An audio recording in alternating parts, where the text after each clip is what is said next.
Hi everyone, I'm Alana, and I'm one of the smartest people in the world. Please do like and subscribe to MSA. Okay, not in the world, but I am the smartest of my siblings. Straight A's, winning debates, and a pro at piano. I had it all. Well, I should have had it all, but there's a saying, the squeaky wheel gets all the grease. And that's my siblings. My parents only cared about my popular older brother Derek and his college future. Then there was the other squeaky wheel, my little sis Lisa. She was adorable when she was younger, but recently she'd grown into a little grumpy, attention-seeking grouch. My point is, I was the forgotten middle child. Even worse, Derek, aka Mr. Popular, was as dumb as a doorknob, always complaining about his phone not working, even though he didn't know how to use it. Eventually, I lost patience, and I decided to mess with him. Maybe the battery is faulty. I read somewhere that you should rub the battery on your head. Apparently, it helps recharge it. That's not a thing. Fine, don't believe me. Why would you trust the nerd anyways? Wait, she is a total nerd. Maybe she's right. Derek walked around the entire day rubbing the battery against his hair. Dad noticed his struggle eventually and bought him a brand new phone. See what I mean? I'd been asking Dad for a new laptop for months because mine was literally hanging by a thread. But all he said was, "I'll get it on the way home from your brother's game. Don't worry." Ah, dear, I forgot. Anyways, I'm busy with your baby sister now, so I'll do it later. Later never arrived. Eventually, I saved up my own money. Sort of. Technically, I got the rest of it from Mom by pretending that my laptop gave me an electric shock. Sorry, but you gotta be creative when people ignore you. And that's the thing. When you're overlooked as a child, it becomes a full-time job just to get noticed. Like another time when I was 13, I just won a massive science competition. And I mean massive. Every school in the area was there. And I won with my project on how to make animal-friendly leather out of mango skins. When I got home to tell my parents about winning the competition, they were completely fawning over pretty boy Derek. His best friend Steve was there too. God, every time I saw him, I felt my cheeks flush. I hated to admit it, but I had such a crush on him. Elena, honey, did you congratulate your brother? His team won the game, and he's in the running for prom king this year. My star quarterback. I'm so proud of you. That's nice. I won the science competition for our entire district. Wow, congratulations. You're really smart, Alana. Ugh, science. I never understood that subject. It's always about worms somehow. We knew you'd always win, Alana. No big deal. Since when was entering for prom king or winning a game with your entire team helping you a big deal? But my parents obviously thought so, because they booked a beach resort just to celebrate Derek's achievements. And they invited the entire extended family. Great. Just great. And as usual, things didn't go my way. When we got to the resort, Dad realized he forgot to put my luggage in the car, even though I was done packing 2 days ahead of everyone else. Typical. Aw, honey, let's turn it into a positive. It's been so long since the two of us went out clothes shopping. Careful with her, Mom. She'll make you buy a jacket made out of mangoes or shoes made out of lemons. When Mom and I got back, the entire family decided to go out for a fancy dinner. I wore a dress Mom bought me, and secretly, I felt cute. Then everyone started complimenting me, and I knew I really looked good. Okay, she's looking nice for once, but anyone can look good on vacation. Try doing it every single day of your entire high school career.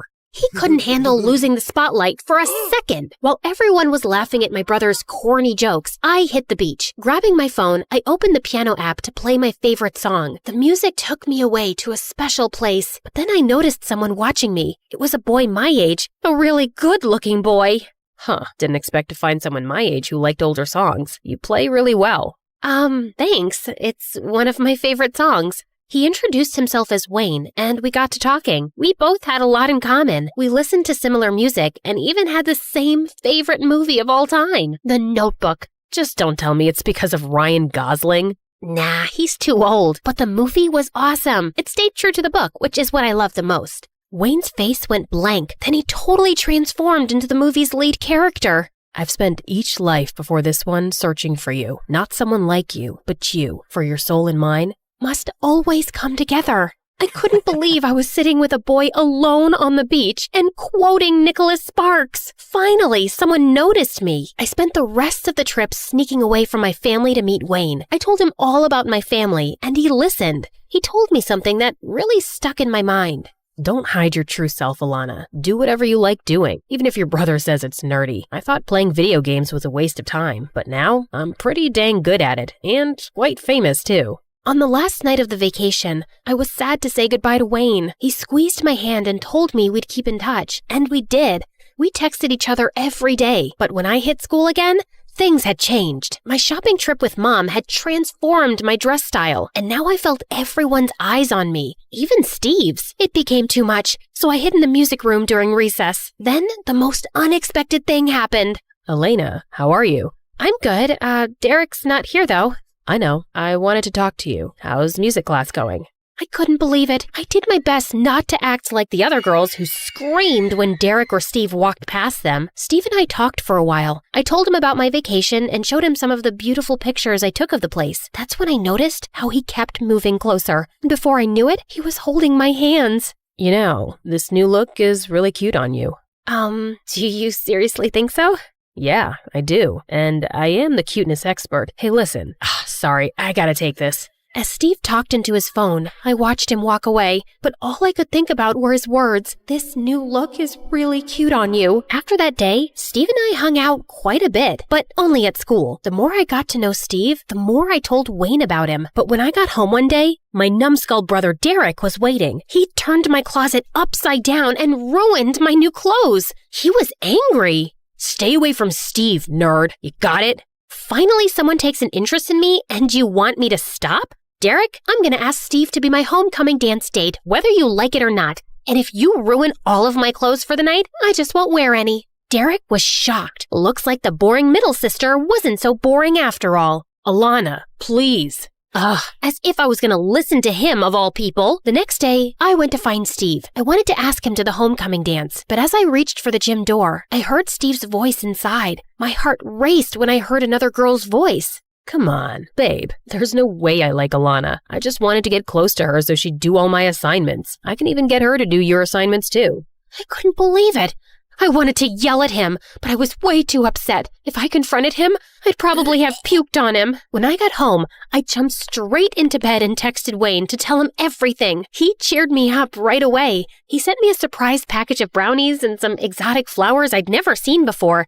And of course, my parents bombarded me with questions. Did a boy send you this stuff? Yeah, he's just a friend. Do we know him? Derek, do you know him? Come on, Dad, it's Alana. No boys chase her. She's probably sending the stuff to herself. First of all, the boy exists. And no, he's not one of Derek's stupid football friends. I met him at the beach, actually.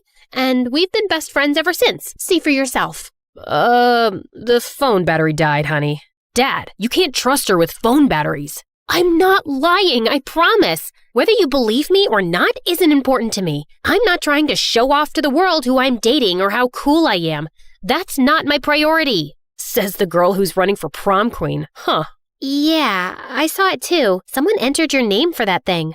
The moment Mom heard those two words, prom queen, she squealed and began planning a whole new dress to buy me. It was nice to get her attention for once, but I wasn't remotely interested in the thing. Take it easy, Mom. Prom night events are so basic and fake. Like, why even bother? All the popular kids just show up to try and prove how cool they are. It's so lame. No way I want to be part of it. That night, Lisa walked into my room without saying a word. I was the one who nominated you for prom queen, Alana. Seriously? But why? Because you're so much smarter and cooler than the other girls. If you win, it'll mean so much for girls like me. What do you mean? Alana, I really look up to you. The prom queen stuff shouldn't just be for the popular crowd. You're so smart, and in my opinion, you're already a queen. Oh God, stop it! My moody little baby sister just said she looked up to me. There's no way I'm letting you go. Lisa's words really got me pumped for the dance now. Not that I was a good dancer. It was actually because all the nominated students were expected to give a speech at the dance. This was my chance to finally tell the popular kids what I thought of them. It took a couple of days to write the speech, and then one more day to delete the really bad words. But finally, my speech was ready. I was going to give Derek and Steve a major clapback in front of the whole school. But when I told Wayne, he thought it was a bad idea. He tried to convince me that I should take the higher ground,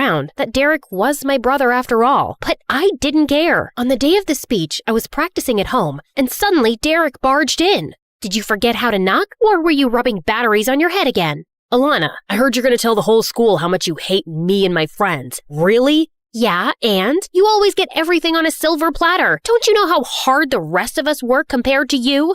You sound really stupid right now. Sure, it's not easy for you nerds, but it's not easy for us either. Yeah, right. There you go, acting like you know everything. I fought with Steve today, because he lied to you. Derek lifted his jacket to show me. He had a bloody scratch from a fight. Do you even know how much pressure there is on me every time I run onto the field? It's my whole college dream at stake. You don't even realize how much cooler you are than me in comparison. You'll get into any university no matter what, whereas I'm scared of failing every single day. You think I'm cooler than you? Really? That's all you heard?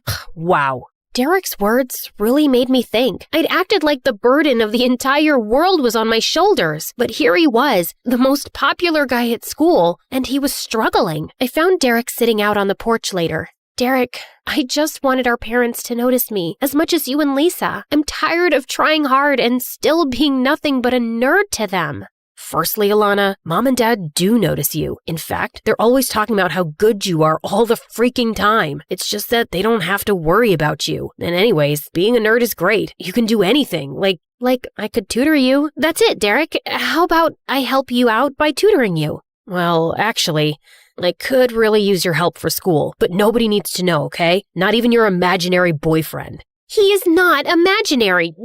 I was about to punch my brother's arm, but then I saw him smiling. He was joking. He could be pretty clever in his own way sometimes. The next day, I rewrote my entire speech, and on the day of the dance, I gave the school the motivational speech of their lives. I told every kid that whether they were popular or not, they should all just have fun and let go. Don't put crazy pressure on yourself. We're young after all. We should enjoy learning the things that are meaningful to us, and that's how you achieve maximum coolness. I'd like to think I convinced everyone in that hall. Or at the very least, I convinced my little sis Lisa and Derek, of course. When the dance finally started, I thought I'd be left standing alone, but my brother swept me in his arms and my sister joined in. As we were having an amazing time, someone tapped on my shoulder. Wayne! He looked better than I'd ever seen him. I was so excited to introduce him to my school friends, but the thing that excited me the most? The look on my brother's face. His jaw dropped to the floor.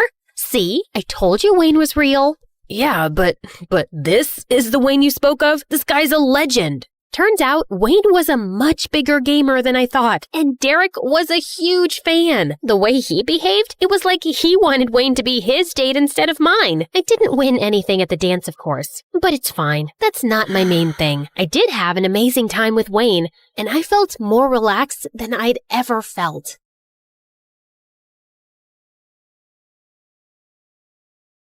Hi there, I'm Ellie, and I've got a story that'll make you laugh, cry, maybe even question your own sanity. But hey, don't we all need that from time to time? So like and subscribe and strap in, because this roller coaster is about to take off. You see, I was born with a slight anger problem, the kind that made me want to karate chop a stuffed animal when I was just 5. Yep, I had anger issues. On a sunny day at the park, 5-year-old me just wanted to have fun on the swings and slides, but things took a different turn. I'm gonna slide like a penguin. Move it. I'm going first. Hey, no cutting. That's not nice. Do I look like I care? The bully pushed past me, smirking. Feeling furious, I climbed the ladder fast with my juice box in hand. You'll be sorry, mister. I squeezed the box hard, squirting juice straight into the bully's eyes. Then I slapped him and pushed him down the slide, and his nose started bleeding. He started crying like a baby, and his dad came running over. What is wrong with you? Behaving like a monster? You should be ashamed of yourself. I picked up a pebble and threw it at him, but it missed him by an inch.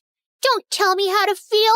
You should be thanking me for teaching your awful kid a lesson. I threw another pebble at him and then ran away. Mom and Dad yelled at me all the way back home. I cried and said sorry. Then I jumped onto my parents and smothered them with kisses till they forgave me. Yeah, I think I'm a kind person in general. I mean, as long as I'm not angry. Fast forward to 1st grade, and there I was, little Ellie, eager to make friends at school. One day during recess, I spotted a group of girls playing hopscotch, and I approached them. Hey you, I think we should be friends. No thanks, I already have friends. Well, that didn't go as planned, but I wasn't giving up so easily. Oh yeah? Well, you haven't met a friend like me. I started shouting and spinning with my arms spread out like a wild little windmill. I even threw my sandwich on the ground. I'm fun, I'm cool, and I'll bring snacks to share. So why wouldn't you want to be my friend? Say yes, or you'll regret it. Say it. The girl hesitated, then let out a sigh. Okay, fine. I'll be your friend. Please, just stop yelling at me.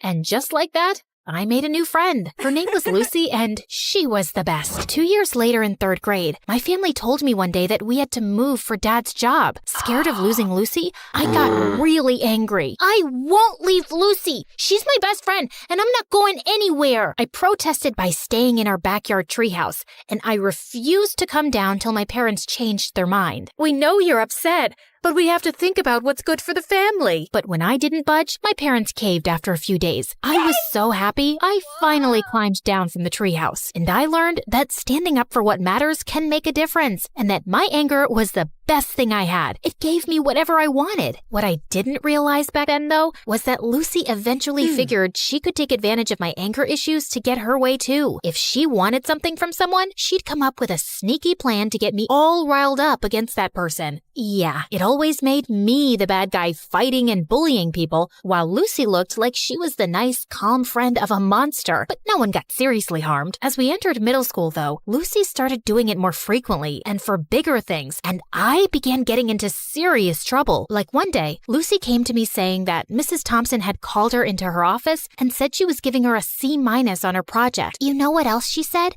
She told me that I should get myself a better friend because you're distracting me with all your fights and affecting my grades while you get good grades yourself. She even said that you hang out with me just so you can feel better than me. Can you imagine? What? That's not true. Of course I know that. Listen, in today's lesson, I'm going to confront her about this psychological manipulation. And if she sneezes a lot, it means she's nervous that I've told you everything she said. You know all the teachers fear you, but Mrs. Thompson is always sneezing because of her allergies. Yes, but sneezing a lot means she's nervous and she's hiding something. She told us that once, but I guess you forgot. Lucky you have me to remind you. When it was Mrs. Thompson's class, Lucy gifted her a red nose, and seconds later, when she confronted her about the manipulation, Mrs. Thompson started sneezing like crazy, and I felt furious. How could you? I thought you were a nice teacher, but you're just like the rest. And with that, I pushed her hard. She fell down and screamed in pain. While everyone's attention was focused on me, Lucy sneaked into Mrs. Thompson's laptop and changed her own grade on the project. Mrs. Thompson broke her arm, and I got suspended for 3 weeks. My parents were furious with me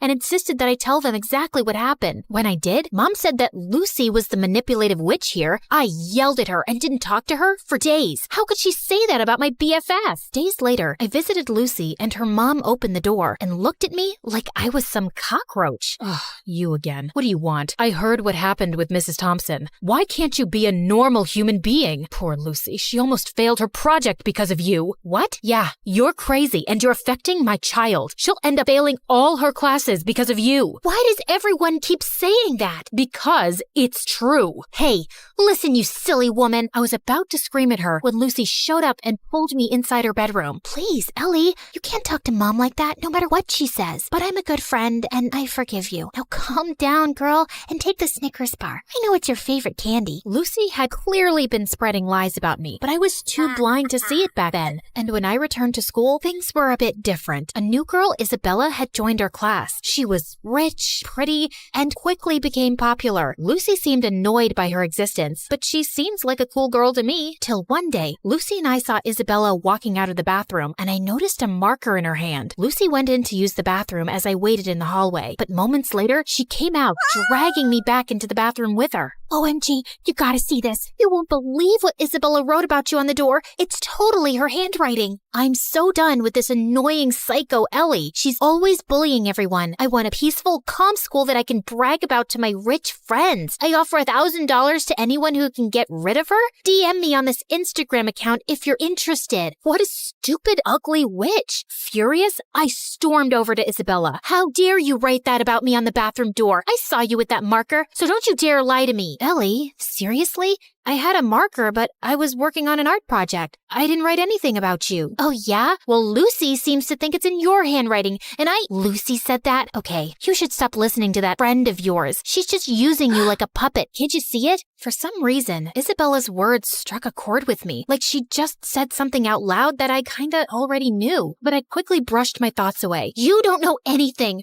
Just leave me alone. But Isabella didn't leave me alone. She'd always make an effort to talk to me and waved at me with a smile. I started warming up to her, and we got closer. But that drove Lucy crazy. One day during lunch, I was sitting with Isabella, laughing and chatting, when Lucy stomped over angrily. Ellie, how could you ditch me for Isabella? After all we've been through together? Just calm down, will you? I'm not ditching you, just spending time with Isabella. We can all be friends, you know. Are you for real? How dare you replace me? And with that, she pounced on me. I didn't want to fight her, so I just pushed her away, but she grabbed my hair again. Luckily, someone called a teacher, and Lucy got detention for 2 weeks. And I swear, those were the best 2 weeks of my life. Things were calm and peaceful, and I didn't have a single fight with anyone. Isabella even convinced me to start getting therapy for my anger issues, and I felt really good about it. Then one day, Isabella told me something. Hey, Ellie, yesterday when I got back from school, I was shocked to find Lucy in my house. I asked her what she was doing there, but before she could reply, her mom showed up. She's our maid. I swear I had no idea. She said she'd brought Lucy over to help her clean the kitchen before Christmas. Oh, yeah, I know that her mom works as a maid for you, but we never talk about it, because I don't want to embarrass her or anything. But I don't have a good feeling about her suddenly being in your house. She might be up to something fishy. So we decided to keep an eye on Lucy that afternoon, and we watched from a safe distance as Lucy's mom gave her instructions to clean. But just a few moments later, after her mom left, we heard a loud crash, followed by Lucy's scream. We rushed to find Lucy lying on the floor with a broken shelf and scattered kitchenware around her. We tried to help her up, but she screamed in pain and couldn't move. Just then, Lucy's mom and Isabella's parents came running too. Oh my God, what happened? Oh, Mom, I was just reaching for something on the shelf, but it was unstable. It just all came crashing down on me. Lucy's mom turned to Isabella's parents furiously. This is all your fault. You knew this shelf was broken and you never bothered to fix it. I told you so many times. Now my daughter is injured because of your negligence. I'm gonna sue you for this. You'll pay for the harm you've caused my daughter. Isabella's parents tried apologizing repeatedly, but Lucy's mom didn't listen to a word and called an ambulance to take Lucy away. I couldn't help feeling sorry for Lucy, although I was almost sure she'd hurt herself on purpose to cause trouble for Isabella and her parents. She probably hadn't expected it to be this bad. And sure enough, the injury was very bad, and Lucy couldn't walk for a few months. A few days later, the teacher planned a visit to Lucy's house for the class to cheer her up. But the moment we entered Lucy's room, she went ballistic, calling me a horrible friend who'd betrayed her, and calling Isabella bad names too. I was feeling angrier by the second, but I tried staying calm. Just then, Lucy's mom walked in, and she started calling me a bad friend too. Are you here to hurt my Lucy even more, Ellie? You've made it obvious whose friend you really are. But be aware, Isabella, I'm certain she only chose you because you're rich. Ellie has always been a bad, rotten egg. Suddenly, I just snapped. I jumped at Lucy's mom and she fell back and hit her head on the floor.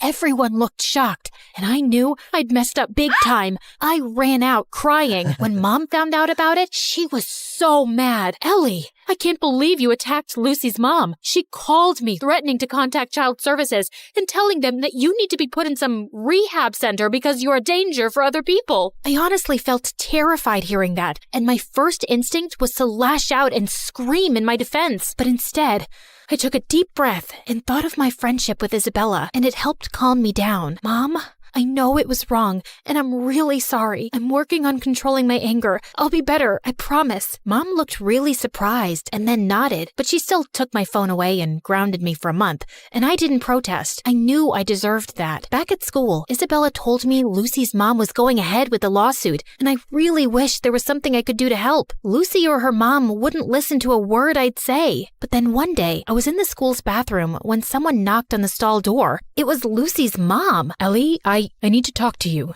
I've been reading Lucy's diary, and I've discovered the truth about her actions. She's been using your anger issues to her advantage. I sometimes had a feeling that something was off with Lucy's behavior, but I never knew for sure. Are you still gonna sue Isabella's parents or report me to child services? No, I just wanted to apologize to you, and I won't be causing you or Isabella's parents any more trouble. I'll also get Lucy the help she needs. We might even move to another town and live with my sister if it means Lucy can get better therapy. I'm so sorry for everything, Ellie, and I want to thank you for being a good friend to Lucy, despite everything. With that, she gave me a quick hug and left. I felt tears pricking my eyes. I was kind of sad I wouldn't get to see Lucy again, but I also felt lighter and free. Moments later, Isabella walked in. Ellie, everything's gonna be okay. Isabella hugged me tight, and for the first time in a long while, I felt like everything would be okay.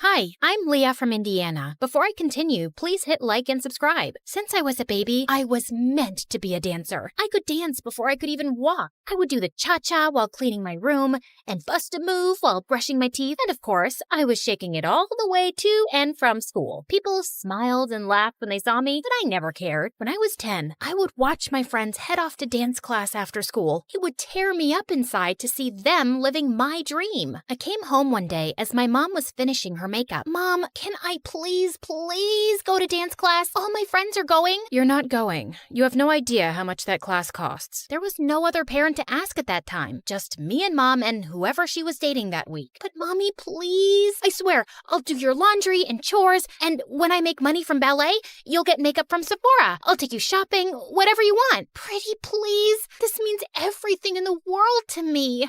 We'll see if that ever happens. Right now, I don't have time for this. I'm going to be late. The answer is no, and that's final. She left me alone in the cold house while she sped off in Ted or Fred's Ferrari to some fancy dinner. For me, another night of instant noodles. I felt devastated with how my life was going, just dreaming about my dream of dancing. But then I turned 12. I was alone, like always, and before I could blow out my candle on my plain cupcake, it flickered out. Oh no, there's still so much to wish for. I was about to leave for school when Mom barged in. Hold on, Leah. You have mail. My mom handed me a card with my name and address on it. Who's it from, Mommy? To Leah, from Aunt Lucy. Who's Aunt Lucy? I haven't spoken to her in years. I don't talk to that side of the family. She gave me a ticket. Mom snatched it immediately from my hand. That's not a ticket. It's a check for $10 million. My mom went crazy. It was like she stepped into a Louis Vuitton fever dream. I didn't even know she was that loaded. I could do so much with this. I could buy a Gucci dress, an MK bag, and a diamond set. And I can't wait to see the look on Mary's face. She'll be fuming. And oh, that Tony who dumped me, he'll come crawling back like a puppy, begging me to take him back. I didn't remember the last time my mom looked so happy. She showered me with hugs and kisses, even making me twirl around like a ballerina. I had so much to ask Aunt Lucy, but Mom said she didn't have her number or anything. And when I turned 14, Mom decided to move. So we packed up everything and headed to New York City. That's right, the Big Apple, the city that never sleeps. We were ready to start a new life. I finally signed up for dance lessons at an art school. Me, the girl who used to have holes in her shoes, had ballet slippers. I practiced every day until my legs cramped, but I was ecstatic. My mom also had new friends, like Tiffany, Chanel, and Fendi. I had always wanted to be close to Mom, so I joined her shopping sprees, and it worked out great. I guess that's what I was always missing. We would spend our time stalking the malls for the best clothes, handbags, and of course, shoes. Oh, Leah, we have to get these too. I was covered with shopping bags and balancing shoe boxes while scooting through the aisles. I could barely see in front of me through Mom's haul. Hurry up! We don't want to miss the first drop of Balenciaga's new collection. I'm right behind you. But honestly, when we were in these very posh stores, I felt like a princess. I was offered fancy drinks, tried on expensive dresses, and best of all, I felt so close to my mom. I walked out of the dressing room in a sparkling dress. Now spin around. Oh, beautiful, so beautiful. We'll take it. I looked at myself in the mirror. I could barely recognize myself, but maybe this is who I was supposed to be. I carefully teetered in the heels my mom had picked out for me, but crashed into the mirror. Do you think we could look at some flats? While I spent so much time with my mom, I might have been distracted from my dancing. My dance teacher seemed to be losing patience with me. Okay, Leah, you're up next. Saute. I smiled nervously at my dance teacher, attempting to jump, but fumbled the landing. The other students giggled at me. Have you been practicing? Yes, of course. I lied. What time did I have to practice? School was out at 3. I told my mom I would be at Bloomingdale's by 4. I mean, it was so unreasonable. Besides, I never looked more like a ballerina. The clothes, the hair, the shoes, the makeup. I was the definition of what a ballerina looked like. It wasn't my problem if my teachers couldn't see it. By the time I was 16, me and my mom had our routine down. Shopping, dining, shopping, and dining. Mom had friends she'd visit while I was in school, and we'd chat about them over dinner. And you wouldn't believe her hair. It's turned this terrible orange color. And her roots? Oh, her roots could be seen from outer space. Honestly, Leah, I'm beginning to think you're my only real friend. She loved me. My mom loved me. Just then, 2 men walked into the restaurant and surrounded us with serious faces. Jeannie Roberts? Yes? What is your problem? They flashed their badges at us. It was the police. You have to come with us. Excuse me? I am not done with my dinner. I want to speak to your manager. Jeannie Roberts, we need to talk to you about your tax evasion. This is ridiculous. You don't have the right person. You're gonna ruin my blouse. Mom, what's going on? Leah, I will call you as soon as I can. Can you let up a little? This is silk. The police dragged my mom out of the restaurant. I didn't know what else to do, so I ran back to our apartment. I paced and cried, staring at my phone. My mom was arrested. What on earth could I do? Finally, at midnight, the doorbell rang, and it was Mom. Mom, what's going on? Listen, I have to be quick. You need to get help. Otherwise, they'll put me away for good. They said tax evasion, but you haven't done anything. We have the money. Tell the police we have millions of dollars. We don't, Leah. It's gone. My stomach dropped. I need you to get me out of this trouble. I need you to go see Aunt Lucy and ask for the money. They have people watching me. They'll pounce on me if I try to leave the city. But you said you didn't know anything about her. Yeah, I just remembered her address. Go to her and get the money so I can get out of here. I had no other choice. It was just me alone, and I had to save my mom. I hopped on the first train I could find. There were 1 million people on the subway, and I squeezed my way through the crowd. The train car jerked, and the guy's soda splashed all over my face. He glared at me. Hey, watch it. But he splashed me. Finally, I arrived at my aunt's house and knocked on the door. Her house towered over me with dozens of closed shutters and fading awnings. I'm not interested in buying anything. I'm not selling anything. I'm Leah. Are you Lucy? I'm looking for my great Aunt Lucy. Leah? I ran to her and opened my arms for a much-needed hug, but I was taken aback when Aunt Lucy sidestepped me like she was avoiding a bug. Do you know you look very sticky? I know. I took the subway here. My mom asked for your help. You helped us before, and we appreciate it, so I didn't help you. Well, with the money you graciously gave us, you helped us a ton. That was your father's last investment. I was instructed to cash it out and send it to his next of kin. That's you. My dad? I can only recall bits and pieces of him. I know. You're not missing out. So, Jeannie's in trouble. You want something from me? Why should I bother? We're family, aren't we? I always disliked your mother. Spoiled, selfish, and vain. Does the apple fall far from the tree? You look just like her. But I didn't look like myself. She wanted me to leave, but I couldn't. She was my only hope. I kept pestering and pleading with her for days,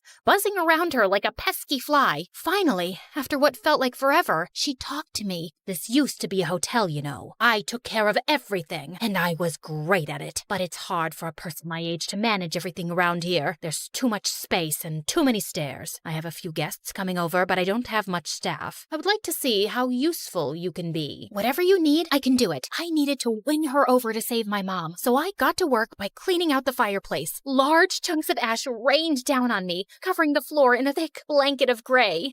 Oh my God, what a mess. Leave this and go wash your face. And when I scrubbed the windows, one of the panes cracked and a large piece of glass fell. I caught the glass right before it hit the floor. Oh no. I heard some guests coming, so I quickly shoved the glass under the bedspread. A large older man entered the room and plopped down on the bed. The glass made a large crunching noise and the man screamed, "New sheets! You must need new bed sheets!" I scampered out of the room and caught Aunt Lucy giving me the death stare. On the way to get new bed sheets, I bumped into a flower vase and knocked water everywhere. I sprinted off into the hall and grabbed the mop to clean, and then thud! the rest of the guests slipped and fell. Oops, I think I forgot the wet floor sign. Ugh, it's gonna be one of those days. I totally screwed up, and I knew there was no way she'd forgive me. So I hid from her, and when she finally found me, I started bawling like a baby. She couldn't be mad at a sobbing girl, right? I could see her face soften, and I figured I had a chance to get on her good side. I tried to make up for all the mistakes I had made. I gave my aunt a foot massage, made her fresh juices and warm soup, and in my final efforts, I polished her dresser and found a music box. Don't break it. Oh, I wouldn't. I love it. I'm a ballerina too. Well, maybe. I used to be. You're a little young for used to be anything. For me, this ballet feels like Aunt Lucy and I were finally talking, and it felt like the ice was melting. She told me how she used to be a dancer. When I was a baby, my dad would tell her all about how much I loved dancing. I finally got through to my aunt, but I still needed her help. I brought up how desperate I was to save my mom. I was wrong. You're not like your mother at all. Okay, enough of all this. Let's go. We took a car downtown and met my mom. What on earth happened, Jeannie? You are still as disappointing as ever. Ugh, here we go. Why did you even bother to come here? You could have sent the money with Leah, but I guess belittling an innocent woman is more your speed. Aunt Lucy asked Mom for her tax forms, but all she got was silence. Mom, just give her the paperwork. She'll help us. What's wrong with you? Okay, fine. I'll just leave. And then Mom spilled the beans. She had conned us. The cops were fake. The tax problem was fake. All a scheme to get money from Aunt Lucy. I can't believe this, Mom. How could you do this? I had to. The bank was going to take the apartment, so I had no choice. I was in debt and knew only you could convince your aunt. I'm sorry. I know I spent a little, but I spent on you too, and it was for us, right, Leah? It made you happy, right? You were happy, and that's what made me happy. But I'm behind on all of my classes. We're out of money, and we don't even have the apartment. And now you're definitely not happy anymore, so I'm not happy. And I don't see how I could ever become a dancer. Enough. Leah, you need to go to school and work on your studies. You want to be a ballerina? Yes, of course. Then you are coming with me. And Jeannie, you need to pay all of this off. You'll need a source of income to dig your way out of this. This is an impossible situation. I know I made a mistake, but I want to change. And I can't live without you, Leah. I had doubts, and I was furious too. I even stepped outside with my aunt to leave. But then I realized I couldn't abandon my mom, not even after all the things she did. Okay, Mom, I think we should try to be a family, all of us together. I believed that this time it was going to work out. The three of us went back to the hotel and were ready to start our new lives together. But the next morning, Mom, I ran around the hotel but couldn't find my mom. Her clothes and purse were gone. I searched up and down until I got to the front desk. The cashier's box was completely empty. She left and took my Aunt Lucy's money. I was devastated. I brought her here, and it all happened because of me. What should I do? I had brought on enough trouble, and I had to earn and return every penny back to my aunt. Leah, are you leaving too? I'm so sorry, Aunt Lucy. I just wanted us to be a family. I don't want to cause you any more trouble. I thought it would be better if I just left. I'm so sorry about my mom. I wanted to believe that she would be different, but she wasn't. Just the same horrible, selfish woman. Leah, you don't have to go. It's not your fault. We're family. Sometimes the family you're given isn't the family you end up with, and that is okay. Really? Really. I love you. And I do have some good news. I made a few phone calls, and you have an audition next week. Oh, thank you. I love you too, Aunt Lucy. At the audition, I danced my heart out. And for the first time ever, I was supported and loved by my Aunt Lucy. And that sounds like the perfect kind of family to me.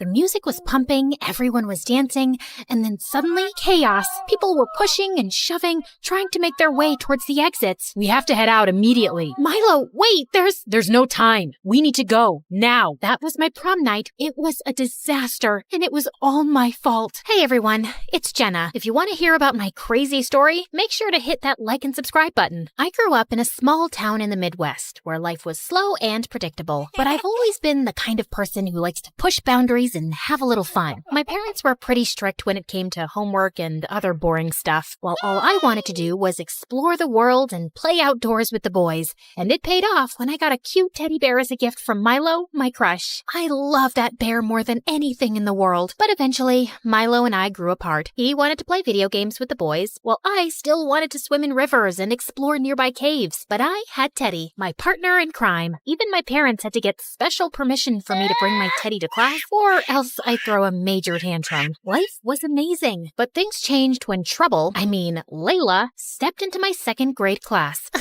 Look at her. She's still carrying a teddy bear like a baby. Did you forget your pacifier? I kept my cool, but once she even went as far as cleaning the whiteboard with my Teddy. After that, I decided to put it away. I never told my parents what happened with Layla. In fact, they were happy I wasn't obsessed with my Teddy anymore. All they cared about was how good my grades were. You failed yet another exam. But Mom, I was studying really hard. I guess the teacher doesn't like me. Maybe I should have gotten her a birthday present. Come on, be responsible, Jenna. I wanted to prove to Mom and Dad that I could be responsible, so I decided to please them with a bunch of chores while they were away at work. I started with attempting dishes, then vacuuming the living room, but I was left with broken plates and tangled curtains. Talk about a productive day. It's okay, Jenna. You still have a chance to prove yourself. Let's open the books now. Time to prove yourself. Oh no! Panicked, I scrambled to clean up before my parents got home. But just then, I heard the screeching of car tires outside. My heart dropped as I realized they had come home early and would see the mess I'd made. As they walked in, I quickly pretended to be studying. How many bones does the human body have? 0. Is the earth flat? Duh, if it was round, people living on the other side would fall off. I turned around to see my parents staring at me in disbelief.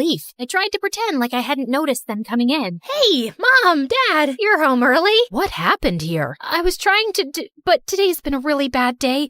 But like you said, it's all part of life. Unbelievable. Jenna! I just wanted to have fun. And my teenage years were wild with my inseparable twin troublemakers, Sarah and Samantha. They were the ones who introduced me to the world of sneaking out and partying. Looking back, I realized how silly it all was. Like when we decided to skip school and try having a DIY spa day, they wanted to do it at my house, but I knew the wrath of my parents and how strict they were. Trust me, my parents can sniff out trouble from a mile away. We'll be safer at your house. We tried a homemade oatmeal and honey face mask, but it turned out to be a sticky disaster. We looked like we were attacked by a swarm of bees and spent hours cleaning up. It was not the relaxing spa day we had hoped for. Little did we know, that lesson would come in handy sooner than expected. And the next day, we decided to have a bonfire party in their backyard, but the flames quickly got out of control. After trying water and dirt, we had an unexpected solution. A bag of oatmeal. It was strange, but it worked. As we stood there, covered in ash and oatmeal, we couldn't help but laugh. But the twins' parents didn't laugh at all, especially given that their rose garden caught on fire. I was devastated when their parents called mine, and even more so when they forbade me from ever seeing my friends again. The fact that their father was a lawyer and threatened to sue my parents because I damaged their property only added to the seriousness of the situation. It was as if my world had been turned upside down. You were supposed to be in school. Is this the first time you're sneaking out like this? Unbelievable. We are so disappointed, Jenna. Can I go back to my room? You are grounded until further notice. What about prom? We'll see about that. Only if you behave well. Prom was only a few weeks away, and I had been dreaming about it for years. From now on, I had to be on my best behavior. In the days that followed, I tried to make amends by texting Sarah and Samantha, but I never received a response. I couldn't help but wonder if they had blocked me. I knew that they had moved to another country shortly after the incident, and I wondered if they held me responsible. I was heartbroken. I missed the twins terribly, but when I saw Milo, my childhood crush, in the school's hallway, I went to talk to him, hoping we could hang out like we used to, but he was busy with the boys. Meanwhile, my nemesis Layla was getting asked to prom by 5 different guys, each trying to outdo each other. I couldn't help but roll my eyes at how cheesy they were being. Layla seemed to be enjoying all the attention, but I couldn't help but feel bad for the guys. It was like they were all competing for her affection, and it was obvious that she had no interest in them. That's not nice. Oh, look who it is. The girl who never gets asked to prom. Of course, Layla was still the same brat she was when we were kids. But she was right. I was still dateless and feeling pretty hopeless. One day in combined class, I was scribbling notes in my notebook when my phone popped up with Milo's name. My heart skipped a beat. Was he asking me to prom? I tried to act cool, but my hands were shaking. I couldn't believe it. Milo, my forever crush, was asking me to prom. But as I opened the message, it wasn't the love declaration I was hoping for. Instead, it read, "Can you pass me a pencil?" Silly me. And to make matters worse, I accidentally passed him a pen instead of a pencil. Smooth move, Jenna. Real smooth. But my embarrassment didn't end there. Just as I was daydreaming about my prom night with Milo, him looking fabulous in a bold red suit and tie, him making me dance like in a fairy tale, hold me close and never let me go, Milo.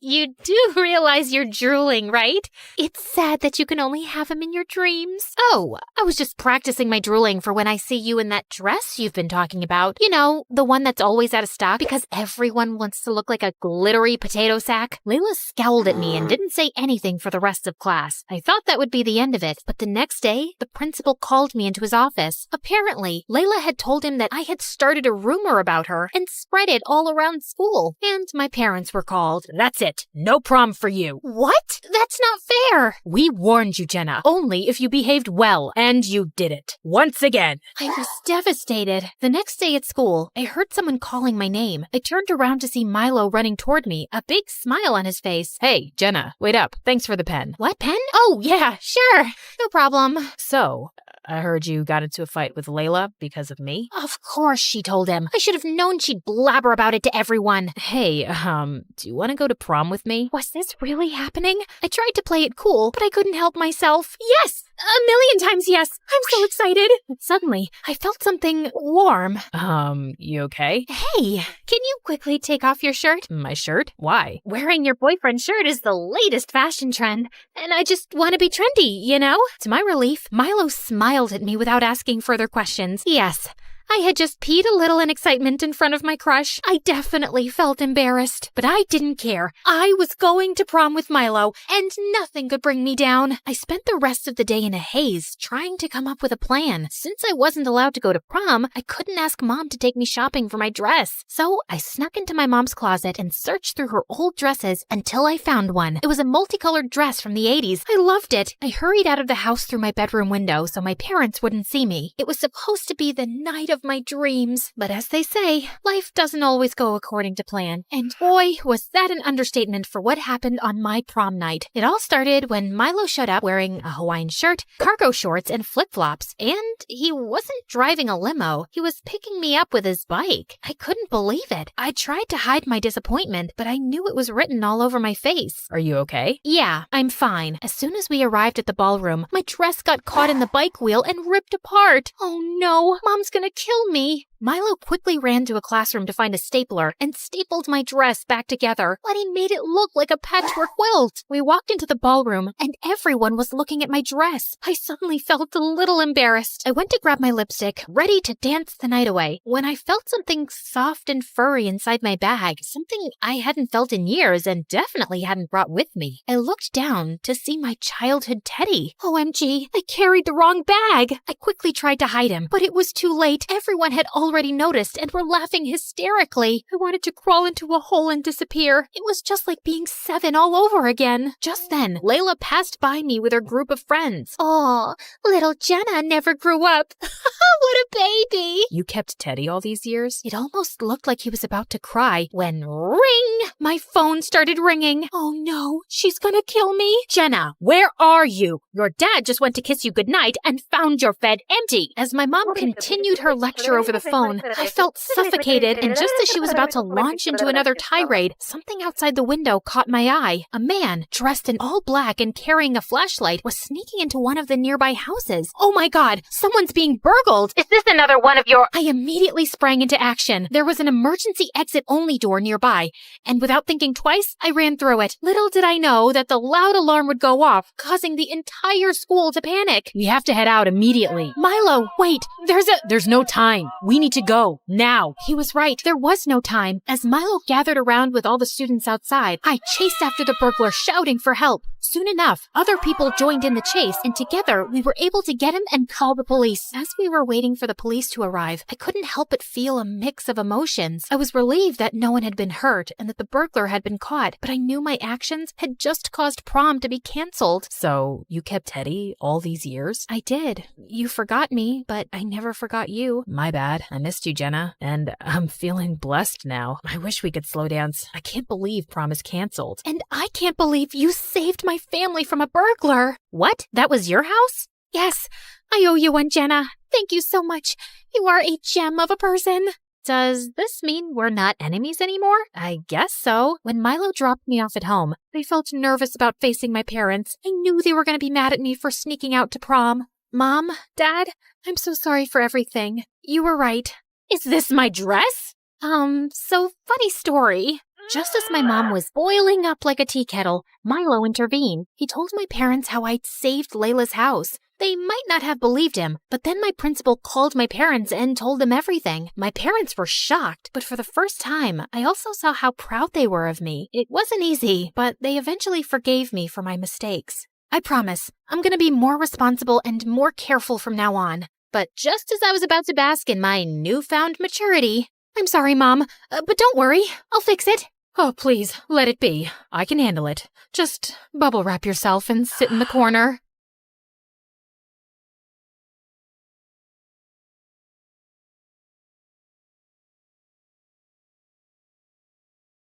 I didn't have the grades to graduate, was accused of vandalism, saved someone from drowning, and got arrested, all in the same week. Oh, but before I get ahead of myself, hi, I'm Maya from California. Please like and subscribe. Ever since I can remember, swimming was my happy place. When I was 3, my love of all things aquatic got a little awkward from my parents, who had to keep pulling me out of mall fountains, bird baths, and koi ponds. Excuse me, adults, if you put those signs up and I'm too young to read them, do you see where I'm going with this? Well, by the age of 13, the only job I ever dreamed about was becoming a lifeguard. Being around water, saving people, and hot guys in swimsuits, what's not to love? But on dry land, that's a whole different story. You see, I was not the greatest student, and my mortal enemy was math. Then my dad got a promotion, and we moved into an apartment in the city, and I had to start my senior year at a brand new school. Seriously, Dad, I had just spent the last year sucking up to all my teachers so they would grade me on a generous curve. Where's the respect for all my hard work? Life wasn't any different there. But like divine intervention, I looked up and saw my favorite 4-letter word. Okay, seriously, you guys, I know at least half of you just thought of a word that would get you grounded if you said it out loud. I only planned to swim for a few minutes, but I was startled by a gorgeous boy. I said, "What are you doing in my pool?" Oh, I'm sorry. I thought this was the school pool. School pool. That's funny, get it? Because it rhymes. I get it. It's just not funny. And it's my pool because my family paid for it. He pointed to the plaque on the wall with his family name and under it a sign. I'm Sebastian Monroe III, and if I catch you in here again, I'll have you arrested. Arrested? Oh, that's a bit dramatic. Did you think I was going to pee in the pool or something? I'm Maya, by the way. I realized I was talking to myself because he had already left. He had the manners of a goat, and that's an insult to goats. I don't get it. Even if his family paid for the pool, it's still the school pool. I have to be on the swim team and prove to him that I'm better. I made the team, of course, and beating Sebastian's top score was just the icing on the cake. So I dominated any competition I was in. I figured Sebastian must have told one of his goon buddies to try to scare me for tearing it up on the swim team because I noticed this nerdy-looking guy lurking outside the school. I tried to approach him, but he was a tricky little thing and got away. Was Sebastian trying to have me stalked or disappeared? Okay, now I'm being dramatic. You guys ever feel like your mind plays tricks on you because you've watched too many crime movies? I walked back into school and saw something I did not expect. Sebastian was leaning against my locker, looking so handsome, but I kept my cool. Your team wins again. If I had known you were part mermaid, I might not have given you such a hard time. Oh, thank goodness. I was wondering how I would go on living without your approval. Now, excuse me, I need to get to my locker. I'll only move if you agree to go out with me. It figures. The only way you could get a date is with blackmail. Okay, I deserved that. But I am trying to make up for being such a jerk to you. I really like you. And I was listening when you introduced yourself, Maya. He leaned in close to me, put his head on my shoulder, and looked up at me. Look, I'm trying to be cute and vulnerable. You guys ever fall for that guy who makes you think, sure, he's a bad boy, but he'll change for me?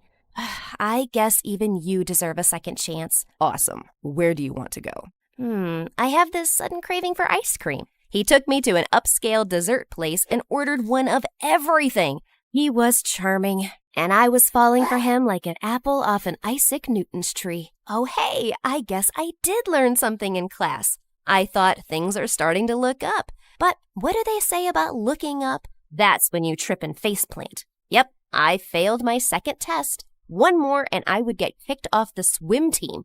I went to sweet talk the coach, but unfortunately he was allergic to my charm. Thankfully, my parents hired an amazing tutor, Lucy, who knew how to keep me awake, unlike others who snored or were more interested in snacking. And before I knew it, I was doing better on my tests and even got a B+. And by the way, this Lucy is awesome. But unfortunately, the story isn't about her. But please know she's amazing. Maybe I should tell her story one day. Don't you agree, guys? Also, to review, I was dating the hottest guy in school and crushing classes and the swim team. That nerdy guy was still popping up at school. And now that Sebastian and I were dating, I knew he wasn't behind it, so I asked him.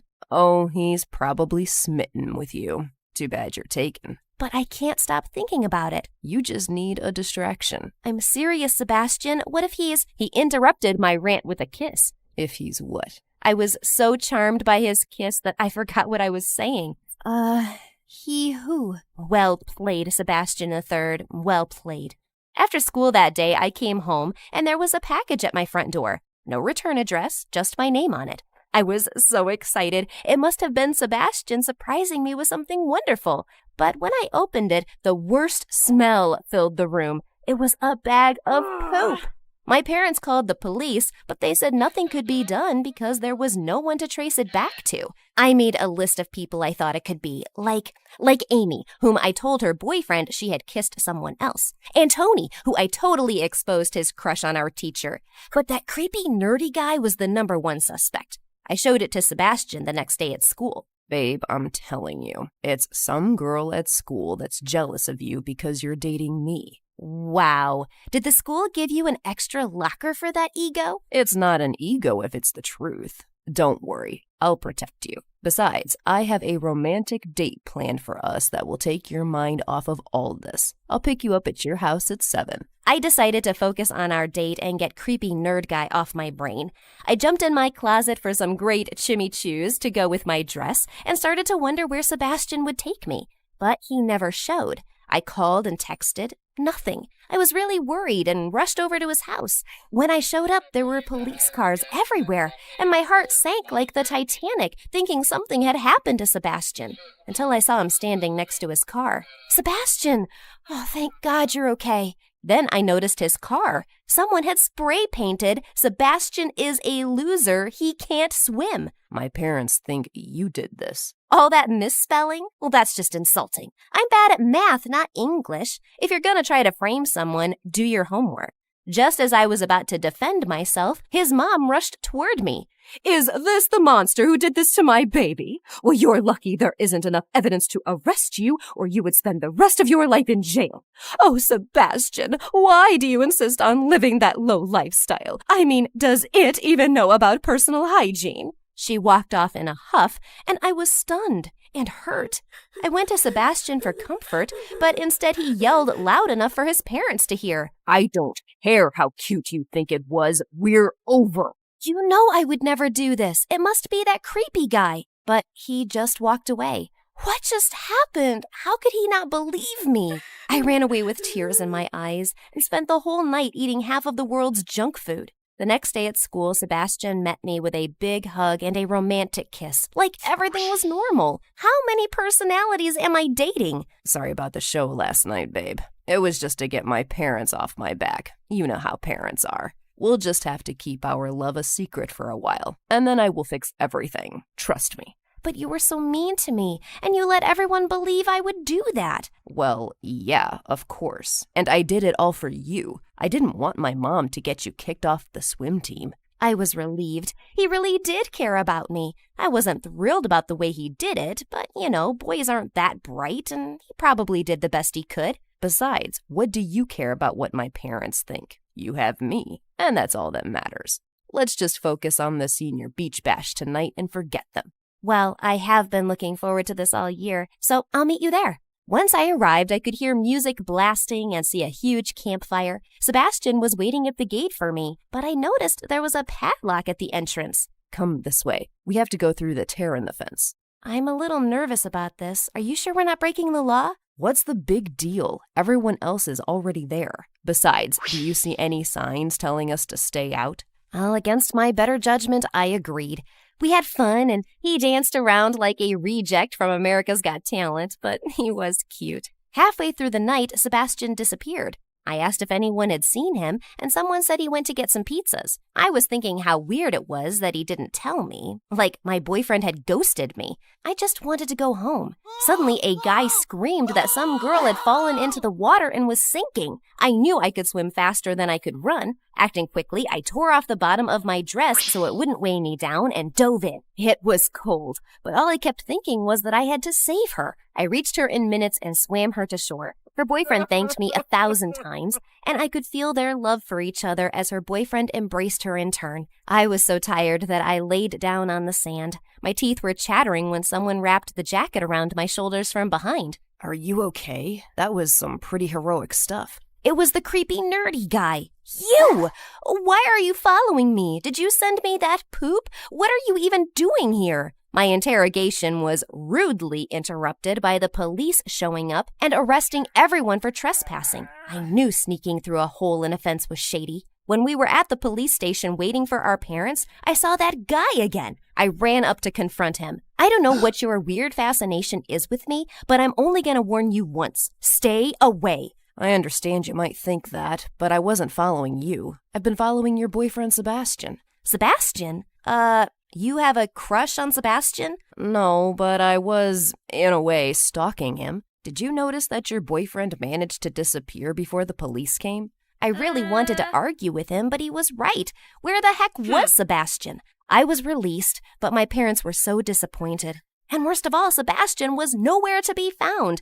I even went to his house when I knew his parents were out, but he wasn't there either. But I saw that creepy guy again. Where is he? And what's the drama? Start explaining. Actually, I found out he's in hiding because he was the one who called the police. Then he showed me pictures on his phone of Sebastian making a call at the beach. Oh, that doesn't prove anything, and you still haven't said why you were stalking him. I do freelance work for a tabloid magazine, and they pay big bucks for any dirt on millionaire playboys. Well, listen here, stalkerazzi. Albert. Fine, Albert. When Sebastian shows up, he will have an explanation for all of this. And what will his explanation be for taking down the no trespassing signs at the beach, sending you a box of poop, or vandalizing his own car just to get a new car by making you feel bad? And did you know he also switched your test so you would fail? What are you talking about? He showed me everything. I was crushed. How could I have fallen for such an evil mastermind? I have all the photos saved to this USB to give to my editor tonight. Then, out of nowhere, Sebastian ripped the USB out of Albert's hand and swallowed it. And now it's my word against yours. I thought the next time I saw him, I would run to his arms, but instead I slapped him. I pinned him against the wall, but Albert held me back before I could slap him again. You might be rich, but you could be outsmarted by a box of hair. You do know they are still on the cloud, right? I think I'm gonna be sick.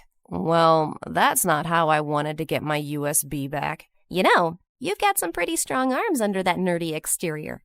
Albert showed the pictures to the police, and Sebastian went to jail. It turns out Sebastian was just a spoiled brat who wanted to get even with me for bruising his ego.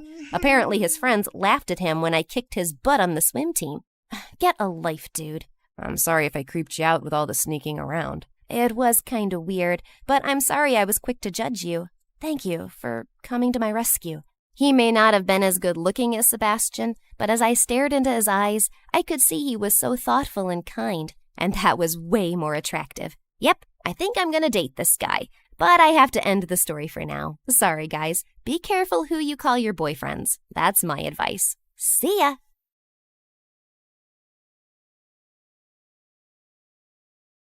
I barged into the living room, my butt sweating in anger. I marched up to my twin brother Sammy on the sofa, snatched his can of juice, and dumped it on his head. He made a run for it, and I was chasing him with a baseball bat when Mom walked in. Alexis, what are you doing to my poor baby? Your poor baby locked me in a haunted house down the street. I nearly pooped my pants. Didn't you guys notice that I've been gone for hours? How could we? Sammy hurt his little toe, and he was in so much pain. Oh, yeah? Well, he's about to be in a lot more pain than that. Enough, Alexis. Quit bullying your brother. Hey guys, it's Alexis, and I'm about to tell you why having a twin brother is an absolute nightmare. But before that, please like and subscribe to MSA. Ever since I was born, my twin brother Sammy acted like he was better than me just because he was born 10 minutes earlier. Even my parents acted like he was God's gift to mankind and pampered him all the time. It's not like they hated me, just that Sammy was the apple of their eye and he could do no wrong. Like on our 10th birthday, my parents threw us a beach party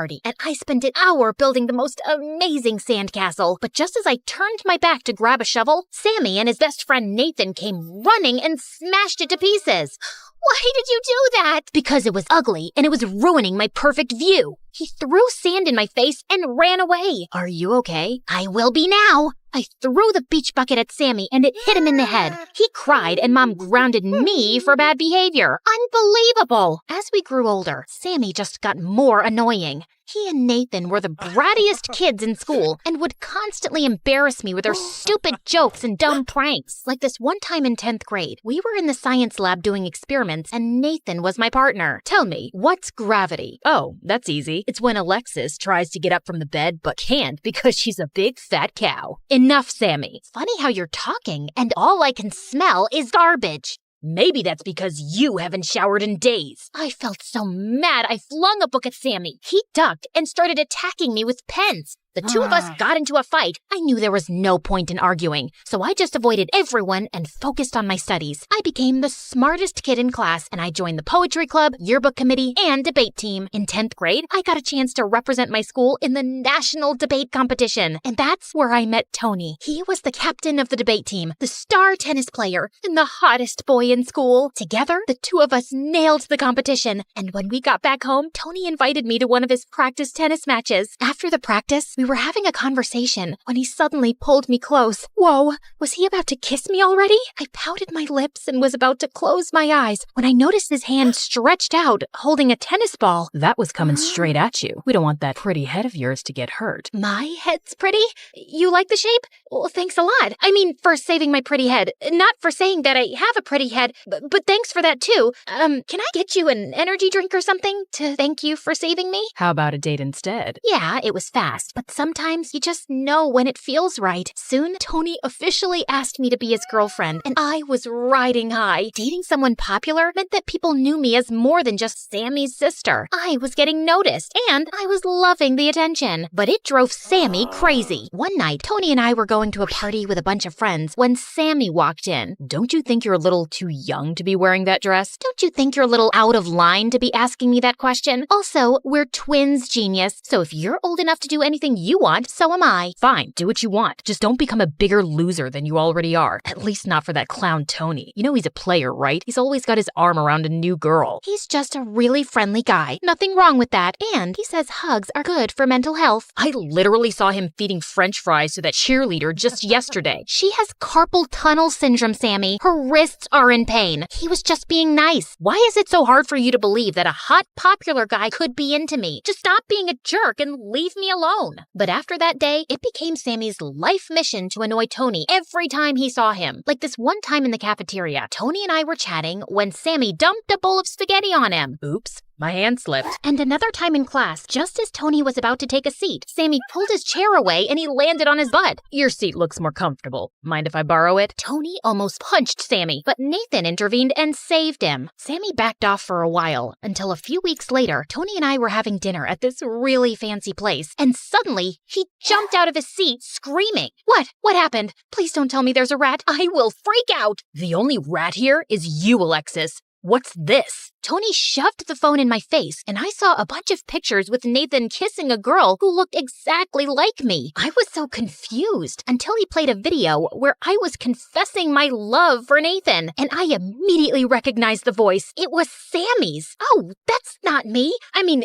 it looks like me, but what? You've been cheating on me with Nathan? No wonder your brother was annoying me these past few weeks. He wanted me out of the picture so you could be with his best friend. Hear me out. That girl in the photos is Sammy with a wig. We're twins, so we look alike. That's all. Please, you have to trust me. Stop making up stories. You're a liar and your brother is crazy. Both of you can go eat dust for all I care, but stay away from me. Tony was out the door before I could stop him. I rushed back home furiously and confronted Sammy, who started laughing like a crazy person. I can't believe he fell for that trick.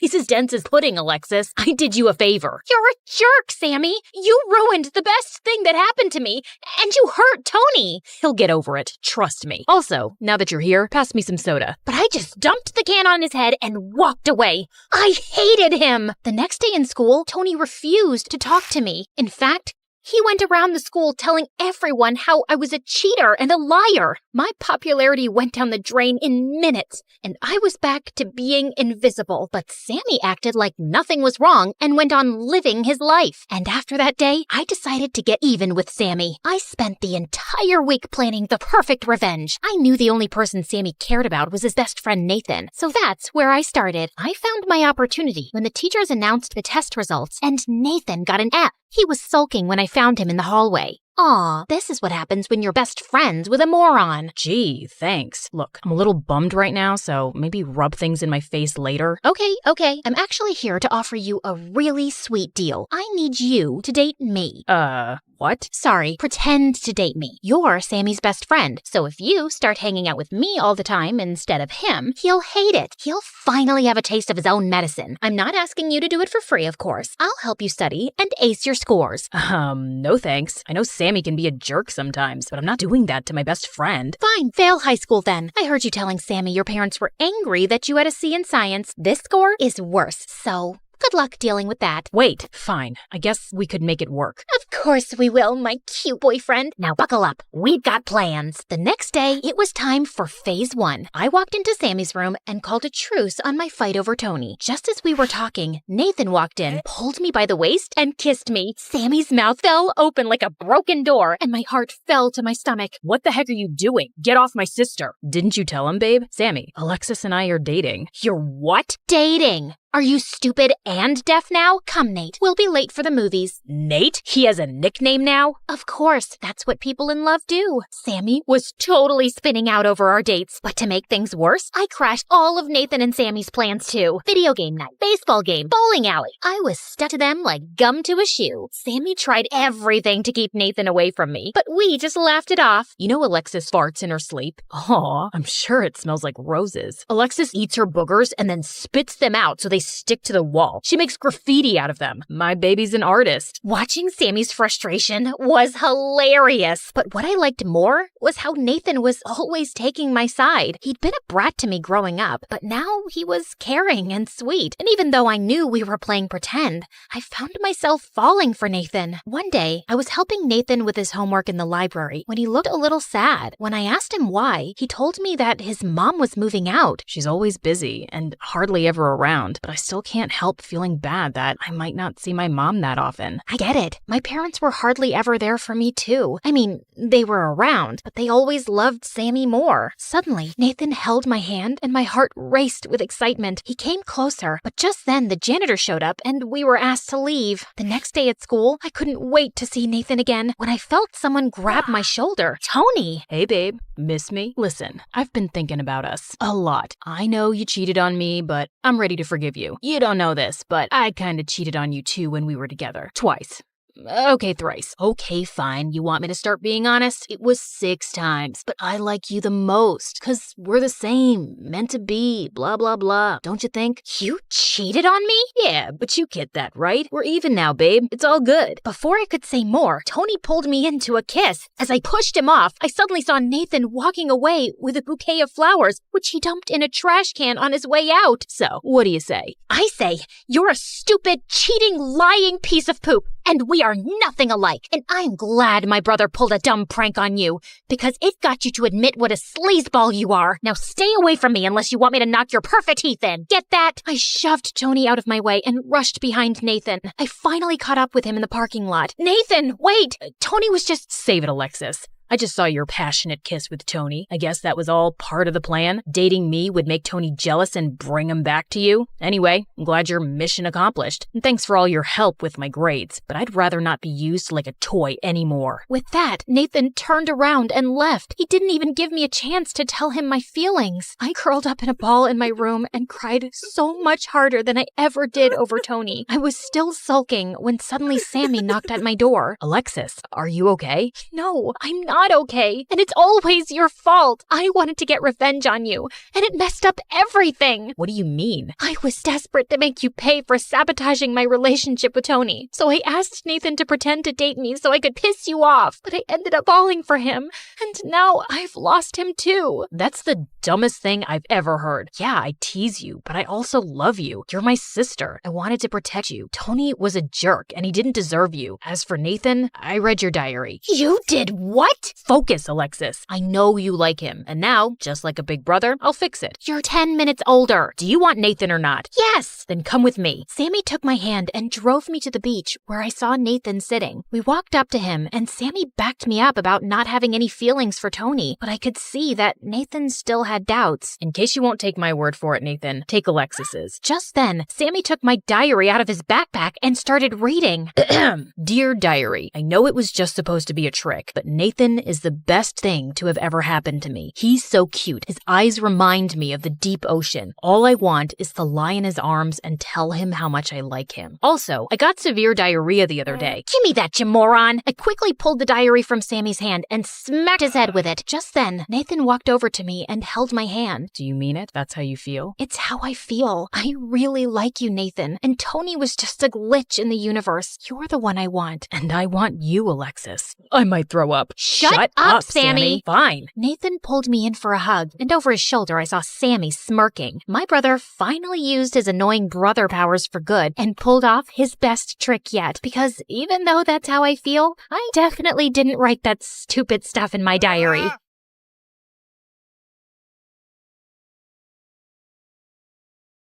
Hi, I'm Gwen from Louisiana. Please like and subscribe. I was born to one of the wealthiest families in New Orleans. My dad was a successful businessman, and my mother was a pastry chef. But she stopped working when I was born to raise me. My parents threw fancy parties every weekend, and Mom wore the most beautiful dresses. Whenever they went out, people would stop to tell them what a gorgeous couple they were. I, on the other hand, was nothing like my parents. My hair was a mess, and I always had mud and grass stains on my clothes from chasing squirrels and playing in the dirt. On more than a few occasions, people mistook me for a boy, and the kids in school thought I was strange. You want to meet my friend? His name is Charlie. Ew, yuck! You're such a creep. Once in 8th grade, I was watching Mom get dressed for a party, and I couldn't help asking, Mom, how come I'm not pretty like you? What? Of course you're pretty. No one has ever called me pretty except you and Dad, and you're my parents, so it doesn't even count.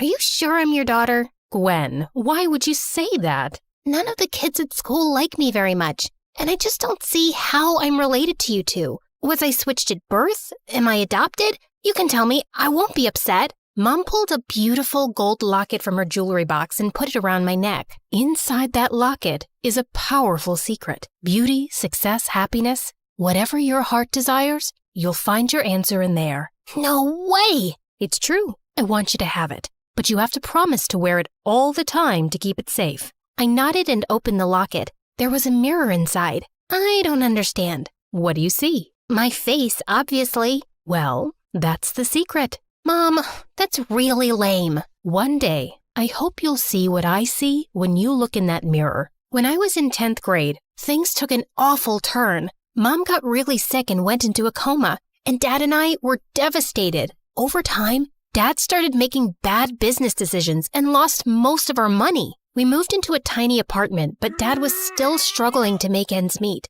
Most days, he was too sad to even get out of bed. One day, Dad forgot to make dinner, and as I looked around for some snacks, I found Mom's old recipe book in a drawer.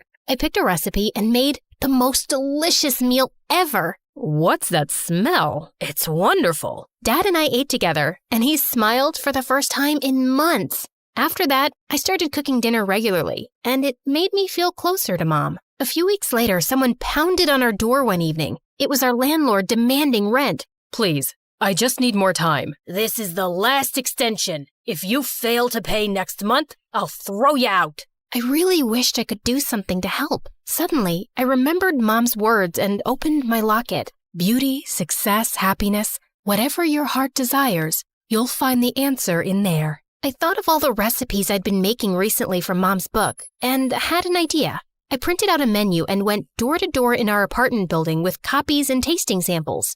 And to my surprise, orders started pouring in the next day. Soon, I had to make so many lunch and dinner boxes to deliver that Dad started helping me. We were able to make our rent, and over a few months, we were supplying food to other apartment buildings too. We needed more space for our operations, so we soon moved into a small house. At the start of summer vacation, I was busy packing meals one day when I saw a moving truck pull up to the house next door, and a pretty girl my age stepped out of it. I thought I'd welcome her, so the next day I went over with a pie. But just as I was about to ring the doorbell, I heard people yelling inside and then a loud smash. I quickly turned to leave, and a few steps later, I tripped over someone's leg and fell over with my face in the pie. That was hilarious, and I really thought I wouldn't be able to laugh today. Why did you trip me up? Why were you snooping around my house? I just came to say hi, like a nice neighbor. I even baked you a pecan pie. Pecan? That's my favorite. Is there some part of the pie that didn't touch your face? Maybe this corner? That looks okay. I sat down beside the girl as she ate. Her name was Emily, and she told me the people screaming inside were her parents. I can't stand when they fight, which is all the time. They're so busy hating each other, they don't even notice me anymore. What are your parents like? Do they get along? Suddenly, I felt a lump in my throat, and I just couldn't bring myself to talk about Mom. Yeah, my parents are like best friends. They're perfect together. But it's just me and my dad right now. Mom's out of town for a few months. Emily and I quickly became friends, and we spent the whole summer together, watching movies, riding our bikes, and baking cookies in the kitchen. When high school started, I was glad that I had a friend for a change. But the very first day, I saw some cheerleaders talking to Emily by the lockers, and then she came skipping to me. Guess what? The cheerleading captain said I've got a great look, and she wants me to try out. Well, that Candace is a jerk. She's always calling me a weirdo just because I don't paint my face like a clown or act like a bimbo. I don't know. She was really nice to me. It was obvious Emily wanted to join cheerleading, and I didn't want to sound petty, so I didn't say any more. And soon enough, I felt she started changing. Sure, she still hung out with me, but she'd run off the second Candace called her. She even started changing the way she dressed, and I could swear she was trying to imitate Candace's nasal voice when she spoke. One day at lunch, Candace and her gang walked over to us and invited Emily to a party. I'd like to bring Gwen too, please. Hey, why are you begging for me? I'm not dying to go. Sorry, Em. The party's kind of exclusive, but I've heard some rave reviews about your food, Gwen. Think you could cater for like 100 people this Sunday? I don't mind if you come as a waitress. I'd be happy to take your order, but I won't be waiting on you. You could have made yourself loads of tips, but suit yourself. As much as I disliked her, I didn't want to turn away a big order.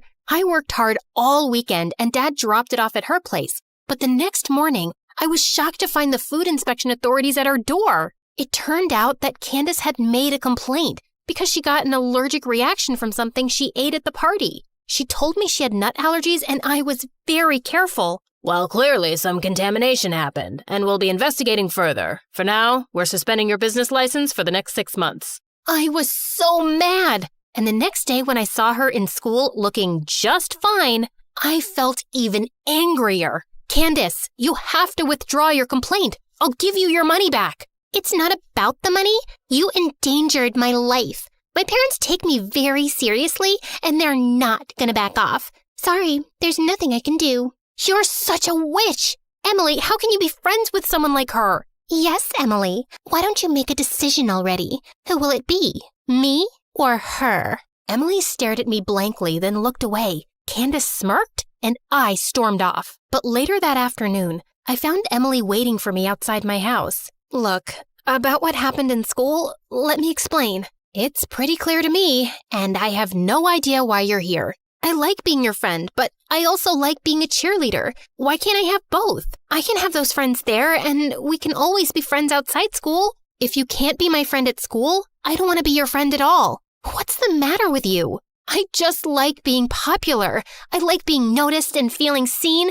You don't know what it's like growing up in my house. Don't use that as an excuse. Everyone's going through something. It's not a good enough reason to be a jerk friend. You're one to talk with your picture-perfect parents. You wouldn't understand. Well, thanks to your friend, I might lose my business for good, so I have other things to worry about. Just go away, Emily. Fine, have it your way. And the next day, Emily was even worse. She actually joined Candace and her minions in making fun of me. That afternoon, I went down to a coffee shop that I knew was hiring. The owner was a kind man who was also impressed by my baking knowledge, and he immediately offered me the job. One evening, as I was at the cash counter, a cute boy with sunglasses walked in. He ordered some coffee and then dropped a $20 bill in the tip jar. I've never seen you here before. What's your name? Gwen. Nice to meet you, Gwen. I can give you my autograph if you'd like.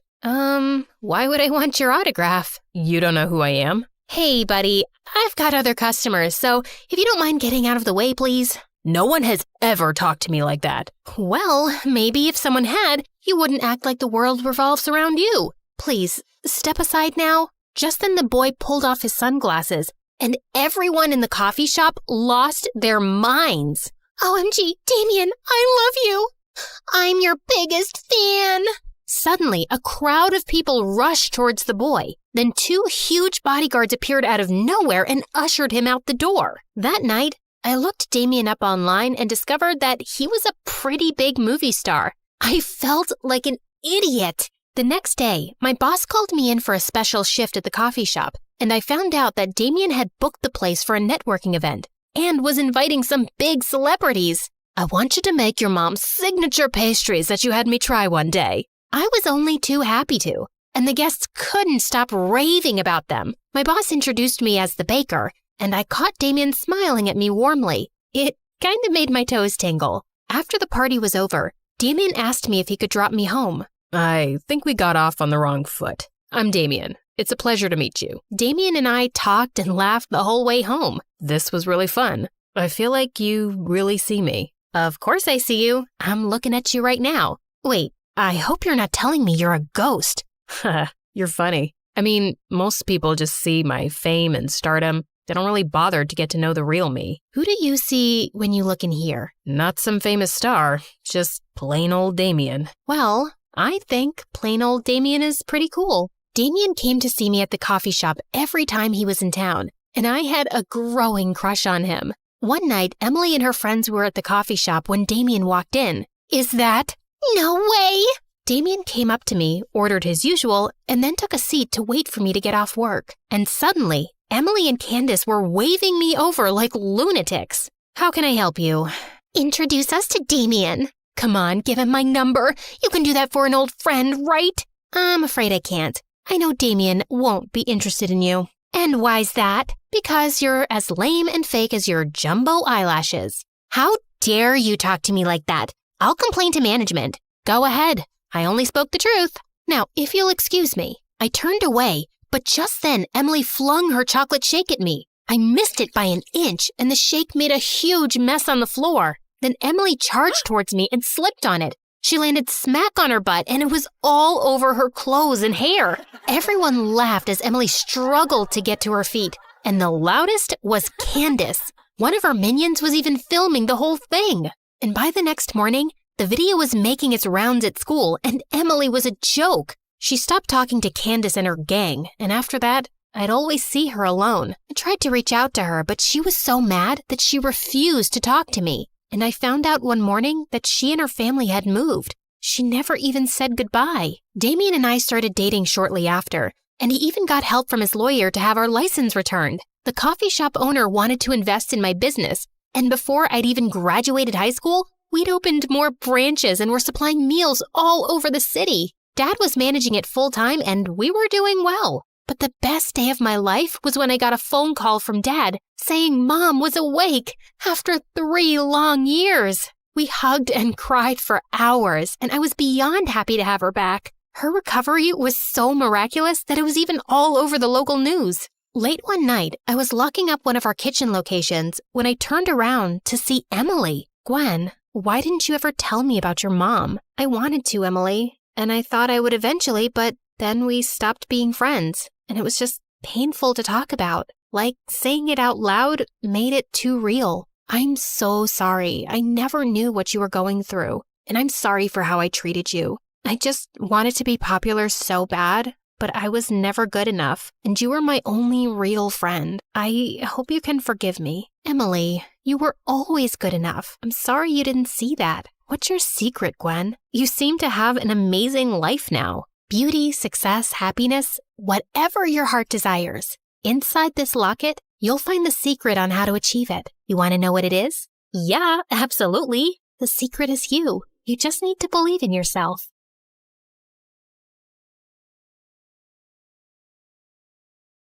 Hi, I'm Serena, and I know what you're thinking. She looks nothing like her family. That's because I was adopted when I was a baby. I was born in Romania, and I might have taken that small piece of trivia a little too seriously. Oh, I can't water the plants. Romanians are allergic to the sun. Does this broccoli have garlic on it? Romanians don't eat garlic, Mommy. But I have to sleep inside this cardboard box. It's a Romanian thing. You won't get it. That's a vampire thing, doofus. Now sleep in a bed like a proper human child. God, you're so dumb.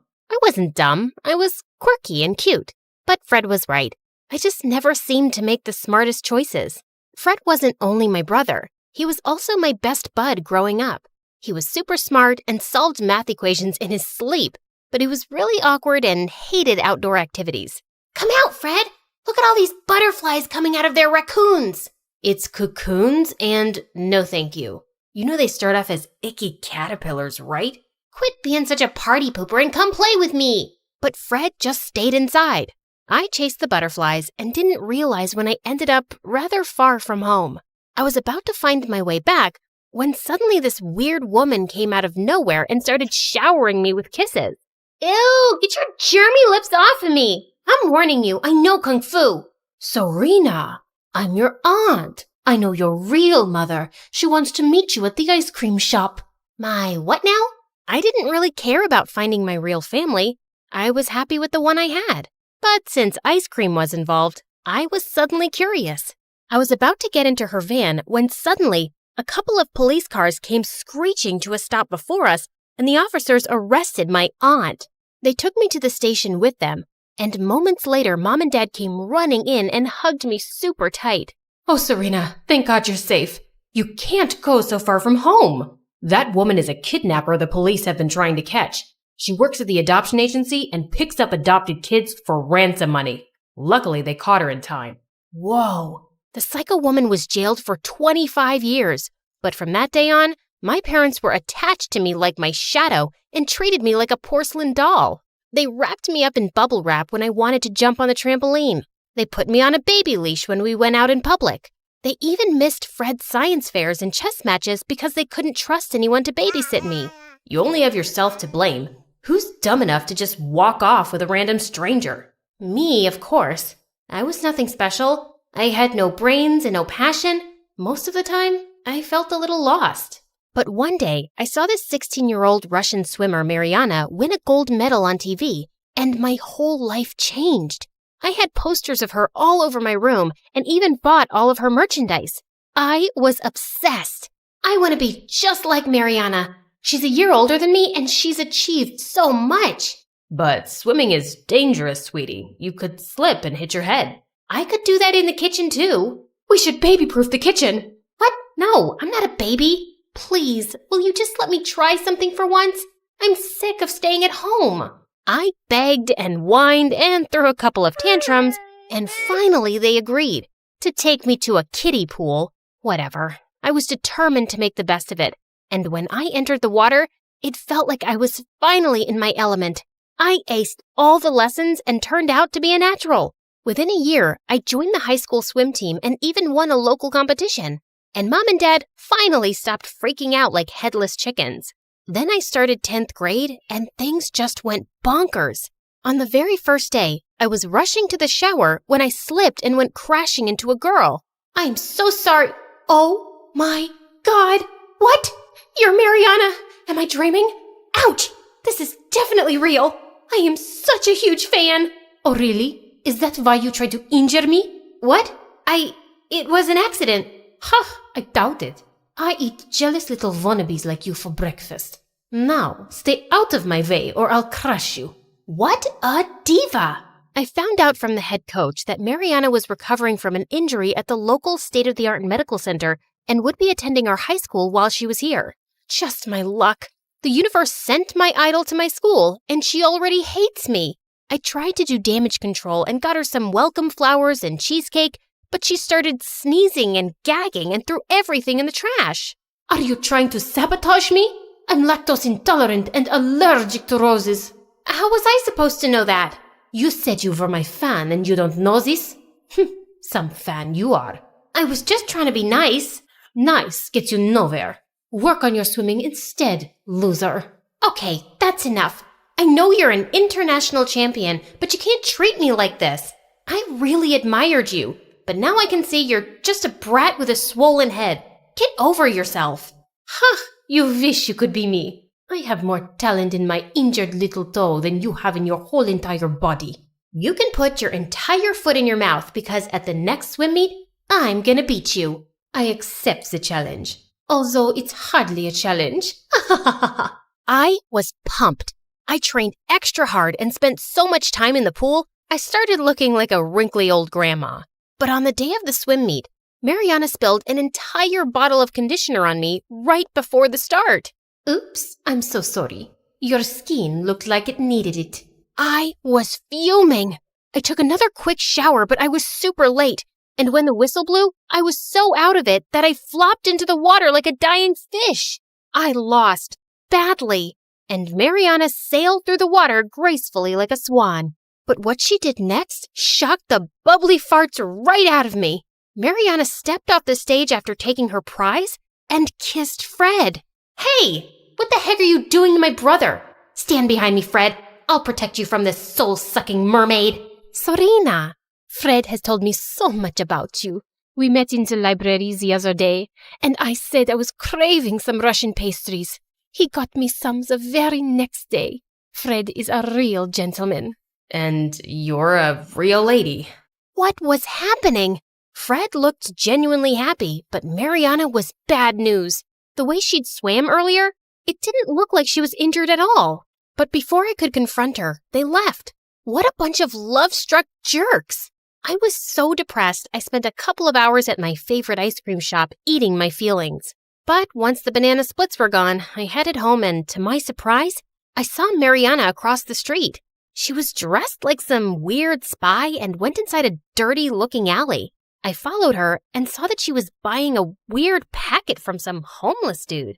Hey, what you got there, bestie? Did you hit your head on that dive? I am not your bestie. Is it Russian candy? Is it a wig? Or is it a whole new personality you use only when Fred's around? It's your brother's heart, and it's all mine. She was a piece of work and super suspicious. I wanted to follow her, but I was already late. Mom and Dad would probably send a SWAT team after me.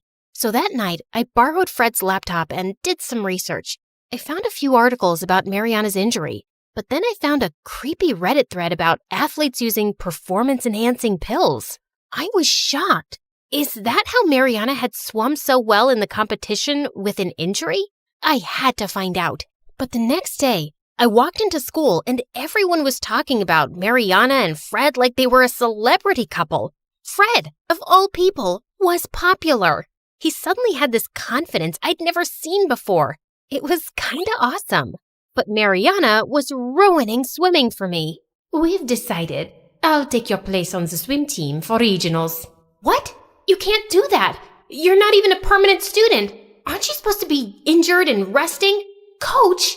I'm sorry, Serena. We have a chance to compete with an international gold medalist on our team. And she seems strong enough now. I was so mad I tore up all of her posters from my room and trashed all the merchandise. All I'd wanted to be was noticed by my idol, but she just turned out to be a massive jerk. I was gonna bring her down if it was the last thing I did. Hey, Mariana told me what happened. It was really sweet of you to give her your place. She really needed this. I didn't give up anything. Your evil girlfriend pushed me out. Swimming is the only thing I'm good at, but she couldn't even let me have it. Look, I know you're hurt, but she's a good person. It's all an act. She's only pretending to be your girlfriend to get under my skin. Yes, Serena. I'm sure my relationship is all about you. Everything is always about you. The only reason a girl could want to be with me is to get back at you. Not because I have anything worth liking, right? Wow, I didn't know you were so desperate to be liked, you'll defend the devil herself. Some brother you turned out to be. I hated the look of hurt in Fred's eyes, but I was just so mad. The next day, I sneaked into the gym and went through Mariana's locker, and I found the package she'd taken from the man in the alley, and it had pills inside. I ran to the head coach and showed him everything. Mariana went ballistic. They aren't what you think. I'm not a cheat. Then explain how your injury healed so quickly. You're lying, Mariana, and I have proof. Stop this, Serena. You don't know what you're talking about. No. For once, I'm the smart one, and you're being dumb. She played you with her big eyes and pretty face. She's just a cheating witch. Stop calling me that. And then she pushed me into the water. The head coach insisted on getting her tested, and she went bananas. She started ripping up pool noodles with her teeth and threw swimming flippers at the students like a mad person. 2 coaches had to drag her away, and she was suspended during the investigation. But I wasn't even happy about it. My teammates were mad at me for being a sneak. Fred wasn't talking to me, and Mariana, all the blood work came out clear. Turns out, the pills were special Russian vitamins.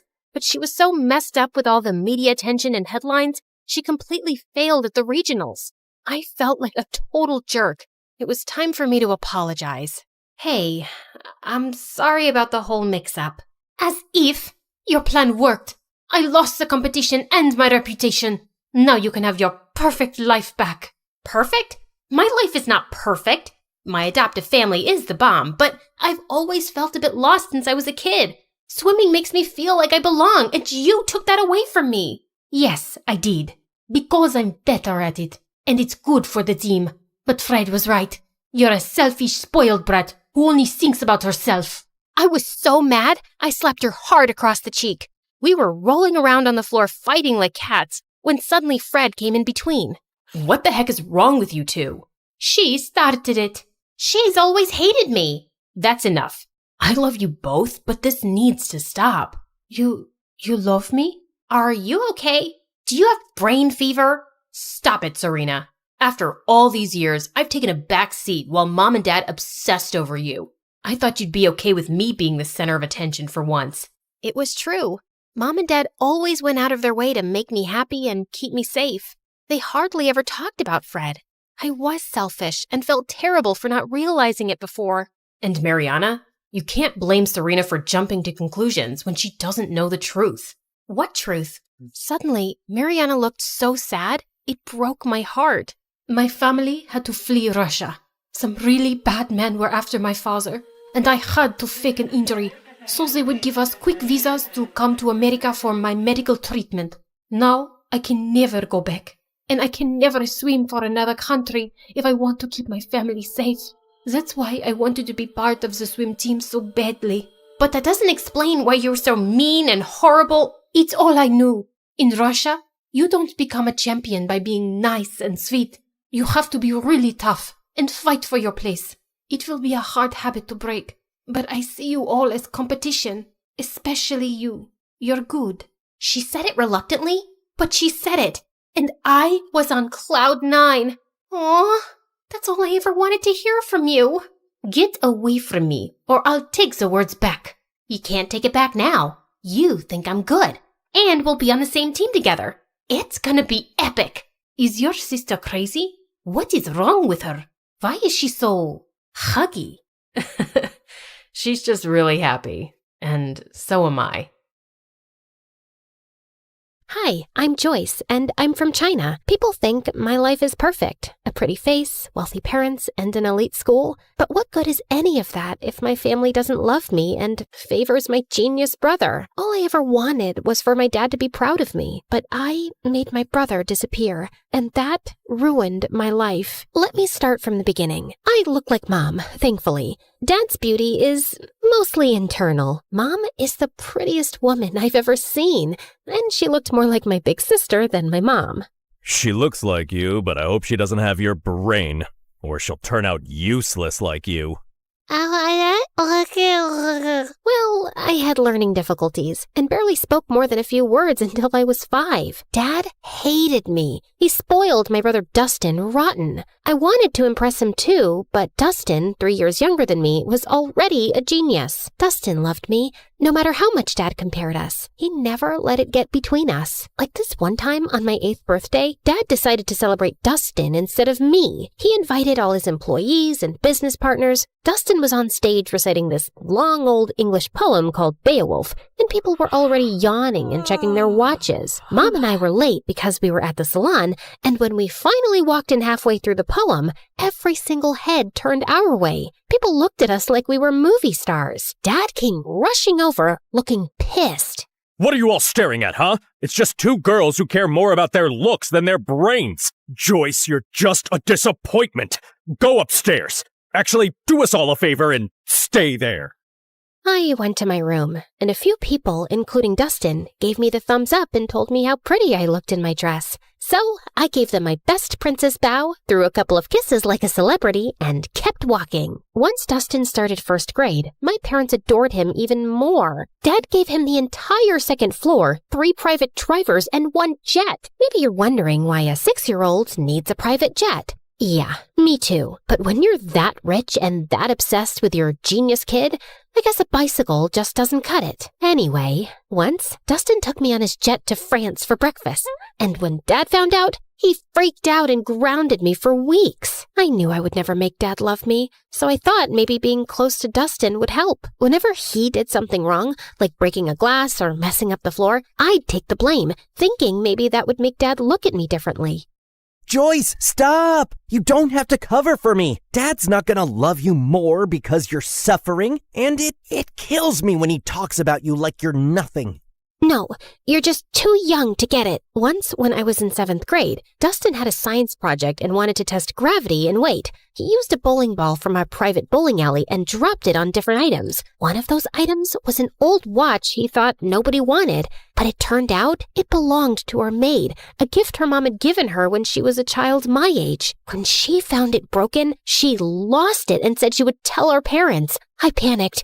I couldn't let them think their perfect kid could be this careless. So I did something I'm not proud of. I knew our maid had a sick mother, so I called her. This is Joyce. I'm sure you know who I am. Your daughter is threatening me and my brother, and I don't like that. I know you're sick and you need monthly medications, and your husband is useless and your son steals from you. And your only provider is our maid. So I advise you to talk to your daughter and tell her to back off, or I'll talk Daddy into firing her. Do it before it's too late. Then I hung up with a tight feeling in my chest. The maid didn't say anything after that. She just kept working quietly for days, and I felt terrible. I kept giving her money from my pocket anonymously for years. Then 9th grade arrived, and something completely unexpected happened. One afternoon, I was humming in the school bathroom when the music teacher happened to be hiding in one of the stalls trying to catch girls who were vaping. She heard me, asked me to sing, and ended up loving my voice. She even said I could be the lead singer for the Christmas choir. I was over the moon. And no, of course Dad didn't come to the choir. Only Mom came. And she didn't even stay until the end because Dad called her to come home for whatever reason. But everyone else was so impressed by my voice that a few people came up to talk to me afterward, including this kind-looking man who honestly resembled Keanu Reeves, if Keanu had a paunch. I'm Peter Anderson. I'm a music producer. You've probably heard the rumors that I'm a fraud, but this town loves gossip more than the truth. Anyway, I see real talent in you, and if you're interested, I'd love to help you become a singer. Here's my card. Maybe we can talk more in my office. I was so happy that someone finally noticed something in me and wanted to help me shine, even if it was this half-fraud kind of a mess person. Of course I kept his card with me, and I didn't tell anyone except Dustin. So I guess you're the child who'll make our family proud after all. What is that supposed to mean? I mean, Joy, people think the perfect, favored child is the lucky one, but it's actually the ugly, stupid, neglected one. Like, how would you discover your voice if you lived in a cage chasing someone else's dream? Okay, wow, this is getting deep. Don't worry, I won't go that deep. I know your IQ. Anyway, I need a favor. I know you're going to that Halloween party this weekend, and Dad would never let me go. So maybe you could sneak me out with you? I really, really want to go. They're bringing Chicago-style pizza. And if Dad finds out I snuck out, at least he'll know I was with you. Which will make things even worse. Come on! I'll do your assignments for the whole next semester. For the next 2 years. Fine. Shake on it. Wait, did you like this video and subscribe to MSA? Obviously. Why do you think I turned out so emotionally intelligent? Guys, interact with our video so this story blows up. What are you waiting for? Comment now! That weekend, I snuck Dustin out and we headed to this huge party 5 blocks away. Dustin was wearing a white ghost costume. Way too simple for a genius, but whatever. I dressed like Amy Winehouse, and honestly, I looked really cool. The party was wild. Everyone was having fun, and a bunch of kids were wearing the same ghost costume as Dustin. I kept an eye on him until this cute guy came up to me and started talking. I liked him, and when I saw Stephanie staring at us with jealousy, I realized she probably liked him too. She was a girl from my school who was always jealous of me, so I decided to annoy her even more. She walked over and started talking to him, and he didn't mind. So, Alan, did you know I have a really good voice? I can sing Can't Help Falling in Love by Elvis Presley, if you want. They have karaoke here. It's Derek. The singer? No, my name.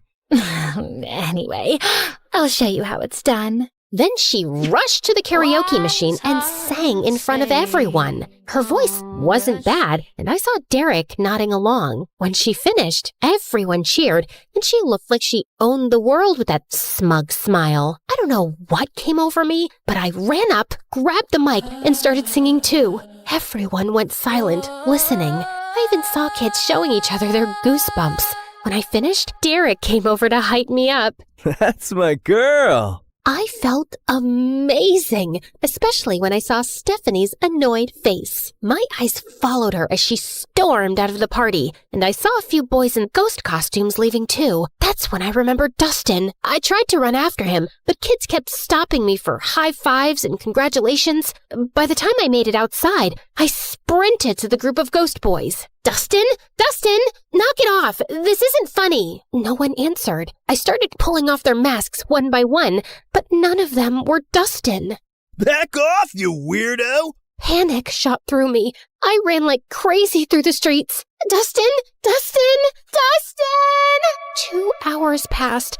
I couldn't find him. I was so worried sick about my brother, and I knew there was no running from calling Dad. I was finished. Dad and Mom arrived with a few police officers, and Dad looked like he was about to finish me off. He lunged toward me, but Mom stepped between us. He glared at her with furious eyes.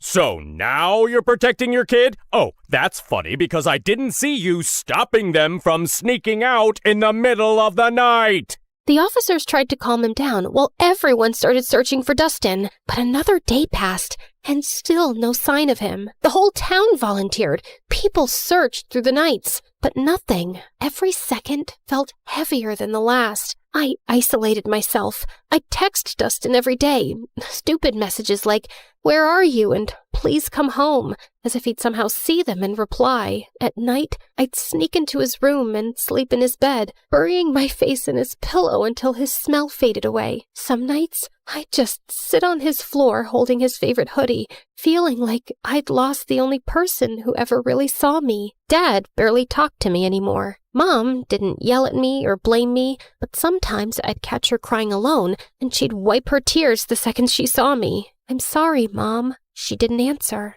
"Can we talk about this?" I want to hear your voice. I know what happened is my fault, but I just want you to pat my shoulder, let me cry in your lap, tell me it'll be all right. Just say something, anything. But she didn't. She just gave me a sad little smile, nodded, and walked away. And then I completely shut down. A year of guilt and silence later, I couldn't take it anymore. I needed something, anything to distract myself, even if just for a little while. I remembered the card the producer gave me, and I figured, why not call him? It's not like I had much to do being alone all the time. Wise decision. I'm gonna make you a star, way up in the sky, so bright, your dad's gonna regret not loving you enough. Well, that's definitely a dream to live up to. He started helping me get small singing gigs at local cafes, and I loved it. The attention, the clapping, the feeling that I mattered to someone. One day, someone recorded me singing and posted it on TikTok, and it went viral. People loved my voice and kept commenting that they wanted more. So, Peter created a small YouTube channel for me and uploaded my videos there. He was so proud. It felt nice having a father figure in my life who actually cared. But when my dad found out, he completely lost it. Oh, look at you! Enjoying your little fame with that fraud producer. He's not a fraud. He helps me a lot. He even made me a YouTube channel, and it's growing. Aw, and who gets paid from YouTube? Did he even give you a single cent? Or does he just toss you a few pennies you get from those miserable cafes? I'm not doing this for money. I do it because I love singing. Just like you loved your brother, right? For the first time, I felt real anger toward him. Why couldn't he see any goodness in me? But before I could say anything, he pushed his chair back and walked out. Later that night, he started having chest pains. Mom and I rushed him to the hospital. The doctor said it was stress and that he needed rest. I didn't visit him much while he was there. Not after what Peter told me. Summer vacation's coming up. I was thinking we could go on a little tour around the country. Grow your audience. See where this takes us. I believe in you, kid. I went on that tour in a heartbeat, and I had the best time of my life. For once, I felt like a child again. No guilt, no pressure, just music and freedom. But even then, I worried about Mom. I always felt like she needed rescuing from Dad. That became my motive. Work harder, grow bigger, make more money, and buy us a house far away from him. My fame grew fast. By the time I finished high school, I was well known enough to earn a good income. One night, before leaving the house the next day for good and renting an apartment in the city, I was having my last dinner with my parents. You know, Joy, now that you're getting into business and success, you should know it comes with stress. You might even end up in the hospital since you're so fragile. So I was thinking, I don't trust that knucklehead producer of yours. I should be your manager. I have a pretty good feeling I'll finally be proud of you, especially once we start making real money off your little talent. I paused. The moment I thought would never come had finally arrived. Sure, my dad wasn't nice to me, but maybe this was my chance to make him proud. Maybe I could make up for everything that happened years ago. I looked at Mom for a reaction. She gave the slightest shake of her head, but I convinced myself she didn't mean anything by it. I'll think about it. That night, I told my producer I was choosing my father as my manager. Kid, I can't force you or tell you what to do. You're grown up. If you think your dad's the right man for the job, then go ahead. And just remember, I'm still here for you. I canceled my move to the city, and Dad became responsible for all my finances, all my schedules, and everything. Everything was fine for the first few months, but then I started noticing that my finances didn't make sense. I was earning more back when Peter managed me, and I was working twice as hard now. Still, I gave my dad the benefit of the doubt until one day I checked my bank account and it was at zero, completely empty. I freaked out and went to confront him in his office, but he wasn't there. That's when Mom walked in, pale and shaking. She turned on the TV. William Clark, the billionaire owner of Clark Investment Companies, has been exposed as the center of a massive Ponzi scheme. Authorities estimate he conned thousands of people out of nearly $300 million. Records show the fraud began in the early 2000s, and officials confirm he fled the country this morning. The FBI is now searching for him. Back to you, James. I stared at the screen, frozen. My dad, the man who made me feel small, unworthy, and desperate to impress him, built his entire empire by scamming people. It was my biggest regret, choosing the wrong man to trust. I ran to my mom and hugged her. He stole from me, Mom. He hurt me, and he always made me feel incomplete. All I ever wanted was for him to be proud of me.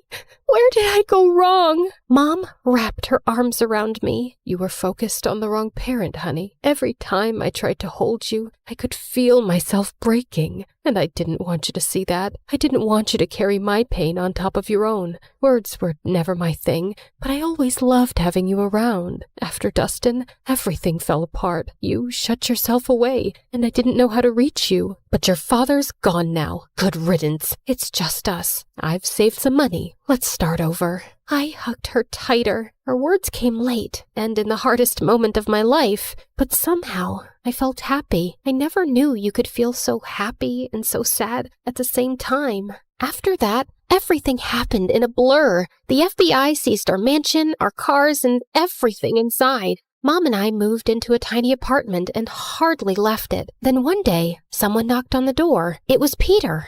Didn't I tell you? I'll always be here when you need me. But who's gonna listen to my music after what my dad did? Joyce, what defines Joyce is what Joyce does, not her father. It's time to rock again. Remember your YouTube channel? I've been saving everything we earned from it for something big, and today's the day. No, I can't. I just want a quiet life with Mom. I'm sorry. Actually, I gave an interview this morning. I told everyone what your father did, including how he stole from you. People are sympathetic. I've read the comments. They love you, Joyce. They want you back. Wait, you did an actual interview? For me? Wow. Peter helped me restart my career, and people were happy to have me back. And soon enough, I was a huge success and making good money too. One day, before one of my biggest concerts, Mom told me that Dad had been arrested and was facing decades in prison. She said he wasn't feeling well and wanted to see me. I decided to see him one last time before closing his chapter for good. I know you probably think I was stupid, Joyce. No, you committed every sin in the book, but stupidity wasn't one of them. You know what? I actually feel sorry for you. You spent your whole life putting down an innocent little girl without a shred of guilt. Well, you weren't like Dustin. For Christ's sake, he was the only one who made me proud, and you had to take that away from me. I guess it was for his own good. Otherwise, he would have grown up to be a miserable little fraud like his father. I finally get it. You were never capable of being proud of me. Not because of who I am, but because of who you are. A fraud, in business and as a father. Now, if you'll excuse me, I have a crowd of 200,000 proud people waiting for me. And with that, I spit on him and left. The moment I stepped on stage, the entire arena erupted. I looked out at all those excited faces, at Mom's proud smile, at Peter beaming at me like his daughter had made it. And then I closed my eyes, and I saw him, Dustin, with that same cute, confident little smile he always had when he believed in me more than anyone else. I keep running, like I'm trying to outrun time. I can't stop, I can't slow down with these ghosts still in my mind. And it hits me when it's quiet, nowhere left for me to hide. So I keep on moving, just to feel alive. But as I sang, the crowd grew louder. Louder than I'd ever heard. I opened my eyes. There was a guy being lifted by the crowd, riding toward the stage, and for a second, I stepped back in fear. But then my heart stopped. Dustin? I signaled for my security to let him through. He climbed onto the stage, and I swear the world went silent around us. I looked at him like I had just seen a ghost. The hostess rushed forward, tears in her eyes. After your mother's interview about your missing brother, the internet made it their mission to find him. He's been missing for 10 years. We interviewed him and confirmed with your mom. He is your long-lost brother. My knees almost buckled. I couldn't breathe. But Dustin spoke first.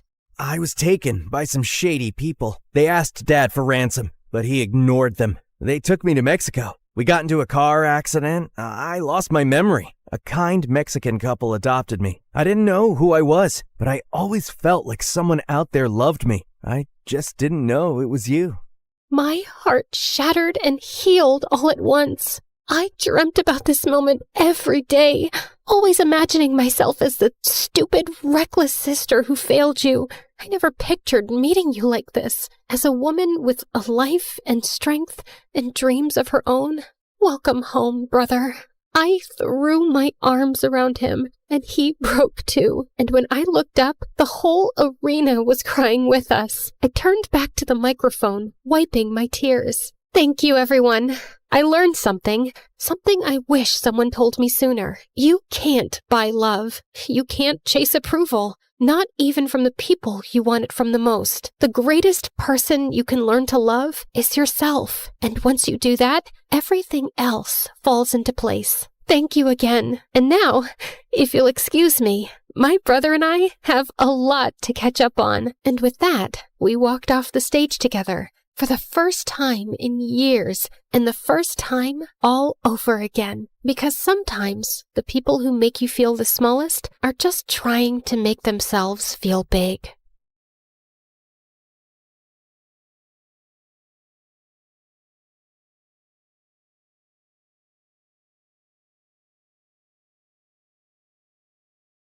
You see this mess? It's all my fault. Even though this may look like an action movie, this is actually a love story. When I was 15, me and my mom went on vacation. I basically didn't say a word the whole time. I had just gotten braces and I felt so ugly. Come on, honey. Just try to enjoy your vacation. How can I? I look like I just ate a fence. But you need your braces. I know I do. That's why I told you I didn't want to leave the house all summer. Yeah, I was a bit of a brat. But can you blame me? I was a moody 15-year-old girl, and my smile looked like a meat grinder. I stayed in the vacation house all day and would only go out at night to take walks by the beach. One night, I was walking and I saw someone in front of me. It was a boy. I couldn't really tell what he looked like because we were both in the shadows.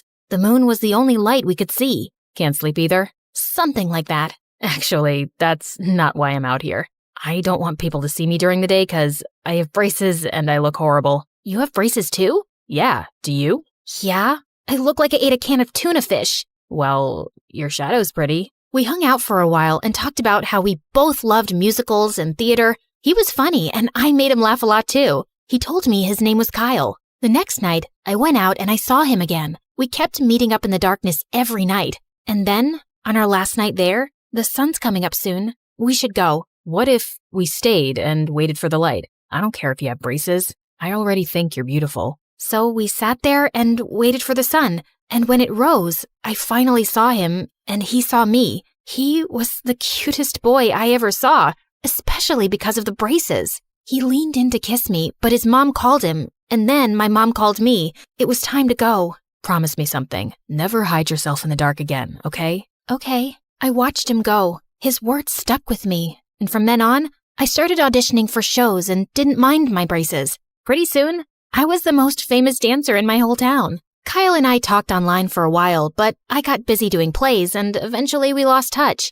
I never thought I would see him again. And then, a few years later, on the opening night of the play at my community theater, everything changed. I had a slow dance solo in a sad scene, but I was really nervous because at all of our rehearsals, the boy who was working the spotlight could never keep up with my dancing. I danced, and to my surprise, I didn't slip out of the light at all, not even for a second. It was like I was dancing in starlight.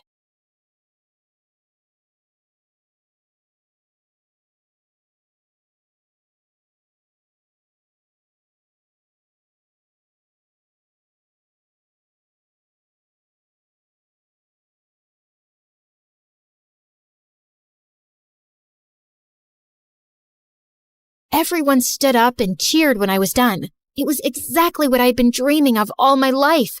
After the play, I ran upstairs to thank the boy for doing such a great job. Steve, that was amazing. Thanks. Steve got sick, so I filled in. Oh, hi. I'm Abigail. Everybody knows who you are. I guess you don't recognize me without the braces. Wait, Kyle? What are you doing here? We moved a few months ago. I didn't know you were here either. Steve couldn't keep up with me on the spotlight. How did you know where I was going at every step? I didn't, but I figured you've been in the dark long enough. Oh, good thing we both got our teeth fixed. I'm just glad you couldn't see me. I've never cried at a play before. You cried? I don't believe you. Look for yourself. Liar. I guess they tried. Let me make it up to you. How about a celebration dinner? My family's here, but tomorrow's good. The next 24 hours were the longest of my life. All day I tried on different outfits and experiments with makeup. The truth was, even though we lost touch, I never forgot him and never felt that way with anyone else. I rushed outside when he called. What I wasn't expecting was that he had a motorcycle. Wow, you didn't even bother to dress up? Excuse me, do you know how long— I'm kidding. You look beautiful. Yeah, I do. And don't you forget it. And you better have something good planned. I'm expecting a real effort and will accept nothing less. I was planning on going to the Taco Bell drive-thru. Is that good? You better be kidding. 0 points for the joke, but you have to admit, I have good taste. Ow! Don't worry, I have something planned. Not Taco Bell, promise. We rode his bike and I felt just like I did when I was dancing, totally free. It was like no time had passed at all, like we had known each other forever. He actually took me to this amazing new restaurant, paid before the check even got there, and took me to the beach after where we got ice cream and went for a long walk. I didn't want to show it, but I was already falling for him. With Kyle, it was just comfortable. We almost kissed when he was dropping me off, but I could tell he didn't want to pressure me and I didn't want to move too fast. So we shook hands. A little awkward, but kind of funny too. Needless to say, that night, he was all I could think of. If I knew how messy things were going to get, I might have ended things right then. I'm freaking out. This job would make me totally independent. I could finally save enough to get my own place and not have to live with my stepdad anymore. That's great. Why are you so scared? My last job interview, I froze. I'm terrible at interviews. I get so anxious. So, why do you want to work at our store? Are you serious right now? Sorry, we don't accept that kind of attitude here at our big fancy clothing store. You're fired. After a while, he finally took it seriously, and we actually did a little mock interview. It went well, but he was still totally freaked out. You're doing great. Relax, just be yourself. I really appreciate the help. I feel much better already, but the interview's not the only reason I'm nervous. There's something I have to tell you. I don't just want this job, I need it. It's part of my probation. Probation? Like, you got arrested? Yeah. If I can't keep a job, I could go to jail. They arrested me for reckless driving, but it wasn't my fault. My sister called me and she was having an asthma attack, so I had to drive her inhaler to her. The police were behind me, but I didn't stop. The judge gave me a break because I helped my sister, but he said if I get into any more trouble, I could go to jail. I'm so sorry, but I'm sure you'll get the job, especially since you have all these interviewing skills now. And you know, I have asthma too, so I thank you for your service. We need people like you. Just then, my phone rang. It was my theater director. She said if he saw me dancing at our next show, I'd have a real chance of being hired on Broadway. It was my dream.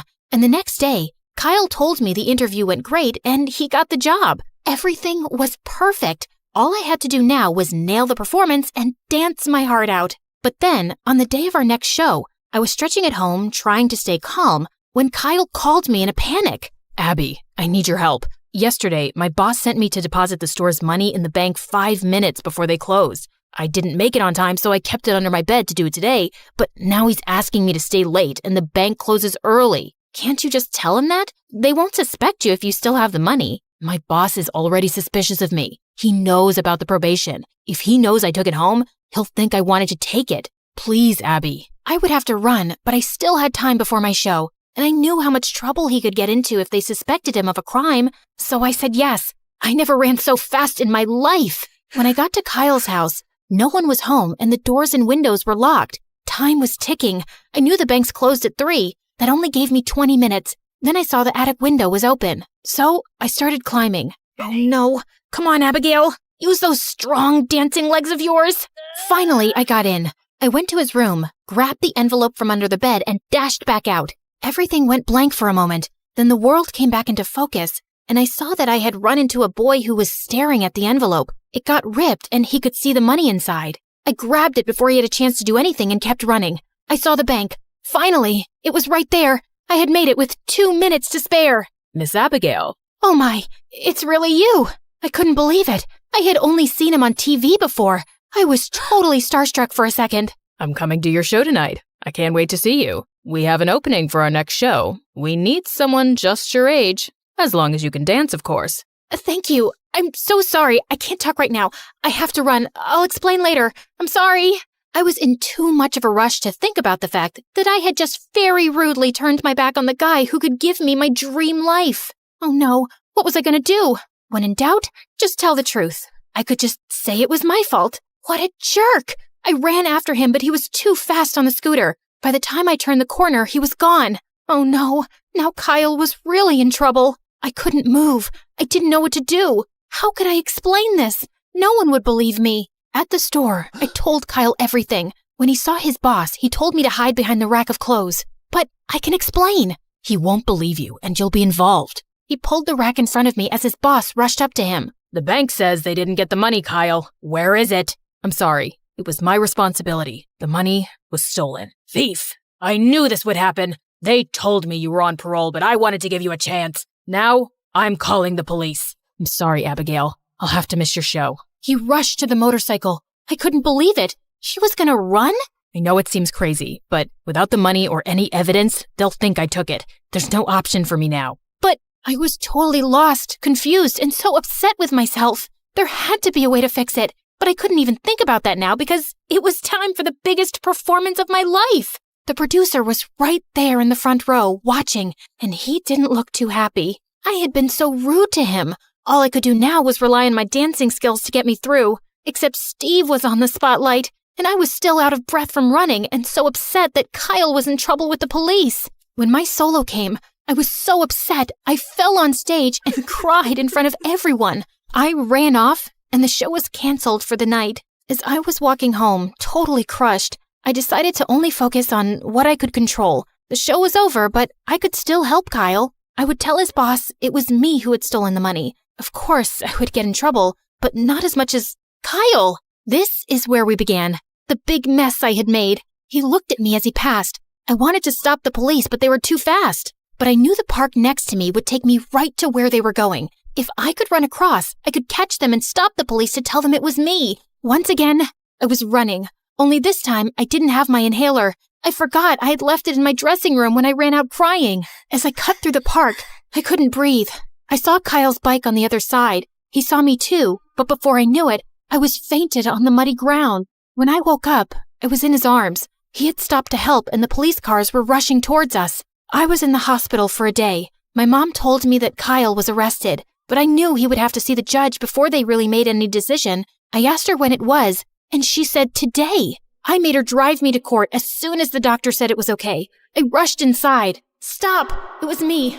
I lost the money. Kyle didn't do anything wrong, I promise. Even though the judge believed me, he still said we were to blame.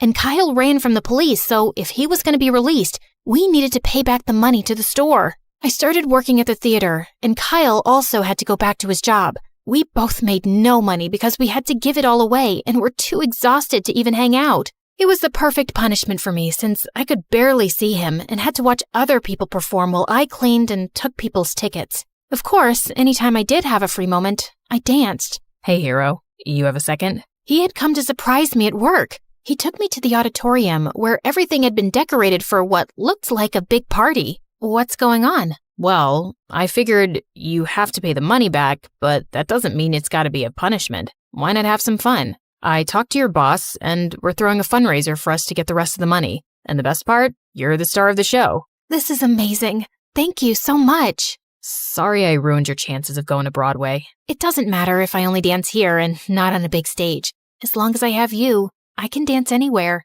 He held me in his light again. This time, I knew I wouldn't get lost in the dark.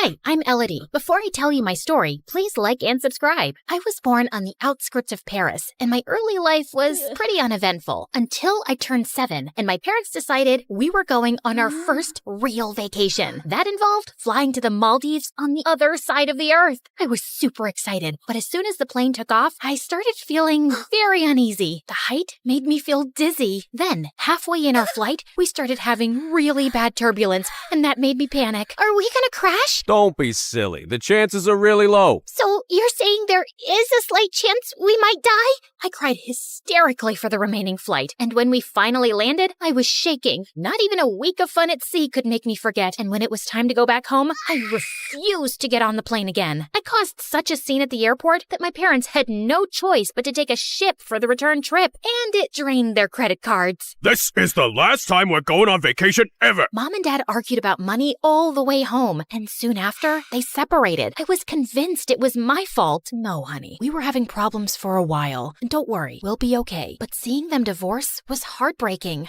Dad remarried, had new children, and completely forgot about me. Mom tried many things to cheer me up, but it seemed like nothing was working. Until one day, she took me ice skating at the local rink, and that changed everything. When I was on the ice, it felt like I was flying, and all my problems disappeared. Mom saw the potential I had and signed me up for private lessons. By the time I was 10, I was already winning junior local competitions. My training was expensive, but Mom worked double shifts to cover for it. If this is your dream, I will do anything in my power to help you. You're the best, Mom.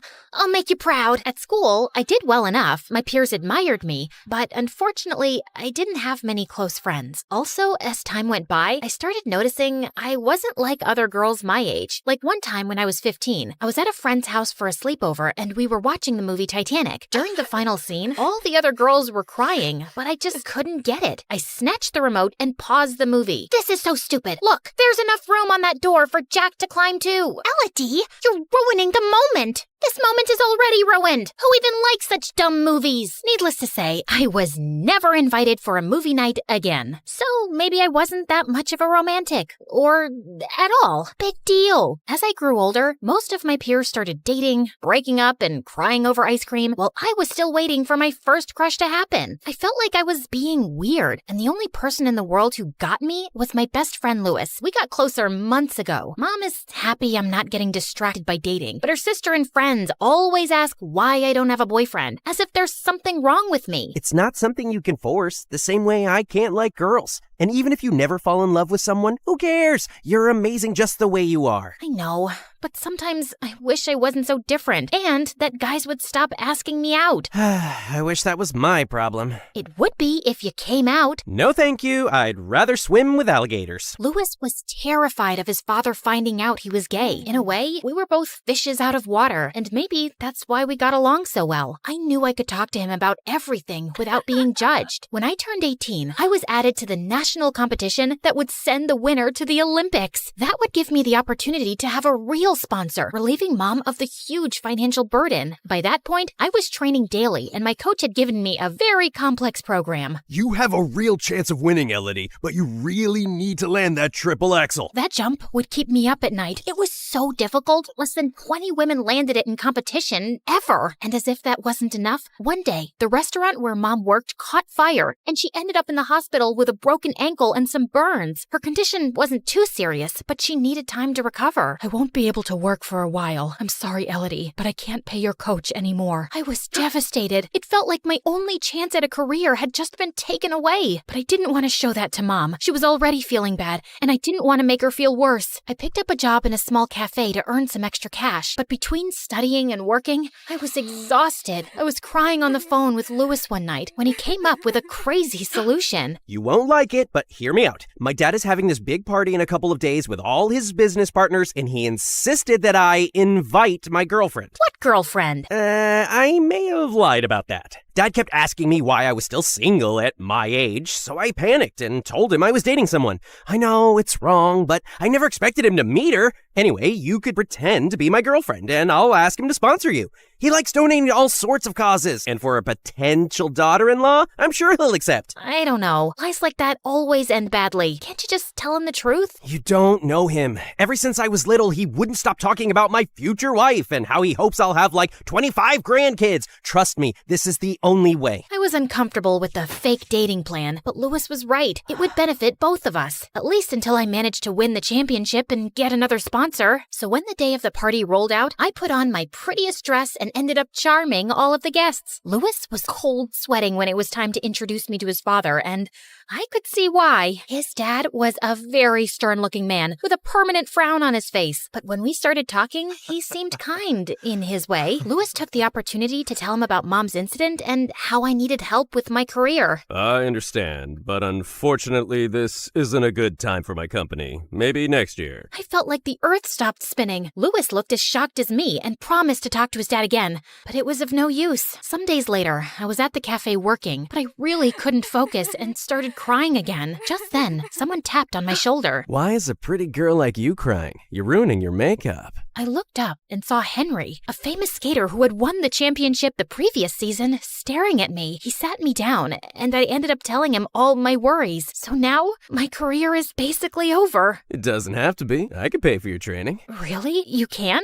But why? You hardly know me. I know that everyone needs to see real talent. My family is one of the wealthiest in the country. My car insurance is more expensive than your lessons. It's nothing. I couldn't believe my luck. From that day on, I started practicing with Henry, and he seemed quite impressed with my skills. Some days we would go have coffee after training. He was a lot more experienced than I was, and I loved hearing about his travels and all the talented people he met during competitions. One afternoon after practice, Henry was dropping me at home when he leaned in and tried to kiss me. I quickly pushed him away, and he seemed very confused. I'm sorry, is there a problem? I think I might have given you the wrong idea, Henry. I like you, but only as a friend. I'm just not interested in dating anyone. I see. What can I say? It's breaking my heart that you're doing this to me, and I get it, but I don't think any other guy would. You have to be careful about giving a guy wrong signals, especially when you get so close in such a short period. Guys always expect something in return. Anyway, I guess I'll leave now. Henry gave me a quick hug and left. I decided to keep my distance from Henry after that. I didn't want to hurt him anymore. Soon it was time for the competition, but the day before the competition, I was so stressed out I could barely stay still. So Lewis asked me to go to the local fair with him to calm my nerves down. We went to all the booths trying our luck. I spent an embarrassing amount of money at the duck pond game, and Lewis won at the miniature rifle range. The lady gave him a huge heart-shaped plushie, which he gave to me. A lucky charm for tomorrow. Sure. It has nothing to do with how bulky this is. We were having a good time, going on roller coasters and eating fries. But just then, I heard someone calling my name from the crowd. I turned around and saw Henry walking in our direction. So he's the reason you broke up with me? Henry? No, you're misunderstanding. Lewis is just a friend. Just like I was a friend to you? You know, if you liked someone else, you could have just said that. And what's even about this guy that made you reject me? Is it money? Careful, dude. You got yourself a gold digger. Don't you dare talk to her like that. Or what? You'll hit me? Henry took a step forward, his fist balled up. But I got in the way and pushed Henry aside. It's not worth it, Lewis. He's just a crazy, possessive guy. Forget about him. Oh, wow. Crazy and possessive? This is how you say thank you for being a good friend and helping you? Something this idiot would never do? I wanted to argue more, but I decided against it and left with Lewis. I couldn't believe Henry would turn on me like that. I thought he was my friend, but I couldn't waste too much sleep because of him. I had a competition to win. I set the alarm on my phone and went to sleep early so I got some rest. But the next morning, I woke up to Lewis screaming in my face. Get up, Elodie, you're late. What? Oh my God, how did I not wake up? I checked my phone and the screen was glitching. It looks like my phone's broken. We don't have time for that. Hurry up or you'll miss the competition. I quickly got dressed and left with Lewis, but the road was jam-packed with traffic. It was the weekend and the main carnival day. As if that wasn't enough, the main bridge was closed because of a small accident. This is the only way to cross the river.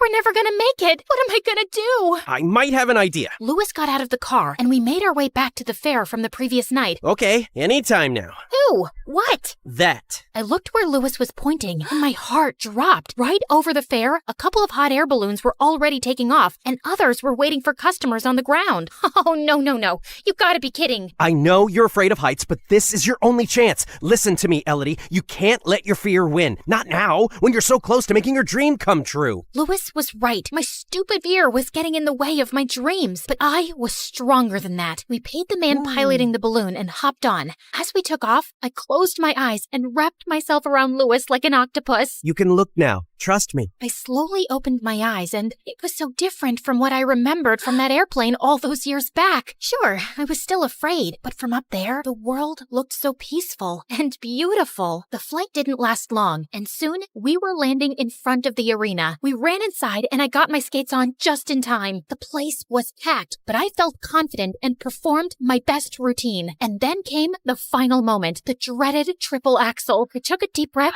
and spun 3 times, landing beautifully. The crowd went crazy. The results were announced soon after, and I was over the moon to bag the first prize. Right after I got my trophy, I was getting back to Louis when Henry got in my way. What now? I just came to tell you that I'm sorry. I was wrong and totally out of line. Also, I really thought that hackers would hack your phone and keep you away from the competition, but I guess talent always finds a way. You hacked my phone? That's why the alarm didn't go off and nobody could reach me? That's horrible, Henry. Why would you do that? Because I wanted to show you your place. But like I said, I was wrong, and I'd like to start a new friendship with you from scratch. Yeah, I don't think so. I can't trust you, and friendship is based on trust. Now, if you'll excuse me, my friend is waiting for me. I went backstage to Louis and was kind of surprised to see his dad waiting for me. Congratulations, young lady. I'm proud my son has such a talented girlfriend. Actually, Dad. Louis gathered himself for a moment and then told his dad the truth. I'm sorry for all the lies, but all this time I was afraid of disappointing you. You're right. I am disappointed, but with myself. I kept projecting my ideal life without even considering you'd want something different. Son, all I really care about is for you to be happy. And you, young lady, this was a big step in your life, and I have a surprise for you. Louis and his dad took me home with them, where his dad had organized a party to welcome Mom after her discharge from the hospital. She couldn't be at the competition, so the party was our chance to celebrate together. Mom introduced herself and thanked him, and then they kept chatting, and it gave me a weird feeling. What's going on with our parents? They're so red. Are they sick? Worse, they like each other. And yes, you guessed it. That's how I ended up with a stepfather and brother. I learned that you have to face your fear, or you'll be afraid for the rest of your life.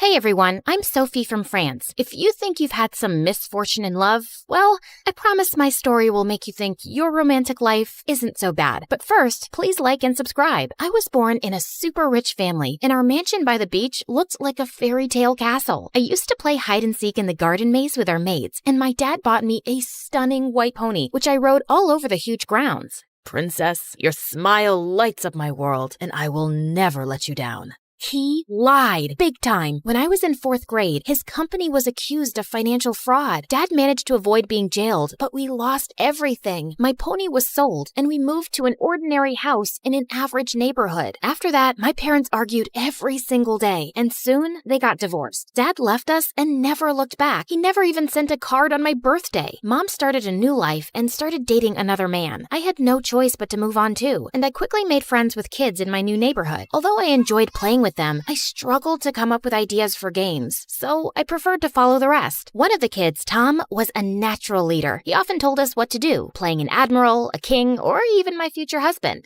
Sophie, when we grow up, you will marry me. Okay.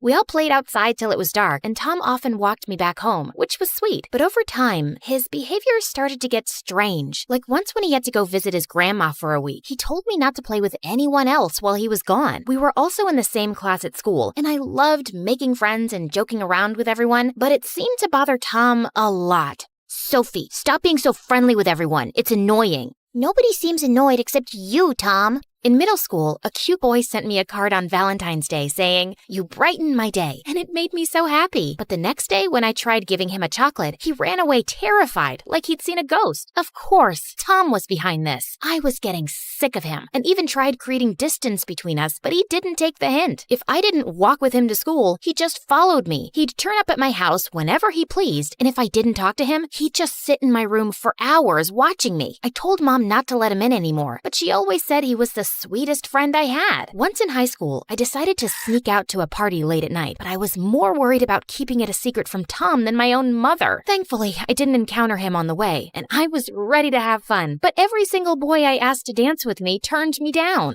Okay, can someone please explain what's going on? I'm pretty and cool and yeah, pretty. Why don't you boys want to dance with me? Because your boyfriend isn't gonna like it. I followed his sideway glance to see freaking Tom watching me from a corner. Tom, are you stalking me? And stop telling people you're my boyfriend. It's dangerous for you to be out alone so late, so of course I followed you. And I never said I'm your boyfriend. I'm your fiancé. You accepted my proposal, remember? We were 9 years old. Listen, we are not dating or engaged, and I don't need your protection. You need to back off. I'm warning you. I should have stopped this nonsense a long time ago, but to be honest, I was a bit scared of Tom. But now, I really needed to send him a clear message that I was not his property. So the next day, I asked the strongest guy in school to date me. It started out well, but on the third day, my boyfriend disappeared. He broke up with me on the phone and didn't come to school. And soon, I heard he'd left the city. Now, I was officially untouchable. Although I was furious with Tom, I still cared about him and he obviously needed help.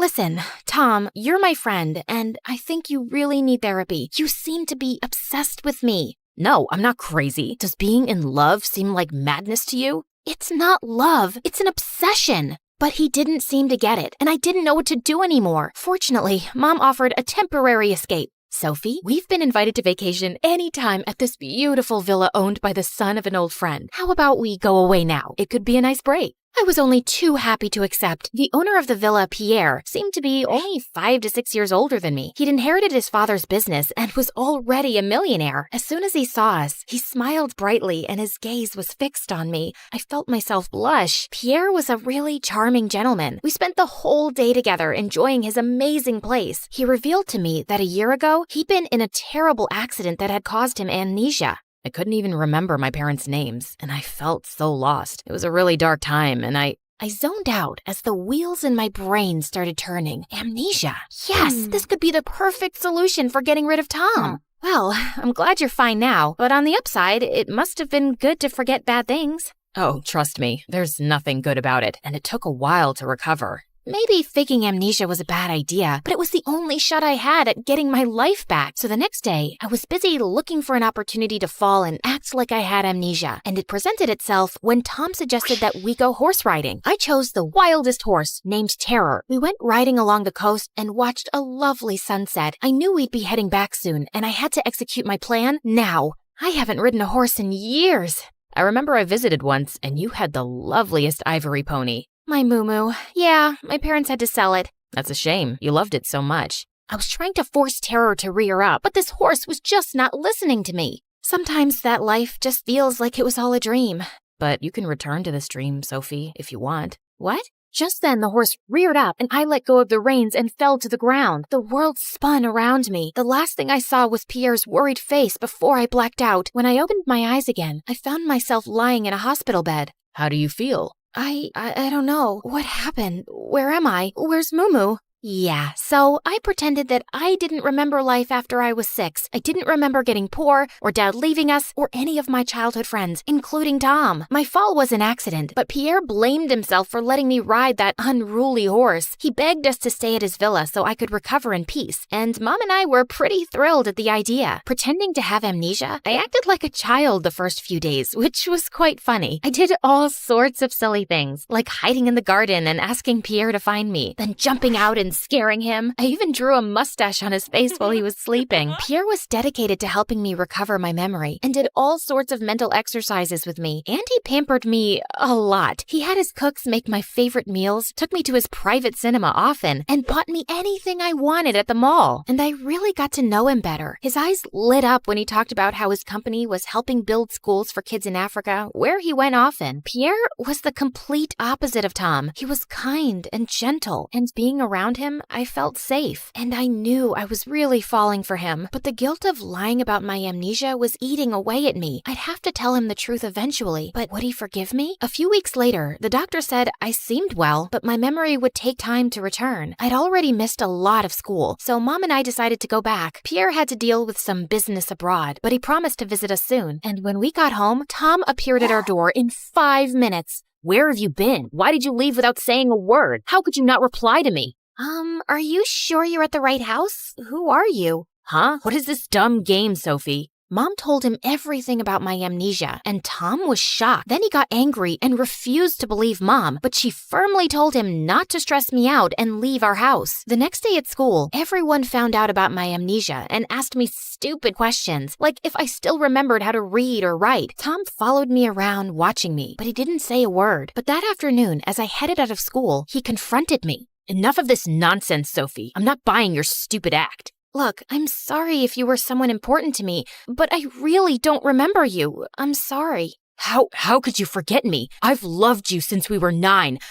I've been by your side every day since. How could all that just disappear? No, I refuse to accept that. I'll remind you of every memory till it comes back to you. He grabbed me by the arms and I started to panic. Leave me alone. Just let me be. Help! Someone please help me. Some people watching the whole scene called the police, and the police ordered a restraining order against Tom. My plan had worked. I felt both relieved and guilty. I knew I'd gone too far, but it was the only way. After that, Tom kept his distance, but I could still feel his eyes on me from the shadows. My only hope was to graduate and leave this place and Tom behind soon. For good. A few weeks passed, and I was already missing Pierre a lot. I texted him several times, but he didn't answer. Maybe he was just really busy, or maybe I'd misread some signs and he didn't feel the same way about me. I was looking for something to occupy myself and decided to sign up as a volunteer with some friends at the Nice Carnival, a major music event raising funds for charity. As soon as we were done setting up the sound system on the stage, the announcer stepped up to the mic.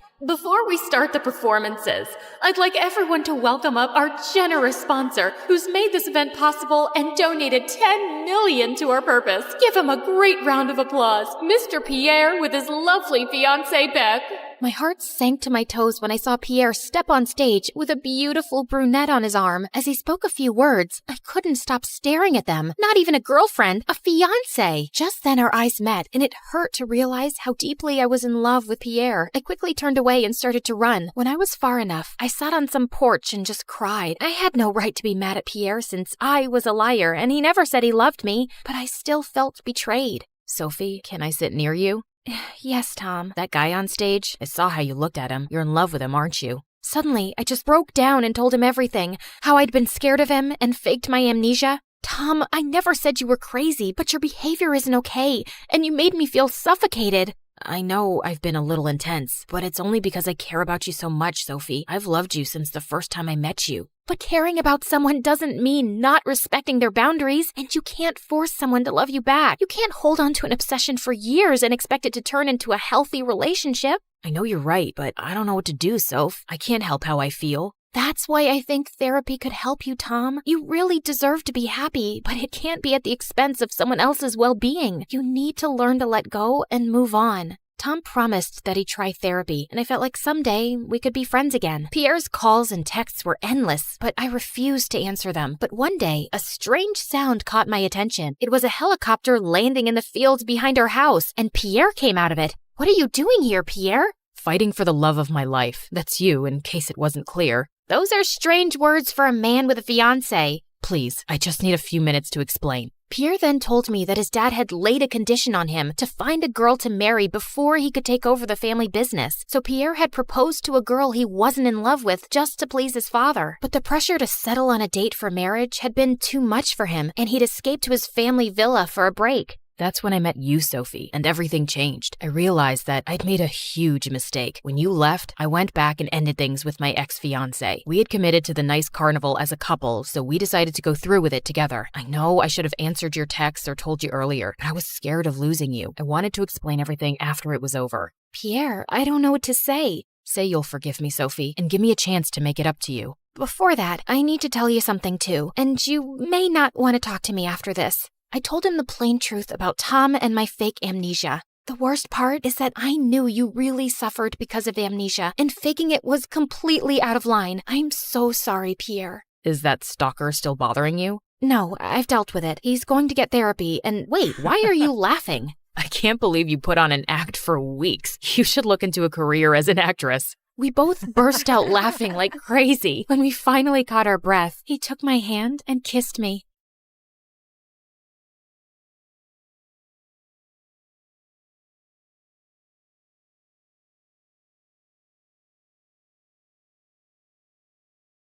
Have you ever stared at yourself in the mirror and literally didn't recognize the person staring back? Welcome to my life. A masterclass in fake it till you make it. Hi, my name is Tessa, and I've been living a lie since I was 6. That's when the Crawfords adopted me. Initially, it felt like a dream come true. A mansion the size of a small country, a garage full of cars, and parents who paraded me around like their favorite charity project. And this is our daughter, Tessa. We rescued her from that dreadful orphanage. But as I got older, the constant stares and whispers started to get to me. I was tired of being the adopted one in a family of blue-eyed, perfect-looking people. Why don't you look like your parents? Are you like the help or something? So by the time I started at a new high school, I took matters into my own hands. Every morning, my routine was the same. Wake up in my perfect room, put on my perfect clothes, and finish with the most important part, blue contact lenses to cover up my boring brown eyes. The Crawfords never asked me to hide who I was, but they never stopped me either. And honestly, it was easier this way. No more questions, no more explanations, just Tessa Crawford, the perfect daughter with the perfect blue eyes that matched her perfect parents.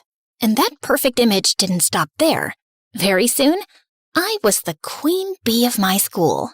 Top of the social pyramid, an Instagram feed that looked like a fashion magazine, and grades that would make any parents proud. I had the whole package. Well, except for one seriously annoying problem. Ryan Bennett, king of the jocks, heir to Bennett Corp., and owner of the world's most punchable face, who'd been trying to make me his girlfriend since freshman year. Come on, Tessa. We're practically royalty at this school. Can you imagine the power couple we'd be? Our parents practically run this town together. Wow, Ryan. When you put it like that, I'd still rather date a cactus. But I always kept the rejection light and friendly. See, Ryan wasn't just annoying. He was the kind of guy who'd destroy your entire social life if you bruised his ego. And with our parents' businesses connected, I couldn't risk it. So I played nice, while mentally calculating how quickly I could escape every conversation. My perfectly crafted fake life was running smoothly, until he came along like a wrecking ball.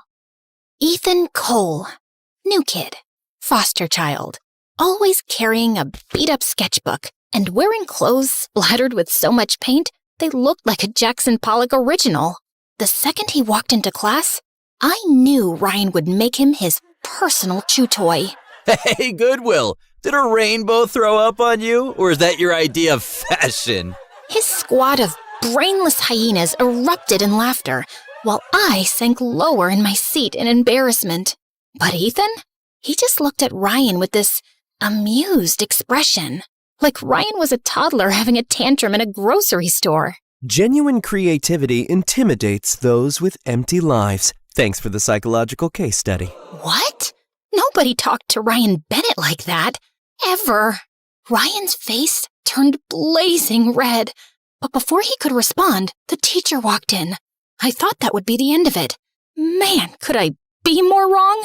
Over the next week, Ryan and his goons accidentally spilled paint all over Ethan's English essay, shoved him into lockers when teachers weren't looking, and even started an Instagram account dedicated to mocking his secondhand clothes, calling him a peasant painter. Through it all, Ethan kept a poker face, never giving them the satisfaction of seeing him crack. But I noticed the shadow under his eyes growing darker each day. Then came the art show event. Ethan had entered his painting into the district competition, a breathtaking piece that showed a small child reaching for the stars. I overheard him telling the art teacher it had taken him 3 months to create. When I arrived at school the next morning, there was a crowd gathered in the hallway. I pushed through to see Ethan standing in front of what remained of his painting, now slashed to ribbons, with crude words spray painted across it, while Ryan and his friends were snickering nearby. For just a split second, Ethan's mask slipped. I saw tears in his eyes as he gathered his destroyed canvas with trembling hands. No one else seemed to notice. They were already moving on to the next piece of hallway gossip. But I couldn't look away. That afternoon, I did something completely insane. I wrote an actual physical note, like we were living in the Stone Age, and slipped it into his locker. "You're stronger than they know. Just don't give up." Then, I lurked behind a pillar like some deranged stalker, watching as he found it. When he smiled, this genuine, surprised smile that transformed his entire face, I felt this weird flutter in my chest. But I didn't dare actually talk to him. Are you kidding? Me, Tessa Crawford, voluntarily interacting with the paint-splattered foster kid? That would be social suicide. Still, I couldn't stop thinking about him. How could anyone be so comfortable just existing as themselves? One day after school, I spotted Ethan sneaking off with his paint supplies, and something possessed me to follow him. I felt like the world's worst spy, ducking behind trees and cars, praying nobody from school would see me. He led me to this abandoned playground, rusted swings barely hanging on, a slide covered in graffiti, the whole post-apocalyptic vibe. But Ethan walked straight to a crumbling concrete wall and started painting the most incredible mural I'd ever seen. I crept closer to get a better look when, oh my God, I'd stepped on an empty soda can. I dove behind the slide and quickly climbed up, my heart threatening to explode out of my chest. And then, because the universe hates me, my phone started blaring my ringtone. "Shut up! Oh my God, shut up!" In my panic to silence it, the phone went flying out of my hands, skidding down the slide, and landing directly at Ethan's feet. Well, hello there, mysterious stalker's phone. Let's see who's calling. He picked it up, then answered with a smirk. Thank you for calling Stalkers R Us. Your business is important to us. Please hold while I locate the owner of this phone. What? Who is this? Where's Tessa? Ah, Tessa. She just went to the bathroom. Can I take a message? Yes. Tell her that her parents are leaving for a charity gala in Paris in an hour. And we'll see her in a few days. Then Mom just hung up, and I wanted to evaporate on the spot. I slowly emerged from my hiding spot, face burning hotter than the sun. I can explain. I was... Following me? Pretty sure that's defined as stalking in all 50 states. I wasn't stalking you. I was taking a shortcut, and then I saw you and got curious. A shortcut through an abandoned playground surrounded by a chain-link fence with no trespassing signs every 5 feet? Okay, fine. I followed you. Happy now? Just don't tell anyone at school, okay? I have a reputation. Instead of mocking me, Ethan just laughed, like he genuinely found the whole situation hilarious. Your secret's safe with me, Princess. He gestured toward his mural, a stunning scene of people helping each other during a storm, sharing umbrellas and reaching out their hands to pull others to safety. Want to see what I'm working on? Up close? And that was the beginning of the end for the fake Tessa Crawford. Over the next few weeks, I started sneaking away to meet Ethan at that playground. At first, I told myself it was just artistic curiosity, and I liked watching him paint. But the truth was, I liked talking to him. Really talking. Not the fake small talk I did with my friends where we discussed nothing but Instagram likes and who was dating who. One night, sitting on those rusty swings, I finally told him the truth. I've been adopted since I was 6. The Crawfords, they've given me everything a girl could dream of. The house, the clothes, the opportunities. And I'm sure they love me, in their own way. But what I've really wanted the most is their attention, you know? And they're usually too busy with their galas and business meetings to give me that. Sometimes I feel more like a charity project than their daughter. Is that why you hide your real eyes? I nearly toppled off the swing. How did you— The blue doesn't quite match your skin tone. Also, the way you're always rubbing your eyes when you think no one's looking. I don't think it's the most comfortable thing in the world. They do get uncomfortable after wearing them all day. So take them out. What? No, There's no one here but me, Tess. Something in his voice made me trust him. With shaking hands, I carefully removed the first one, then the other, blinking as my eyes adjusted. And then I finally looked up at him. For what it's worth, your real eyes are way more captivating. They've got these little gold flecks that catch the light. Just stunning. Then he leaned in and lightly kissed me. And I felt that for the first time, someone had really seen me. And Ethan just had this freaky superpower for noticing things everyone else missed. Like how Mrs. Daniels, the lunch lady, wore the same worn-out shoes every day because she was sending her kid to college. Or how Mr. Rivera, the librarian, always had hospital forms peeking out of his bag because his daughter was sick. Together, we started leaving anonymous notes for people we knew were struggling, just like I'd done for him that first day. You really think a little note makes any difference? When I got yours, it was the first time anyone at school had shown me a speck of kindness. So, yeah, they matter. A lot. The more time I spent with Ethan, the harder it got to step back into my fake life. It was like having 2 separate identities that were getting impossible to keep apart. I don't get it, Tess. How can you stand those people? Especially Ryan. The guy's basically a walking cologne ad with the personality of a mosquito. You don't understand how it works. My dad's company and Ryan's dad's company are practically joined at the hip. And the rest of my friends, they're not that bad. Yeah? Think they'd accept me if they knew we were friends? They might. If you tried to fit in a little, maybe tone down the whole— I gestured vaguely at his paint-splattered everything. The whole me thing. Got it. It felt kind of terrible that I'd said it, but to my complete shock, Ethan actually tried. He started wearing cleaner clothes, tamed his wild hair, and even sat with us at lunch. I was touched because it meant he cared enough about me to do something that was obviously hard for him. But Ryan and my friends still found ways to exclude him, making comments disguised as jokes. So, Ethan, is it weird living with random people who get paid to pretend they care about you? Like having a babysitter who never leaves? Ryan! Actually, Ryan, I bet if your parents cared as much for you as my foster mom does about me, you might have had a better personality. But hey, at least you got that trust fund to keep you warm at night. The table went dead silent. Ryan's face darkened like a thundercloud, and I knew we were in serious trouble. And the next day, I found Ethan staring at the spring formal banner he'd spent weeks painting. It was destroyed, torn in places, dripping with soda, with crude drawings scribbled all over it. Just then, Ryan sauntered over, grinning like he'd just won a championship. Aw, what happened to your little finger painting? Such a shame. You did this. Again. I let it go the first time, but what makes you think you can keep treating people like this? Relax, Charity Case. It's just a prank. That's how we have fun. But I guess you wouldn't get it. It's one of those you're poor, you wouldn't understand kind of things. The look in Ethan's eyes, I'd never seen anything like it.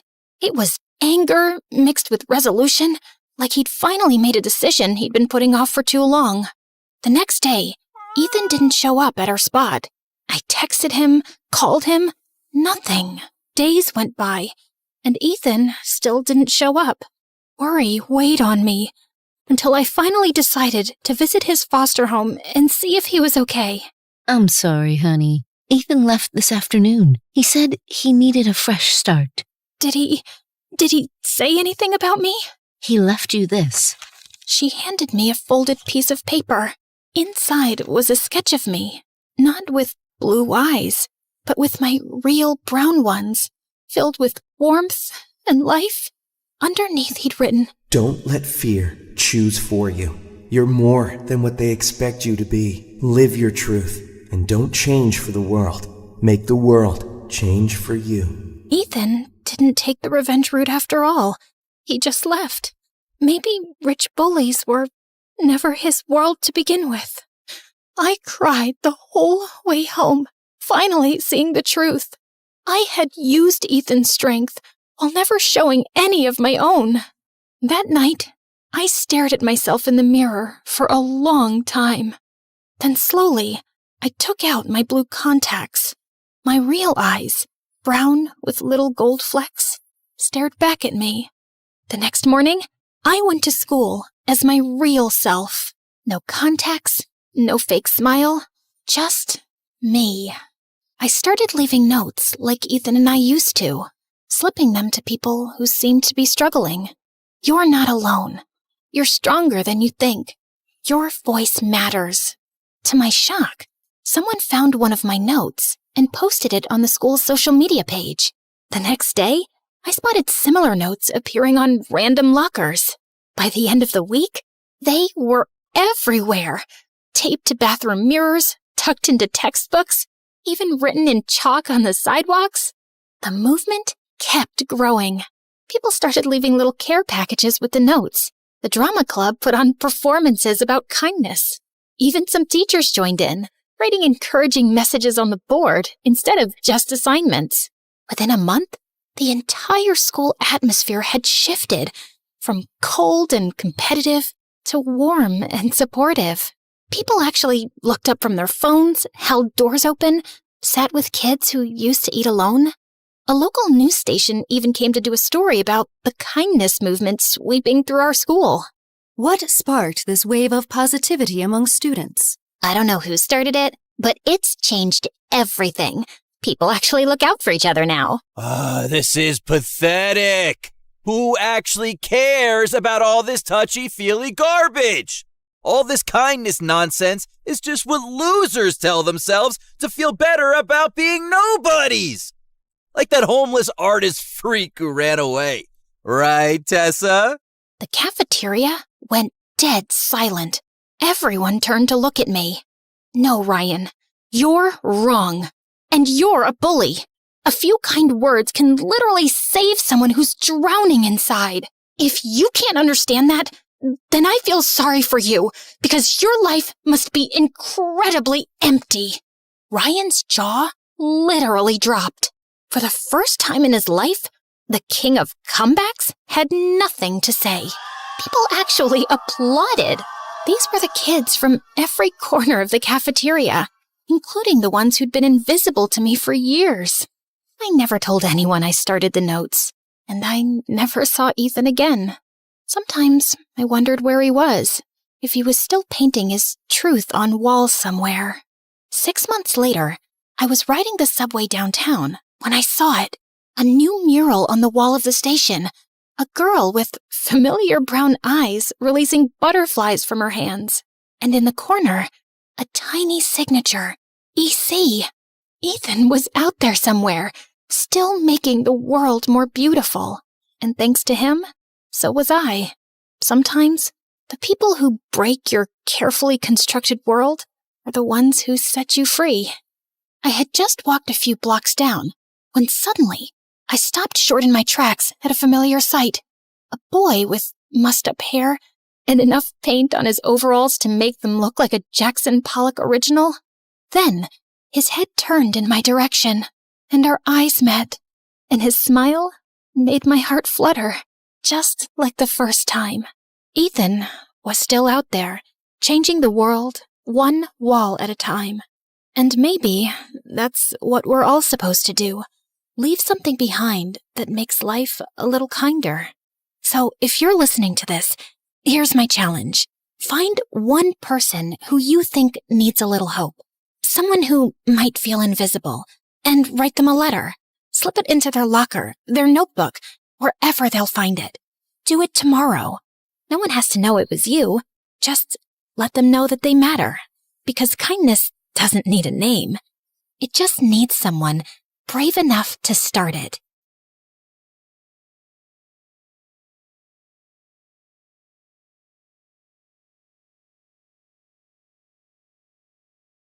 Little Natalie's tummy couldn't stop growling. She had been hungry the whole afternoon, but it was evening now and her mom wasn't home yet. Those rich people should stop making my mom work so much.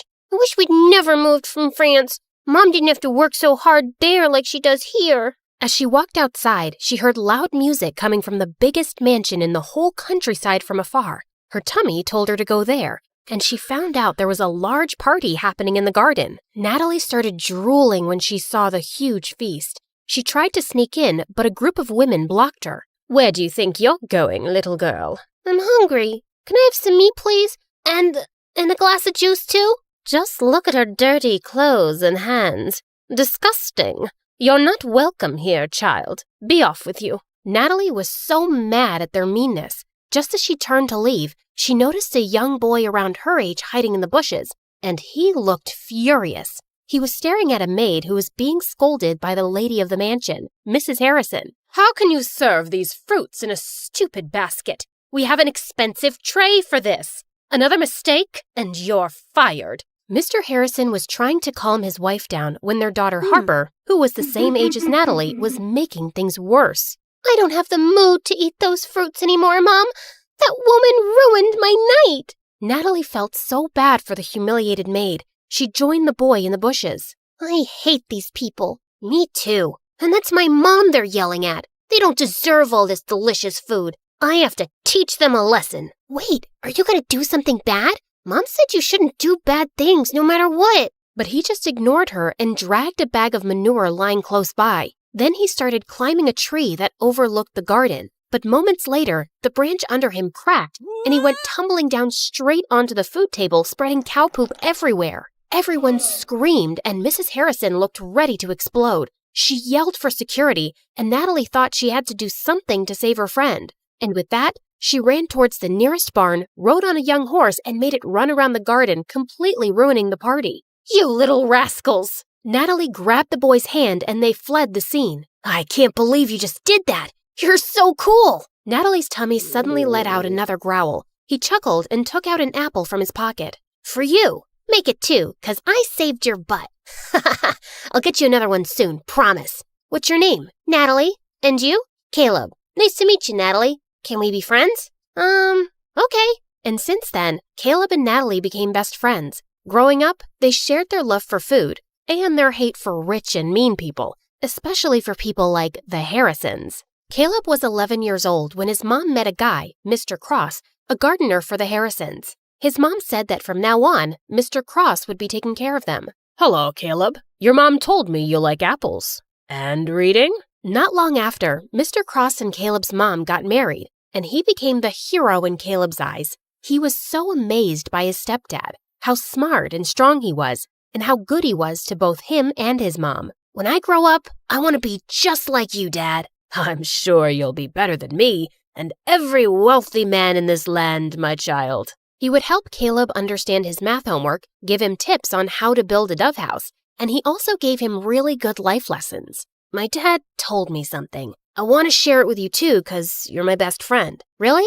Tell me. He said, sometimes we need to stand up for ourselves and fight back, whatever it takes. Yes, we fight back, the right way. Mom said we shouldn't do bad things no matter what. I know, you told me. But is it bad to defend ourselves? Do we just let other people do bad things to us and say nothing? You always speak about how unfair the system is in this town for poor people. Yeah, I do think that. Like, if someone hurts you, I'll hurt them too. Natalie was surprised by how firmly Caleb said it. Suddenly, as she changed her position, she lost her balance and fell. Caleb laughed and helped her up. Now, I don't know how to hurt the fence or the ground, but Caleb then kicked the fence and stomped his foot on the ground. Natalie found it funny. She liked the thought of Caleb as her protector and felt really lucky to have a best friend like him. And over the years, she grew to like him as much more, but she was too scared to admit it, too scared to ruin their friendship. One day in high school, she decided to cook his favorite food and surprise him at lunch, but her heart ached with jealousy when she saw him laughing with some girls in the canteen. She was leaving when Caleb called her name and walked up to her. "Is that for me?" Before she could reply, the girls jumped in and glared at Natalie. "Why are you friends with that dumbhead, Caleb?" "Same question. Handsome boys like you should hang out with pretty girls like us." Suddenly, Caleb wrapped his arm around Natalie's shoulder. "My girlfriend is not a dumbhead. She's the smartest, coolest, and most beautiful girl I've ever known. So please, stop talking rubbish about her." "Girlfriend?" As the humiliated girls left, Natalie turned to him. "Why did you tell them that nonsense? Those girls are going to hate me forever." "Are you mad?" "Yes, I'm mad because you lied. We're not dating. We're just friends." "Fine, I'm sorry. But what if I wanted to be more than that?" What do you mean?" "Can I hold your hand?" No. "I love you, Natalie. I've loved you since we were kids. Do you love me too?" Caleb's sincere gaze made her melt. Yes, I think I feel the same way." Caleb started to lean in closer, and when their lips finally touched, she felt like she was on cloud 9. After that, the best friends became lovers, and Natalie was really happy with Caleb as his girlfriend. But over time, things started to get complicated. His mom fell really sick, and his stepdad's earnings weren't enough for her medicines. So Caleb was forced to take more part-time jobs around the farm. He hardly had any time to spend with Natalie anymore. Meanwhile, that night at the Harrisons, the family was having their usual dinner. Mr. Harrison was talking about the progress of their business, while Mrs. Harrison was being pushy towards their son to date someone. "I don't understand the rush. I'm so young, I'll have plenty of time later on." "You have plenty of time now." "I don't, Mom. I'd rather focus on school than date. Love is nothing but a stupid distraction. All work and no play makes people really dull, darling. Remember Sheila? Benjamin's daughter. I think she's a nice girl." "Mom, I don't like her. She's weirdly obsessed with me." "Duke, she cares about you." Let him be for now. Don't push him so hard. He'll eventually find someone." "But Sheila might not be around till he decides he's ready. And I think she would be so good for him. She's a smart young woman. They're perfect for each other. I have no interest in wasting my time on girls right now." "Oh, brother, how about boys? Do you want to share something?" Shut up, Harper. "Well, Sheila and her parents are visiting us soon, and you will spend time with her so you can get to know each other. Who knows? Maybe it will end in a wedding." Hearing that, Duke suddenly felt the urge to lie. "I'm sorry, Mom, but I already have a girlfriend." "What?" "I said I'm not dating Sheila because I already have a girlfriend." "Since when do you have a girlfriend?" "Since 6 months ago, but we kept it a secret. I don't want people in my business." Duke left the table and decided to take a walk in the gardens to cool off. Suddenly, he heard someone behind him and turned around to see it was just Mr. Cross. "Oh, sorry, Master Duke. I didn't mean to disturb your walk. You look a little upset." "I'm not. It's really nothing. Just sometimes parents can be too much." Do you have kids, Mr. Cross?" "A son, the same age as you. Maybe I'll introduce you sometime." Duke was feeling too preoccupied, so he just smiled at their gardener and walked off. That weekend, Natalie's mom caught a serious flu, so later that day she went to town with Caleb to buy some medicine. While they were in the pharmacy, his stepdad called him. "I need to stop by a dad's friend's place to pick up a package. Wait for me in the town square. I'll be right back." Natalie bought the medicines and sat on a bench in the town square. Her favorite thing in that old place was the old horse statue in the center. They're such gorgeous and magical creatures. Just then, she noticed that its red eye patch was lying on the ground. She picked it up, and as she placed it back on, the statue suddenly wobbled. She tried to make it steady, but it just suddenly toppled to one side and broke into pieces. "Holy mighty, horsey!" Natalie stared at the sight in complete shock. The townspeople quickly gathered around, and they went berserk. "How could you be so reckless and ruin the pride of our town?" "Isn't it bad enough that we have to live with a foreigner who badmouths our town and its systems? And now you've ruined our cultural legacy." Some of them even started crying, and Natalie felt panic. She tried to contact Caleb, but her phone's battery was actually dead. I swear, I didn't do anything.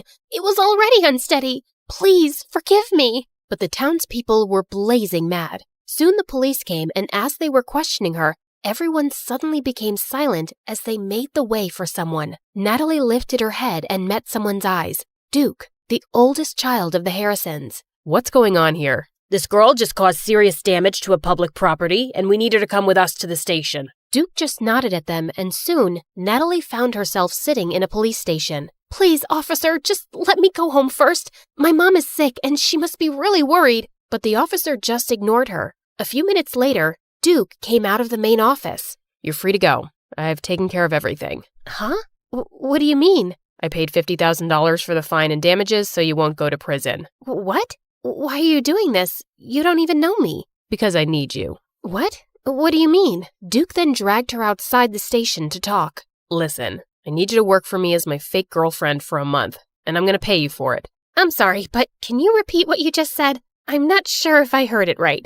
I think you did. You don't look like you have any hearing problems. Is that how you joke? Because it's super lame. Even hyenas won't laugh at it. Do I look like a clown to you? How can you offer me a ridiculous job when you don't even know if I have a boyfriend or not? Look, I don't care whether you're single or whatever. I'm not interested. I just need you to pretend to be my girlfriend and convince everyone that we're in love, especially my family. But why would you need a fake girlfriend anyway? You can just have a real one. Just choose any girl but me. You rich people are used to getting whatever you want anyway. I asked you to be my fake girlfriend, not to become an interviewer. In private, we'll be practically strangers minding each other's business. I can prepare a contract tomorrow. What makes you think I'll accept your offer? I don't want this weird job. Don't worry, I'll think about another way of repaying you. There is no other way. Accept my job, or return my money immediately. It should be the exact amount that I spent to save your sorry little butt. Natalie wanted to yell at him for blackmailing her, but she knew she couldn't pay him back. Let me think about it. I don't have much time. I'll give you a day. Let's meet at the cafe tomorrow, same time as this. Before Natalie could say anything more, he turned around and left. When she got home, she found Caleb's messages saying that he'd be staying at his stepdad's friend's house for the night. Natalie really needed to talk to him, but she was also worried about how he would react. She also didn't want to tell her mom about this yet and stress her out. So later that night, she went to her favorite spot on the farm to think it over alone. Suddenly, Caleb appeared beside her. Hey, what are you doing here? Wait, Nat, are you crying? Tell me what's wrong. She didn't have a choice but to tell him everything. Are you serious? You shouldn't have let him help you. He took care of it himself, and I could never pay $50,000 on my own. But of all the girls, why does he want you? This is stupid. I thought Harper was evil. I didn't expect that her brother would be worse. Look, if he didn't help me, I'd be cold and miserable in jail right now. But he obviously helped you just to force you into this stupid job. What am I gonna do? He left me with no choice. Seeing my girlfriend dating another guy is torture, Nat. It doesn't matter if it's fake or not. Caleb got up and furiously kicked some rocks. Okay, fine. I won't do it. I'll have to think of another solution then. As Natalie's tears poured, Caleb sighed and sat down. Okay, I'm sorry. Don't cry, please. Let's talk this over. You'll just be acting, and it's only for a month, right? And are you sure he's paying you a huge amount for it? Yes, I'll just be a fake girlfriend. I'll never fall in love with that jerk, ever. Okay, I'll agree to it, but on one condition. What is it?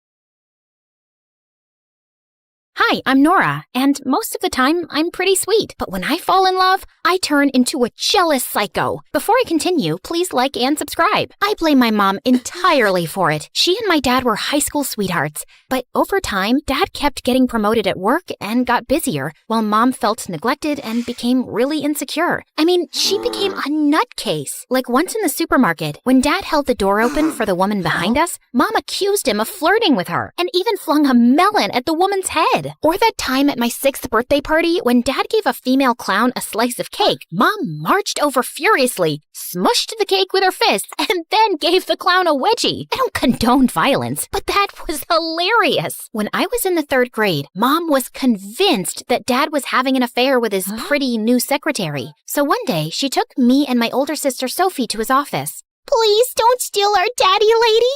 Don't take him away from us. Who will feed us and buy us clothes? Do you want us to be orphans? It's a very bad thing to be wait, I forgot. I wrote it on my arm.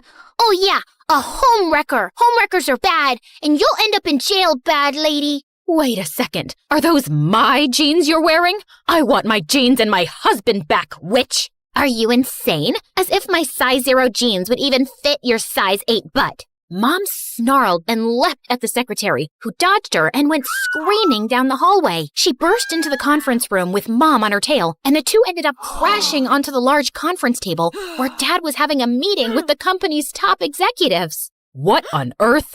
You cheated on me and gave this bimbo my favorite jeans. Mom threw a stapler at Dad, which missed him and hit his boss instead. Needless to say, he was fired. And that was the day he left us for good. Sophie and I were devastated. Wipe your tears, girls. He wouldn't have left if he wasn't cheating on me. Take it from me. All men are garbage, and we're better off without them. Well, that didn't stop me from having my first crush in the 7th grade. His name was Adam, and he was our neighbor. One day, Sophie caught me staring at him from my window. Adam and Nora sitting in a tree. Kissing. Shut up, Sophie. I don't even like that boy. Yes, you do. You want to brush his hair and hold his hand and have his babies. I read it in your diary, see?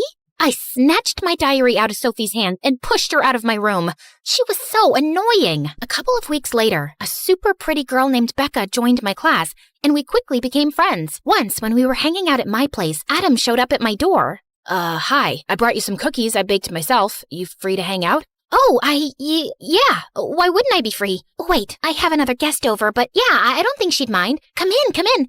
You smell so good. I mean, the cookies smell so good. I wanted Adam to have a good time, so I logged on to Ask Brain 2 and asked about fun game ideas. The three of us played Truth or Dare, charades, and hide and seek. A couple of times, I caught Adam smiling at me, and when he brushed cookie crumbs from my cheek, my heart skipped several beats. The next day at school, I was at my locker and I saw Adam staring at me from across the hall. Suddenly, he winked at me and blew me a kiss. The butterflies in my stomach went into a frenzy. I raced down the hall ready to jump into Adam's arms, but I slipped on a banana peel and fell face first right at Adam's feet. I thought he'd sweep me up, but instead he stepped over me, hugged Becca, and gave her the most romantic kiss I'd ever seen. I wanted the ground to swallow me whole. That night, Mom and Sophie caught me crying in my room. Boys are like that, sweetie. They'll lead you on, make you think they love you, then tear your heart out, just like your father. Not only was my heart broken, now I was totally paranoid when a boy even came close to me. Hey, Nora, you want to go to the movies? I'd rather eat a bag of worms. Would you be my Valentine? Stay away from me, or I'll dunk your head in a toilet. Nora, you're the most beautiful girl I've ever seen. Liar! After a while, I got a reputation for being a little cuckoo, and most of the kids in school started avoiding me, but I didn't care. Sophie was totally different, though. She'd flirt with every boy that passed her in the hall and date a new jerk every 2 weeks. Of course, they all broke her heart, and I felt so sorry for Sophie that I decided to help her. You gotta remember my rules, Soph. Don't let their good looks fool you. Don't trust anything they say. Don't let them melt you with their kisses, and don't ever fall in love.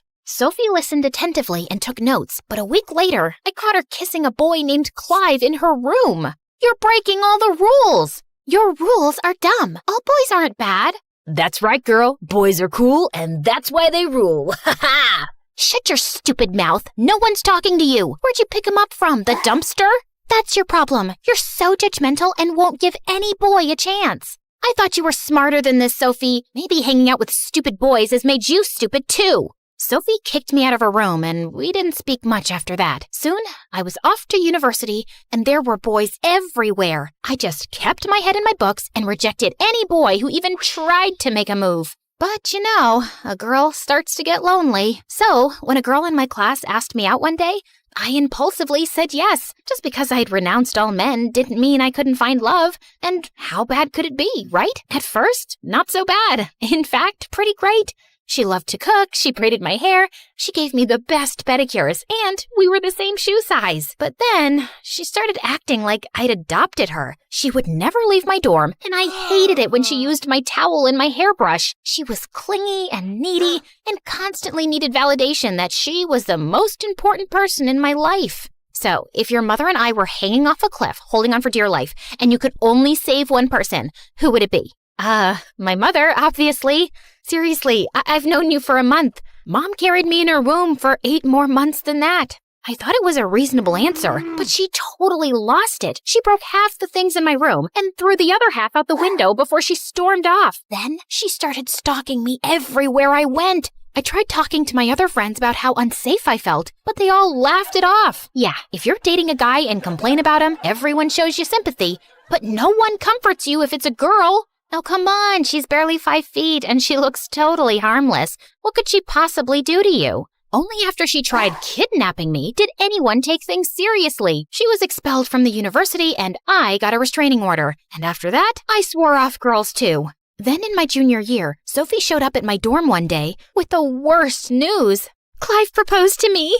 You're kidding. Man, that loser is so out of your league. Don't worry, sis. I know how to handle this. Just send Clive a breakup text. Tell him he stinks, he makes you want to puke, and you never want to see him again. No, I love Clive. I said yes, and our wedding is in 4 weeks. I just came to ask you if you'd be my maid of honor. I couldn't believe this. I thought Clive was just a phase. I wanted to yell at the top of my lungs, "Don't do this! You'll ruin your life!" But instead, I caved in and said yes. I mean, was I allowed to say no? When I got back home for Sophie's wedding, I tried to keep an open mind about Clive. But Clive was horrible. He had no sense of humor, he was boring, and he totally ignored Sophie to spend all his time with his friends or fixing his dumb car. So when it was time to make my maid of honor speech, well, things got out of hand. Here's to Sophie and Clive. Clive is dumber than an ant, he smells like a rotten egg, and his face reminds me of a horse's butt. What are you doing? Sophie, I don't know how you can stand him. Are you marrying him for his money? Oops, I forgot he's broke. Look, we both know this marriage isn't gonna last, so why don't we cut to the chase now, and I can get you out of that tacky wedding dress Clive bought you from the dollar store. Sophie got so mad that she threw the wedding cake at me, Clive's mom cried, and the rest of the bridal party chased me out of the building. The next day, I was packing my bags to leave when Sophie came to my room. I thought she'd punch my face, but instead, she took my hand. Listen, Nora, I'm not like you, okay? I'm not bitter, I'm not angry, and I don't hate men. I chose Clive, and if you want me in your life, you'll have to respect that. Okay, but you're making a huge mistake. You're the one making the mistake. Love is real, and one day, I hope you'll understand. I was only trying to do the right thing, but clearly Sophie was too blind to appreciate it. But when I got back to my university, my life turned upside down. My friends and I went to a restaurant to celebrate my birthday, but when we got there, the waiter told us our table was booked. 3 dumb guys were sitting there laughing and joking. But I booked this table a week ago. My apologies, ma'am. It was our mistake. Maybe you could come back tomorrow? Just as I was about to snap at the waiter, one of the guys from the table walked up to us. His name was Chris. He had movie star hair, a $1 million smile, and a perfect body. Why don't you girls join us? There's plenty of room, and we won't bother you. That's a horrible idea. Don't mind Nora. She's just kidding. The next thing I knew, we were sitting at their table, and Chris talked to me all night. To my surprise, he wasn't the absolute worst. He worked in a private security firm as a bodyguard, and all his crazy stories made me laugh. At the end of the evening, he even asked me for my number. Don't get any ideas. I'm not interested in a relationship. Neither am I. I was thinking we could be friends. After that, Chris and I talked and texted every night, and soon we started hanging out almost every day. No, we weren't dating. We were just, okay, fine, it's true. Every time he was close, his cologne made me dizzy, and when he looked at me, my stomach did that weird thing that it does after I eat too much cheese. And if his hand brushed against mine, I started having acid reflux. Yeah, I let my guard down and fell in love, okay? And I wasn't the only one. I know we're supposed to be friends, but I love you, Nora, and I think we're meant to be together. Like the moon and the night sky, like the bees and the flowers, like water in a well. Just shut up and kiss me. Soon after I'd graduated and moved in with Chris, he got a job as a bodyguard to protect this beautiful pop star Sasha. Yeah, I know y'all have heard about her. Sasha, the gorgeous singing sensation who ended up dating her ex-bodyguard Damon? Yeah, that one. Sasha was going on tour, and for months, Chris was off traveling from city to city, and it got kinda lonely. Then one day, Mom and Sophie came to visit. Oh, Nora, my poor baby. You must be so sad. What are you talking about? Stop it, Mom. It's none of your business. Your sister needs to know. Mom showed me a bunch of pictures online of Sasha leaning on Chris's arm and laughing. Then she turned on the TV, and some stupid reporter said how cute Chris and Sasha looked together. When I heard that, I suddenly picked up a bat and smashed the TV to pieces. Nora, don't listen to Mom. She's paranoid. All that stuff is stupid gossip. Sasha is with Damon, and Chris adores you. Nora, don't be naive like your sister. Everybody lies and cheats. After Sophie and Mom left, I called Chris, but he didn't answer. I kept thinking about what Mom said and how I'd broken all of my rules and now my heart was in danger. So the very next morning, I put on a disguise, took a bus to Sasha's next concert venue, and signed up as an extra on set. And I watched the two of them like a hawk. Every time Chris whispered something in Sasha's ear, my heart burned. She even asked him to zip up her dress once. Had everybody else died? One evening during Sasha's performance, I was backstage when I saw Chris and a dancer going into a dressing room and closing the door behind them. What the heck? I quickly ran after them and burst in. Aha! Caught you! Just then, I saw the girl's arm was bleeding and Chris was bandaging it. Caught you? Wait, who are you exactly? Oh God, I couldn't let him recognize me. I turned around and ran for it, with Chris sprinting right behind me. In my frenzy, I found myself heading straight for the stage.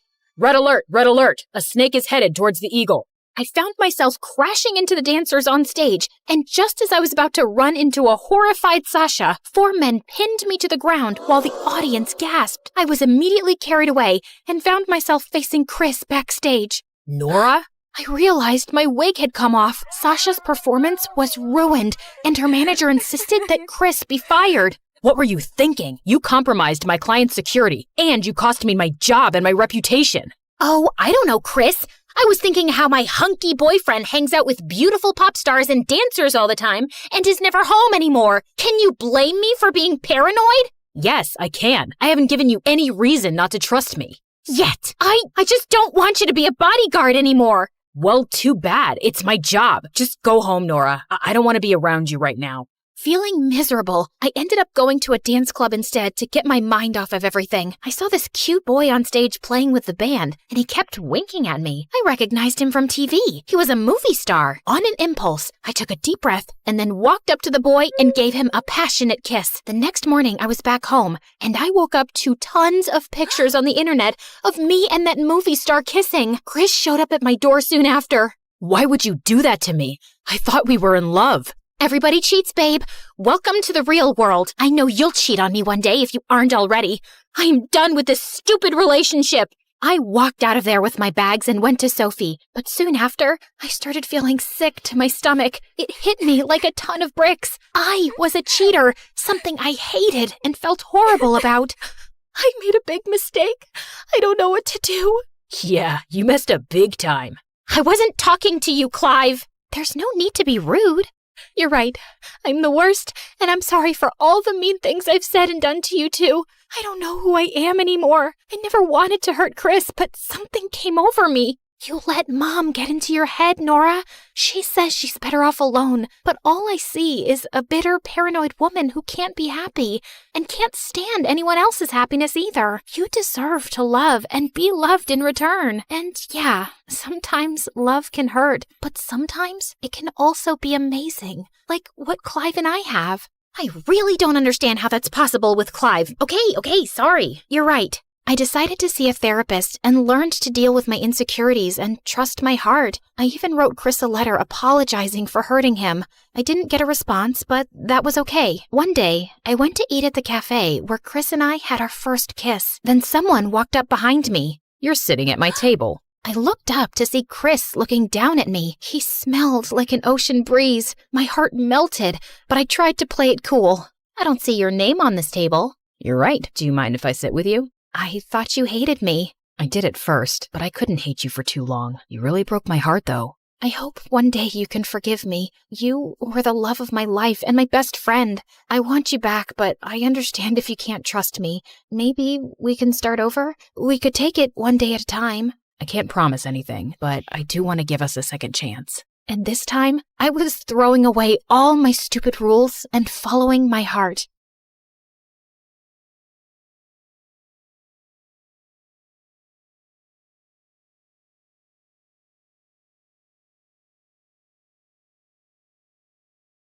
Hi, I'm Haley, better known as Haley, or Princess Haley, the poetess turned supermodel. I don't think they know. Of course they do. Everyone knows me. We'll get to that later. First, like and subscribe to MSA because I have a crazy story to tell you. My great-great-great-great-grandfather's sister was married to the Duke of Scotland, so that made us partially royal. Dad got a big chunk of land in inheritance, but he sold that and moved to New York to work as a designer where he met my mom. They got married and had me, but when I was 10, Mom decided to turn into a spiritual yogi. Truth is a myth. Happiness is a myth. Life is a myth. The only thing true is today, and today will be tomorrow, and tomorrow the day after. What is she saying, Dad? I wish I knew. Mom went bonkers, left for the Himalayas, and never came back. Dad was sad for a while, but then he threw himself into his work and started his own fashion line. And as for me, I fell in love with poetry. Roses are red, violets are blue. A face like yours belongs in a zoo. Hold up. Violets are not blue. Violets are just, violets? I don't know. Who made this dumb poem? It's poetry, okay? It doesn't always have to make sense. Yeah, so I loved poetry and spent hours in my room reading and writing stuff from scratch. I dreamt of publishing my own set of poems when I grew up. But then I turned 18 and everything changed. I was at a shoot for Dad's new fashion venture when a photographer saw me and was totally floored. She's a diva. I've never seen so much beauty in my life before. She should be the face of your brand. Turns out the photographer was right, and I was a natural. The ad went live after a week, and everyone loved me. I had fan accounts on social media, and my life became a series of parties and fancy dinners. At one such dinner, Dad introduced me to his investor's son, Marcus. He was the only heir to his dad's multi-million-dollar business, and he was dumb as a button. Dad got me a private jet last week for my birthday. Pick a country, and I'll take you for dinner there. Really? I've always wanted to visit the United States of never in this lifetime. That sounds like a cool place. Where exactly is it? Oh, it's close to I Can't Believe You're So Stupid. I've never heard of it, but I'm sure we could make something work. This guy was unbelievable, and no matter how much I tried stalling him, Marcus just never gave up. Poor guy. You want to date him? I'm pretty sure he's single, and I can put in a good word for you. No thank you. Anyway, a few months passed, and my life as a model only got busier. I hardly got time to breathe and was constantly tired. I tried telling Dad about it, but he always had one thing to say. It's just a phase. Just get a good night's sleep, and you'll be fine. No, Dad, I need a break. Breaks are for losers, Haley. You're on top, and if you want to stay there, you'll have to push your limits. I tried, but things kept getting messier. And then one day during a party, I just decided I'd had enough. So when Dad was busy talking to some stupid investors, I slipped away, rushed across the street, and slid into a taxi. Let's go. I need a location, ma'am. Just take me to the first place that comes to your mind. Anywhere. As you say. The driver hit the accelerator and rushed through traffic, landing us straight in front of a public bathroom. You couldn't think of anything better? I was under pressure, and I haven't peed in almost 12 hours. This is the only place I could think of. Now wait here, and I'll be back in 10. You'll take 10 minutes to pee? Yes, I have a big bladder, okay? Runs in the family, actually. Why am I telling you this? No idea. The driver shot me a glance and darted to the bathroom. When he walked back, I noticed he was kind of cute. You're drooling. Am not. Want me to zoom in? No, that won't be necessary, and I thought you were zipping it up. Whatever. Anyway, the guy introduced himself as Tyler and offered to take me to a diner close by, and I happily agreed. As the order came, I stuffed my face in food, while Tyler gave me a soft smirk. So, what's your story? What do you mean? I mean, you're either incredibly brave or incredibly stupid to trust a taxi driver in the middle of the night. I was hungry, and you looked harmless. Also, I always carry pepper spray in my bag, so in case you act funny, I'm well equipped. Tyler shot me a funny look before bursting into a laugh. I joined him, and the two of us ended up having a great time. I was kinda disappointed when he dropped me back home. I didn't think I'd ever meet Tyler again, but the next morning, while I was leaving for my shoot, I saw him outside my house. So, you've been thinking about me, I see? You left this minion keychain in my car last night. Oh, this! Haha, of course! It's my lucky keychain! You know it's important to be lucky or you'll get unlucky. And you can't get unlucky because then you're just sad. And I don't want to be sad, so thanks for making me lucky. Sorry, bring my luck back. I should go. Actually, I was thinking, do you want to grab some ice cream? Or not, you're probably busy.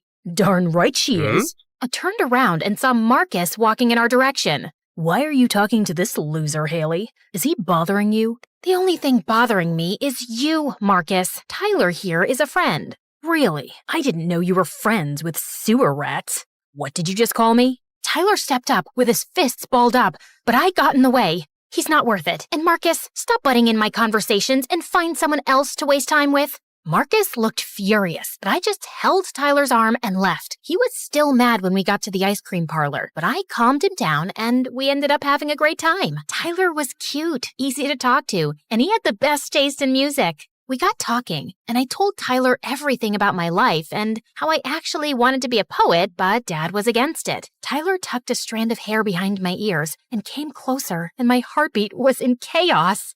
Excuse me. I think I need to get myself checked for diabetes. You're spoiling my moment. Fine. So, yeah. After that day, Tyler and I just got closer. He would drop by at my shoots with my favorite coffee and we'd go for drives. I was the happiest I'd been in months with Tyler around. But of course, Marcus hated it. What are these rumors about you going around with that gutter-faced taxi driver? Firstly, that's none of your business. And secondly, they aren't rumors. I genuinely like Tyler. So you'd choose that poor rat over me? Are you blind or just dumb? Tyler is twice the man you'll ever be, Marcus. At least he works hard to pay his bills than just feed off his father's money like a parasite. Now get out of my way. I accidentally pushed Marcus a bit too hard, and he landed in a bunch of chairs. I'm sorry. You'll pay for this, Haley. Mark my words. Saying that, Marcus just got up and left, and when I got home, Dad was waiting for me, looking like a ball of fire. What were you thinking, Haley? Marcus's dad is our biggest investors, and you hurt his son. He was being annoying, Dad, and it was barely a scratch. That's not the point. You need to treat Marcus better. He's not just anybody. He's a moron, and he's rude and flashy. I'm already doing everything you're asking me to do and literally left all my dreams behind. Like what? Become a poet and roam around asking people to read your stupid poems? Let's face it, Haley, you're doing so much better here with me. Now remember, next time you see Marcus, be nice and don't do anything stupid. I wanted to argue more, but Dad got a phone call and he left. I was so bummed when I met Tyler the next day and told him what happened. You did the right thing by standing up for yourself. I don't know. Dad's not happy at all. He'll be fine. Now come on, I want to show you something. We were sitting on a bench overlooking the ranch when Tyler turned to me. He held my hand in his, and I felt my cheeks turn red. Haley, I know it's probably a long shot, and you look like a dream in this moonlight, but I can't keep this to myself anymore. I think... Before Tyler could finish, someone pushed him hard and he landed on his face. I turned around and saw Marcus standing behind us. What the heck are you doing here? Your dad has been calling you for hours, but you weren't answering. He thought someone kidnapped you and came to me for help. So I used my contacts to track you. And now I'm going to tell everyone how this guy abducted you. Unless, of course, you agree to come with me. I'd rather eat a bag of worms than go anywhere with you. Don't make me force you. I'd punch your teeth in before you touch Haley. Uh-huh. Let's see what you got. Marcus punched Tyler, but Tyler ducked away just in time. He kicked Marcus in the shin before punching his face. Not my face, you moron! Just then, the police walked in along with Dad. Marcus must have alerted them once he knew where I was. Take him. He kidnapped my girlfriend and then hit me. See? He bruised my perfect jawline. I think I'm feeling dizzy. Saying that, Marcus dropped to the ground like a fly and passed out.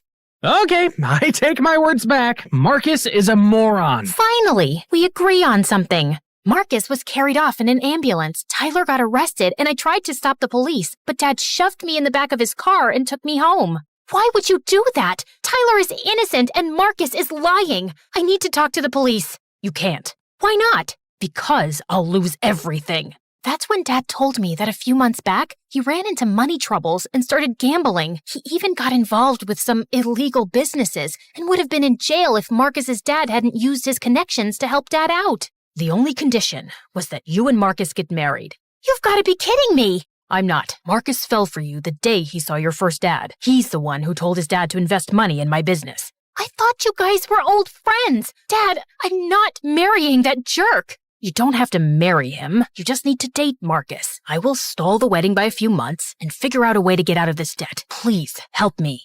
I wanted to say no, but Dad was practically begging me. I'd never seen him so helpless in my life before, and it crushed my heart. That night, I called Marcus and told him that I was ready to give him a chance if he took back his complaint against Tyler. Marcus agreed, and the next morning, Tyler was out. I went to the station to see Tyler, but before I could say anything, he spoke. I don't think I want to see you anymore. You and I come from very different worlds. Reputation is everything for me, and I can't keep going to jail because of you. So it was nice knowing you, but goodbye.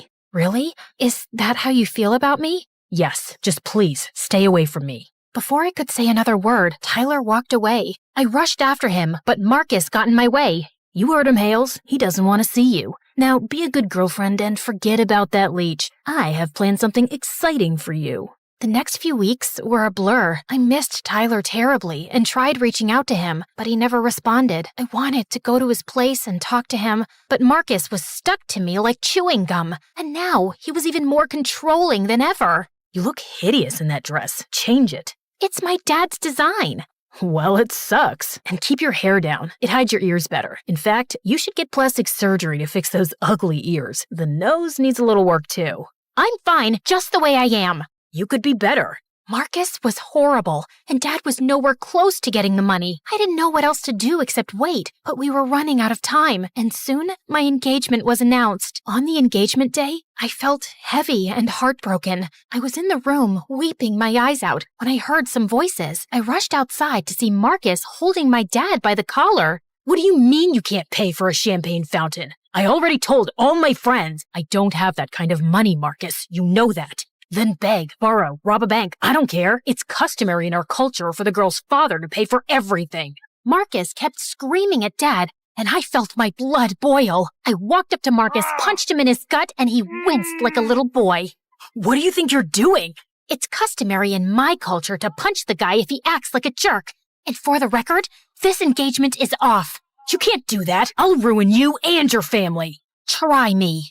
I took Dad's hand and the two of us walked out of the venue. As expected, Marcus's dad pulled out his investment and tipped off the police about Dad's involvement in the illegal business deals, and he got arrested. Dad lost the company, and his case went to trial, but fortunately, we had enough savings to hire a good lawyer, and Dad's sentence was reduced to 6 months. I'm sorry for dragging you into this mess, Haley. I wish I was a better father. You can be one now, Dad. It's never too late. Are you crying? No, I'm not! Don't look at me! I'm hideous! I don't disagree. Anyway, I picked up modeling again and moved to a smaller apartment. Marcus tried getting in touch a few times, but I got a restraining order against him, and a few weeks later, I saw on the news that his dad was arrested for smuggling. Karma paid him a visit after all.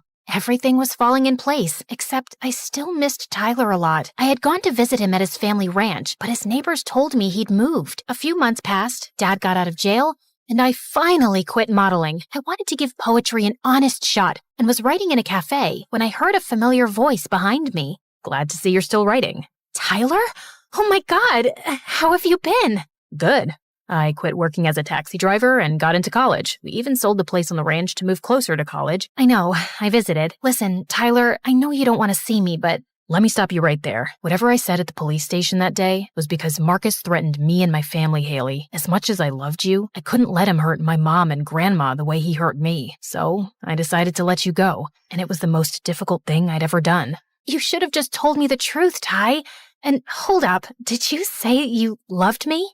Yeah, dummy. I loved you. Actually, I think I still do. So, if you'd like, maybe we could catch up over coffee? I'd like that. And in case it wasn't clear, I love you too.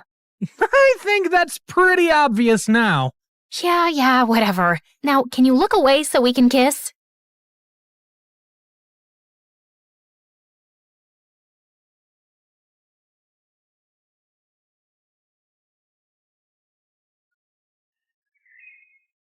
Hi, everyone. I'm Alba from Hollywood. I knew some girls who had fame, kind and supportive parents, or cute boyfriends, but I was the only girl I knew who had all three. My boyfriend was the best. We met on the set of my first big role. I was an actress, and I was nervous to act in front of these amazing people who were also talented and experienced. The first person I met that day wasn't nice at all. This super pretty girl walked up to me and immediately started yelling at me. I recognized her from TV and magazine covers. She was an actress named Jamie Hart. Where are the rest of the vegan options? I've told you guys I don't know how many times I'm not eating this stuff. Sorry, I'm not the caterer. I'm an actress, like you. Oh, sweetie, there's no one like me. I'm one of a kind. Good luck, though. I didn't know what to say. When she left, I felt even more scared. Was this what it was going to be like working on a big show? Rude people treating me like I'm their servant? But then right after that, this random guy approached me. He must have noticed how anxious I was because he pretended to trip into the craft service table to cheer me up. Everyone else looked over like he was crazy, but I couldn't stop laughing. First day? Yeah, I'm a little nervous. I was too when I first started. How did you get over it? Oh, I didn't. I'm terrified right now. He grinned at me, and I could tell he was joking. I was having a hard time imagining him ever being scared. He was so comfortable and at ease with himself. I wondered what his job was on set. Just remember, you're here for a reason. You wouldn't have gotten this job if you didn't nail the audition. You'll be great. I'm Malik, by the way. And then right after that, I found out he was an actor too, and my co-star on the show. We became close really quickly. And then things turned romantic, and he asked if I wanted to make it official. He got along with my parents, and even my dog was obsessed with him. So my first day got off to a bit of a bumpy start, but things were great now. I felt so much more comfortable on set. It took me some time, but I realized that Malik was right. I was there for a reason. The only person still rude to me was Jamie. But whatever, I didn't care. She was clearly just insecure and felt threatened by my success. Even though I didn't get nervous about my job anymore, there was still one thing that really scared me. My family's curse.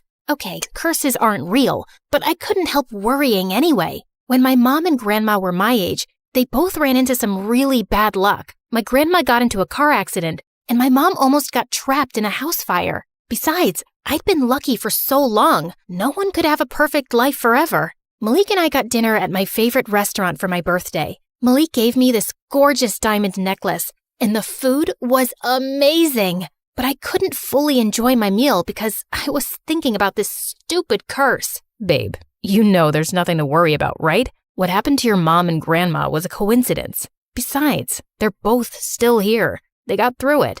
I know, you're right.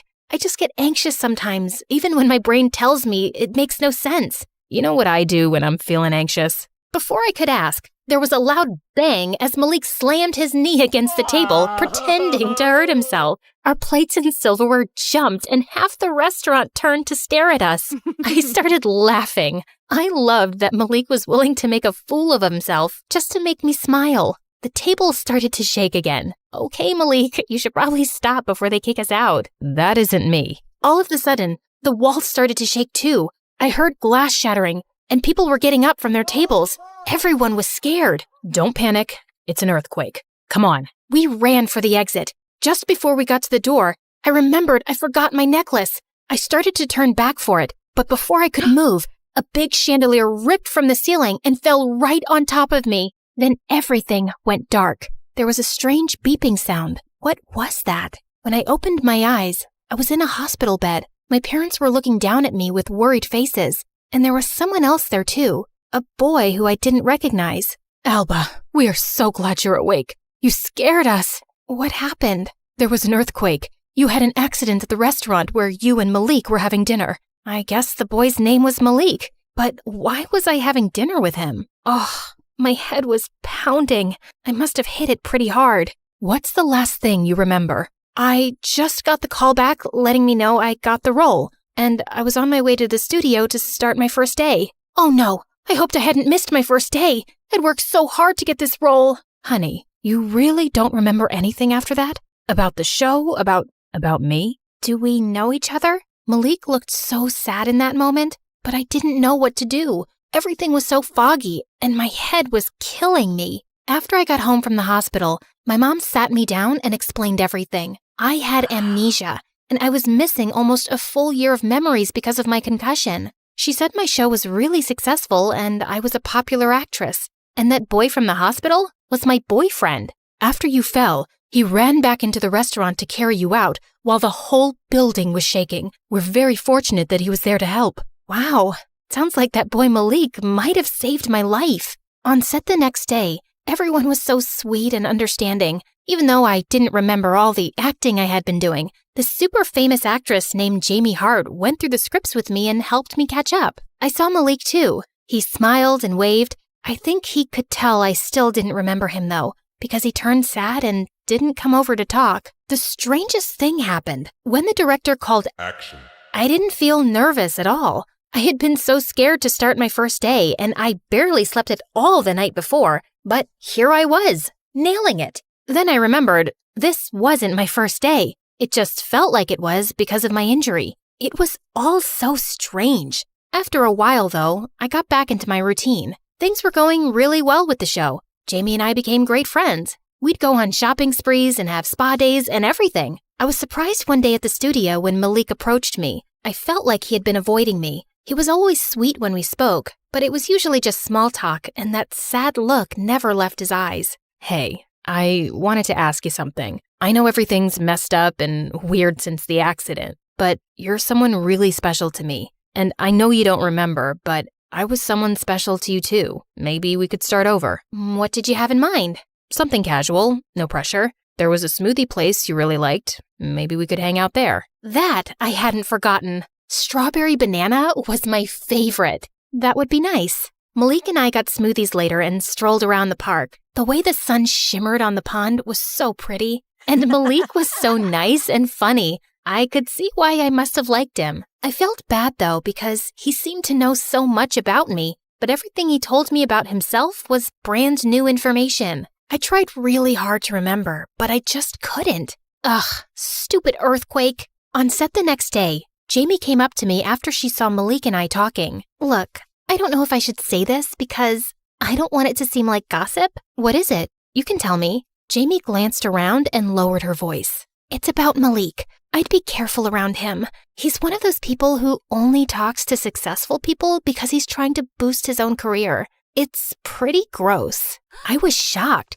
That wasn't the vibe I got from Malik at all. But Jamie knew him much better than I did, and she'd been such a good friend to me since my accident. We were best friends before that too. At least, that's what she told me. Malik and I were supposed to hang out again that day after we finished filming, but I told him I wasn't feeling very well. I could tell he was disappointed. It made me doubt myself for a second. Was this really the right decision? We had fun getting smoothies, and my mom said he saved my life. But then I remembered what Jamie told me. Hollywood was full of fake people. You had to be on guard to protect yourself. What if he had lied to my mom about saving me? Jamie came over one night so we could practice lines. I had a huge monologue the next day, and I wanted it to be perfect. Jamie was so generous with all the time she put into helping me. Suddenly, my dog Rocco started to growl at her. Rocco! I couldn't believe it. Rocco was such a sweet and lazy dog. He loved everyone. What's his problem? Sorry, he must have smelled one of your pets. He's not usually like this. I don't have any pets. The next day, Malik approached me while we were getting ready to film. Hey, is everything okay? I tried calling and texting, but you never answered. Yeah, I've just been really busy. Okay, Alba. Have fun with your new best friend, I guess. What's that supposed to mean? You blew me off last week, and now you're giving me the cold shoulder. And you spend all your time with Jamie, who you don't even like. Of course I like her. And Jamie has really been there for me since my accident. You barely even talked to me until a few days ago. I was trying to give you space. I'm sorry, I didn't know how to handle you forgetting me. It was like we were strangers again, except I still had all these great memories of us together. I didn't ask to get a concussion. You're acting like I did it on purpose. That's not what I meant. I'm sorry. I'll leave you alone from now on. I thought my day couldn't get any worse. But just then, the director came up to me and told me that my monologue had been given to Jamie. I was devastated. I found Jamie getting her hair and makeup done for the big scene. Hey, what happened? They just told me that you're doing my monologue instead. Oh, I told them that you were still feeling really tired from your accident and weren't up for such a big, dramatic scene. I thought you'd be happy. Thought I'd be happy? You knew how important this was to me. Why would you do that? I thought you were my friend. That's how things work here, sweetie. It's really not a big deal. And if you don't mind, I need to get ready for my monologue. I spent the rest of the day trying not to cry. I felt like Jamie had taken a mask off and I'd finally seen the real her. A selfish monster who'd been using me this whole time. At the end of the day, I snuck onto an empty set and finally cried and let it all out. Everything was so messed up. My accident had ruined my life. It was that stupid curse. I knew it. My mom might not believe in it, but how could she say it wasn't real now? I stared at the set. It was this huge, dark sky filled with galaxies and stars and comets. The door opened. Malik saw me and started to head over, a little bit hesitant. Suddenly, he tripped over an electrical cord and almost fell. I burst out laughing. He was such a goofball. He smiled and sat down beside me. Hey, so I know I said I'd leave you alone, and I still will if that's what you want, but I wanted to give you this first. I went back for it after the accident. Then he took out this beautiful necklace. It looked oddly familiar. When he handed it to me, our fingers touched, and suddenly, everything came rushing back to me like a flood. Malik and I were playing with my dog Rocco, the two of us cuddling while we watched a movie, on the red carpet together getting our photos taken. I remembered it all. Malik. I took his hands. He looked at me with a puzzled expression, and then he saw it in my eyes. That I remembered him. That I remembered us. He leaned in and kissed me in front of the galaxies and stars. A moment later, a security guard came in. Hey, you guys can't be in here. Malik and I laughed and then raced off the set holding hands. The next day, I found out that Jamie had been fired. It turned out that she was only acting like my best friend because she had heard a rumor that her character was being written off the show. I would have tried to help her if she'd just been honest with me, but now it was too late. Anyway, things went back to normal. Eventually, I stopped thinking about the curse. It wasn't real anyway. The only real thing was life's ups and downs, and I couldn't control that. All I could do was be here in the moment. In this moment, I was enjoying a strawberry banana smoothie with my boyfriend, and it was perfect. Malik grinned at me. You know what would make this moment even more perfect? If more people liked and subscribed to MSA, he said with a knowing wink. I couldn't help but laugh at his suggestion.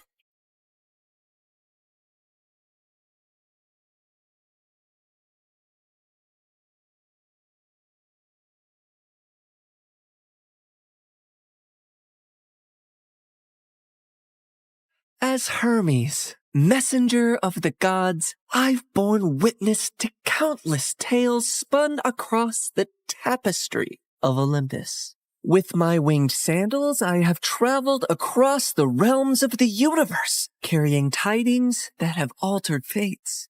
Among these tales, one that stands out in my mind is the story of Persephone and how a twist in her fate affects every mortal until eternity. You see, Demeter is the goddess of harvest, and she could turn the earth green with her touch. She made countless flowers bloom and coax bountiful crops from the soil. With her presiding over the planet, no living creature ever went hungry. She took great joy in her role, but her heart belonged entirely to her daughter Persephone, the maiden of spring.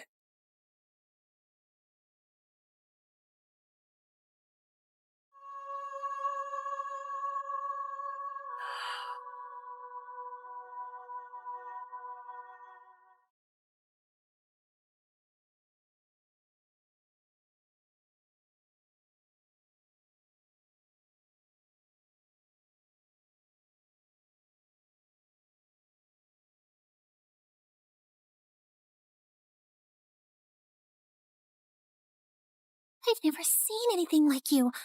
Are there more of you nearby? Little princess, I know of a field where the flowers bloom as far as the eye can see. I can take you there if you want. Oh, really? Oh, that would be a sight to behold. Then come with me, sweet child.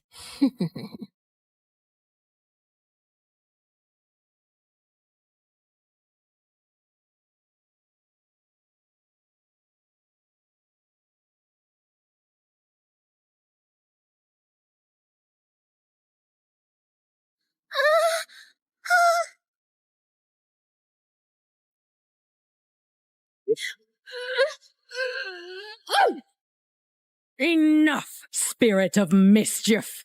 I have given you plenty of chances to change, but it seems all you want to be is a troublemaker. Did you think you could lure my daughter away and I would be unaware? Curse you, Demeter! Why should you and your child receive all praise and adoration when we, the spirits of nature, fade into the background? A heart that is as poisoned with envy as yours cannot be cured. You are banished forevermore from these woods.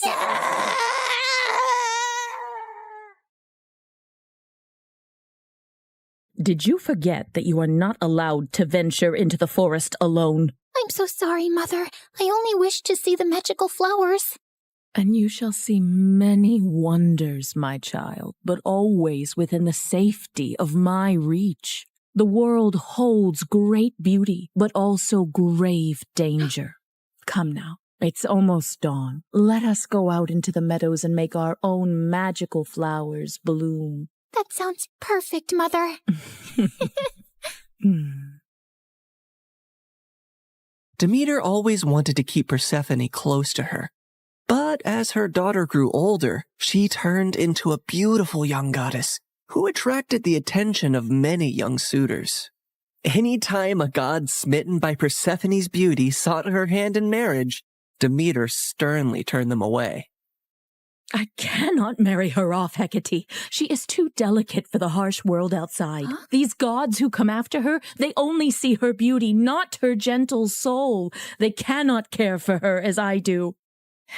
Demeter, you must be mindful of what Persephone wants too, or she might grow to resent her cage. A cage? Is that what you would call it? She has everything here that she could possibly desire. She's a powerful goddess, and under my guidance she can wield life from barren soil. Any god she marries will only dim her light. No, she will be here with me forever. Innocent and loved. I do not desire to leave your side, Mother. I will stay here, forever. But fate had different plans for Persephone. On a rare trip to Earth's surface, the Lord of the Underworld, Hades, was wandering through a grove of trees when his gaze fell upon a scene that held him transfixed.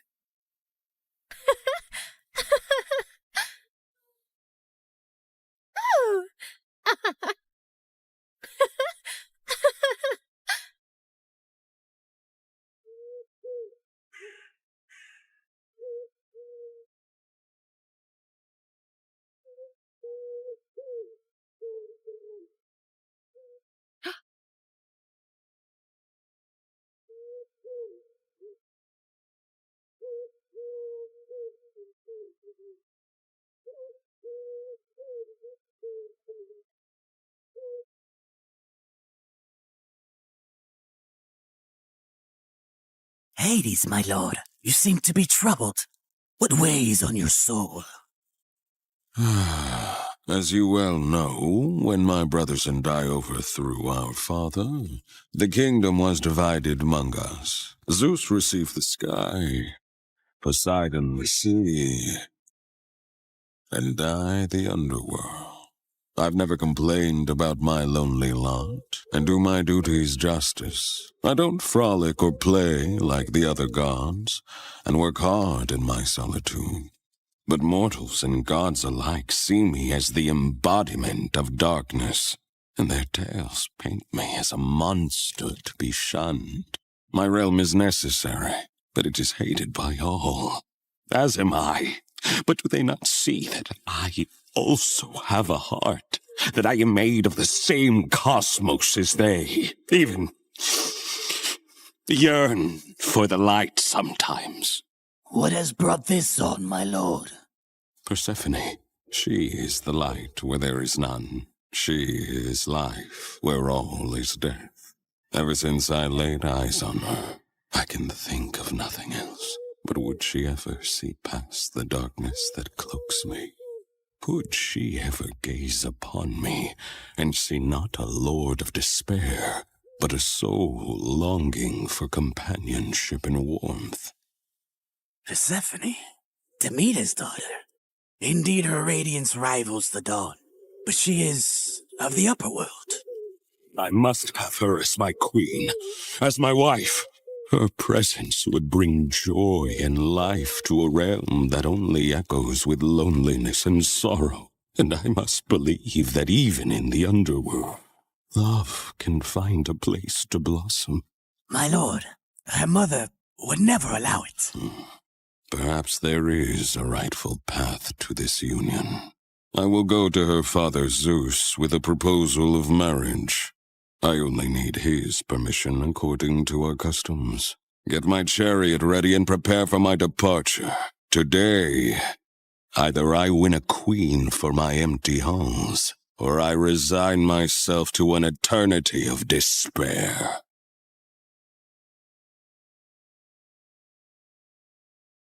The next day, when Persephone had wandered far from her companions in a field and was kneeling down to admire Narcissus, suddenly the earth beneath her shook.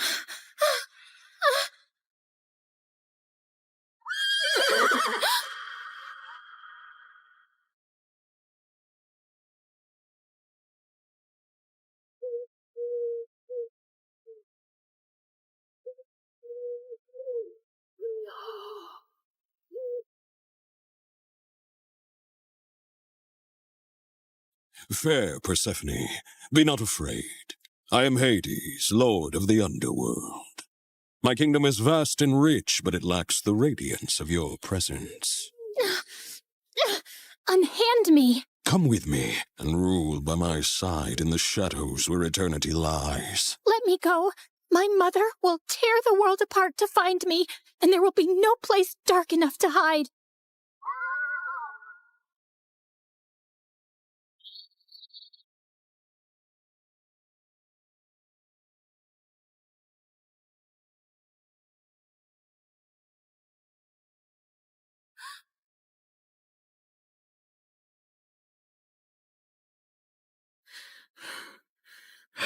Where is Persephone? Something has happened to her. I can feel it. Leave everything and search for her, now! Demeter's grief upon discovering her daughter's disappearance was immense, and as she roamed the earth searching for Persephone, she had neglected her duties. And so, the crops and trees began to suffer. My daughter! My heart! In her desperation, she sought the counsel of her old friend, Hecate. Hecate, you who see into the shadows, help me find my daughter. You must seek Helios, Demeter. His all-seeing gaze pierces through deceit and darkness. Taking the advice to heart, Demeter ascended to the chariot of the sun, where Helios guided the day. Helios, please, you must tell me where my Persephone has gone. You see everything from your throne. Surely you must know. I can't bear this pain any longer. Helios the sun god had indeed seen everything that fateful day, but had chosen not to interfere. However, he was moved by Demeter's grief. Demeter, your daughter has been taken by Hades to the underworld. He desires her as his queen. That cannot be. My daughter, queen of that cold, dead realm? I won't allow it. Perhaps it is not as dire as you fear. Persephone's grace could bring life even to the underworld. Also, he is one of the most powerful, wealthiest gods in the universe, and she would rule by his side. Is that so terrible? This is an outrage! How dare he take my daughter? Did Zeus know about this too? Zeus allowed it. In her fury, Demeter descended back to Earth. Return my daughter to me, or I will let the earth perish in my sorrow. I will let this world turn into ice and ash. I will plunge it into eternal winter. Meanwhile, in the underworld, Persephone wept in despair and lashed out at Hades any time he tried to speak to her. To rule the underworld by your side? I want nothing to do with you. You've stolen me away from the sun, from my mother. I understand your anger, Persephone. I only hope, with time, you will see me and my world differently. Until then, I will respect your wishes. As enraged and heartbroken as Persephone was, she eventually got tired of her despair and ventured out of her chambers to observe Hades and her new home.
I built this for you, to remind you of the surface and to give you a place of peace. I've never seen something like this. It's so beautiful. As are you, my queen.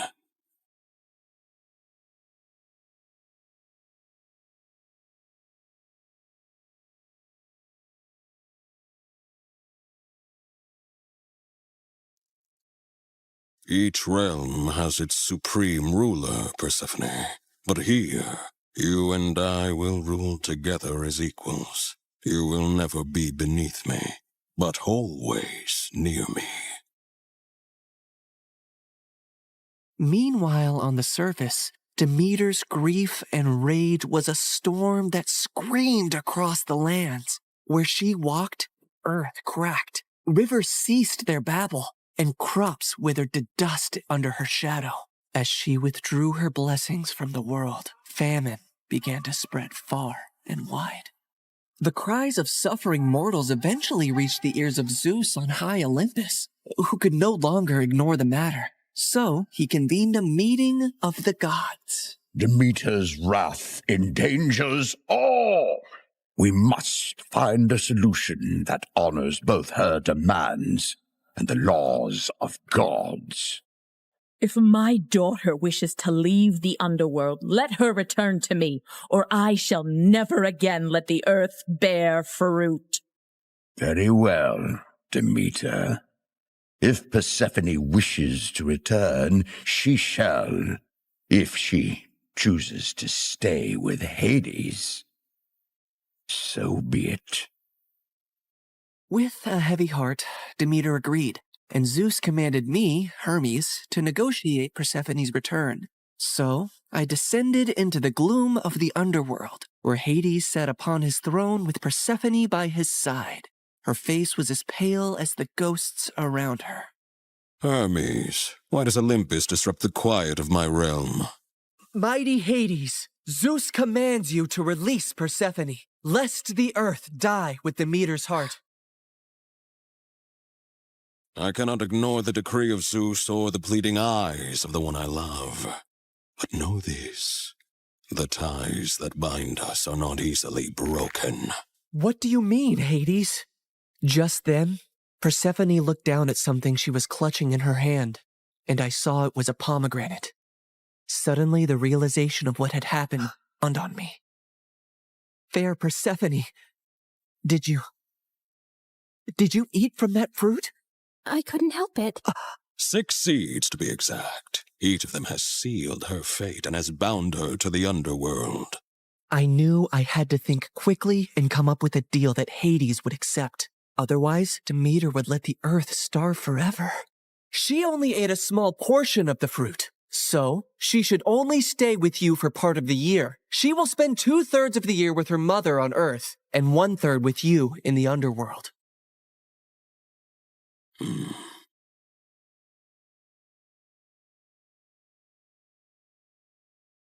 Go now to your mother, but feel compassion kindly in your heart towards me, and do not feel sorrow upon your return. For while you are here, you shall rule as my equal, and have the greatest rights and honor among the gods, as well as my undying devotion.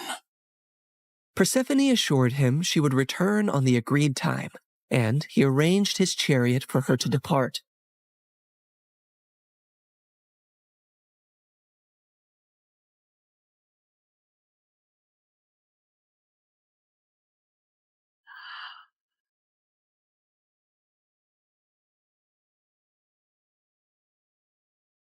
Demeter's joy knew no bounds when she was reunited with her daughter, but she was furious at the deal that had been struck. How could you possibly eat the fruit of the dead? It is common knowledge that eating anything in the underworld binds one to that realm. Why would you do that, Persephone? It was a moment of great weakness. I wish I could reverse it. I am so sorry, Mother. Demeter had no choice but to accept the deal. And once her wrath subsided, the earth turned green and bountiful again.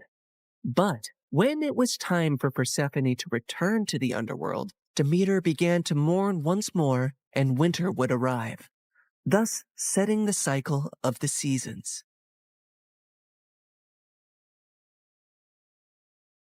My daughter, my soul, your return brings life to this world. Mother, in the darkness, I've learned the secrets of the deep earth, and in your light, I bring forth life. Together, we bind the world in a cycle of death and rebirth. And so, in this tale of compromise, the dance of the seasons has found its rhythm. An enduring love story was also set into motion, for even eons later, Hades and Persephone are often mentioned as Greek mythology's most happily married couple. I can give you all the wealth of the earth, Persephone, but I cannot give you the sun and the breeze. I know you long for them when you are here. You have given me more than I ever expected to experience in my life, Hades. You have given me respect, power, and a love that is genuine and rare. With you, I feel the most like myself. With you, I feel free. So you do not regret your decision to eat the pomegranate seeds? Never, my love.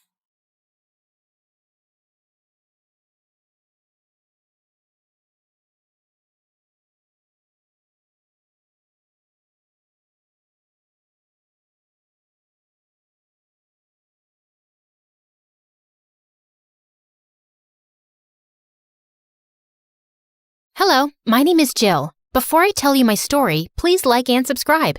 If you do, you'll see a double rainbow outside your window right now. I was born to A-list celebrities. Dad was a famous singer and music producer, while my mom was a top actress and model. My parents loved staying in the spotlight, but I hated it. When I was 5, they took me to an amusement park for my birthday. We were always surrounded by bodyguards, but that day, I requested them to wear some hats and spend some time alone with me. And they did exactly that. But sadly, their disguise didn't work. Barbara, John, one picture with your daughter. Look here. Please, one shot. Mom! Dad! In order to avoid the crazy cameras, I bolted in the other direction and got separated from my parents. It took them hours to find me. After that day, I avoided going out in the public eye, and soon my parents decided to send me to a quiet town called Cyprus, where no one would recognize me. I stayed there with my aunt, who was an angel, and life went back to normal. Well, it was almost normal, except for my weird neighbor Daniel. He was a total bully and would find the weirdest ways to pick on me. Stop, Daniel! Give me back my books! Nope, not gonna happen. You're gonna have to jump higher than that. Short pants. I threw a shoe at him and it went flying past him, hitting May, my best friend and partner in crime. She was the only one who knew about my family, and together, we would always overpower Daniel. He hated that. Daniel, cut it out, or I'm telling your mom if you keep doing that. May and I were tight as a wolf pack. She was my biggest cheerleader, and growing up with her, I made some of my best school memories. Even when I became the student body president, she remained my number one person. As for Daniel, he just got more annoying over the years. On the first day of senior year, I was happily welcomed by May at my locker. Hey, bestie. How was your summer trip to Paris? Shh, don't say it too loud. I don't want other people to hear and get suspicious. Right, sorry. I wouldn't want people finding out you're a prodigy daughter of top celebrities. Absolutely not. That would be the worst thing that could happen to me. I would have to move again, and I like this place, so I don't want to leave. Oh, no. I don't want you to leave either. It would make me so sad. May and I laughed about it while walking down the hallway when the book in my hand suddenly got snatched. Daniel! I was beginning to wonder if Satan called you back. Wow, sarcasm. Did you learn that from this book? Oh, no, wait. It's a love story? Ugh, are you going to try and put a spell on me to make me fall in love with you? You wish. Now give that back. Okay, I'll give it back on one condition. Not again, Daniel. That's my aunt's book. I really don't want you playing around with it. I won't, if you promise to meet me after school in the library. Fine, whatever. Please don't make this lamer than it already is. The day finally passed, and May and I headed to the library. But as we entered, all the lights were switched off, and I just knew it was just another dumb prank Daniel was playing on me. Furiously, I turned to May, who looked equally annoyed. May, will you just head home first? I need to end this once and for all with him. What do you plan on doing? Oh, don't worry. He's gonna get everything he's given me. Tenfold. Okay, call me if you need me. I'll finish him off for you. May went home, but just as I reached the school hallway, I saw Daniel standing with my book in his hand. As he turned around slowly, I noticed that he wasn't so bad to look at. Almost too handsome. It made me gag in my head when it crossed my mind, and I snapped back to reality. But Daniel had already noticed me drooling. That look on your face says you fell for me. If I had to choose between kissing you or kissing a worm, I would pick the worm. Who said anything about kissing? Or was that something you were thinking about? Whatever. Let's just get to the point. Just give me my book so I can leave. What's the rush? You haven't heard my condition yet.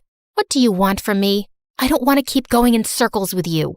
Just then, Daniel pulled a picture out of his pocket that made my jaw drop.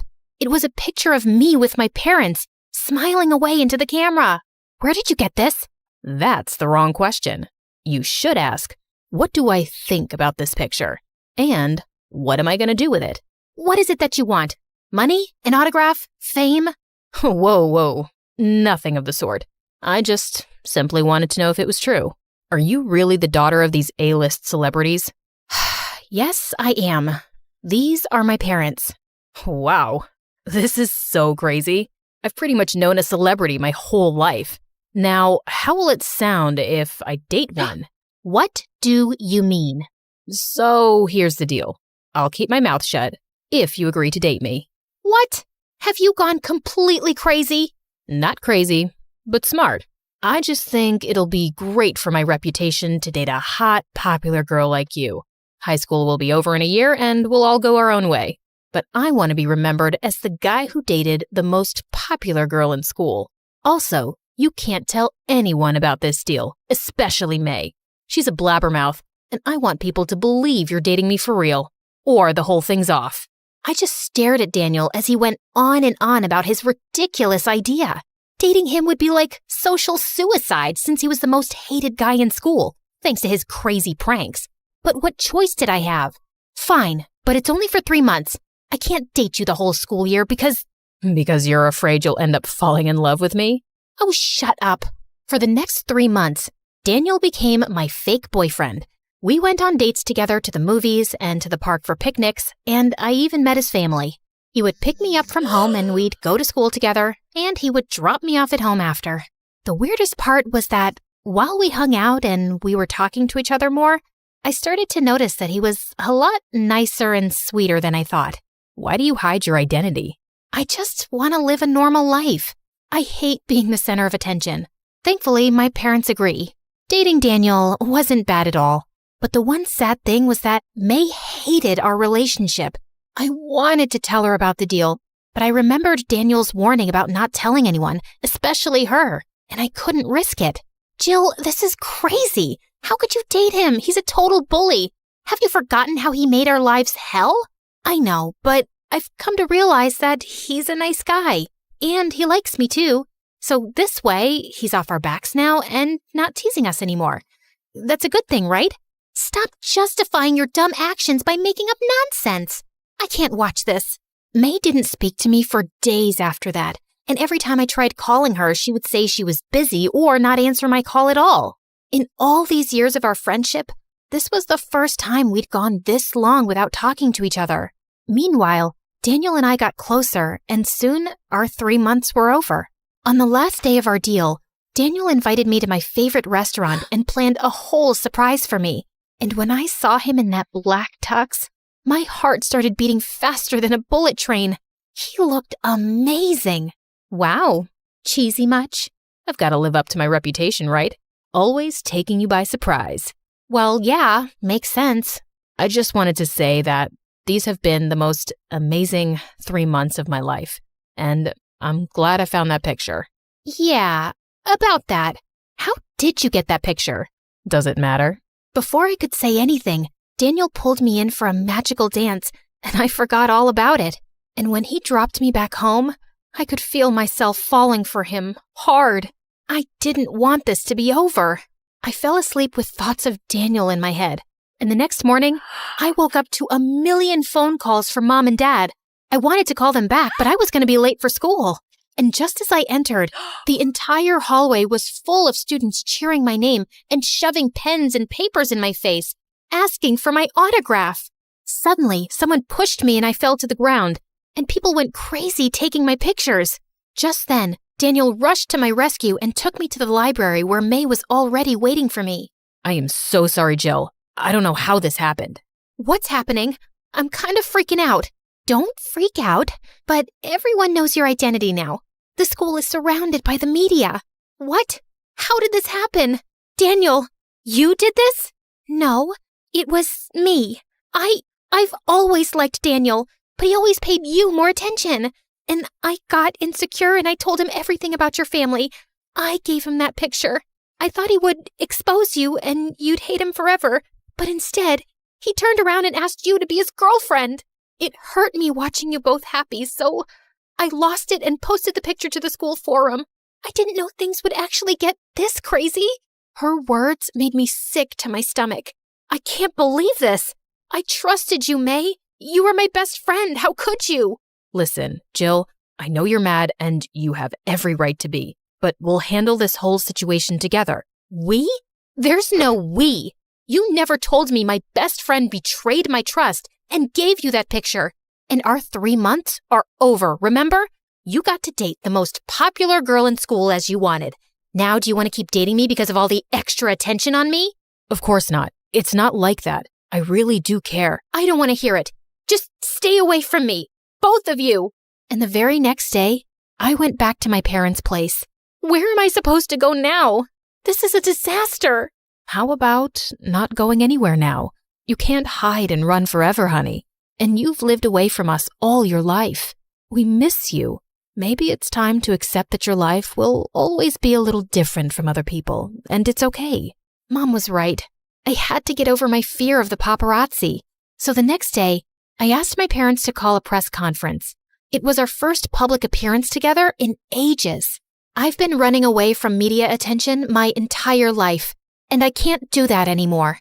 But I'm not a celebrity like my parents. I just want to be a normal teenager.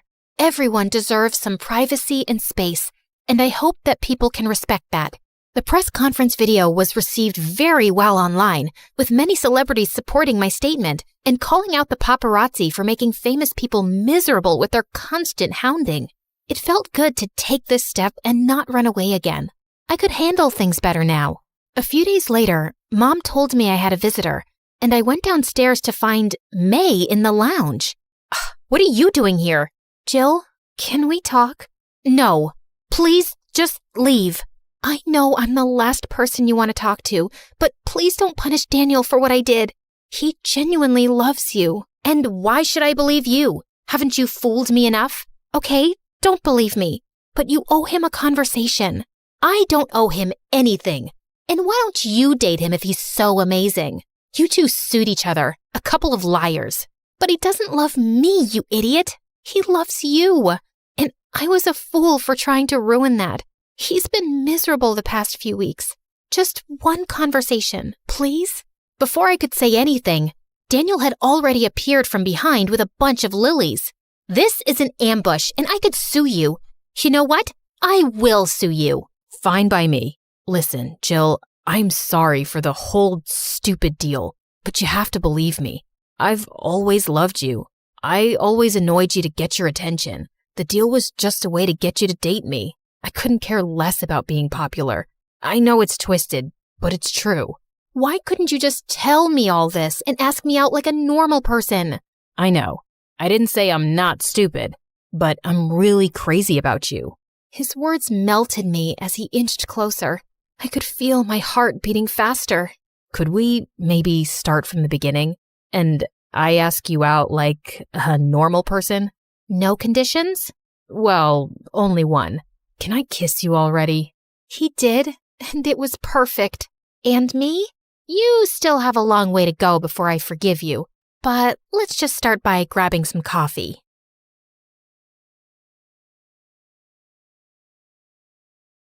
Contestant 9, please state your name. Sierra?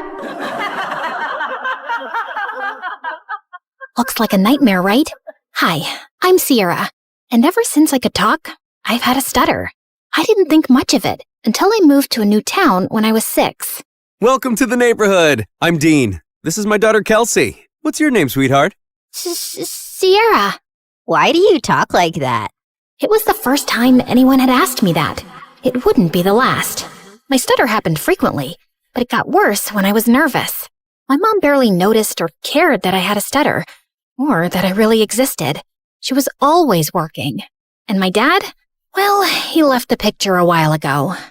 Most days, Mr. Dean would watch me after school, and Kelsey and I became fast friends. We did everything together.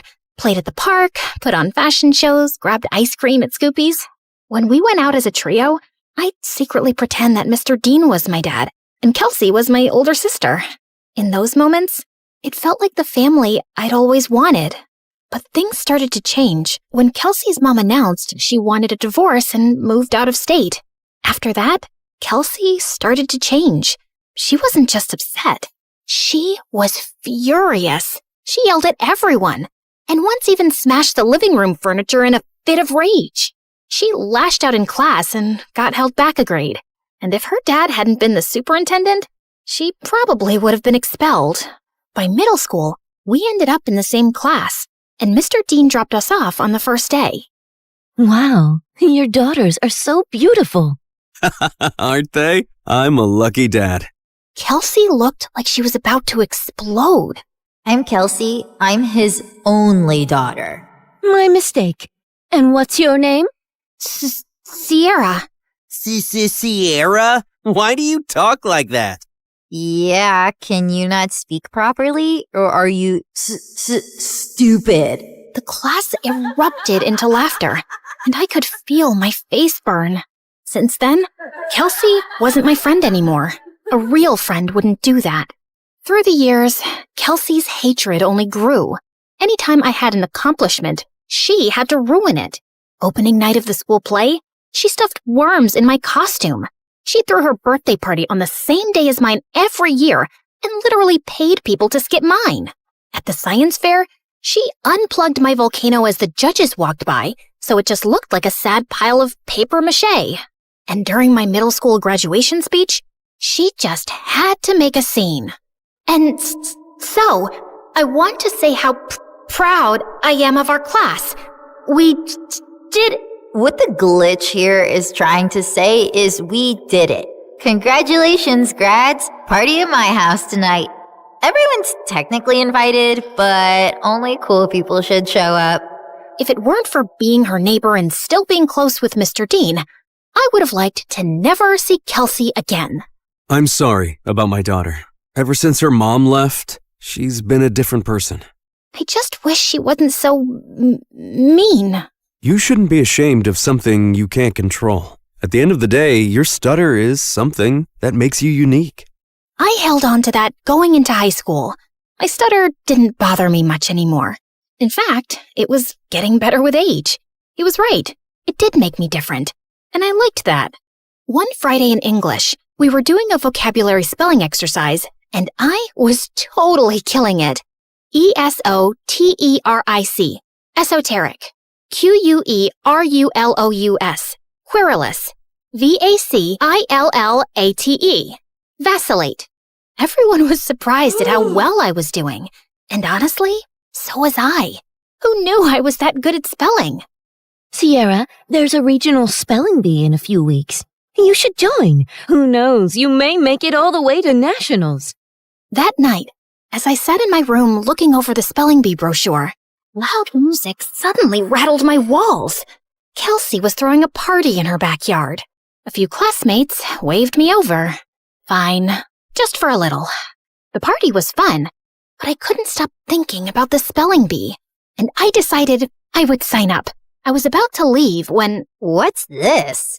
She snatched the brochure out of my hand. A spelling bee? Oh, please. Like you could ever win one of these. In case you didn't know, you trip over your words. Give that back. Not so fast. I'll help you practice for your big day. She pulled out her phone and turned the flashlight on as if it were a spotlight. Some other people gathered around and did the same. I felt blinded by all the lights in my face. Why don't you show us what you got? Nothing screams fun like watching you butcher the alphabet live on stage. Your word is quiberate. That's not even a word. Okay then, your word is pathetic. I'm sure you're quite familiar with that. IRRELEVANT. Irrelevant. I'll use it in a sentence. Kelsey is irrelevant. Now give me back my brochure. But she ripped it into pieces and threw it up like confetti. I took a small step in her direction. Kelsey took a step back and fell into the pool. Ugh! You pushed me! Yeah, right. I didn't push you. Your attitude just slipped. She climbed out and stormed over to me, and I bolted. As I ran, I saw her shoving people in her way into the pool. I made it home and locked the door, just as she started kicking and clawing at it. My heart was racing. By Monday, the whole school was talking about it. Someone had filmed everything, and she looked completely unhinged. I avoided her all day. After class, I asked my teacher if she would sign off on my spelling bee application, and she wrote a letter of recommendation. That night, I was recording myself practicing when I heard Mom come home early. I rushed downstairs to tell her about the bee, but she really wasn't listening, as usual. Sierra, that's great and all, but I'm working and I don't need any distractions tonight.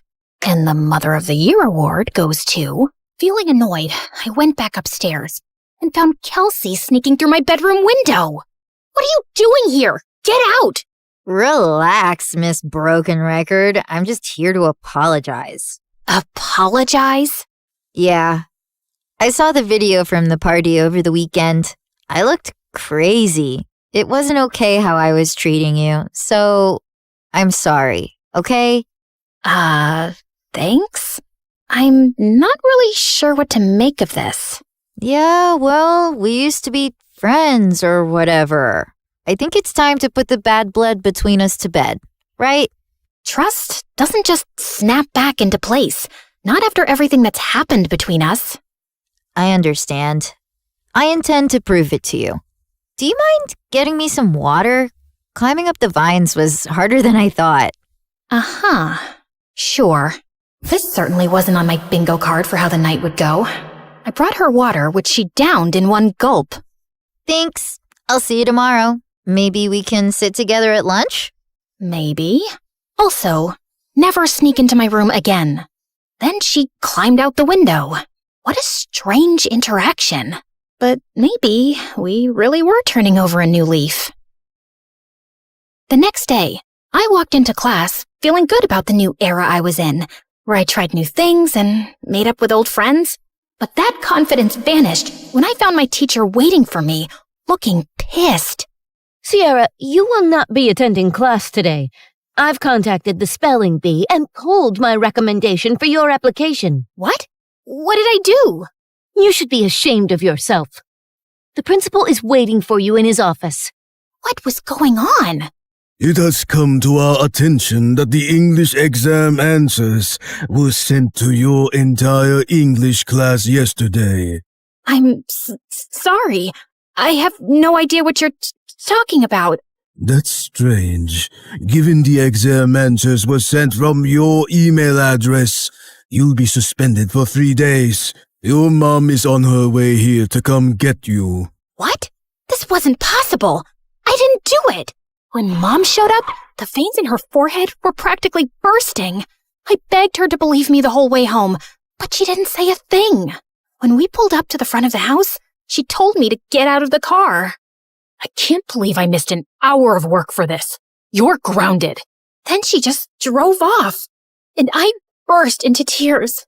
I was wrongly accused, suspended, banned from the spelling bee, and all my mom cared about was missing work. Over the next few days, I stayed home and studied, and I kept practicing spelling words anyway. F-A-I-L-U-R-E. Failure.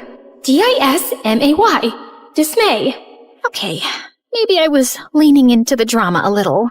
When I finally got back to school, everyone basically hated me. A bunch of students had used the answers sent from my email, so the teacher failed the entire class, and now everyone was blaming me. Next few weeks were so lonely.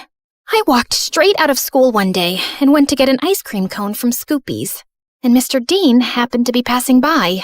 I told him everything that happened. Let's go talk to the principal right now. It was nice to have one person who actually listened and seemed to care. Back in the office, Mr. Dean demanded answers. It was sent from her email account. My hands were tied. Steve, you're talking like you weren't the biggest troublemaker back in school. Honestly, I'm shocked you became a principal. Mr. Dean insisted on seeing the email with the timestamp. It was around the time I was practicing spelling. Wait, I had recorded myself doing that. I pulled out my phone to prove it. We watched me spelling, then leaving when Mom got home. Then Kelsey climbed through my window and went for the laptop, but I walked in. Once she sent me away for water, she sat down and typed out the email. She did this. They called her into the office. Dad, what are you doing here? You framed Sierra for stealing exam answers when she's completely innocent. I did not. He showed her the video. Of course you go to defend her. She's never been completely innocent, Dad. What had I ever done to her? The principal and I had front row seats to their screaming match. Kelsey got suspended for a week, and the principal and teacher apologized to me and reinstated me in the spelling bee. That night, I heard a commotion outside. I looked out my window and saw Kelsey stuffing suitcases into her car. I'm over you, Dad, just like Mom was.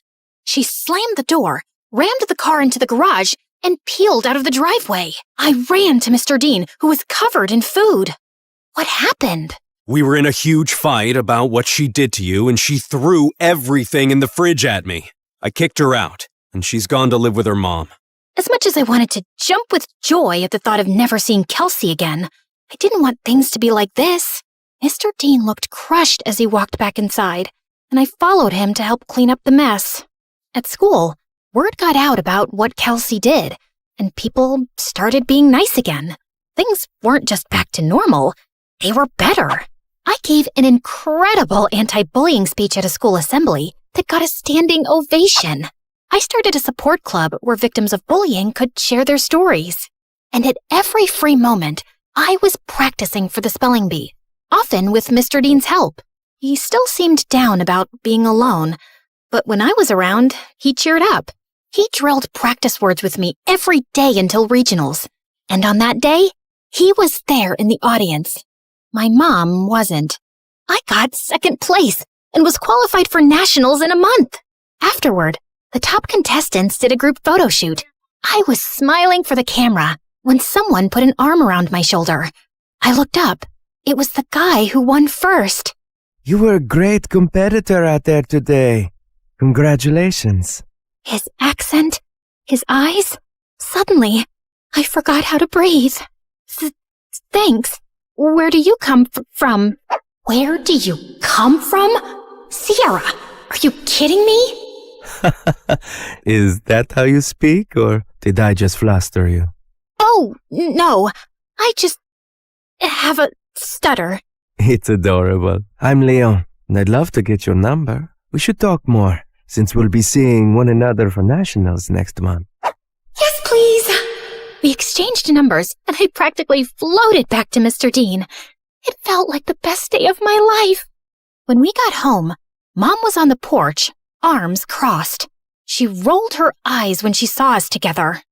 And where have you two been? The spelling bee, Mom. Remember? I won second place. She did amazing. You should have seen her. I'm sure, but I was too busy with the logistics of moving. Moving? Work wants me to relocate to California within the next couple of weeks. Mom, no! I have nationals next month. Well, that's too bad. Work comes first. You know that.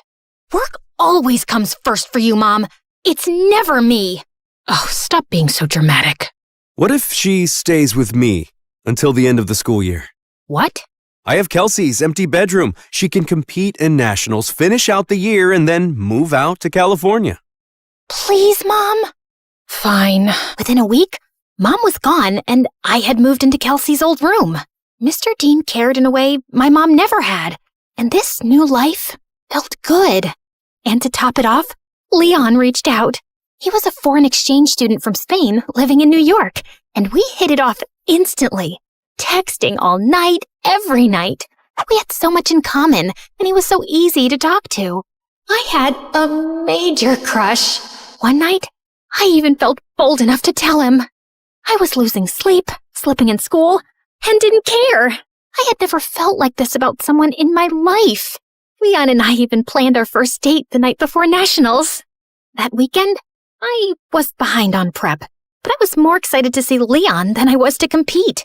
We planned to meet at a park, and I spent hours getting ready. I waited for him at the park. He was 5 minutes late, then 15, then 30. After 2 hours, unanswered calls, and 20 unread texts, I gave up and walked home. I got in bed and cried. Had something happened? Had I been stood up? I barely slept that night. The next morning, I was exhausted. Mr. Dean and I headed to the bee. I checked in and looked for Leon. Nothing. When it was time to go on stage, I scanned the crowd. No Leon. But then backstage, I heard whispered voices. I turned and saw Leon talking to someone behind him. No, I can't keep doing this. Leon, come on. It's not that hard. He pulled away, and I gasped. Their heads snapped towards me. Kelsey laughed, while Leon froze like a deer in headlights. Was this all just a setup to mess with me? Sierra, wait!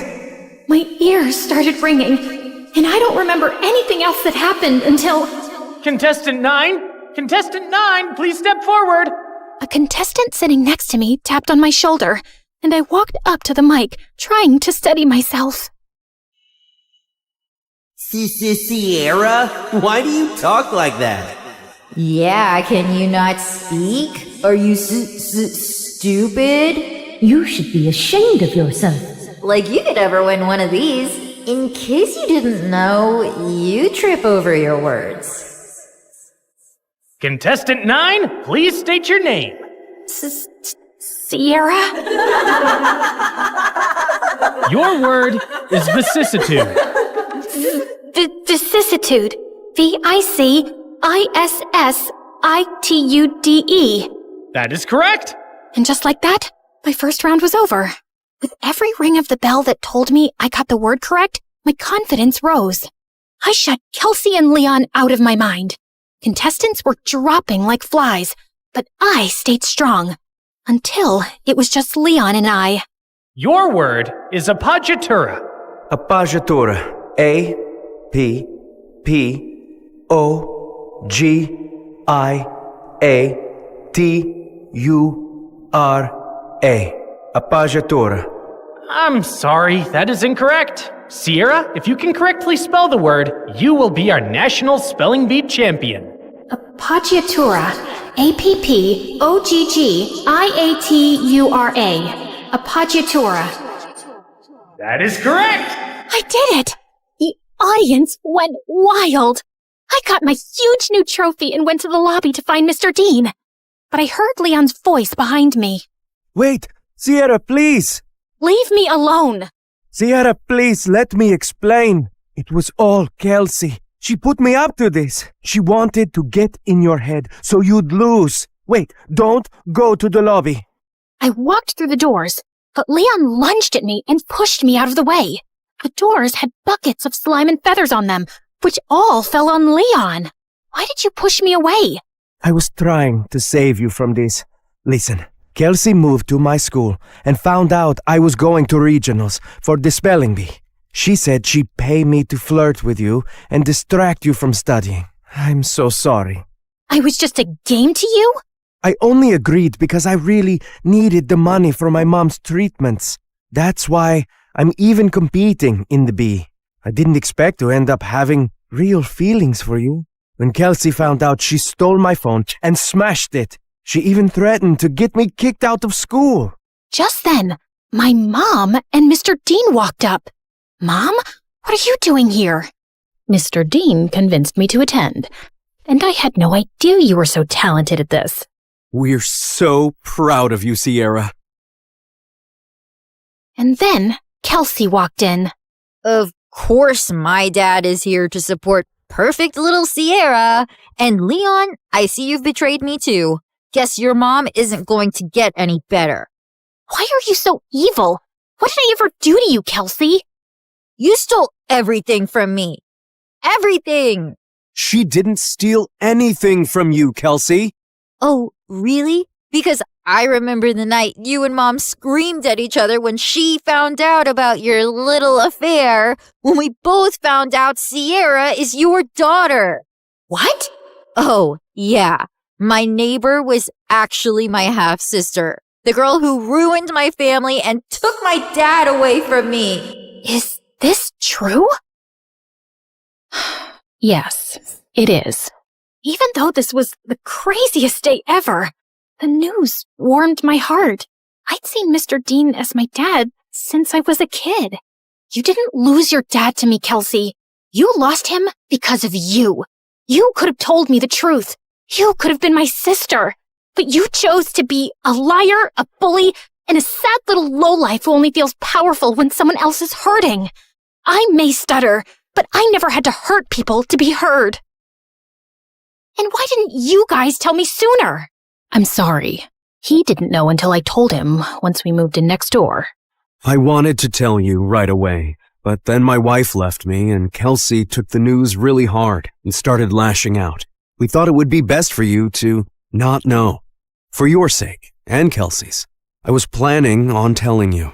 I figured since we live together now, it was the right time. You live together now? She screamed, grabbed my trophy, and hurled it through the convention center's windows. She got arrested for property damage and spent some time in juvie before going to live with her mom. I told my mom I wanted to stay with Mr. Dean for the rest of high school, and thankfully, she allowed it. I gave the prize money to Leon to help his sick mom, but I refused to date him even after all his apologies.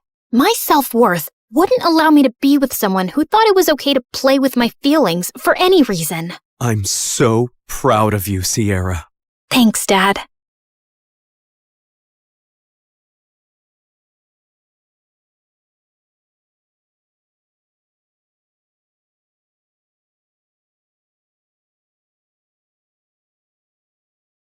They'll tell you I'm a thief, an outlaw, a rebel. All of it's true. But what they miss is the best part. The part when I met her, Maid Marian. Because before her, I was fighting for a cause, sure. Taking from the rich, giving to the poor. But it was just a fight. Marian didn't just join my cause. She transformed it to a crusade. Our greatest enemy was the Sheriff of Nottingham, a man whose unfairly high taxes made life unaffordable for all. I was just a boy when he came for us. My father, a proud and honest farmer, couldn't pay the rent after a season of failed crops. His men banged on the door, then dragged us into the street like animals. I was terrified, but my father stood tall. We've paid our dues every season. A man's worth shouldn't be measured by the gold in his hand, but by his work and his honor. Honor doesn't pay the sheriff his rent. My mother begged and pleaded, but they tossed us out and set fire to the fields. I watched everything my family had worked for turn to ash. I swore that night I'd never let anyone feel that powerless again. In my world, the rich lived in their own bubble of luxury and ignored the poor. I never felt guilty robbing them. The noble women were no different, lost in gossip and gowns, and unaware of the struggles beyond their lavish walls. That's just how it was. Until I met Marian. Disguised as a beggar in the bustling marketplace, I kept my head down. The sheriff's men had plastered wanted posters of me everywhere. Amid the usual chaos, a desperate cry caught my attention.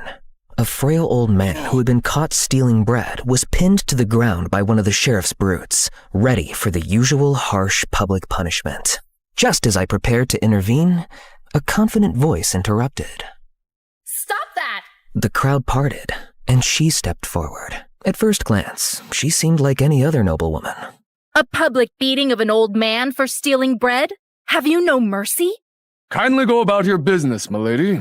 I am Lady Marian of Beaumont, and I will not let this man go. Lord Beaumont was a powerful man, the sheriff's top tax collector and the reason the poor starved. But besides being beautiful, his daughter also had a spark and kindness I'd never seen in a noblewoman before. My heart beat faster than a fiddler's strings. The guard, unsure of what to do, let the beggar go. As she turned to leave, I saw her look at one of my wanted posters. Be warned, he's one of the most dangerous criminals in all of Nottingham. He says he steals from the rich, but the poor pay the price. More guards roam the streets because of him, which means higher taxes and more punishments. He thinks he's helping, but he makes it worse. I watched her go, assuming I would never see her again. It wasn't my place to think of her, for I was betrothed to a woman I didn't love. It was a match arranged for peace between families that my heart had no part in, nor hers. But still, I couldn't help telling my loyal merry men of my encounter with the compelling Lady Marian. You're smitten by someone from the Beaumont family? She might have a sweet face, but her heart and loyalty will always be with her family coin. He's right, my friend. Temptation comes in many forms. She'll lead you to heaven first, and then straight to your doom. Trust me, Robin. I've seen it before. Her world and ours, a distant shore. Despite my friend's warnings, I couldn't shake her from my thoughts. That very night, as fate would have it, I would see her again, and everything would change. It was an ideal night for stealing. The sheriff's grand party would keep the nobles busy, the perfect place to show off their riches. I sneaked through the back of a grand estate into the kitchen and quietly took what I could. But upstairs, as I reached for an ornate necklace, I sensed someone else was in the room. You're Robin Hood, aren't you? The dangerous criminal?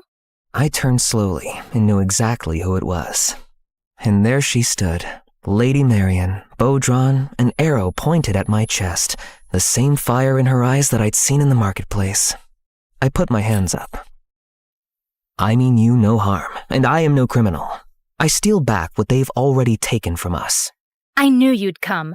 I was waiting for you or one of your merry men. I knew the banquet would be the perfect distraction. Clever. Well, I hope the reward is worth it. You think that stealing trinkets and silverware is helping your cause? Maybe in the short term, but you need a better, longer plan if you are to win. I don't remember asking for your advice, my lady. Go back to your silks and oysters where you belong. This is not your fight. It's only a matter of time before the sheriff catches you. And then what will the poor do? Ever thought of that? I couldn't believe her cheek. But deep down, I knew she was right. Well, it looks like I've been caught. So you tell me. I don't want to turn you in, Robin. I have a plan. You're stealing from the wrong places. The real wealth isn't in these houses. It's in the vault beneath the castle. The taxes collected from the poor. Now I see it. You're insane. How am I supposed to get into a steel vault? Why, Robin, it's simple. I'll get the key. I was shocked. Her plan was bold, yes, and brilliant. But I was hesitant. And why should I trust you? Because it's my fight, too. I've watched my family grow fat while others starve. I've seen food wasted on dogs while people beg for scraps. I've seen the sheriff's men drag families from their homes, beat them for a few missed coins. And I've had enough. But if you get caught, you'd be an outlaw, and your betrayal will never be forgiven. I don't want forgiveness. I want change. Her words struck me hard, as if she had shot me in the heart with her arrow. I saw my own past flash before my eyes, the night my family was thrown out by the sheriff's men. The fields burned, our home reduced to ash. Marian wasn't just a noblewoman playing rebel. She meant every word. Then so be it. Finally, she lowered her bow, and for the first time, we smiled at each other. I was captivated by her, and knew it wasn't just her plan I was falling for. It was her. Together, we could ignite a change far greater than anything I could ever achieve alone. We arranged to meet the next night that night, and I ran straight to the merry men, eager to explain my plan. But they were less trusting. She's not here for the people, Robin. This is just her rebelling against her father. Her heart's burning with anger, not justice. The fire can consume us all if we're not careful. It's a clever plan, I'll grant you, but don't easily place your trust. When it's her or your head, she'll leave you for dust. It took me a while to convince them, and even then, I knew they were placing their faith in me, not Marian. And my heart believed in her, but my mind couldn't silence the doubts. What if it was all a setup? But I decided to brush all negative thoughts away and focus on the task ahead. Marian planned to steal the vault keys from her father and leave them in the sheriff's castle library. We'd sneak in at dusk, steal the treasure, and vanish without a trace. But before I set out that night, I wanted to see my betrothed. It didn't feel right committing to her when I couldn't shake Marian from my mind. I'm sorry, but we can no longer wed. I will ensure your family is provided for. You'll never want for anything, I swear it. But she was outraged. This wasn't about love. It was about pride, the humiliation of being cast aside.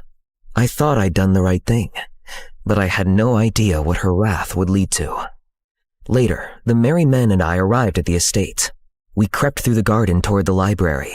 My heart pounded in my chest, not just from the risk of the mission, but because I was placing all my trust in Marian. But when we reached the library and looked where she told me to, my heart sank. The keys weren't there. Had something gone wrong? Suddenly, we heard footsteps. Voices. We ducked behind a heavy curtain just as the door swung open. It was Marion and her father. I must say, Marion, this is a pleasant surprise. You've never shown much interest in my line of work before. Yes, Father. I thought it was time to understand more about our holdings.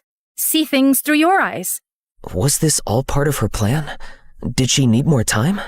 But then, the unmistakable sound of clanking armor echoed down the hall. The door burst open. This time, guards flooded the room. Start the search! We've received word that Robin Hood is in the castle. My heart dropped. I was desperate to believe Marion hadn't betrayed us. But it wasn't long before they ripped back the curtain and found us. I was dragged out in front of Marion and her father. As the guards bound my wrists, I caught her eyes. I begged her silently. Say something. Do something. But she just stood there. Marion, you're witnessing history. The most notorious outlaw in all of Nottingham, finally caught. You'll never have to worry about this scum again once you take over from me. Isn't it magnificent? I held my breath, waiting for Marion to intervene. But she just looked away. Yes, Father. Justice must be served to criminals. And may I have your coat, please? I'm cold. Her words hit me like a dagger to the chest. And as they dragged me away, I felt the sting of betrayal burn deeper than any wound I had ever known. They soon threw me and the merry men into a cell. Well, I warned you. Nobles only look out for themselves. We're gonna be hanged for this. But we'll be together till the end, brother. We are all tested with betrayal, but it is through forgiveness that we find salvation. Pray for strength and for Marion. Our mission will live on, no matter our fate. The people will rise one day. They will not hesitate. I felt like a crushed man in that cold, damp cell. When I heard the sound of footsteps getting closer, I braced myself for the next cruel twist. But there before us stood Marion. Before I could speak, she threw a set of guard uniforms at us and started to let us out. Put these on, now! We all dressed, and the merry men soon fled, disappearing free into the night. My heart was pounding as I followed her down a corridor to follow them out the castle. I thought you handed us over. No, you were followed to the castle. I saw it happening but couldn't warn you. Then I realized you getting caught was the only way to distract them. They'd celebrate your capture and leave the vault unguarded. It's the perfect opportunity. No, Marion. We need to leave now. You'll be free from all this. We came here to take back what belongs to the people, and I have the keys. She lifted the keys she'd taken from her father's coat, the very same she'd asked for warmth in the library. This is our chance, Robin. We can't let them win. But if they catch us... The poor have no one else. Her words pierced my doubt, and I followed her, deeper into the belly of the castle. We reached the underground chamber, which was unguarded just as Marion had said, and she unlocked the door. We walked over to the vault door at the back, and she unlocked that too. I turned its handle, but it wouldn't budge and kept slipping from my grasp. As I struggled, Marion stepped forward and placed her hands over mine. Your hands are trembling. Here, let me help you. Our eyes locked briefly as we pushed down on the handle together, and the door clicked open. We soon filled sacks with coins and gold, our hearts racing. But just as we were about to leave, laughter and voices carried down the hall. And it was none other than Lord Beaumont and the Sheriff of Nottingham. Let us take what we can before the celebrations end. The king won't miss what he doesn't know exists. Only you and I know the amount of cash and gold we really have here. We quickly shoved the bags behind a pillar, but we had nowhere to run. Just then they entered, and Lord Beaumont hastily hid a sack behind his back. Guards, what are you doing inside? Wait! The vault! It's open! Lord Beaumont drew out his sword. Show yourself! I was thinking about how to tackle him and the sheriff when suddenly, Marion stepped forward calmly. I had no idea what she was doing. Then she lifted her visor, and the color drained from her father's face. Marion? What in the world is this madness? What are you doing here? It's obvious, is it not? How dare you steal from the king? Isn't that what you were both about to do? But Father, you have it all wrong. I was stopping the robbery. My heart plummeted. Would she really do this to me? But when she pushed me down to my knees and handcuffed me, I knew my fate was sealed. Is that so? But why are you in armor?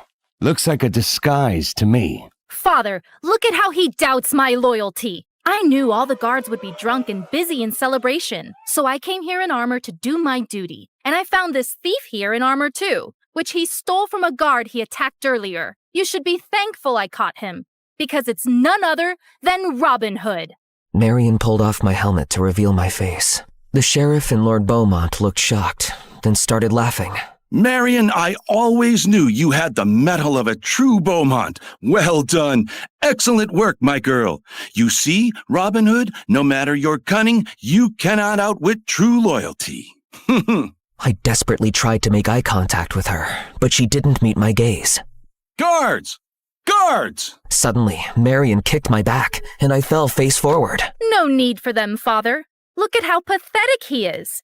He's in handcuffs and can do no harm. Why don't you check the vault first and reassure yourselves that everything is in there? I hope I've made you proud. The sheriff and Lord Beaumont walked towards the vault as she quietly unlocked my handcuffs. And the second they were inside, we both rushed to the vault door and pushed all our weight against it, slamming it shut. As we heard the muffled shouts and cries of the two men inside, Marion quickly locked the vault door, and we walked out of there with the bags of riches and big smiles. That was close. You really had me thinking this might fail. It was never meant to fail. Not for me. What do you mean? The vault was empty days ago. What we loaded into these bags? Fake painted rocks. Tonight wasn't about gold. It was a final farewell to my father and my soon-to-be fiancé. The sheriff? So this was... A trap. I knew the sheriff couldn't resist a quiet raid. I hoped my father would follow. He never trusts anyone with the money. Lucky me. Caught red-handed in an empty vault, with no one to blame but each other. The royals will handle the rest. You played them. I played everyone, but I chose you. She wasn't just escaping her world. She tore it down, piece by piece. Oh, and tell Friar Tuck he was wrong. I didn't fall from grace. I burned the palace down first.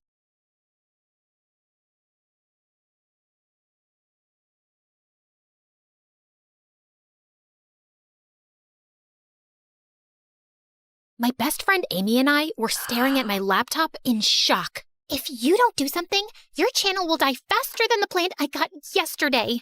I've already tried everything. Last week, I reviewed those awful diet cookies that tasted like feet, and the week before, you made me endorse that dumb purple lipstick that everyone hated. Don't blame the lipstick. It's not my fault that your followers have no fashion sense. That's not the point. I'm gonna be kicked out of the squad house if I don't think of something soon. Hi, I'm Lola, a 17-year-old YouTube star. And at this point in my life, I was hoping to keep my spot in the Squad House, a place where world-famous influencers come together to make videos for money. Please like and subscribe to MSA. Staying in the Squad House was a big deal for me because, unlike most influencers here, I didn't come from a rich family. My dad was a farmer, and even though he worked hard, we were barely scraping by. Things got worse when Dad fell sick and couldn't work for months. Mom tried helping, but she was just bad at everything. So I decided to work as a part-time waitress. Then one day at work, a colleague of mine introduced me to vlogging, and I was hooked. I spent hours watching people on YouTube live their best lives. And when I found out the kind of money they made, I had to give it a shot. So I saved up, bought a secondhand camera, and started recording. Hola, I'm Lola. And I'm going to take you through a typical day at the farm. So I start by feeding the pigs, and then I feed the chickens, collect the eggs, and try not to break them. Follow me for more such content. I posted a bunch of videos, but I didn't get a lot of followers. Until one day, I was recording a live video of the farm when I accidentally slipped and fell into a pig pen. I got out, but then tripped and fell into a haystack, making a complete fool of myself. Everything was streamed online, and I was super embarrassed. But to my surprise, people loved it. I didn't think much of it until a few days later when I was shooting a video, this chicken flew into my face and I fell into a tray of eggs. And that clip went viral too. People loved watching me do stupid things around the farm. So that's what I gave them. I made videos on being chased around by goats, almost getting kicked by a cow while milking her, cleaning horse poop, and then slipping right into it. and I got really famous. Soon I was doing advertisements and brand endorsements, making enough money to support my family. 6 months later, I moved into the squad house where I met my best friend Amy. We were roommates, and even though her dad was rich, she was pretty grounded. She also gave me advice on how I could make my vlogs better. It's time you move on from being the goofy pigpen girl and focus on something bigger, like fashion and lifestyle. You're in the big leagues now. You gotta step up your game. Amy was a very famous vlogger, so I took her advice. I bought designer clothes, started doing a bunch of makeup tutorials, and completely transformed my channel. Life was great until a few weeks later when I joined my new school, and everything changed. It was my first day when I was rushing to class like a headless chicken and crashed right into this tall guy. And boy, was he cute. Is it fate or just your good luck that you ran into me today? I'm so sorry. I wasn't looking. Don't be sorry. It's not every day that you fall into Brett's arms. Hey, you're the girl who made videos about chickens and pigs, right? I love your stuff. Huh? But I think it's missing something. Like what? Me, of course. You and I should hang out. I'm sure your followers would love to see a handsome new stranger on your channel. Think about it. Brett gave me his number, winked, and left. And I couldn't stop smiling. Later, I found out that he was a year senior and one of the most popular guys in school. That evening, when I got home, I called him and he invited me to a party. I was just getting ready when Amy walked in. Where are you off to, looking like that? To a party with Brett. Brett? Like Brett from school? Why him? Because he asked me and because he's cute. Is he cute, or was he just flexing his muscles? Is he cute, or did he tell you that you have really pretty eyes? Is he cute, or is he just the guy whose arms you happen to fall into? All of the above? What's your point? Brett's a total jerk. Just last week, he was dating the head cheerleader, and the week before that, he was dating a chick from my drama class. He's a player, Lola. Relax, it's just a party. It's not like anything will happen. Obviously, things didn't go as planned, and a week later, Brett and I were dating. His dad was really rich, so he was always getting invited to award shows and exclusive events, and I was his +1. For the next few weeks, my life was a dream. My followers loved watching my life with Brett, and when we did our first commercial together, people were calling us couple goals. But soon after, Brett started showing his true colors.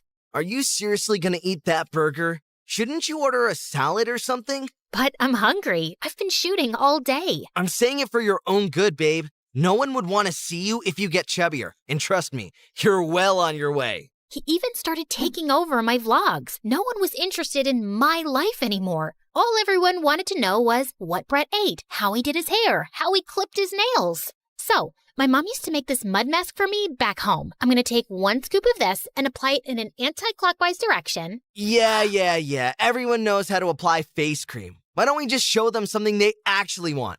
More Brett. Here's a shot of my perfect abs. And look at my forearms. You like it, don't you? Let's try another angle. What about this? And he just kept getting more obnoxious. He started a fitness channel of his own, got really popular, and moved to the squad house too. At first, I thought it was great because now Brett and I could shoot more videos. But then he stopped showing up for shoots. I confronted him, and he had the most bizarre thing to say. I need a bigger cut or I can't film with you.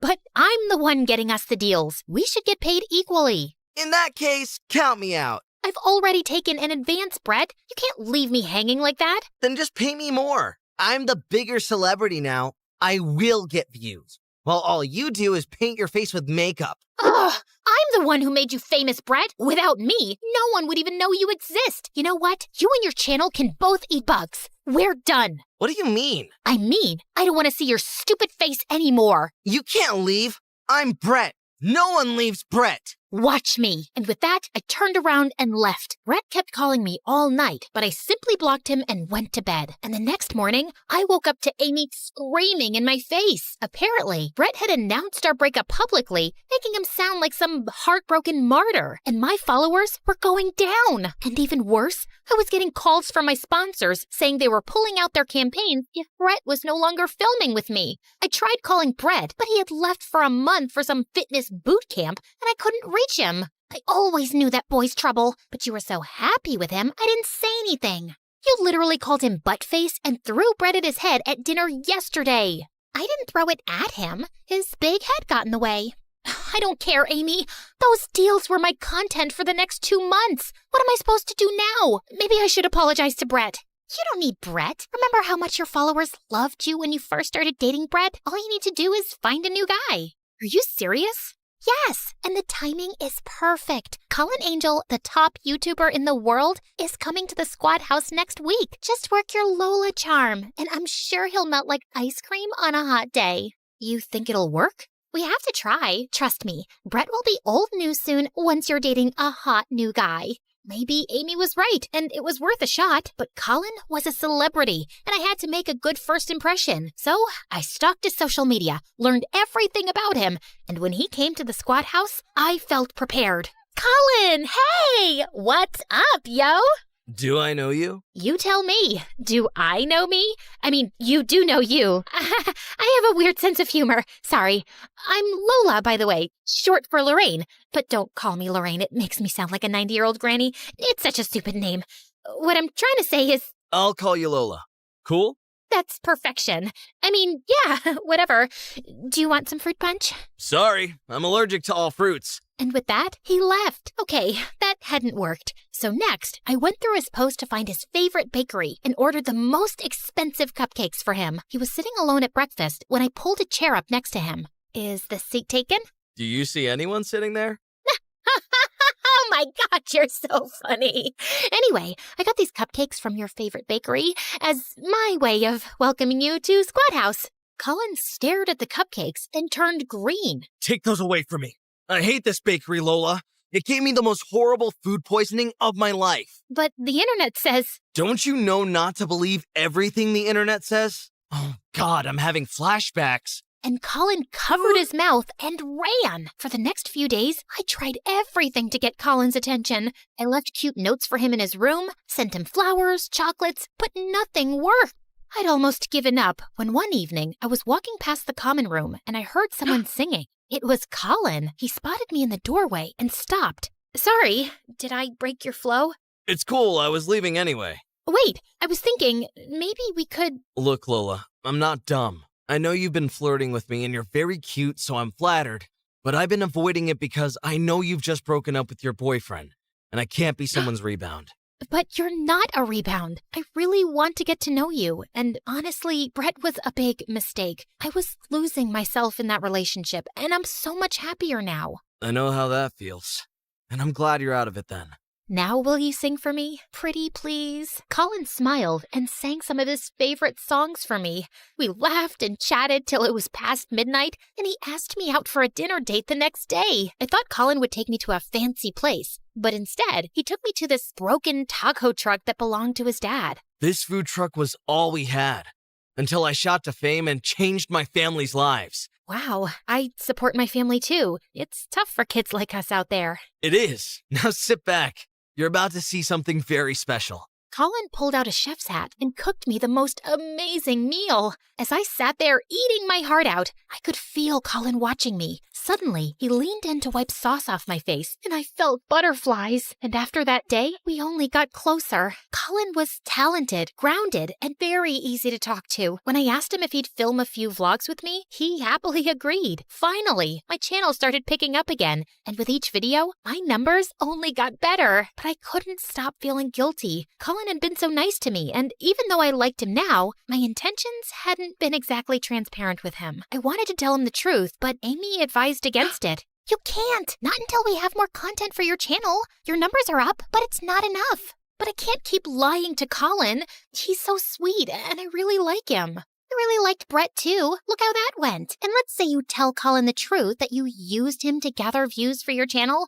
How do you know he won't go online and broadcast everything? Think about your family before doing anything stupid. I thought about it a lot, but I concluded that I just couldn't lie to Colin anymore. So the next morning, I sat down and wrote a note to Colin confessing everything. I was on my way to slip the note in his room when suddenly Brett got in the way. Hey babe, I'm back. What do you want? I want us to do a collaboration video. Why? I thought you're too famous for me. I am, but I guess my followers just want to see your pretty face on my channel. So what do you say? Get back together? I'd rather get punched in the face. Fine, suit yourself. But first see this. Brett shoved his phone in my face, and I was shocked. It was a recording of me and Amy talking about Cullen and how I'd used him to save my channel. I was just taking it all in when suddenly Cullen spoke behind me. Is this true? You used me to boost your channel? Cullen, please, hear me out. It started off like that, but I swear, I liked you almost immediately. I didn't fake that. I do believe you, Lola, and I really like you too. Excuse me, that's my girlfriend you're talking to. Ex-girlfriend. Amy, where did you come from? Dude, focus. Yes, Lola, focus on me. If we get back together, I'll give you the bigger cut on every project. Deal? No, don't. I'm more famous than he ever will be. I'll make sure your channel becomes super popular. You know I can do that. Cullen's got a point, and it doesn't hurt that he's a total dreamboat. Better than this moron Brett. Shut up! You shut up. You shut up first! I'm not listening. You lose.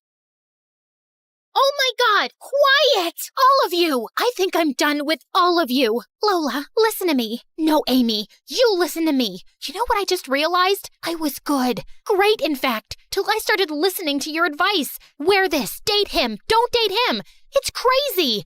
I know it's coming from a good place, but it's not me. I didn't want my channel to be about makeup and boys. People liked me when I was authentic and made them laugh. That was my thing, and I want to go back to it. And Brett, get your head out of your butt. The world doesn't revolve around you, and I am never working with you again. Fine. Then I'll post this video of you admitting you used Colin, and I'll tell everyone you used me too, and you're just an opportunistic witch. Your voice is so irritating, man. Just shut up. Suddenly, Amy snatched the phone from his hand and threw it away, breaking it into pieces. Brett charged at Amy, but Colin pushed him away.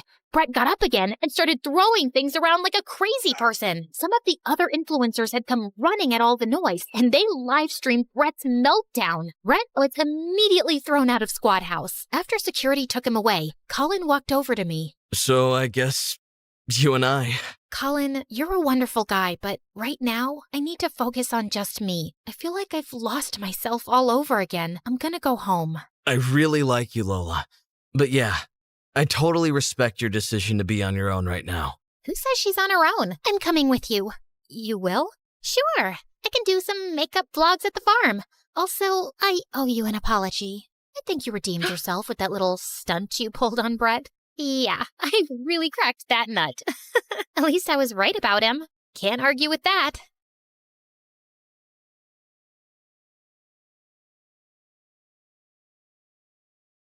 Hi, my name is Ashley, and I live next to the worst family on earth. They're the biggest snobs ever. They drive around in the fanciest cars and clothes and look down on everyone else. And they have a son named Jack, who's an absolute troll. But before I continue, please like and subscribe. If you do, you might see a shooting star tonight. When I was 6, I was playing with my favorite doll, and Jack ran up to me, snatched it out of my hands, and threw it into the street. A car ran over it and smashed it into pieces. Another day at school, Jack stole a bunch of cookies out of the cookie jar and blamed it on me. Ashley took the cookies. No, I didn't. She hid them in her desk. The teacher opened my desk and found a cookie inside. I got in huge trouble, and after school, I saw Jack on the playground stuffing his face with the stolen cookies. When Jack wasn't terrorizing me, his parents were trying to get my family kicked out of the neighborhood. Our house was the smallest on the block, and even I had to admit, it was a really ugly green. And my parents were a little weird sometimes. My dad loved to sunbathe on the front lawn, and every morning, my mom made this strange sound to call all the stray cats in the neighborhood to feed them. She'd also sing to the birds and make birdhouses all day. Our house looked like a zoo, and the neighbors hated it. Their yard is unacceptable. It looks like an overgrown swamp. Their house gives me a migraine every time I look at it. Mommy, my eyes hurt. You have to do something, officer. And can someone please tell that man to put a shirt on? Jack's parents threw fancy parties every week, but me and my family were never invited. We only lived in the neighborhood because we inherited the house from my grandfather, who used to be a famous investigative reporter. I wanted to grow up and be just like my grandfather. When I was 12, I joined the school newspaper, and when my teacher's cat, Mr. Whiskers, went missing, it took me less than 2 days to find him on the roof of the school auditorium. Though I suspected Jack had something to do with it. In high school, Jack was the richest and most popular kid. I, on the other hand, only had one friend, my cousin Bethany. Bethany moved into town a week before we started 10th grade. But Bethany was obsessed with being popular and would do anything to get Jack and his rich friends to like her. Jack's friend Sadie was the ringleader of the rich kids, and she made Jack look like a saint. Bethany adored Sadie. She'd carry Sadie and her minions' books, do their homework, and follow them around. She'd even let them copy her answers during tests. They'd smile in Bethany's face and laugh at her behind her back. Why do you let them treat you like that? They're just joking around. Those girls aren't your friends, Bethany. They're jerks. Bethany never listened. She wanted to be popular so bad she couldn't see the truth. One day, my mother dragged me out of bed at 5 a.m. on a Saturday morning to volunteer at a soup kitchen. It's important to give back to those less fortunate. But do we have to do it so early? As I was serving food, I looked up to see a familiar face. Jack? Ashley? What are you doing here? Jack's face turned white, and he just ran out of the soup kitchen. The next day, I saw Jack at school in science class. The teacher partnered us up for a big project, and we met in the library after school. Why were you getting soup at the soup kitchen? Did you fall on your head or something? Why would I ever go to a place like that? You don't have to lie to me. I'm not lying. I'm just trying to help. No one asked you for help. The next day, Bethany and I were walking to class, and we ran into Jack in the hallway, and Jack gave me the meanest, coldest stare ever. What's up with you and Jack? I saw you two whispering in the library. Are you guys dating? Is it a secret romance? Oh, Jack's so cute and so rich. I'm so mad you didn't tell me. Jack and I aren't dating. Then what's going on? Can you keep a secret? Of course. I told Bethany about how I saw Jack at the soup kitchen and his weird behavior afterwards. But all Bethany cared about was that I had the attention of such a rich, popular boy. But I had an itch to investigate. So later that afternoon, I stopped by Jack's house to check things out. But I heard Jack's parents yelling inside. I heard someone coming, so I hid in the bushes. Then the door swung open and Jack rushed out. He darted down the street before I could say a word. Jack missed our study session the next day. Then he started missing all his classes. I started to worry, so I called and texted him, but he didn't answer. A few weeks later, I went by his house again, but when I knocked on the door, a strange woman answered. There was another family living in Jack's house. The wheels in my head started spinning. I started asking around to see if anyone knew what happened to Jack. Sadie said Jack and his family were vacationing in the south of France? Or was it the Hamptons or Tahiti? It was probably all three. Jack is so lucky. I wish I was rich. There was even talk about why he'd moved. Jack's dad bought a new mansion that's twice the size of the old one. Twice the size? He's richer than I thought. The explanation seemed reasonable, so I let it go. During summer break, I was heading home one day after running some errands when I saw a boy in an oversized hoodie playing guitar on the sidewalk. He played a sad song that was so beautiful, it made my heart sink. When the song ended, some people dropped money in the can beside him. I walked over to put in some money too, when a suspicious-looking guy crept up and snatched the boy's can. Then the thief ran toward me. Without thinking, I stuck my foot out and tripped him. Give that back, or I'll turn your face into scrambled eggs. I took a martial arts stance that I saw in a movie once. It worked, because the thief dropped the money and ran. I picked it up and turned to the boy whose hood had come off. It was Jack. Jack? Are you okay? Jack shook his head and broke down into tears. He told me that his parents broke up, then his dad sold their house, stole his mom's money, and fled the country. Now Jack and his mom were broke and living in a shelter. I felt so bad for Jack. No one deserved that, not even a rich jerk like him. So I invited Jack and his mother to my parents' house. Ashley, why is this woman in our house? They're in trouble, Mom. They need our help. Jack's mom apologized for the way she treated my parents. My parents forgave her and invited them to stay in our guest room for as long as they needed. Luckily, Bethany was away all summer with her family, so I could keep the secret. Jack and his mom were so grateful that they helped out as much as they could around the house. Jack even tried to help my dad fix a leaky faucet. That didn't turn out well, but the gesture was sweet. I tutored Jack to help him catch up on the work he'd missed at school. It was odd having Jack in my house at first, especially when I saw him walk out of the shower with a towel around his waist. A few weeks later, Jack's mom got a job and they moved out. I hated to admit it, but I missed having him around. On the last day of summer, Jack sent me a text asking me to meet him. What's all this? I wanted to thank you. It's not much, but it's the best I could do. Jack opened the basket and pulled out my favorite foods, chili dogs and Brussels sprouts. You and your family are the strangest people I've ever met. What's that supposed to mean? It's a good thing. No one's ever been so kind to me, and I love how you and your parents live your lives without caring what others think. It's inspiring. How do you do it? I don't know. It's just how I was raised. I wish I was as strong as you. I looked at the biceps bulging out of his shirt. I think you might have me beat. School's gonna be so tough. I'm supposed to be the rich kid with the fancy car and the millionaire parents, and you're not that guy anymore. And to be honest, you were a real jerk before. I like the new you way better. Since we're being honest, I have to admit something. What? I think I have a crush on you. Really? And I'm pretty sure you have a crush on me too. Then Jack pulled me close and kissed me. We talked for hours that night, and he even played me some songs. I saw Bethany at school the next morning after summer break. Jack passed us in the hall and he winked at me, and I couldn't stop smiling. What was that? I don't know. Jack's always been weird. Then why are you blushing? I didn't tell Bethany about me and Jack. We were taking things slow. One day, Jack and I were walking home from school when Sadie and her rich friends pulled up in a fancy car. Hey, Jack, where's your ride? You're trading it in for a new one, huh? Always trying to one-up me, Jack. We all get it. You're the richest, but I'm a close second. Yeah, my new car is going to be great. It's twice as expensive as the last one. Jack, what are you doing? Ditch that loser and hang out with us. Plus, we have to decide what color we're going to wear to the winter dance. I'm not going to the winter dance with you. Then who are you going with? Tell me you're not going to take that freak instead of me. If you're referring to this amazing girl standing beside me, then yeah, I am. Sadie was pissed and drove off. I appreciate the compliment, but you can't keep lying. About what?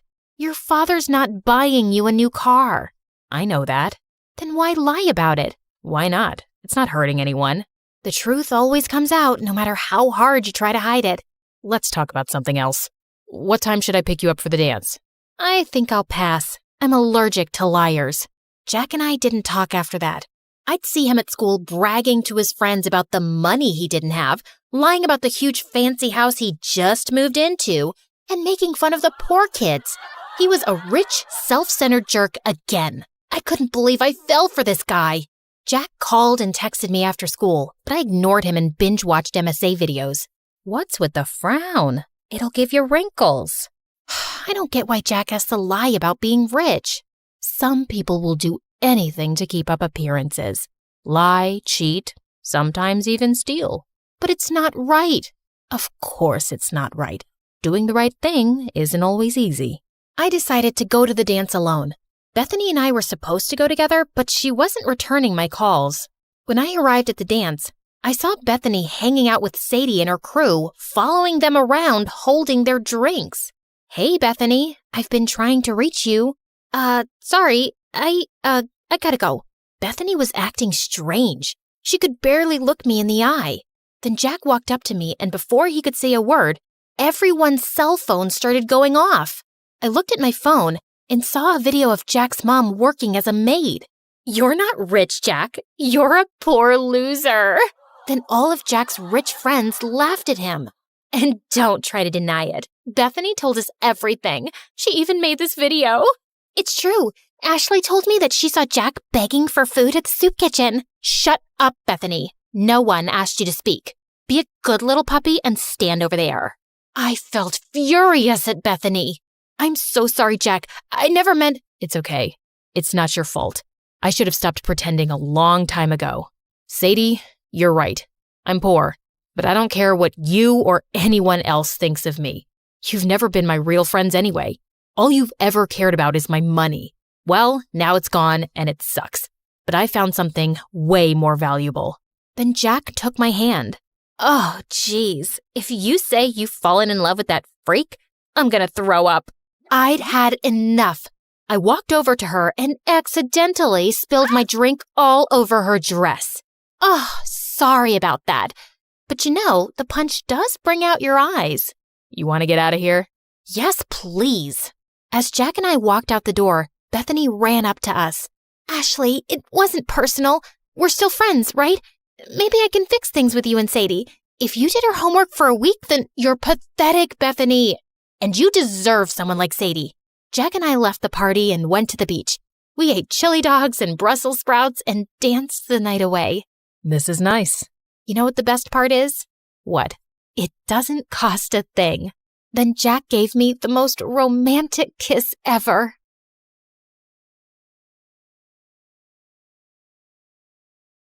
Hi, I'm Amanda. Before I tell you my crazy story, please like and subscribe. I was 5 when I realized my parents were famous. For all the wrong reasons. They were rich lawyers who were known for defending the bad guys. People in the neighborhood hated us and would leave horrible notes, throw stink bombs, or trash in our driveway almost every day. Ew, someone put cat poop on the doorstep. Just wipe it off, Amanda, and don't disturb us. We're in the middle of something important. You're playing with toys, Mom. Ugh, I feel sick. These are not toys. That's a limited edition Batmobile. Yeah, that's another thing. Mom and Dad were obsessed with collecting action figures and were oddly secretive about it. They even had a secret room where they kept their toy collection, and no one was allowed to enter it. And I was not allowed to tell anyone about their crazy hobby, which I couldn't even if I wanted to because no one at school talked to me. Every time my parents would win a case,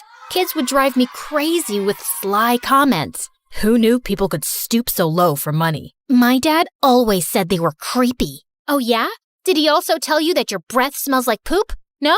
Well, then he isn't as honest as you think. Because you stink! I hated it, but I wasn't gonna let them tear me down. So I put all my focus into perfecting my art. By 11th grade, I could draw portraits in under 2 minutes. When I won the junior art competition, I begged Mom to take me to a fancy dessert place. But 5 minutes into it, she started getting jittery. Oh my God, I gave birth to a sloth. Could you please hurry up? Jeez, Mom, what's the rush? I'll get brain freeze. There's an auction online for a rare Iron Man figure that I can't miss, so eat faster. I tried, but Mom kept glancing at the phone, and it made me anxious. After a while, she told me to take the bus and just left. At least I could eat in peace now. Just as I was leaving, I saw a girl my age staring at the food displayed in the shop. Hey there, do you want something?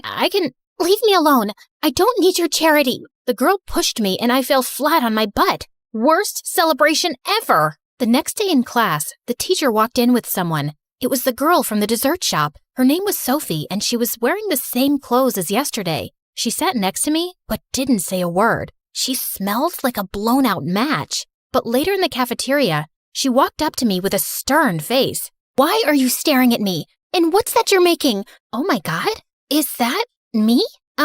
Yeah. I just like the background and the light, so no one has ever sketched me before. You're really good. Can I keep it? Of course. Sophie and I got talking, and it turns out she was actually really sweet. She told me her dad worked abroad and she lived with her aunt here. I miss him, but it's not all bad. Well, I live with my parents, and trust me, you're not missing out on anything. We started hanging out, and I was glad to have finally made a friend. One time in class, I'd just gone out to grab something when I saw Sophie going through my art journal. Hey, no one's allowed to see that. You have a whole comic book planned out? You'll get this published, right? No, it's just random scribbling. Well, your call. But I think the world needs to know how talented you are. Sophie's words encouraged me, and I took a week to make some edits before finally submitting it to a big comic publisher. I waited a month, but I got no response. It was a long shot anyway. But then one day, when I got to school, everyone crowded around me like I was a celebrity. Amanda, you did it! Your comic became a hit overnight! They published it! You've got to be kidding me! Apparently, the publishers loved my comic and they wanted to sign a contract with me for $2 million. When I told my parents, they thought I was joking. till they actually saw the contract. I didn't know you could draw like that, Amanda. You would notice if you weren't so busy playing with your toys. After that, my parents started giving me a lot more attention. They got me a new sketching set and would spend hours discussing ideas, which were mostly useless. You should make your own superhero who can make frogs rain from the sky. Imagine having an action figure like that. How cool would that be? Yeah, no thanks. I'll figure out something. But in reality, I was struggling to come up with ideas. With the publishers on my back asking for a new manuscript, the pressure was building. One day, I invited Sophie over to help me out. We brainstormed for hours, but my mind was just blank. I'm tired and starving. Stay here. I'll bring some snacks. I rushed downstairs, but when I came back, Sophie wasn't around. I kept searching for her till I saw her in Mom and Dad's secret room. Whoa, I didn't know you liked superheroes this much. Yeah, it's for inspiration. Come on, let's watch some MSA. Maybe that'll help with ideas. But just as we turned, Sophie's arm hit one of the figures and it crashed loudly. Within seconds, I could hear Mom screaming as she came running. What did you do? Do you know what that's worth? I'm sorry, ma'am. I didn't do it You're sorry? Who's going to pay for this? Your dad? Sophie turned red before bursting into tears, and then she left. You can't scream like that at my friend, Mom! Your friend just ruined something precious. That's it. No more bringing friends over. She's literally the only person who talks to me. God, all this over a dumb toy? You guys are the worst! I stormed off to my room and called Sophie to apologize, but she didn't answer. And when she didn't turn up for school the next day, I pulled a few strings and got her home address. And I was stunned to see that she lived in a mansion. Why did she act poor then? Amanda, what are you doing here? I just wanted to check up on you. I didn't know you were so rich. I'm not. My aunt is. Listen, I'm so sorry about Mom. My parents get crazy about those action figures. Seriously, they love them more than they love me. Don't ask me why. Wait, those aren't yours? Your parents collect those toys like kids? Are they crazy? Sophie suddenly burst out laughing, and I felt a bit angry. I know it's weird, but they're not crazy. I just came here to apologize.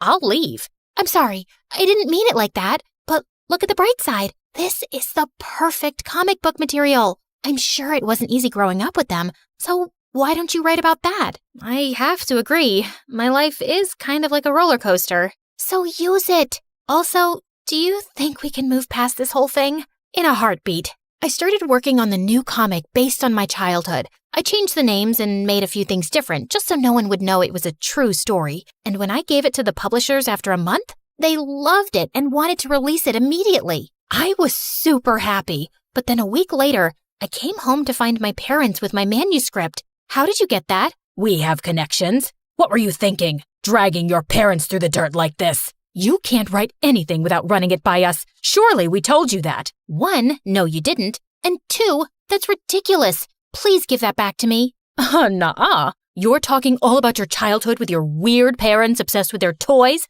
You can't publish this. Do you understand? No, I don't. And also, I don't understand why you'd neglect your own child for dumb toys. And why you won't stop fighting for criminals. Because they pay the big bucks, okay? And we can feed you, afford your expensive school, and art supplies. I don't care about your money. I can make my own. Now please, give me back my drawings. But they simply turned around and left with the manuscript. I spent days searching for it everywhere, except the secret room. After Sophie broke one of their pieces, they'd changed the locks. I was still thinking about how to get in there when the next day at school, Sophie came running, panicked. OMG, Amanda, you've got to see this. She showed me the news about a gang the police were after who smuggled illegal substances worth millions in action figures. I was speechless. Do you think your parents could be involved? I don't know. I know they're weird, but I don't think they're criminals. But they're always so jumpy and secretive about the action figures. Of course they're hiding something.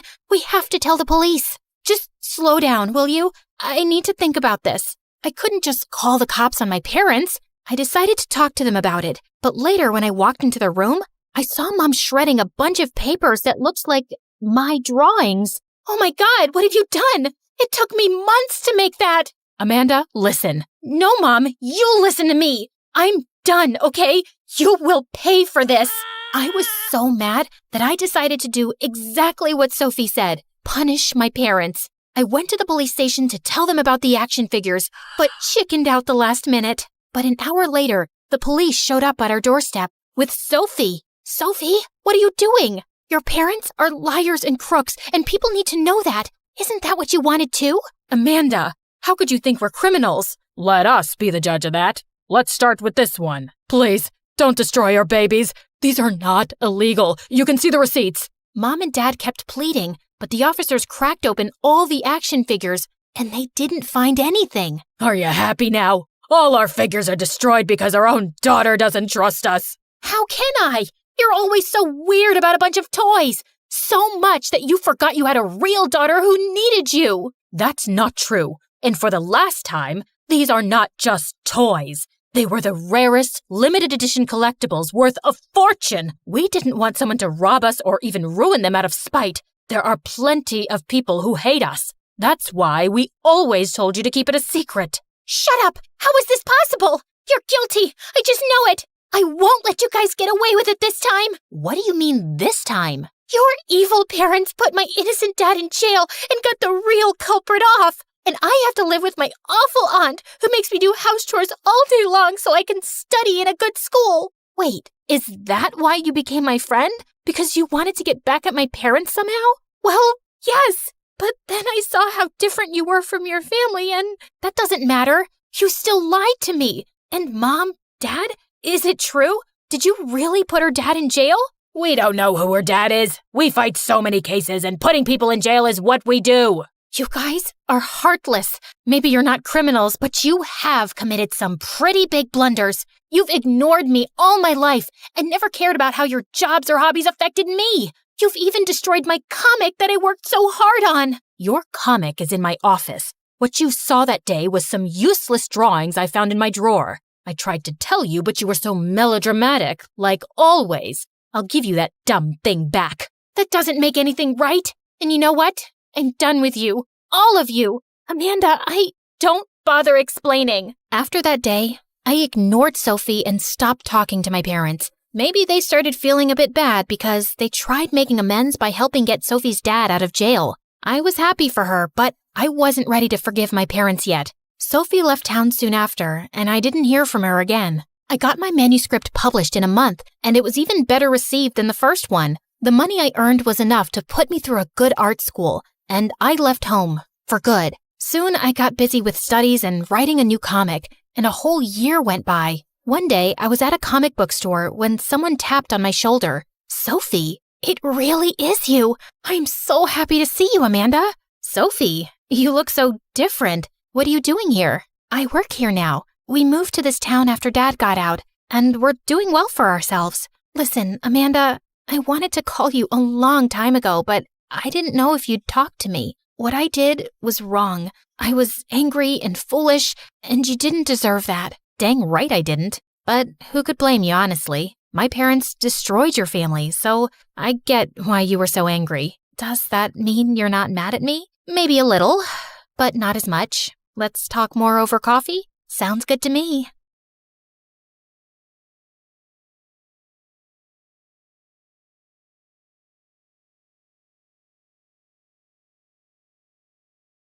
Hi, I'm Violet from Vermont. If you like my story, like and subscribe to MSA. I grew up with a single mom who made sure to provide everything for me. Mom was awesome, but whenever I'd see my friends at school with their dads, I'd ask Mom about my dad, and she'd just make light of it. I asked him to get bread one time. Looks like he's still searching the aisles. Even though she laughed, I knew the question bothered her, so I stopped asking. My mom loved me to bits, and that was all that mattered. One time when I was 13, everything changed. I was just minding my own business when a fight broke out in school.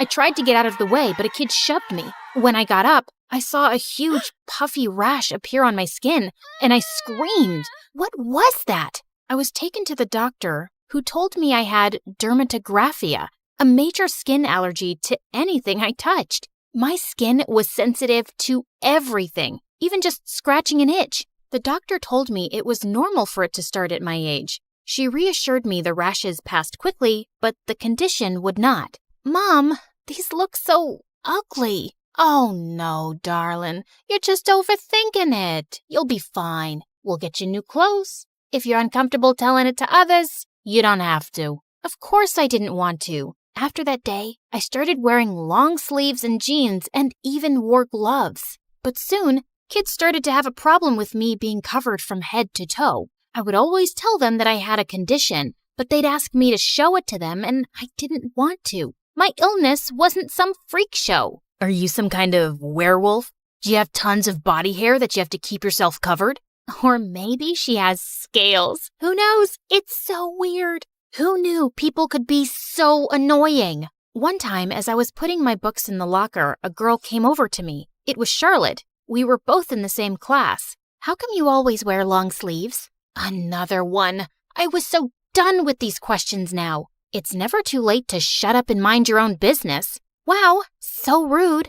I was just asking, 'cause you know kids say so many things about you. But I know the reality. I think. Well, I know you have a tattoo. That's why you keep yourself so covered, right? Bingo! Whoa, really? How did you get it? My dad would never let me. I guess if my mom was still living with us, then she would have allowed it. Oh, she didn't have her mom with her. That made me feel sad, and I decided to cut her some slack. I asked her to sit with me in class, and it turned out she was a pretty nice girl. I liked her. Soon we started watching MSA videos and hanging out after school. My mom welcomed her into our home with open arms, and her dad was really nice to me. Nice to meet you, Violet. Dad, you're embarrassing. Thank goodness Violet understands how it is. What really solidified our friendship was when we went ice skating. I was so afraid of falling because my rash would appear, and when it did, I was so embarrassed. But Charlotte, she was so understanding.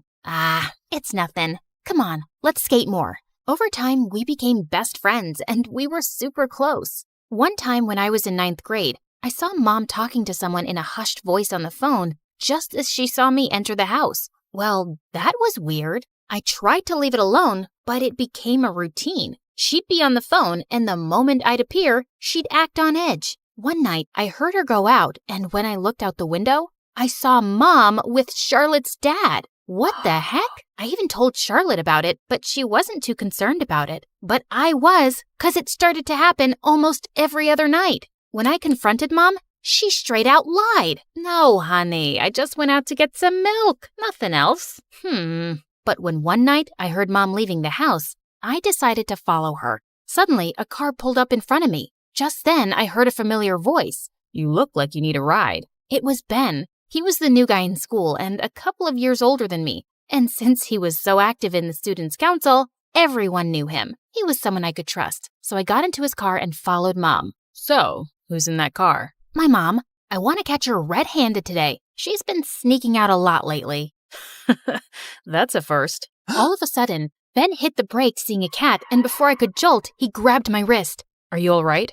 I'm sorry. I didn't mean to hurt you. It's nothing. I just don't like being touched, okay? We found my mom at a small diner sitting across from Charlotte's dad. After Ben dropped me off, I barged into the diner. I knew it! You lied! Violet, it's not what it looks like. Please, sit. Honey, please. I didn't want to, but seeing Mom plead, I sat down. I should have told you earlier, but I wanted to wait for the right time. Violet, Charlotte's dad is also your dad. What? It's true. Darling, I am sorry. Leaving your mom was the biggest mistake of my life. But now, I want to make up for lost time. Apparently, Dad and Mom had dated, but broke up after I was born, and Dad moved on to marry Charlotte's mom. And now, Mom and him wanted to get back together. My head was spinning. They both lied to me. Why now? Why wait all this time? Does Charlotte know? She doesn't know about this, and I'm afraid I can't tell her right now.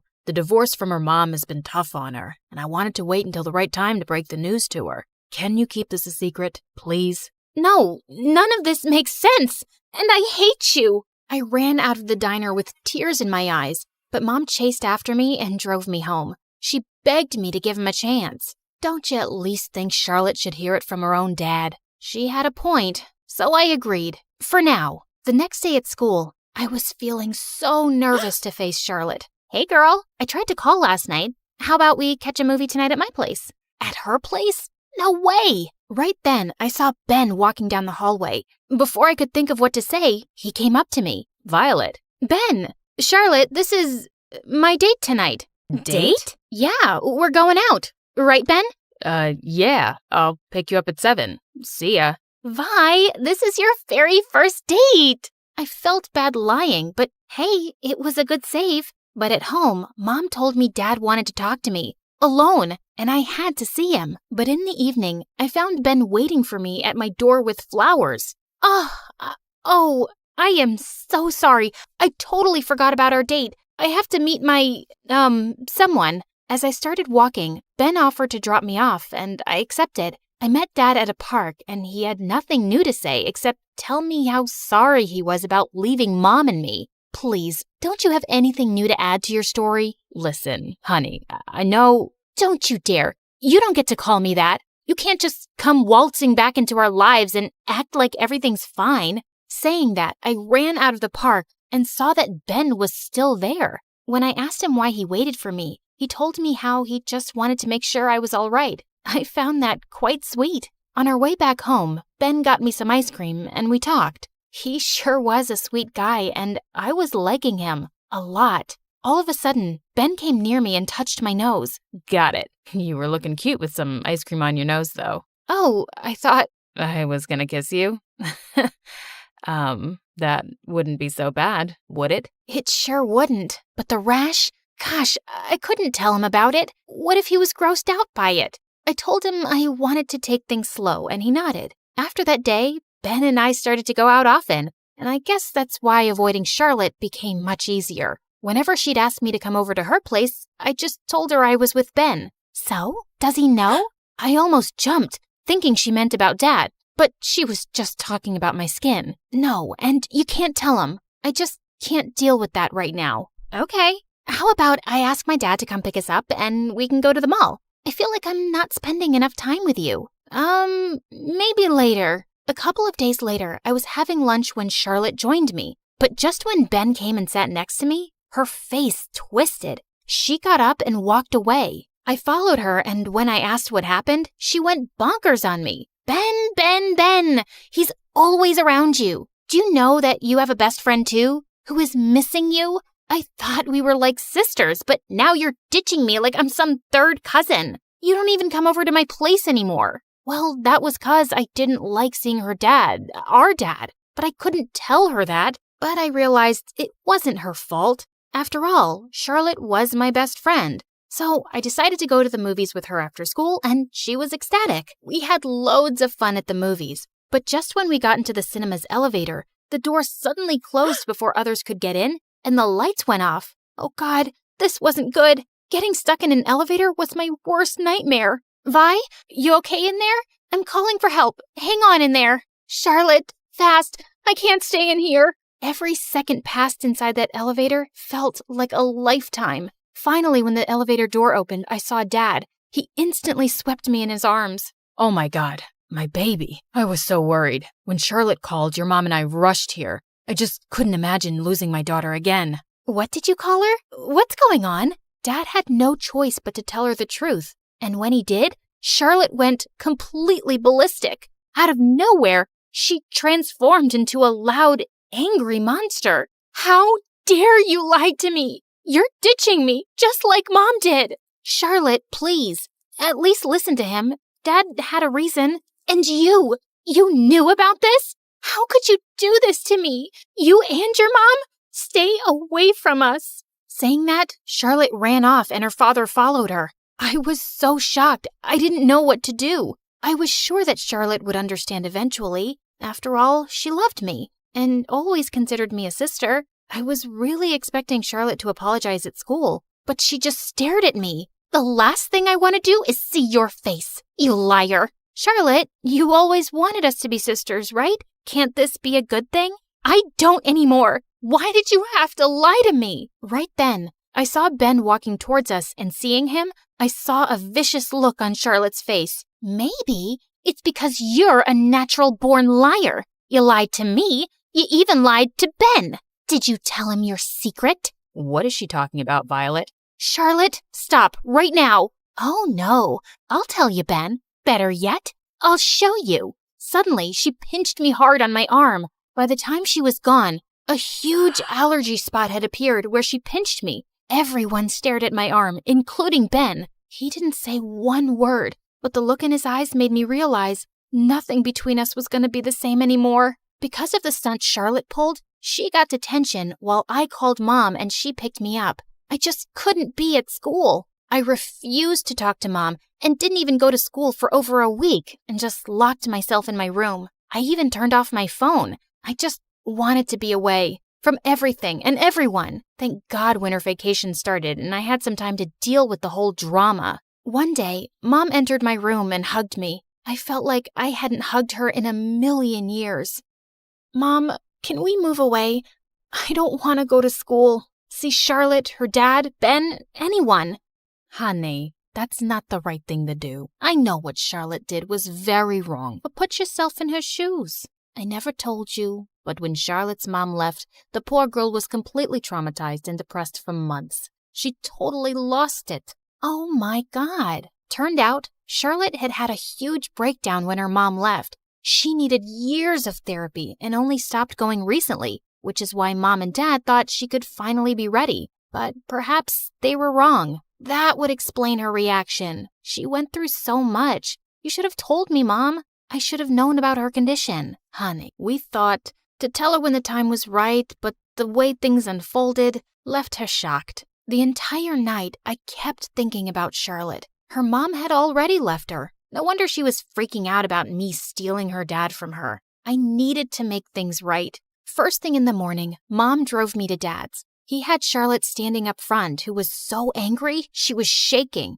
Why are you here? To tell you that I love you and that won't change. I love you both too. Even before you knew about Violet, I loved you both, sweetheart. You don't love me, Vi. You abandoned me for Ben, and now I won't forgive what you did. I can't be abandoned again. I can't. No one is leaving, Char. I understand you were hurt. I just wish you would have told me. I stepped closer to her and grabbed her hands. But you hate being touched. I don't care. You are more to me than any skin rash. And it's about time you knew it. We're family. I should have never tried to hurt you or keep you away from our father. I was selfish. I'm so sorry. We all went into the house together for our first family breakfast. Charlotte and I got closer than ever, and our dad was pretty cool too. But no one was better than Mom. A week later, Charlotte made a plan for us to visit a ski resort in our town, considering what a disaster our last outing was. It was so much fun. We both went for the ski lift, and just as I sat, I saw Ben next to me instead of Charlotte. Talk, you two! Well, it was awkward, considering how hard I was avoiding Ben lately. I'm sorry. I then showed Ben my skin condition, and he just smiled, saying how it only made me cool. Charlotte, your arms are beautiful. I can't believe you'd hide something so cool from me. You know, I think so too. May I? Ben drew, "I love you, Violet," with his finger, and it appeared quickly in big, puffy letters. But it was the most beautiful thing I had ever seen. He kissed me on my lips, and I didn't have an allergic reaction. After that, I learned to listen, trust, and be proud of who I was.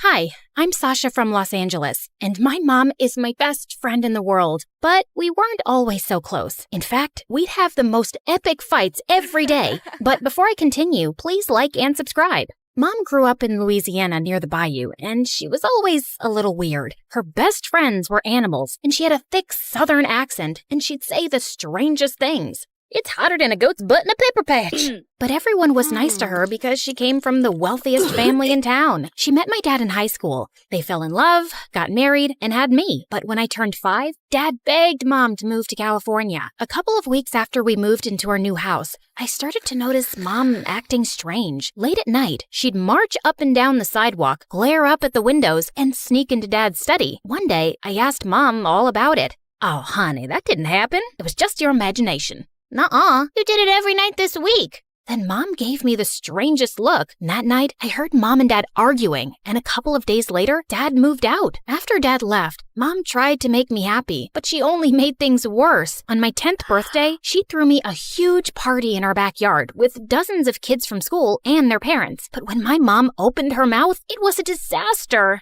Well, butter my backside and call me a biscuit. Excuse me, what? I'm as happy as a tick on a dog. All the kids laughed at my mom. Even their parents thought she was a joke. I got so mad, I sprayed them all with the water hose. They ran away screaming. But to my surprise, instead of thanking me, Mom grounded me for a week. As the years passed, I started to notice that Mom was way too nice. When I was in middle school, Mom inherited millions of dollars. She donated a ton of it to several hospitals, and Mom's name was in all the newspapers. Next day, strangers started coming to our house to ask her for money for their fake charities and stupid businesses. We have to save the toothpicks. Teeth are suffering all around the world. Imagine a plate that could talk to you, then walk into the kitchen and clean itself. Dinner would never be the same. Mom just couldn't tell them no, but the moment they left, they'd call Mom an idiot and spend the money on expensive clothes and fancy cars. Of course, I didn't let them get away with it. I snuck into Mom's office and found all their addresses. Then, I'd toilet paper their house, leave poop on their doorstep, slash their tires, and leave notes demanding that they give Mom her money back or else. It was exhausting protecting Mom all the time, and I swear she never learned. We'd argue for hours about her ridiculous habits, but she refused to change. Dad was worried about Mom too, so he started to come around more. It felt really good having him back in my life. He was the best dad in the world. He took me to the movies, shopping sprees at the mall, and he even let me plan a special vacation to Las Vegas for the two of us when Mom was out of town. I was so excited. I used Mom's credit card to book a fancy room at a luxury casino with the finest restaurants on the planet. Nothing but the best for my daughter. We'd just stepped into the airport when Mom showed up and ruined everything. She canceled the trip and dragged me back home. A week later, I called Dad to apologize for Mom's behavior. Your mom's crazy. I can't stand her anymore. Can we hang out this weekend? Sorry, I'm busy. Maybe another time. I kept calling, trying to make plans with Dad, but he always made up some excuse, and when he didn't call me for my 15th birthday, I was devastated. Mom caught me crying in my room. The next day, she told me someone special was here to see me. I raced down the stairs. I just knew it was Dad, but instead, it was a huge pig named Sam, and she said he'd be my new best friend. Sam followed me around the house. He ate my homework and pooped everywhere, but after a while, I learned to love him. We took long walks in the neighborhood every day. As you can imagine, everyone in town thought I was a crazy psycho, except for my neighbor Josh. Wow, cool. Is that a pig? No, Sherlock. He's a unicorn. Can I pet him? No. For weeks, every time Josh saw me walking Sam, he'd run up and try to talk to me. One time, he even bought me an ice cream cone. It's hot. I was thinking that you'd want one. I wasn't sure if you wanted a cone or a cup. Oh no, it's melting. Oh, now your fingers are all sticky. I'm fine. It's no big deal. I'm so sorry. That wasn't smart. I can do better, I promise. Hold on, I'll run and get you a cup. Another time, Josh bought me a hat, a popsicle, a sandwich, a whole pizza, and a t-shirt with our faces on it. Even though he was annoying and talked about the most random things, I started to enjoy his company and developed the tiniest crush. I even let him pet Sam. Can I really? Sure, but be careful. He's kinda shy. Josh rubbed Sam's head. Sam got mad and chased him into the bushes. Josh scraped his knee and started crying like a baby. Mom saw the whole thing and invited Josh inside. And as usual, she embarrassed me. Now aren't you as cute as a button? No wonder Sasha's been happy as a clam at high tide. Josh was totally confused. Mom, I'm just being honest, honey. You two go together like peas and carrots. Stop acting like a bump on a log. Ain't no secret that you got the hots for that boy. I was mortified. I wanted to fold myself into an envelope and mail myself to Siberia. Luckily, Mom finally left the room. Then Josh started smiling like a demented clown. Why are you looking at me like that? I've got a crush on you too. Soon, Josh and I started dating, but when his parents found out, they weren't very happy. It didn't help that my mom caught Josh's mom making fun of her at the grocery store. That woman has no class. Her clothes are a disaster, and that daughter of hers is a menace. Mom marched up to Josh's mom and started screaming like a maniac. Hold your horses, honey. If you keep talking about my daughter like that, I'm gonna slap you silly. Oh, what's that you say?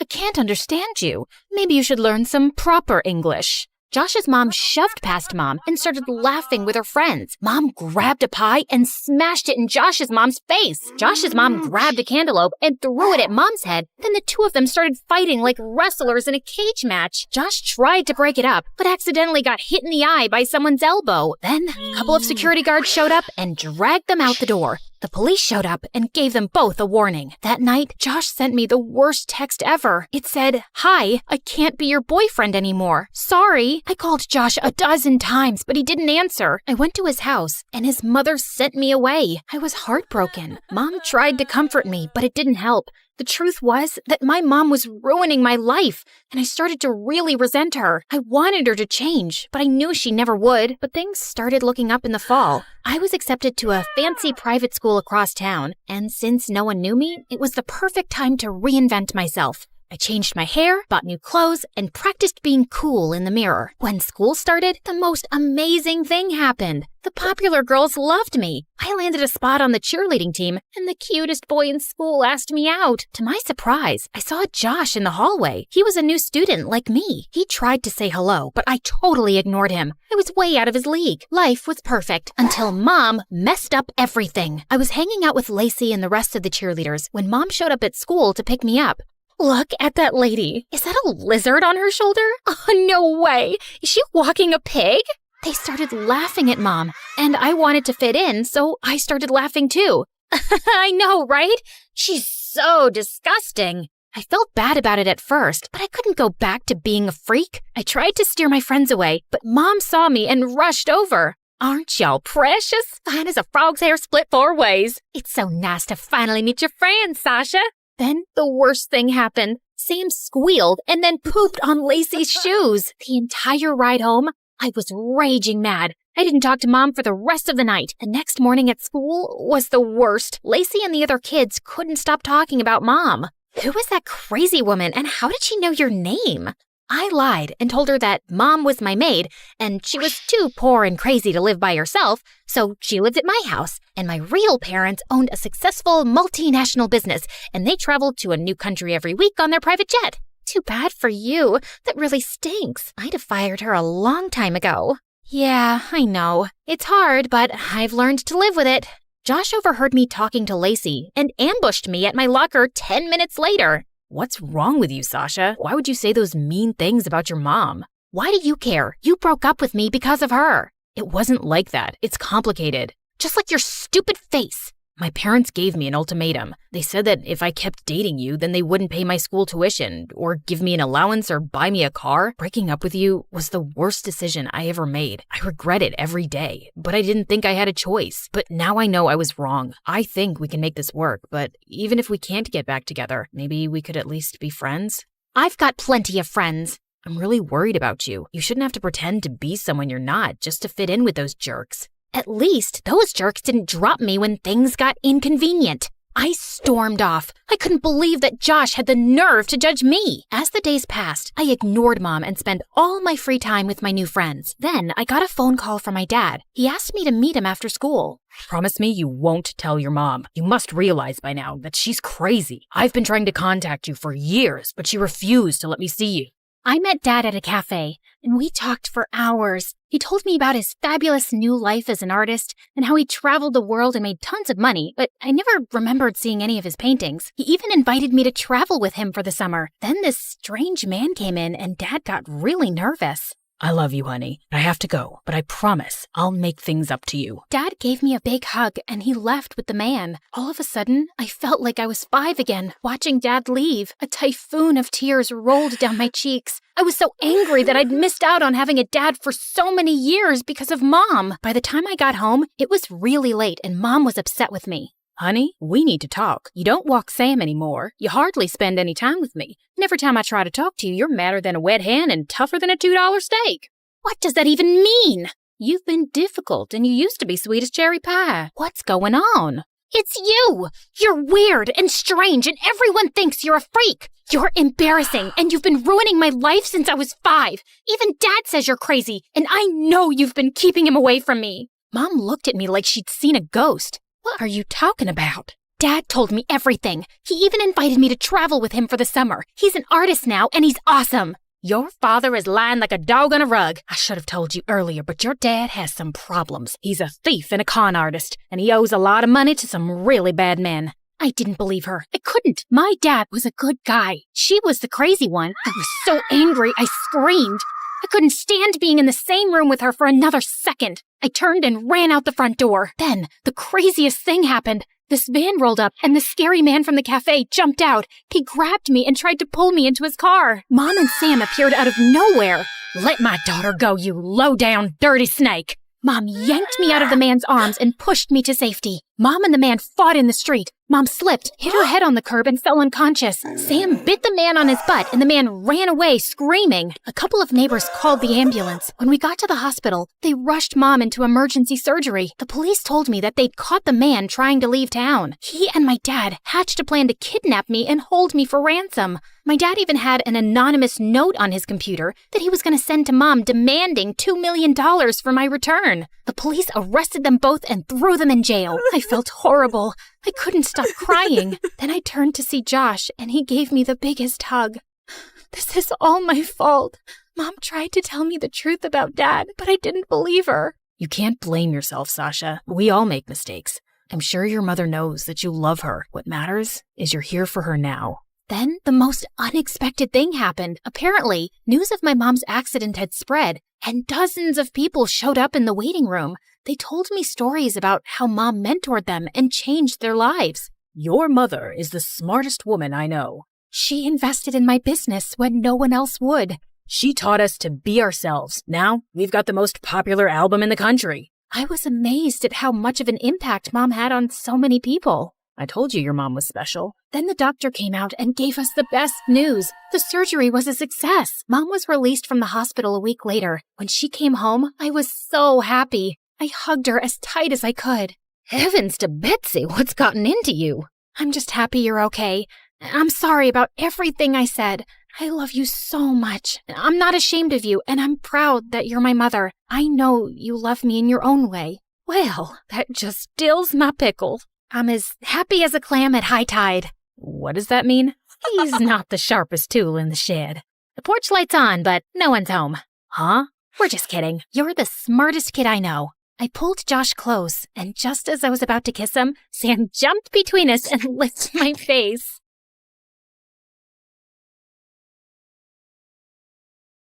Musical sensation Cameron Cassie has gone bananas. She's turned the stage into a scene from Jumanji. And if you don't stop talking, I'll turn you into a scene from The Walking Dead. Yep. That's me, crazy old Cameron. But I wasn't always like this. There was a time when I was the most patient, quietest person around. Want to know what happened? Then stick around. And yeah, like and subscribe to MSA. I grew up in a big family. And by big, I mean I was the oldest one among 10 siblings. You don't believe me? Okay, team, let's go. This is Lana. This is Rose. These are my twin brothers, Brad and Pitt. My twin sister, Hala and Lala. Another sister, Ava. And that's Thanos. Don't ask me why. My parents are huge Avengers fans, and they thought this might be a good idea. Of course it's not. You forgot about me. Again. Just like you forgot me in that park last year. I didn't forget you, Liam. You pooped your pants, so I asked you to stay where you were while I looked for an extra pair of diapers. You were the one who ran behind the squirrel. She was cute. And why didn't you just carry an extra pair of diapers? You were 7. You were supposed to be potty trained by then. My parents worked as hospital nurses, so they didn't have a lot of time, and I had to step up and look after the house and my siblings. They also didn't make much money, so whatever little we had was shared between everyone, and because I was the oldest, I was made to sacrifice the most. I didn't mind that, though. My parents were already working hard enough, so I did what I could to help them out. But sometimes, I wish I could just get a little space of my own, where I could play my guitar in peace. It was a rusty old thing, but I loved it. In this world so big, give me a place, oh so tiny, with nobody screaming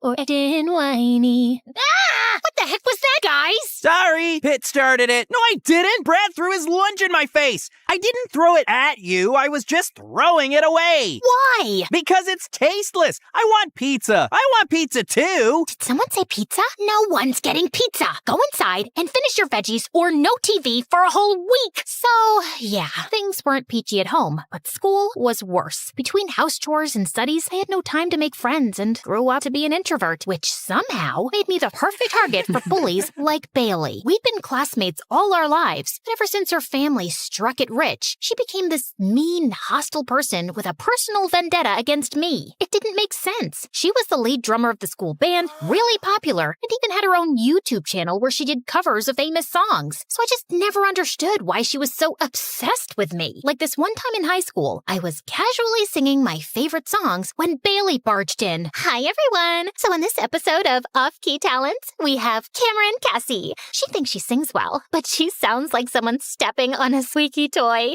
Maybe it's because she's always screaming at her horrible siblings. How many are there again? Can you get that off my face? I'm not comfortable, and I don't care. Anyway, I got what I wanted. I can go back to whiny singing now. You're not gonna post that, are you? Bailey just gave me an evil grin and left. I wanted to scream in her face, but I knew she'd only make my life more difficult, so I kept my head low and went on with my day. But the next morning, I was still in bed when my sister Lana came running into my room and told me that the video Bailey posted had gone viral. What? Why would she post that? That's it. I will bite Bailey's head off and then use her hair to mop floors. What are you talking about? People are loving you. You're famous. Lana shoved her phone in my face, and I was shocked to see that she was right. People were calling me inspiring, adorable, amazing, and all sorts of great things. Within a few hours, it had more than 1 million views, and I was famous. You got pipes, girl. Would love to take you out sometime. You have the most beautiful voice in the world. Will you sign my pizza?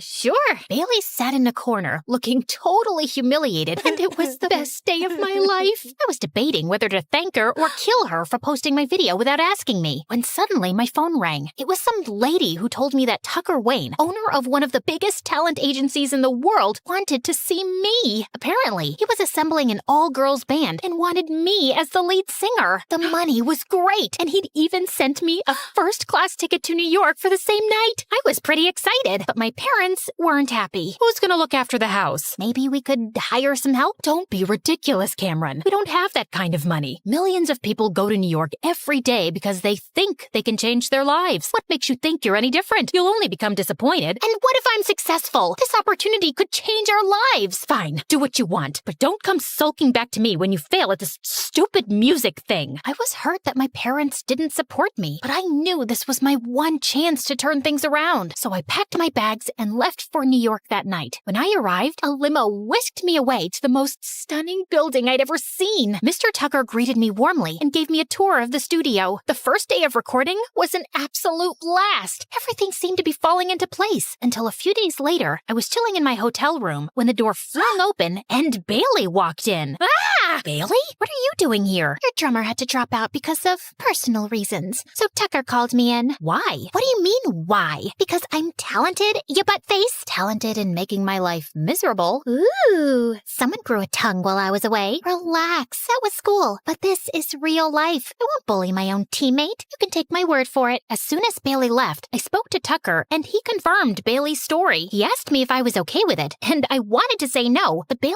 was insanely talented, so I let it slide. But the next day, I regretted every bit of my decision. Not only was Bailey somehow more annoying, she was also really controlling. She gave me notes on my singing and would stop the recording every 2 seconds because she wasn't feeling the music. Then one time, in the middle of a performance, she changed the notes to my solo on the spot. What are you doing? Improvising? No, you're messing up my solo. And what are you gonna do about it? Bailey just laughed, and at that moment, something snapped inside me. I closed my eyes, focused on the notes, and sang. When I opened my eyes, the crowd stood still, and then they burst into a massive applause. Everyone was chanting my name, and Bailey looked like someone had pulled her kidneys out. From that moment forward, my life was an absolute whirlwind. We were getting more live shows, doing interviews, talk shows, and I was truly famous. I even got the first ever call from my mom, but it wasn't what I expected. Hey, Mom, I'm so glad you called. Your sister plays the oboe, you know. Lana? Yeah, I know. So let her in your band. But I thought you hated the idea of getting into music. I do. But Lana will be going to college soon, and playing oboe professionally will look good on her application. Now, will you help her or not? I wanted to say no, but Mom was talking to me after weeks, and I didn't want to disappoint her. So I agreed, and a week later, Lana joined me. But I had no idea how to fit an oboe in the band. And Lana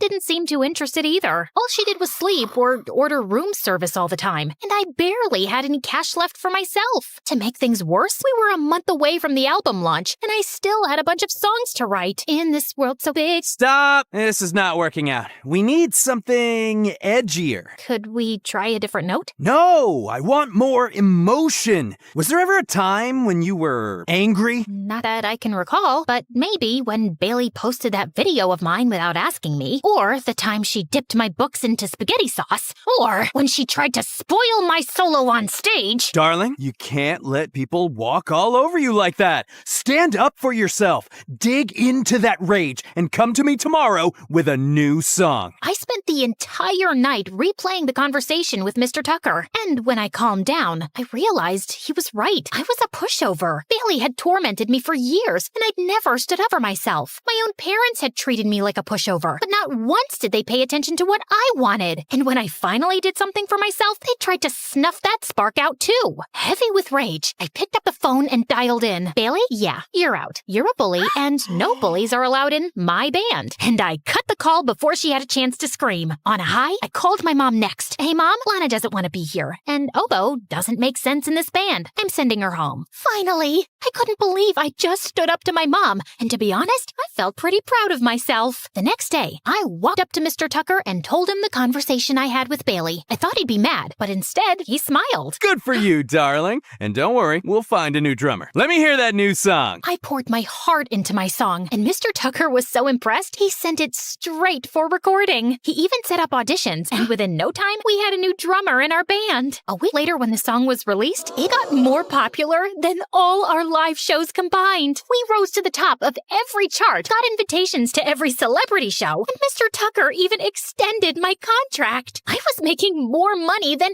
ever, and life was pretty good. But the more I leaned into my emotions, the angrier I got, and pretty soon, I was lashing out at everyone. I ordered this salad with ranch. This is blue cheese. What are you doing? Trying to make me fat? I'm sorry, ma'am. I forgot. Did you forget to brush your teeth? Did you forget to take a bath? Did you forget to sleep? No? Then how can you forget to follow simple instructions? The waiter ran away crying, and I felt a bit bad. But with the amount of money I was spending, I deserved better service. But the next day, I was making waves on social media for being rude and mean. Apparently, someone from the restaurant posted a video of me screaming at the waiter, and now everyone was out there to get me, including the paparazzi. Have you always been this spoiled, or has success gotten to your head? Have you always been this stupid, or did you fall on your way here and damage your brain? That's inappropriate. Your face is inappropriate, Jane. You are a terrible interviewer. You should switch jobs because I don't think this one's gonna last that long. I was mad with power, and no matter how much people called me out for it, I just didn't care. I partied like there was no tomorrow, shopped like a crazy person. I was finally living my life the way I wanted to. I didn't even care about showing up at work, and my bandmates tried to warn me, but I was the star of the show. No one would replace me. I thought I was untouchable, until one day I walked into the studio and saw Bailey in the recording room. What is she doing here? Oh no, this is awkward.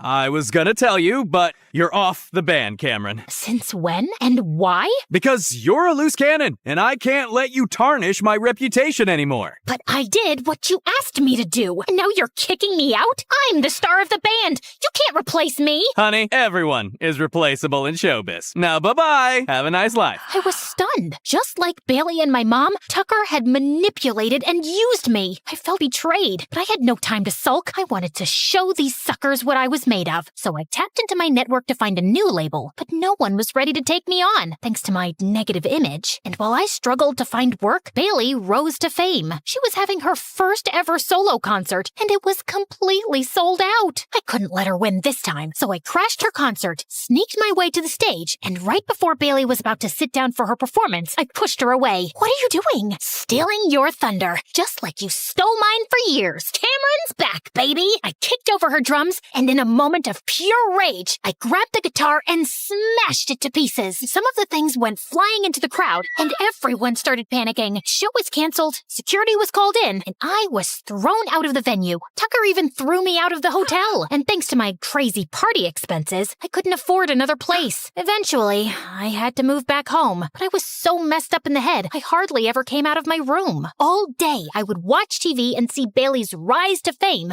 and it only made me realize the things I'd lost. Then one day, I was sitting in my room when Mom walked in. You know you can't stay cooped up in here all day, right? I don't know what else to do. It's not like anyone needs me anymore. That's not true, Cameron. I was angry at you for moving out and then sending Lana back home. Then I realized that we'd been really tough on you. You were just a teenager, and you deserved to have a life of your own. So you're not angry at me now? Of course not, sweetie. We love you. We always will. My mom hugged me tight, and I felt better than I had in days. With my family by my side, I slowly started picking up my life again. I got back to music and even joined my old high school again. I had to repeat a year, but that was okay. At least I had something to look forward to. One day, while playing in the backyard, one of my sisters recorded a video of me and posted it on YouTube. It went viral again. People were amazed by my transformation and started requesting my old songs. So I played them. Soon, I started getting calls from agencies. One of them asked me if I could perform my singles at their show. The pay was good, the venue was close to home, so I agreed. As I got ready backstage, someone tapped on my shoulder. Mr. Tucker. Great to see you, kid. You've been doing well. Ever thought about coming back? Aren't you working with Bailey now? Yes, but she's boring. You're so much better. I will double your pay if you want. Think about it. As tempting as it was, there was one thing I'd learned in my time in New York. Never let anyone walk over you. So I immediately called Bailey and gave her a rundown of what had happened. Why should I believe you? Because Tucker is a manipulative worm, and I don't want him to ruin your career like you ruined mine. You don't have to believe me, but just watch your back. Wait, thanks for letting me know. It's no excuse, but I'm an only child, you know? And my parents put this insane amount of pressure on me, and your family just seems so big and fun, and I was just jealous. Life's not always as it seems, but we can be a bit kinder to each other. Anyway, glad we had this talk. Same. You know, I really did like your new album. Bailey and I never stayed in touch after that, but I heard she quit and started her own band. As for me, I'm still singing in the backyard and making my own music. That's the best kind.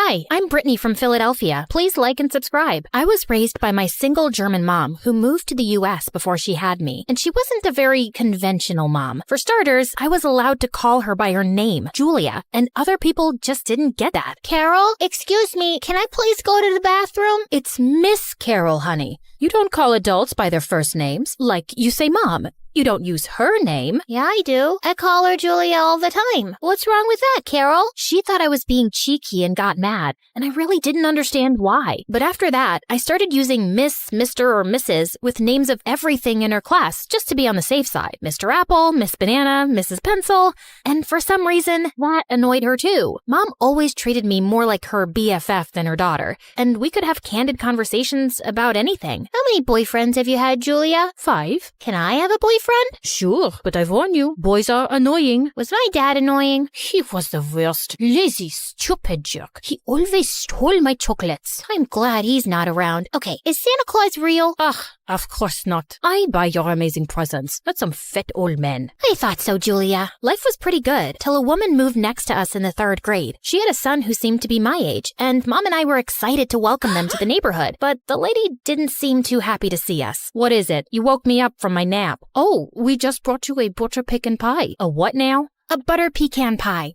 That's just her German accent. Sounds really weird. I'll return the dish once we've eaten it. Okay, danke. What did you say? I said okay, danke. Who are you calling a donkey, you weirdo? And then she smashed the pie in Mom's face. Mom lost it and attacked her, and several neighbors had to stop them from ripping each other's hair out. I tried telling the lady and her son that danke means thank you in German, but they just wouldn't listen. And that was the day an endless war started between the two houses. Alan's mom worked the night shift and slept during the day, so Mom made sure she did everything noisy during that time, like mowing the lawn, hammering nails in the wall for hanging pictures, and playing the drums. Yeah, she bought a drum set just for that purpose. And in turn, we'd often find our washed laundry in the mud, dog poop on our doorstep, our newspaper crosswords always done, and trash outside our gate. Hey, you pick this up before I come and kick your bottom. You should go back inside. There's already enough garbage on the street. Our moms also kept calling the cops on each other. They were playing their music too loud. We were not. They're keeping an illegal animal in that house. We just own a cat, you moron.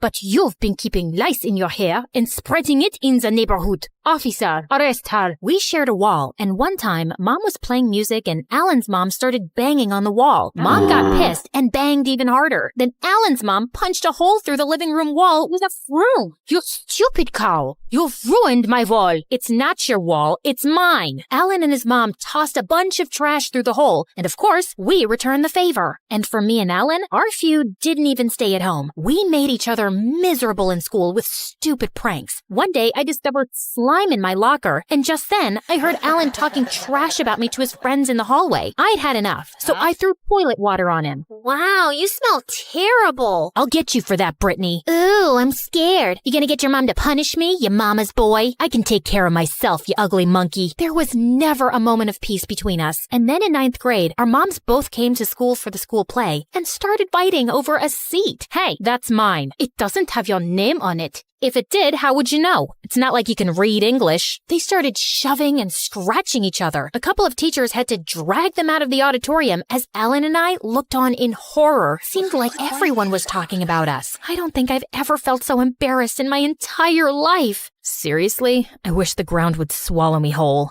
Wow, look at us. We actually agree on something. And honestly, I was getting a little sick of it all. We had done about as many nasty things as we could to each other, and I was beginning to wonder what the point of it was. Julia, why don't we just move and put all this behind us? No. That's exactly what that woman wants, and I won't let her have it. But there were more and more days where I saw Alan, and it wasn't my first instinct to glare at him or call him stupid or throw my drink in his face. And I started noticing a similar change in Alan. I think the two of us had reached the same conclusion. We had outgrown this feud. We weren't friends, like not at all, but we weren't really enemies anymore either, which somehow led us to being partnered for a class project. Oh, great. Stuck with you. Are you gonna set my notebook on fire or stab me with a pencil? Look who's talking. You threw rotten eggs through my bedroom window and put a dead fish in my mailbox. I'm not exactly thrilled about this either. Whatever. Let's just get it over with. We knew there would be a huge fight if either of us told our mothers we were working together, so we kept it a secret and met up in parks and cafes. I didn't expect to enjoy myself, but weirdly, I did. One day, I caught him staring at me. What are you looking at? I always thought your face looked like a rotten tomato, but when you smile, you're kinda cute. Oh yeah? Your face looks like a raisin. Raisins are sweet, and they're good for you. The next day, Alan gave me a basket of golden raisins with a silly note that made me smile. Alan was actually really funny. He made me laugh more than anyone else, and I could almost forget all the things he'd done to make me angry over the years. Brittany, I know our moms hate each other, but I was thinking. You mean you finally got that brain of yours to work? Haha, very funny. Truth is, I don't hate you. I'm not sure if I ever really did. Yeah, I know exactly what you mean. Even after the project was done, we kept sneaking around and hanging out as much as we could, watching movies and taking long walks, and the more time I spent around him, the more I started realizing that I liked him. Alan, I think You've fallen head over heels for me. You've been struck by Cupid's arrow, you can't get enough of me, and you think about me all the time. I wouldn't say all that. Okay, fine. If you were gonna say that you liked me, then you should know that I like you too. So, what should we do about it? I have some ideas. Then Alan pulled me close and kissed me. Our moms were still getting into fights, but that didn't mean we had to be a part of it. When we were in school, we could totally pretend none of that drama was real. And afterwards, we would hang out in places where our moms weren't likely to find us. Sometimes we'd even use the hole connecting our houses to talk after our moms had gone to sleep. Things seemed to finally be going well, mostly. When should we tell our moms? Don't you think it's too soon? Considering that they hate each other, it seems like any time would be bad. Besides, aren't you sick of sneaking around behind their backs? I'm not really used to keeping secrets from my mom. I guess you're right. Why don't you come over for this big family dinner Mom's hosting tomorrow, and I can introduce you as my girlfriend then. She won't make a scene in front of so many people, trust me. That night, I showed up at the party all decked out, and Alan greeted me at the door. Wow, you look amazing. You look good too, aside from the sweat on your forehead. I'm just a little nervous. I'll be fine. The house was filled with guests, and they were really nice to me. A few minutes later, we all went to the dining room, and that's when Alan's mom walked in with the roast chicken and saw me. What is that awful girl doing here, Alan? Alan was about to speak, but then suddenly he pushed me away instead. I have no idea, Mom. She must have snuck in. She has a crush on me, and she's just obsessed, like a psycho stalker. I was so shocked and hurt, I couldn't even move or speak. You horrible child. Get off my property at once or I'll call the police. Alan's mom picked up a bowl full of spaghetti and hurled it at me. I ducked just in time and went running out the door in tears. And when my mom found me sobbing on my bed later, I told her what had happened. She was beyond furious. I'm not going to let them both get away with this. Julia, can't we please just move away? I'm so sick of all this fighting. No, we are staying right here, and we are planning revenge. She came up with all these crazy ideas for how I could embarrass him at school or out in public, and some of them involved his mom. I was getting so frustrated that my brain was about to explode. Just stop! What do you mean stop? You haven't even heard the rest of the plan. I'm sick of this. I don't want to be part of your stupid plan. There's no need to be rude to your mother. If you have a better plan, share it. OMG, you are not hearing me. I'm tired of this stupid feud and I don't care about getting revenge on anyone. And I wish you would act like a mother for once. I ran outside and bumped right into Alan. What are you doing here? Brittany, look, I don't have much time. My mom's out and I wanted to say, I don't care about what you have to say. We decided to tell your mom about us and you chickened out and lied about everything. Wait, please. I know I was a jerk and a coward and I shouldn't have acted like that. I just froze up. Congratulations on your self-awareness. Now get out of my way. You don't understand. My mom's terrifying. She gets that crazy look in her eyes. I can't make her mad. She's really hard on me. But I know that's not a good excuse and I really am sorry. I love you so much. I want to shout it from the rooftops. I hate hiding things and living like this. What if we didn't have to hide it? Our moms will never see eye to eye. We need to find a way. If you really care enough. Of course I do. Both our moms were on alert because of what had happened. So we had to be extra careful sneaking around and meeting up, which led to some pretty close calls. One night, I even had to climb a tree and leap over Alan's backyard fence when his mom got home from work early. And then a day came when we were hanging out at the park and suddenly my mom popped out of a bush. Aha! I knew something was going on. How could you, Brittany? Mom, Alan. Suddenly, Alan's mom appeared from behind another bush. Why would you associate yourself with that awful girl? Because we love each other. Your evil daughter has brainwashed my son. More like, your demon son has brainwashed my daughter. Our moms fell into an all-out fight, pulling hair and screaming and trying to gouge each other's eyes out. It was insane. But Alan and I looked at each other and just ran away from there. We were done. And for the next 3 days, we hid at my friend's house and made her swear not to tell our mothers. After a while, our moms reported us missing and flyers of our faces were posted all over the city. You know we can't do this forever, Brittany. I know, but I'm not sure I'm ready to go back yet. I'm not either, but we have to eventually. The next morning when we went home, both our moms came running out, pulling us into hugs and sobbing. Brittany, where have you been? I was very sick. Alan, how could you do this to your poor mother? Alan took my hand as we faced them together. Alan and I are together. That's not going to change just because you can't get along with his mom. We've always been so close, Julia, but you're ruining our relationship and making me miserable. I need you to stop being so selfish. Don't make us choose between you two and our relationship. You both need to respect our decision. You don't have to like each other, but you need to respect and tolerate each other if you want us in your lives. You got it? Our moms looked at us and then at each other, and for the first time that I could remember, they didn't start fighting. Instead, they shook hands. All right, this doesn't mean we're friends though, but can we call a truce? Gross. Why would I think we're friends? But yeah, truce.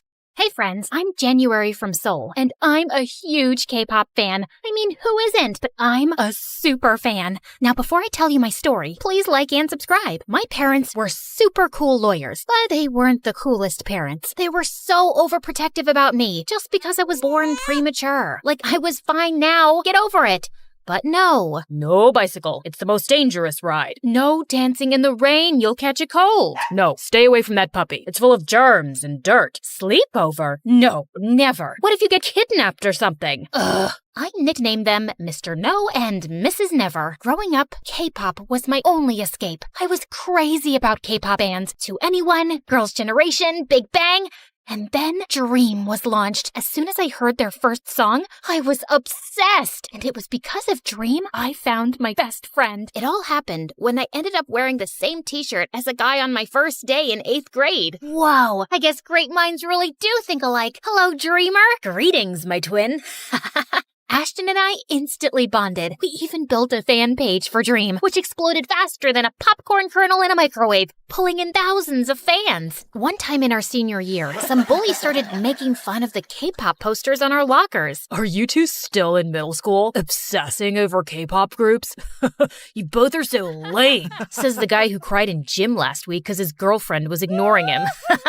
You little, I told you to keep your mouth shut. Now look what you made me do. With that, the bully ripped down the posters, and I lost it. I tackled him to the ground and pulled his hair hard. Right then, the gym teacher saw us and took us to the principal, and I got suspended. My parents were furious and blamed my obsession with Dream for it. You're not allowed to listen to the band songs anymore. The lead singer, Tanya, she's a bad role model for kids. Just last week, I saw on the news how she slapped one of her bandmates during a concert. What does that have to do with me being suspended? You get so crazy over these K-pop bands. We've decided that after your behavior, we can't allow you to go to the Dream concert happening this weekend. We weren't too keen to send you in such a crazy crowd anyway. You're grounded. And then Mom tore up my concert tickets. No. Oh my God, what did you do?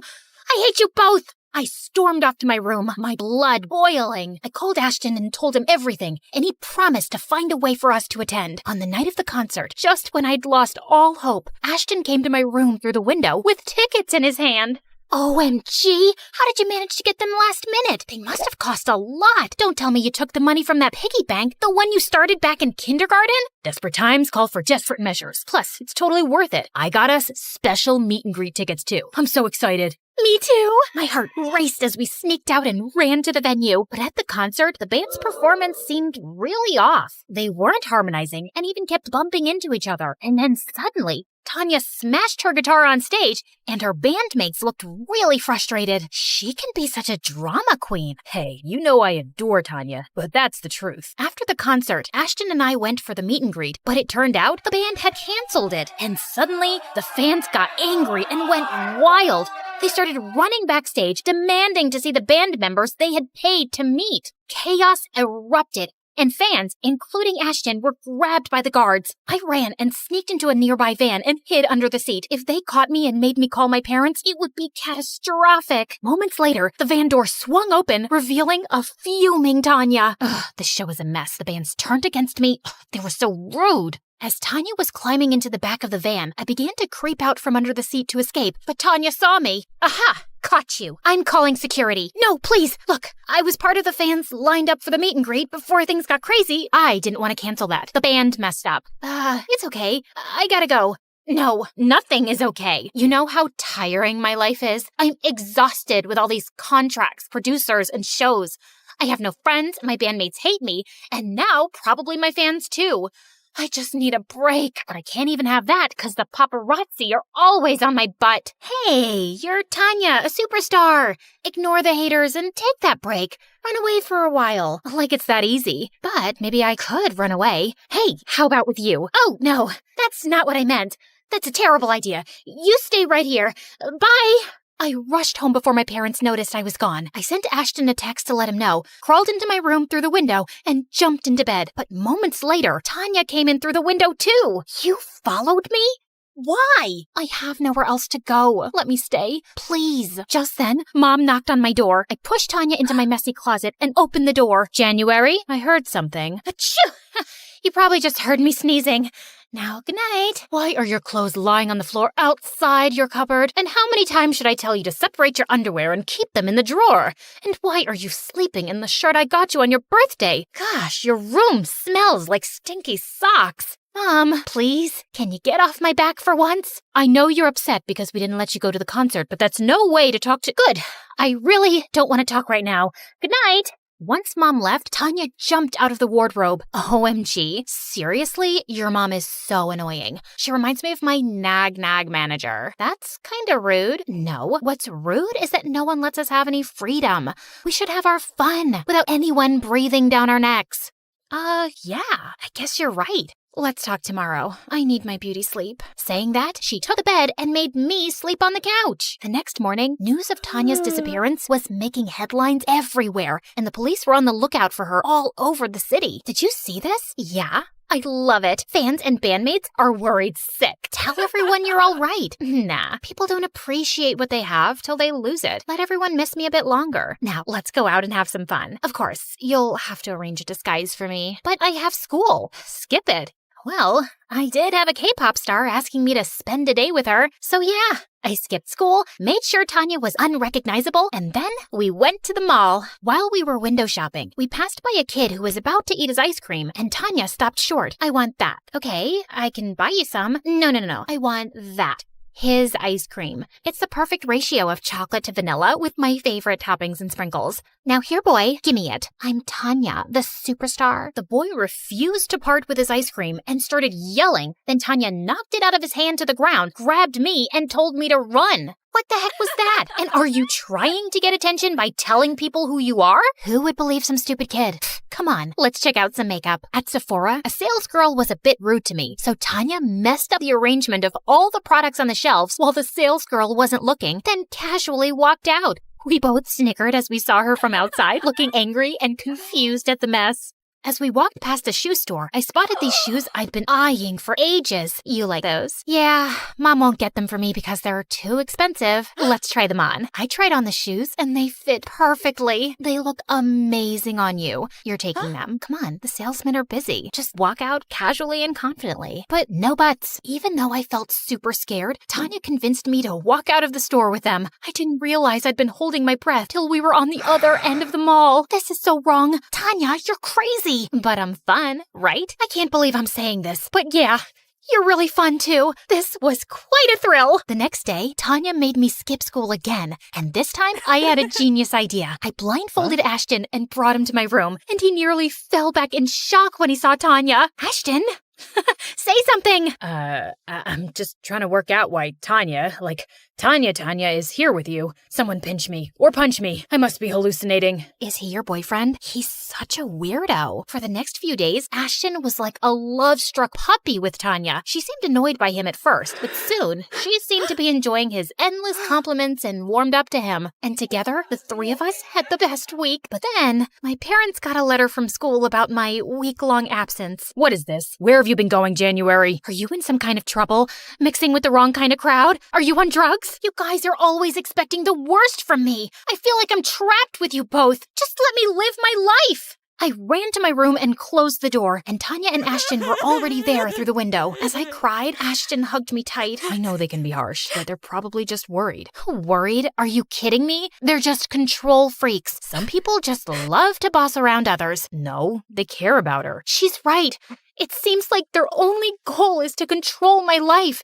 And if you want to defend them, Ashton, I don't want to hear it. You're supposed to be 100% on my side. Of course I am, but just go, please. After Ashton left, Tanya listened sympathetically as I let out all my frustrations. Then we both decided to forget all about being good girls. I was almost 18. It was time to act my age. The next day, my folks dropped me off at school, clueless about my plan. I ditched classes and hit the local tattoo parlor with Tanya. But once we got there, I felt scared. It looks painful. Oh, come on. Nothing screams, I don't care more than a tattoo. I'm not sure about this. Scaredy cat. Fine. How about a piercing then? I thought I was getting my ears pierced, but Tanya dared me to get a belly button piercing. I didn't want her to brand me a coward again, so I agreed. To my surprise, I kinda loved it. That's my girl, taking control of your life.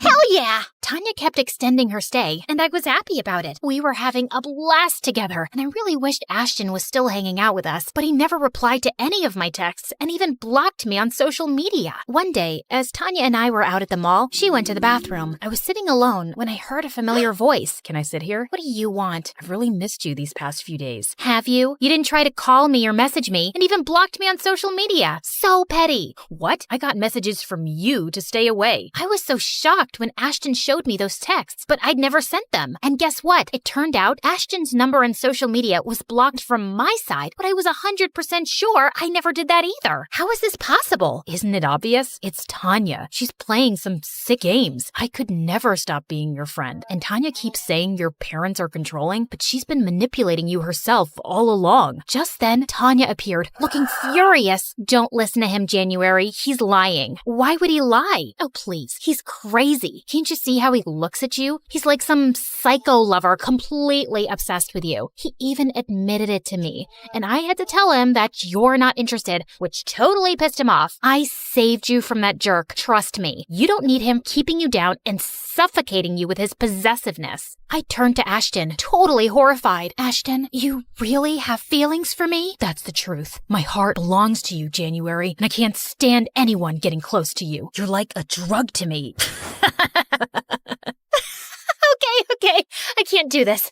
This is ridiculous. Huh? What's so ridiculous? Look, Tanya, I'm a big fan, but Ashton being obsessed with me is stupid. I know my BFF inside out, and you tried to come between us. You are no longer welcome in my house, so please leave today. And I hope your band members do kick you out, because really, you are not a very nice person. Tanya stared at us, screamed in frustration, and stormed off. Ashton and I just high-fived and hugged. We walked back home.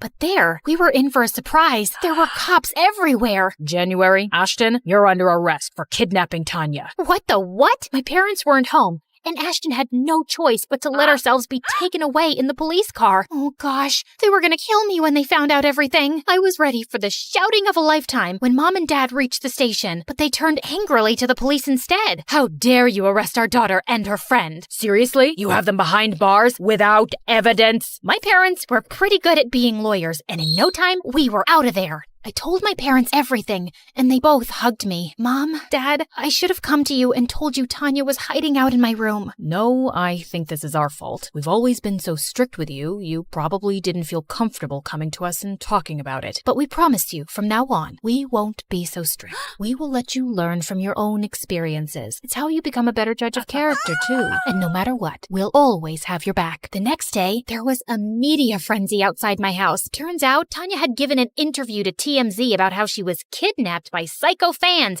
and now the public wanted a piece of us. I knew I just had to confront that two-faced diva once. A couple of days later, Ashton and I found out from Tanya's Instagram stories that she was at a salon getting a manicure, so we rushed there and surrounded her. I treated you like a friend, gave you a place to stay, and this is how you repay me? By telling everyone I kidnapped you? Why would you lie, Tanya?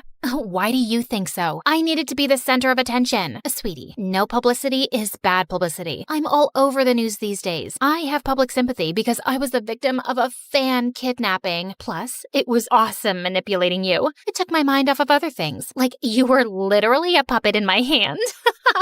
Anyway, now my stupid bandmates wouldn't dare kick me out either since I've already gone through so much. Go away now and let me enjoy my manicure in peace. I'll make you pay, Tanya. Yeah, like people will believe you over me. Don't embarrass yourself, January. Just leave. Or I'll spin some other lie and get you both arrested for good. Right then, Ashton and I started giggling, and he showed her his phone. Oh yeah, say hi to your fans, Tanya. We've been live for quite some time on your fan page. Just like that, everything was over for Tanya. Once the media found out the truth, she got kicked out of the band, and her fans turned against her. Next, she was canceled on Twitter. Then, my parents sued her for defamation and won the case too. The brat deserved it. Dream found an amazing new lead singer, and Ashton and I are still diehard fans.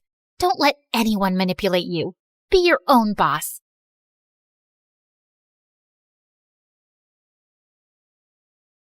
Hey there! My story is a little different from the stories you might have seen on MSA. Want to know why? 'Cause it has a ghost in it. I'm Beatrix, and unlike other kids who are born crying, I was born smiling. Yep, and that sort of freaked out my mom and the doctors. Come on, little angel, it's time to cry. But instead, I cooed and laughed. Mom had so much fun playing with me and making me beatbox. That's the reason she named me Beatrix. Needless to say, growing up, I had a great life, and my parents absolutely adored me. They made me feel like I was the center of their universe, especially Dad. We were like two birds of a feather. He was an amazing singer and owned a studio. He often took me there, and I was always in awe of the place. Daddy, can I be a singer too when I grow up? You already are, kiddo. In fact, you're so good, you even make crying sound like a melody. I always thought that nothing would ever break us apart, and our family would stay together forever. I was so wrong. One day, Dad told Mom he had taken on some debt and was unable to pay it back. From that day on, they started fighting over the smallest of things and soon ended up getting divorced. Dad left the city and never looked back. I was heartbroken and hoped he'd come back for me, but he didn't come, even on my birthday. I felt shattered. Mommy, why didn't Daddy come? He promised he'd come for my birthday.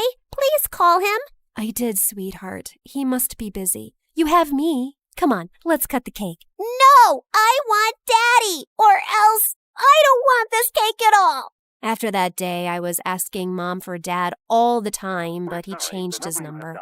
And then to make things even worse, she married again.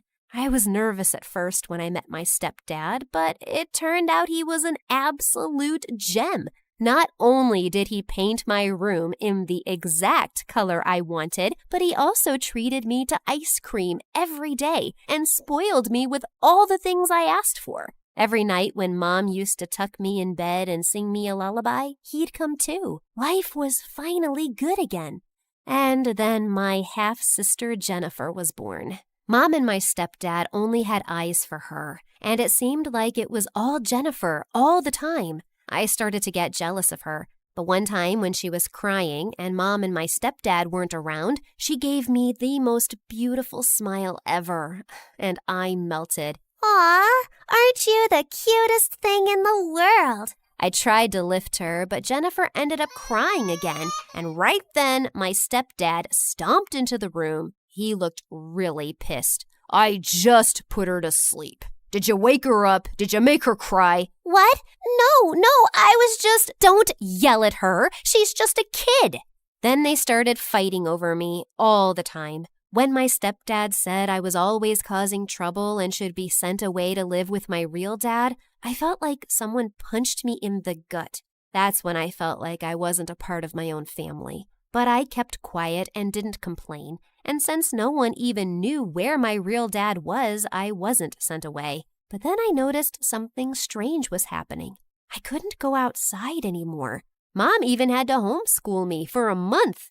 Thankfully, I grew out of it eventually with Mom's help. And as Jennifer grew up, she loved being around me. We were pretty close, even though she was competitive and wanted Mom's attention all the time. Like, when I'd come home from school and run to hug Mom, she'd jump in and hug her first, then talk to her and keep her busy until I gave up and would go to my room.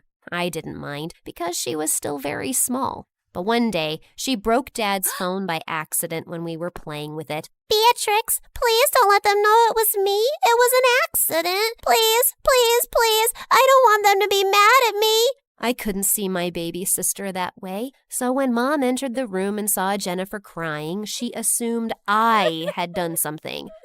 Mom, we were playing, and I accidentally broke Dad's phone. Why can't you be more careful, Beatrix? Why are you two in his office anyway? Don't you know how angry? At that exact moment, Dad rushed in and turned as red as a fire truck. He began yelling at me and Mom. Look at what your daughter did. I told you she's only trouble. Your daughter? Oh, wow, that hurt. After that fight, I began distancing and avoiding my stepdad every time I saw him. Since at home I had so many problems, school was a relief. There I was part of the music club, and singing always felt like a joy. One time when I was in 12th grade, I was performing in a school play, and the lead had to sing a lullaby but forgot the words. I didn't know them either, but I jumped up and sang the same lullaby Mom used to sing me when I was little. When I was done, there was silence. Oh, shoot, I must have sounded bad. But then, all of a sudden, there was a thunder of applause, and I was stunned. Oh my God, Beatrix, you sounded so amazing! Oh, stop, you're just being nice. Wait, who are you? I'm an ad producer, and I'd like to work with you. But before I could even finish my sentence, the man handed me his card. I called him a couple of days later, and then I found out he wanted me to sing a jingle for a Christmas ad. It was so much fun. When I got paid, I went to Mom and told her I wanted to take her out for dinner, but she seemed so occupied. That's very nice, honey, but I have to go out with your sister tonight. She got 15th position in her class in the exams. Oh, wonderful. Okay, I'll come too. Well, you know how she is. She said it's a mom-daughter thing only. We'll go out some other time. I hope that's all right. Sure. It was pretty clear that Jennifer was more important to her than me. Mom never made the time to go out with me, even as I finished high school and moved out to my own apartment. After a few years, I started to get lots of attention for my singing, and people were totally loving it. I worked hard, and eventually I got a huge show in New York. I was so psyched about it and invited Mom and Jennifer. But minutes before I was supposed to start, Mom said they couldn't come.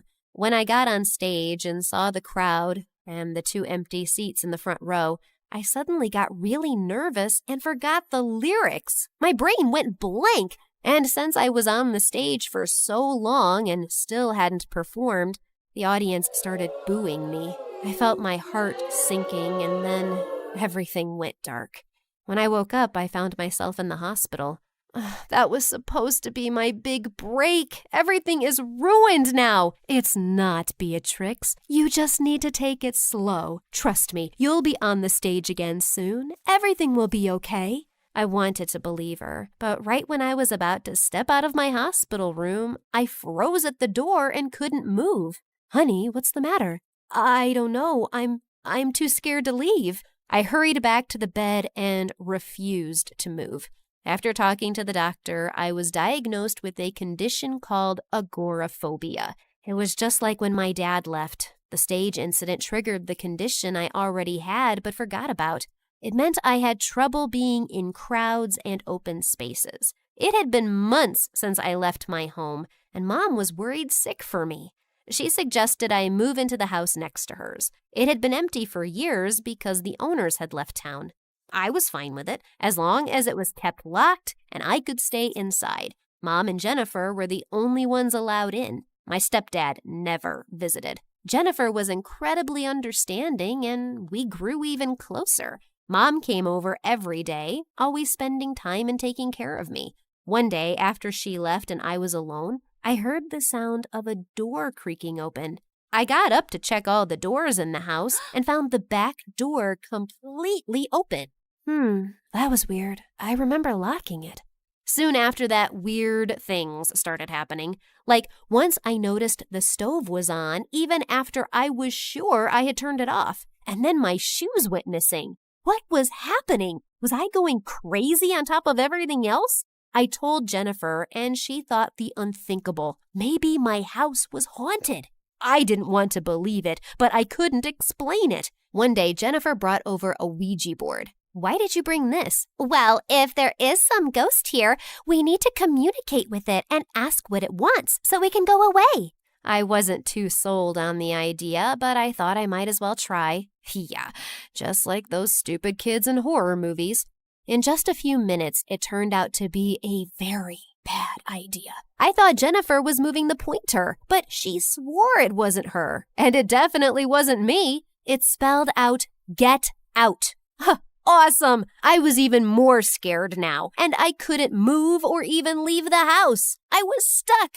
Things died down for a little while, but one day while I was watching TV, the volume got super loud and the channel changed by itself. I was terrified and ran out of the house without thinking and immediately ran into the most beautiful delivery guy I ever saw. "Are you okay, miss? I thought maybe someone was in your house. I can check if you want." I just nodded and followed him into the house, and after 10 minutes, he assured me that no one was around and nothing was wrong. "I work around here a lot. If you have any problem, let me know and I'll help you, okay? I'm Easton."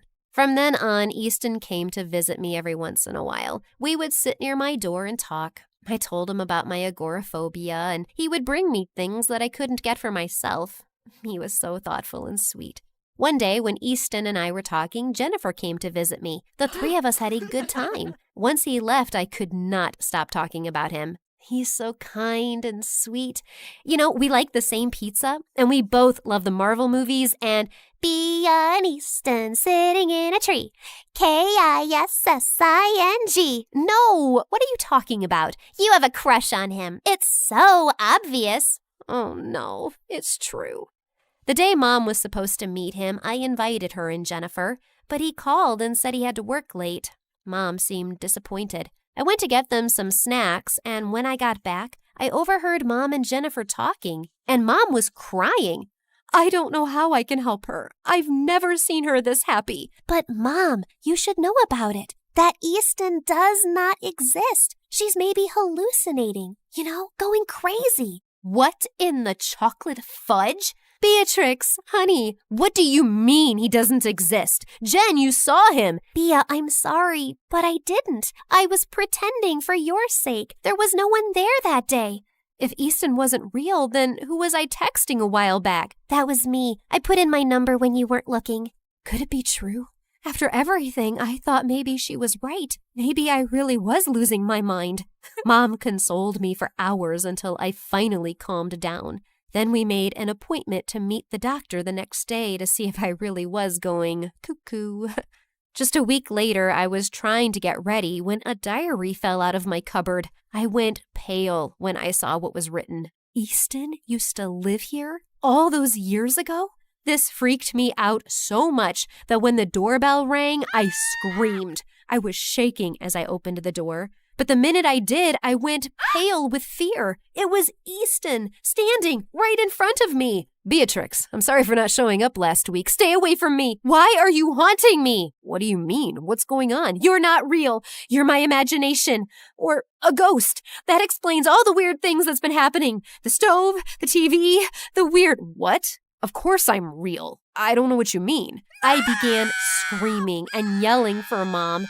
And pretty soon she rushed to me with Jennifer and stepdad following behind her. The minute they saw my frantic state, they went pale, especially Jennifer. Mom, I can see Easton, and I'm scared. I think he's a ghost. Honey, I can see him too. Of course you can. I'm a real human. What's going on here? I don't understand. Jennifer, we met too. What's going on? We all turned towards Jennifer, and as if on cue, she began crying and wailing. It was all about Beatrix. She's my mom, too. Ever since she got that condition, she's been with you, not me. I've done things to try to make her angry at you and happy with me, but it never works. Jennifer, how could you do this to your sister? You made her think her house was haunted? It ain't my fault she's so dumb. Believing there was some ghost. Stupid Beatrix. How dare you do all of this? All I've been is nice to you. And you're so ungrateful. But Mom, Dad, I did this all because I love you and want you to myself. Enough. I can't believe you could stoop down to this level, Jennifer. You're the one who has a problem. And this is all my fault. I'm sorry, Beatrix. If I had never behaved that way towards you as a child, Jennifer wouldn't have grown up hating you this way. Easton just stood there, shocked at the entire situation.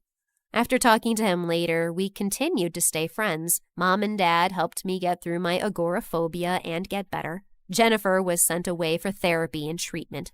With my parents' support, I was able to turn my focus back to music. It took a lot of hard work and dedication, but eventually I was able to start performing again. Mom, stepdad, and Easton were all there in the front row when I went on stage again. And when the show was over, Jennifer surprised me with flowers. She was finally better. I'm sorry for everything.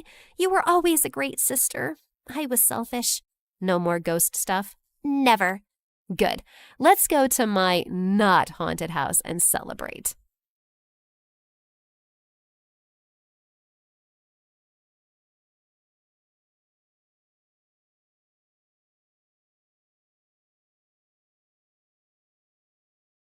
Hi, I'm Shayla from Texas, and I'm a child genius. Before I continue, please like and subscribe. I was only 6 when I discovered I was what people called gifted. I was at my friend's birthday party, and we were having a contest on who could solve a Rubik's Cube first. Well, I solved it in 19 seconds.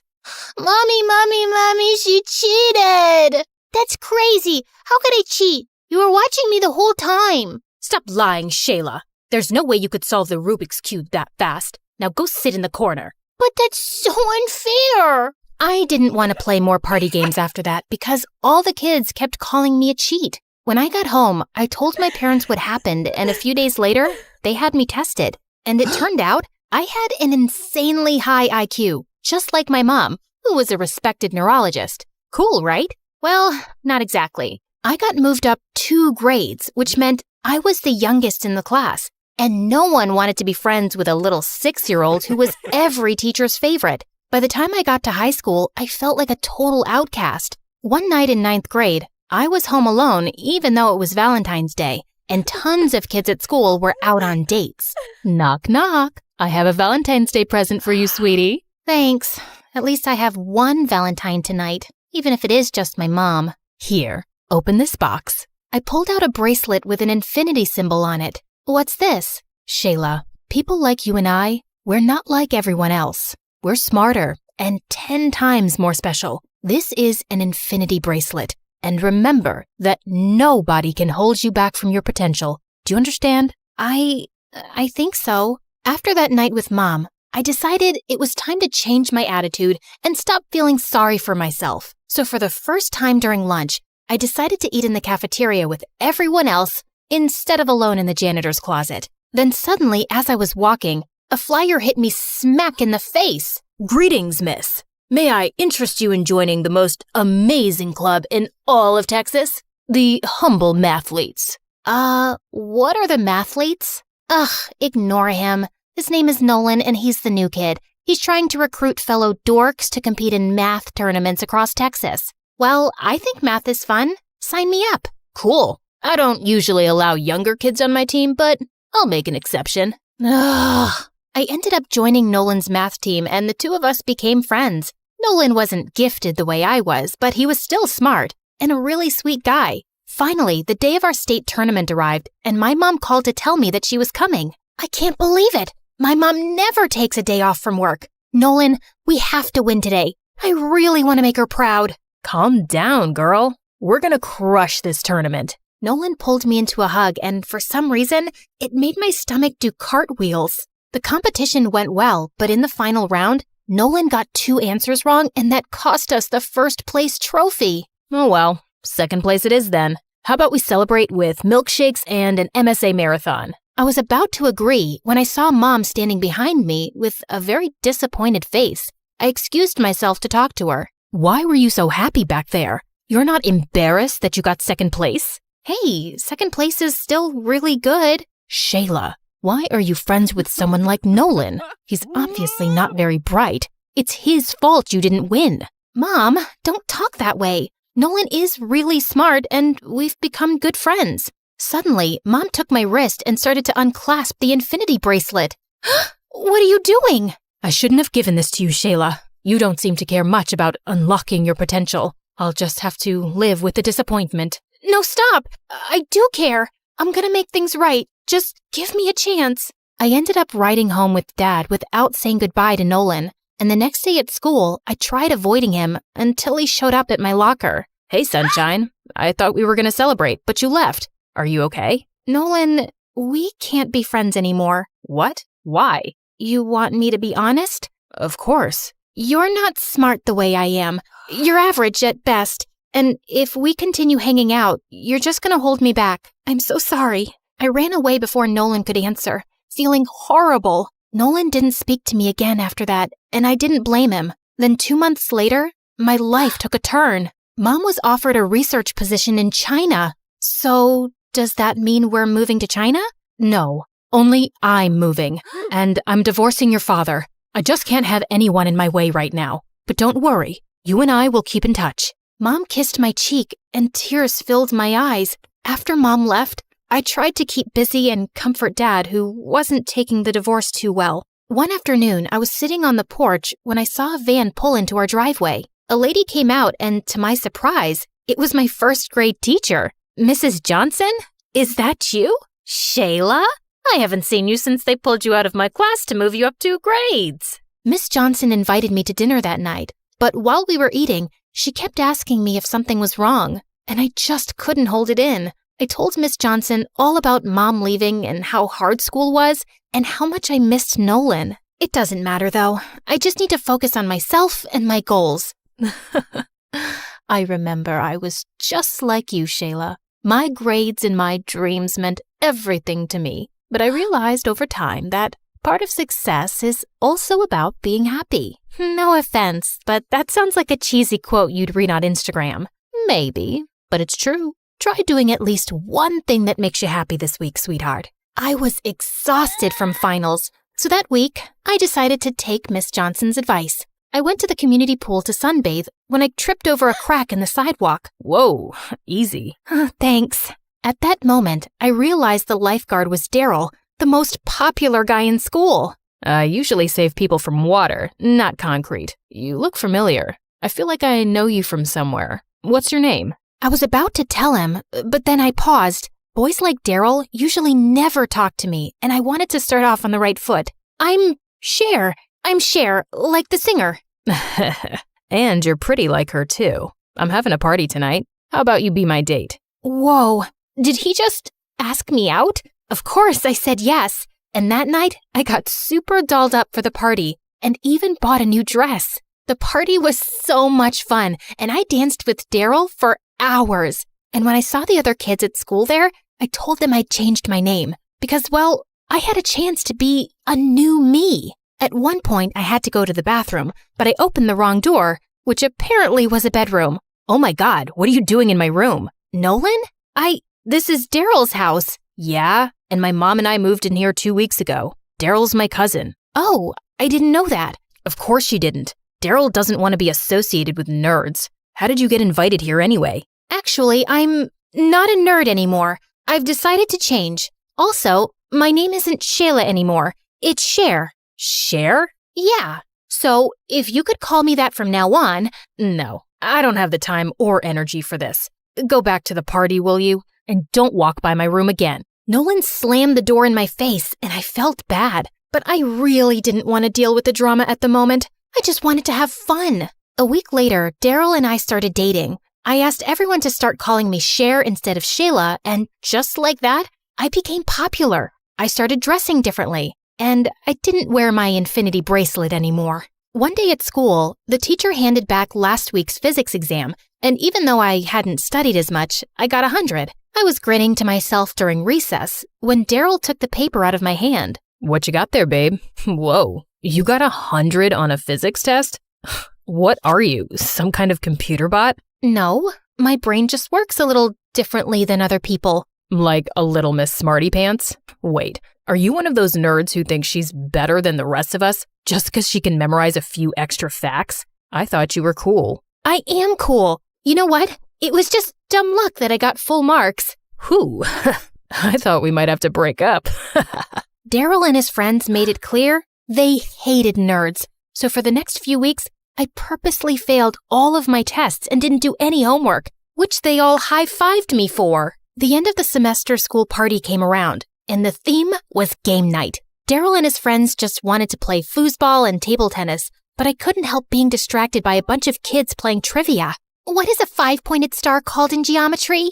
Time's ticking away, guys. This is a crucial round. Anyone in the room who knows what the answer is? Why would anyone know that, loser face? Can you stop ruining the party and have your geekathon somewhere else? I knew the answer, but of course, I stayed quiet. But I wasn't having any fun with my friends either. Daryl was busy with the boys, and the girls kept commenting how my dress wasn't flattering and how my pink lipstick wasn't a good color on me. Can you stop criticizing me already? At least I don't, have her outfit. That's really hideous. The girl I'd pointed at turned around, and suddenly, I felt really guilty. Why had I said that? Just then, Nolan came and took the girl's hand. Leave my date alone. She looks beautiful tonight. Oh, she's your date? Yup. She joined the mathletes right after you left. Nolan put his arm around the girl, and I tried to push the feeling I had away. Was it jealousy?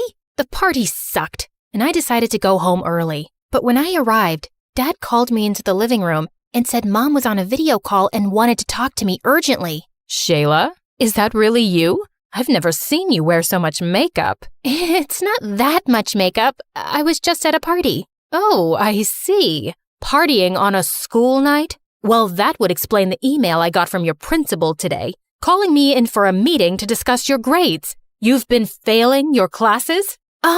Yeah, I didn't do so well in a few tests, but I can make up for it. Really? Because your principal said that if you fail even one more exam, they'll put you on academic probation. Can you imagine how I felt reading that? Wait, where's your bracelet? Well, it doesn't match with the new clothes I wear now. What? I gave you that bracelet because I wanted to inspire you to live up to your limitless potential. But instead, you've turned out to be a complete disappointment. You know what, Mom? I'm not a little girl anymore. I don't need a stupid bracelet to remind me what I'm capable of. Just like I don't need your validation to feel good about myself. This is the first time you've called me in weeks. I'm your daughter. There's more to me than good grades. You don't value me the way I value you. I am done trying to make our relationship work. As I ran outside my front yard, I suddenly heard a familiar voice. Haven't seen you around in a while.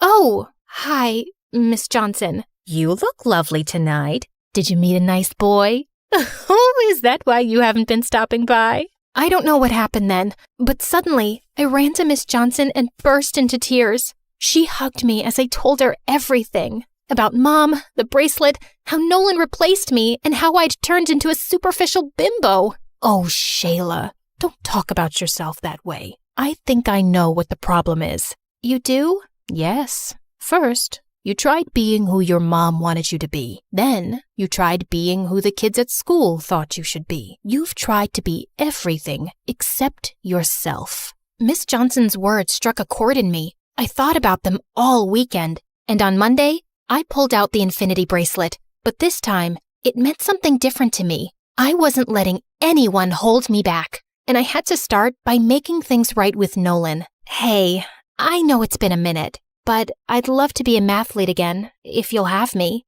Let me think. No. Nolan, please. I've changed. I don't want to be a stuck-up jerk anymore. I'll apologize to your girlfriend for mocking her outfit too. Firstly, she's not my girlfriend. She was just my date that night. And secondly, you're a fake, and I just can't take that person seriously. Share. Just then, Daryl walked over to us. Hey, babe. Want to go with me to a concert tonight? Ugh, why are you talking to him? Because Nolan's my friend.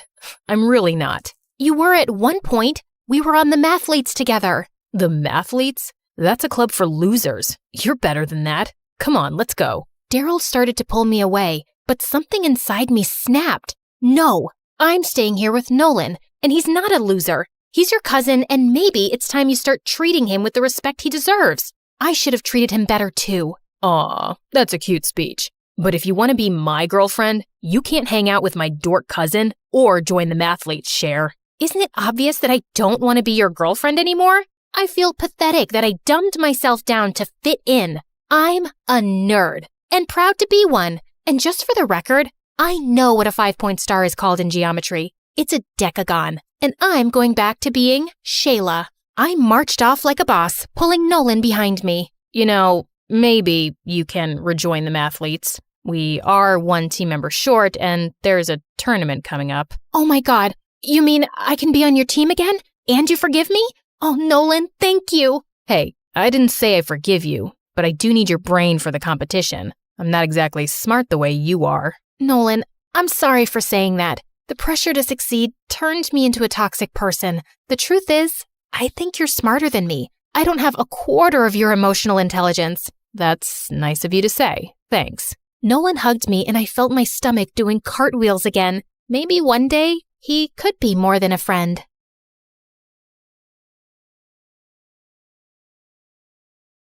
Hi, I'm Maria from Monterrey, Mexico. Please like and subscribe. I don't mean to brag, but I'm the front woman for the coolest band in town. Okay, I meant to brag a little bit. We rocked. There were 3 of us, me on guitar and lead vocals, Pablo on bass, and Noemi on drums. Crowds loved us, or at least the crowds at our local high school and music clubs did. We hadn't been on a big tour or anything like that yet, but I really wanted to show the world what we could do. I imagined us playing in front of sold-out crowds in Tokyo, LA, Buenos Aires, Paris. We just needed someone who believed in us enough to pay for it. Pablo didn't care about fame or record deals like I did. He was in it for the love of music. I was too, but I wanted to share our music with everyone everywhere. Pablo just wanted to rock out for our local fans. After school, we were rehearsing in my garage for our show that night. We had this year's Battle of the Bands coming up too. We came in second last year, and Pablo's still mad about it. The band who beat us, the Pink Ponies, were really good though. Plus, the girls were nice, so I didn't mind. But this year, we were gonna win. Did you guys hear? There are supposed to be some VIPs at the concert tonight. Like who? Who cares? We don't play music for those guys. We play for our fans. Why not both? I think Noemi regretted bringing it up, but I'm glad she did. That night, I wore my most fire outfit. If there really were going to be some VIPs there, I wanted to make an impression. In the green room, we put our hands in like we always do before starting a show. Then we lifted our hands at the same time, cheered, and strutted out onto the stage. The venue was packed. There must have been a few hundred people there. You'd probably think I was nervous, but I wasn't. This was where I felt most at home. On stage with a guitar in my hands and a mic in front of me. I strummed the first chord, and the crowd went nuts. It wasn't always like this. When I was younger, I was super shy. Even my parents thought I was a wallflower. All the other kids seemed so free and joyful, but I didn't know how to be myself like that. I was always stuck in my own head. Then one day in class, we were reading a play. It was a musical, but all my classmates and even the teacher were just reading the words in a monotone voice like a robot. When it was my turn to read a part, I started to sing. I don't even know why I did that. I wasn't planning to or anything, but in the moment, inspiration struck and the notes just poured out of me. Everyone stopped what they were doing. The sleeping students woke up to listen, and the ones who were already awake sat up straight. When I finished, the whole room burst into applause. Later that day at recess, Pablo approached me. He had never said a word to me before then. Not because he was a jerk or anything. I just kept to myself mostly. He said he was starting a band and wanted to know if I would join. Fast forward to now, and here we are performing together for a sold-out crowd. Pablo slapped the bass while I busted out a guitar solo. Noemi played her heart out on the drums. After the show, we stayed at the club to hang out and meet some of our fans. Excuse me. A man in a fancy suit approached us. His suit looked like it cost more than my guitar. He stood out from our other fans. He didn't seem like he was from around here. I'm Darren Smith. I work for MSA Records. You guys put on one heck of a show. Thanks so much. I'd love to have you guys drop by for a meeting. We have a lot to discuss. We do?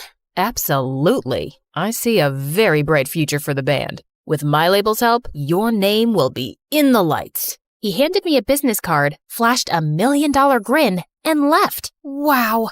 I had so much fun playing that night that I had completely forgotten about the VIPs. But now, a big shot at a hot new record label wanted to collaborate. Things were really working out. At the record label building, Noemi, Pablo, and I all sat down for our meeting. There were plaques and awards on the walls and glossy photos of some incredible artists and bands. I had always aimed to be in the same league as those artists, but now someone important thought so too. Pablo wasn't nearly as excited as I was. He seemed skeptical, but that's just how he was. He had a hard time trusting people. Noemi was much more chill. She was the type to go with the flow. I'll cut to the chase. I think you guys are the real deal, and I'd like to sign you. How does that sound to you?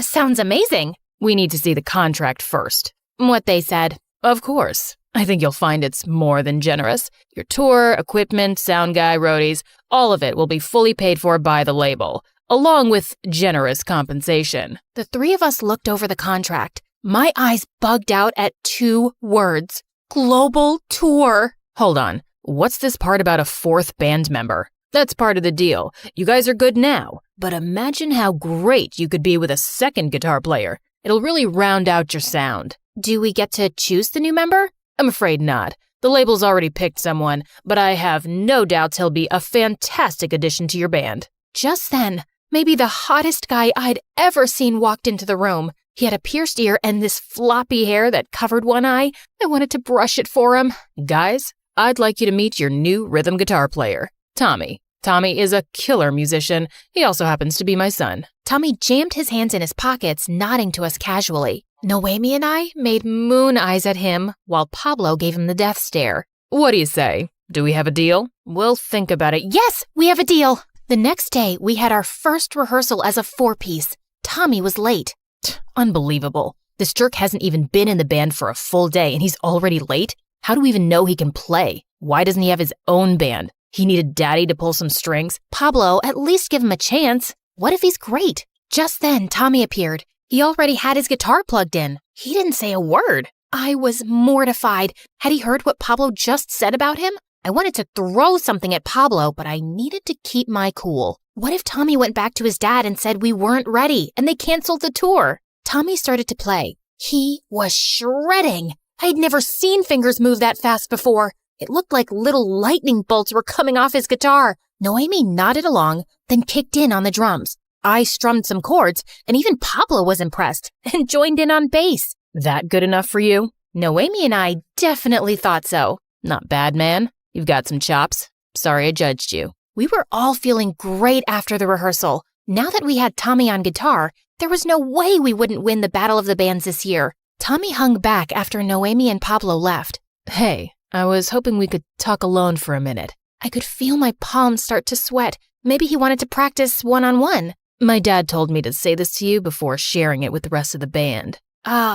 Of course, he was only talking to me because his dad asked him to. He wants to make some changes to the band's image, punch things up a little. If we're going to be performing all over the world, the band can't wear the same clothes on stage that they do in geometry class. I don't know if Noemi and Pablo will go for that. He thought they might resist. That's why they should hear it from you. You're the leader of this band, Maria. They'll listen to you. I had never thought of myself as the leader before. We were all equally important. But Tommy wasn't wrong that Pablo and Noemi listened to me. And besides, what harm could it do to dress up a bit? It's not like he was asking us to change our music. And at the end of the day, that's what really mattered. I'll talk to them. Thanks, Maria. I knew I could count on you. Just one more thing. My dad wants to move up the dates of the tour. We leave Saturday. But the Battle of the Bands is Saturday. We've spent all year preparing for it. Who cares about some local competition? It's a bunch of townies who will never go anywhere. I'm talking about a global tour here. He took my hands just then. Maria, my dad thinks you could really be a star. And what do you think? I think he's right. That night, I called an emergency band meeting at our favorite club. I hoped that would soften the blow, but I was still nervous to break the news. So, it looks like our tour dates have changed. They want us to leave for Europe on Saturday. You told them no, right? We can't miss the Battle of the Bands. I said we'd do it. And not only that, they have these new outfits they want us to wear. Sorry, who made you dictator? Last time I checked, we all got an equal vote. And I vote we play Battle of the Bands like we planned, in our normal clothes. Noemi, what's your vote?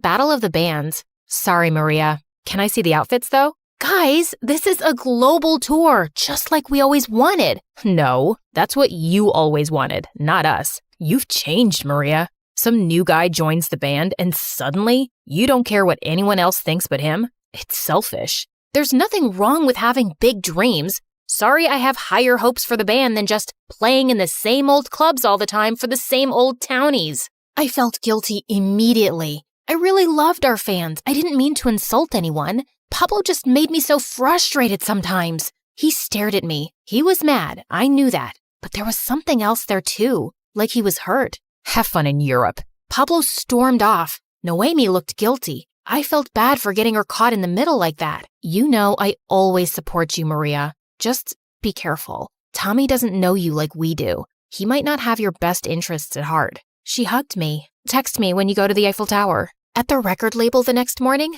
I broke the bad news. I told Darren and Tommy that Pablo and Noemi weren't coming. There was no way we could do the tour without them. What are you talking about? Of course you can. Drummers and bassists are a dime a dozen. The label will just hire new ones. You and Tommy are the faces of the band anyway. I didn't like him talking about my friends like that, like they were replaceable. Had this been the plan all along? To get rid of Pablo and Noemi? Stop it, Maria, I told myself. You're about to live your dream. Pablo and Noemi chose to stay behind. You tried to convince them, and they said no. That Saturday, I watched the planes take off as we arrived at the airport. I started to get excited. This time tomorrow, I would be in Paris. Later, Tommy and I were waiting in the terminal for a flight to start boarding. I glanced over at Tommy's phone. He was browsing photos of our recent rehearsals. I looked closer. Every single photo was of himself. You couldn't even see me or Pablo or Noemi. Doubts started to nag at me again. I thought back on all the great times my band and I had shared together. The day Pablo approached me at recess. Our first jam session, the three of us at that late-night diner after our shows. The new guitar strap Pablo gave me for my birthday. Suddenly, I stood up. The plane's not boarding yet. I grabbed my guitar case and started to run. My dad spent a lot of money on this tour. Looks like you're playing solo. I raced outside and took the first taxi I could find. I just hoped I'd get there in time. The venue was crazy busy when I got there. People were squeezed in shoulder to shoulder. I could barely move. The Pink Ponies were playing up a storm on stage. The good news was that meant our band hadn't played yet. The bad news was the Pink Ponies sounded amazing. They were going to be hard to beat. Backstage, I found Noemi and Pablo getting ready. Guys, I'm sorry. I shouldn't have made a decision without asking what you both wanted first. I got carried away, but this is what matters. Right here. Us. They were silent. I was scared. Maybe they wouldn't take me back. Maybe it was too late. Come on, we've got a competition to win. Welcome back, Maria. Noemi spun her drumstick and grinned at me. It was our turn to take the stage. We played the best show of our lives. It felt so good to be back on stage with my friends. Afterwards, we waited to hear the judge's verdict. Pablo asked to speak to me privately. Sorry if I was a jerk. I just remember how quiet you used to be before you started singing. And then you found your voice, and you were incredible. Don't let anyone ever take your voice away. I'm sorry, too. I guess I really believed for a second that I could be a star one day. That's what Tommy said. He was wrong. Of course you don't think I could be. To you, I'm just plain old Maria. Maria, he was wrong to say one day. You're a star now. And then something crazy happened. Pablo leaned in and kissed me. It turned out he had had a crush on me since forever, but he was worried acting on it might hurt the band. But I was glad he did. There was nothing that could stop us now. Noemi joined us as the judges stood to announce the winner, the Pink Ponies, in second place. And in first place, us. We jumped up and down and hugged each other. One day, we would play a show in Europe, but right now, I couldn't have been happier to be where I was.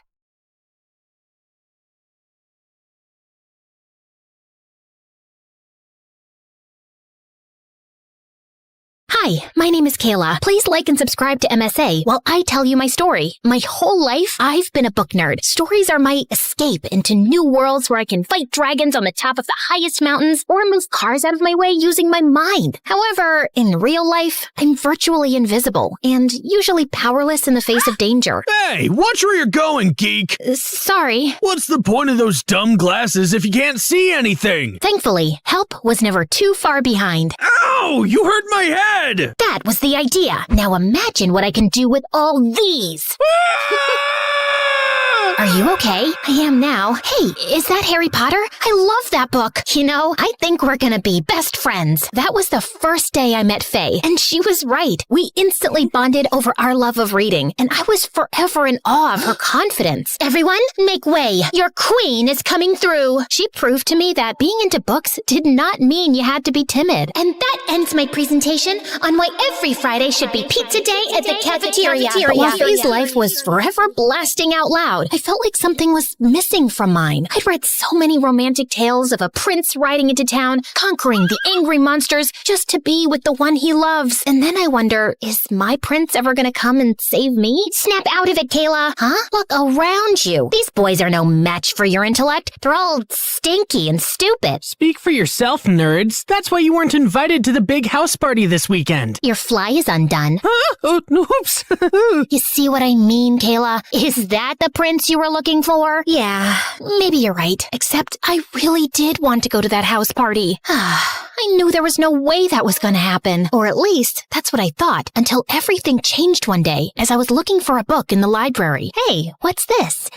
Looks like a secret compartment. Pull it up. Whoa! Hidden beneath the shelf was a dusty book we'd never seen before. I blew on it and read its title, The Secrets to Get Boys to Fall in Love with You. That is the dumbest thing I've ever heard of. No wonder somebody hid it. Look at this stuff. How to dress for a man, how to talk to a man. I wonder if it works. Who cares? yours. Shove it back where you found it. Actually, I think we should try it out. What? You can't be serious. I am. We could test it out tonight at the house party. Think of it as a social experiment where we see how easy it is to get boys to fall for us. Well, I do love a social experiment. All right, why not? I'm in. After school, we rush to my house and follow the book by the letter. Always wear bright red lipstick for attention. Check. Clip in hair extensions for more bouncy hair. Check. Learn how to walk correctly by balancing books on your head. Check. Juice your meals to digest them faster. Check. Ugh. Lift weights to tone your figure. I'm exhausted. Don't sit down. You'll get chair butt. And according to this book, boys hate chair butt. Ugh. Eyelashes, short skirts, pink everything, and ta-da! Wow, we look like completely different people. More like complete bimbos. I didn't care what Faye said. I was super excited. And when we arrived at the party, everyone was looking at us, and I felt seen for the first time. Hey there, good looking. Can I get you some punch? I'll give you a punch. Faye, remember the book? Like, oh my gosh, I would totally love some punch. Duh. Once alone, I scanned the room looking for my prince. And oh my god, there he was. He was the most beautiful boy I had ever seen. Tall, muscular, well-dressed, and looking so cool. I wanted to go over there, but I remembered what the book said. Chapter 13, don't pester boys. Rather, stand against a wall and look mysterious, and they'll come to you. And so, that's what I did. But unfortunately, it attracted the wrong guy. Excuse me, miss. My name is Ricardo, and let me just say you are a radiant vision of sunbeam perfection. Oh, thanks. Please, let's swap numbers. Okay. Now, watch my superb dance moves. This weird dude distracted me with the most bizarre dance in the world. And when I looked over, my prince was gone. And then Faye came up to me. We have to go. Wait, I need to find someone first. Hey, that's the girl that dumped the guacamole bowl on my head. Like I said, we have to go. Now. We ran away as fast as we could, but I turned just in time to see Ricardo blowing kisses after me. Ugh. But hey, at least we knew the book worked. The next day, I woke up to 100 messages from Ricardo. Some of them were sweet, but others were a little creepy. Like when he sent selfies of himself with roses in his teeth, or pictures of sketches he'd made of me. And there were a lot of them. Of course, I was just gonna ignore him. I was still hung up on finding the dream boat from the party, and I decided something else that weekend. I liked my new look and how other people looked at me. But on Monday at school, Faye didn't see it the same way. Excuse me, Miss Barbie. Why are you still bimbo-fied? I think I want to try this out for a while. It makes me feel different. Except, it makes you look just like every other bimbo here. Can you stop calling me that, please? You know, I think we didn't fully commit to our social experiment. So let's read a few more chapters and then go to the arcade tonight. Why would we do that? Just then, as I opened my locker, an avalanche of teddies and gifts and love letters poured to the floor. Looks like Ricardo found me. Whoa, wait a minute. I'm starting to get the picture. You think you're actually gonna get your prince this way, don't you? You mean this guy? I don't even like him. Please, just come to the arcade. Do it for me, Faye. Hard pass. I'll be at the library where the smart people usually are. You're on your own. I hated to see Faye so annoyed, but I figured she'd get over it. Besides, I needed to continue my mission. That night, I read a few more chapters and then went to the arcade alone, where all the popular kids hung out. I felt super nervous by myself and considered leaving when— Hey, are you just going to stand there, or are you going to play something? Oh my gosh, it was the hunk I saw at the party, and he was talking to me. Think quick, Kayla. What did the book say? Oh yes, chapter 7. Always laugh at boys' jokes. You're so funny. Thanks. My name's Lloyd. Are you waiting to play this claw game? Chapter 20. Be the damsel in distress. Oh, it's too complicated for me. Oh, here, I'll show you. The trick is all about timing. Like, oh wow, you're so good at that. Thank you. Sure thing. Would you like to get ice cream? Uh-oh. Chapter 3. Avoid fatty desserts. How about a low-fat milkshake instead? As we shared a vegan milkshake, Lloyd started telling me about his life. He was a part-time model, but his true passion was volunteering at the children's hospital. I mean, can someone be more perfect? I gazed into his eyes, and then we both moved forward to sip our straws at the same time. Our faces were so close, I almost thought he might kiss me, when suddenly my phone rang, and it was my mom telling me to come home immediately. Apparently, my grandma had broken her hip, and my parents needed to go out of town to see her. Since I couldn't miss school, they asked me to stay with Faye for a few days. I know the timing isn't great, and you're mad at me. Don't be silly. What are friends for?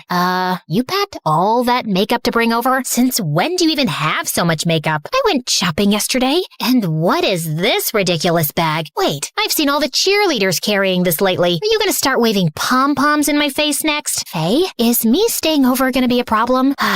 No, of course not. Fine, I won't say anything. Although, the amount of money you spent on that makeup could run a soup kitchen for a year. Okay, I'm done now. But she really wasn't. She stared at me disapprovingly every day as we headed out for school. She huffed away angrily whenever any of the popular girls gave me compliments or invited me to sit with them at recess. And she gave me the silent treatment as I headed out for the arcade in the evenings. I'd met up with Lloyd there a couple more times, and I thought it was going well. Just as we were sharing another milkshake, we almost came close to kissing again, when suddenly, "Hey, bestie, I thought I'd find you here. Ooh, aren't you gonna introduce me to this hunky monkey?" What? Faye was here?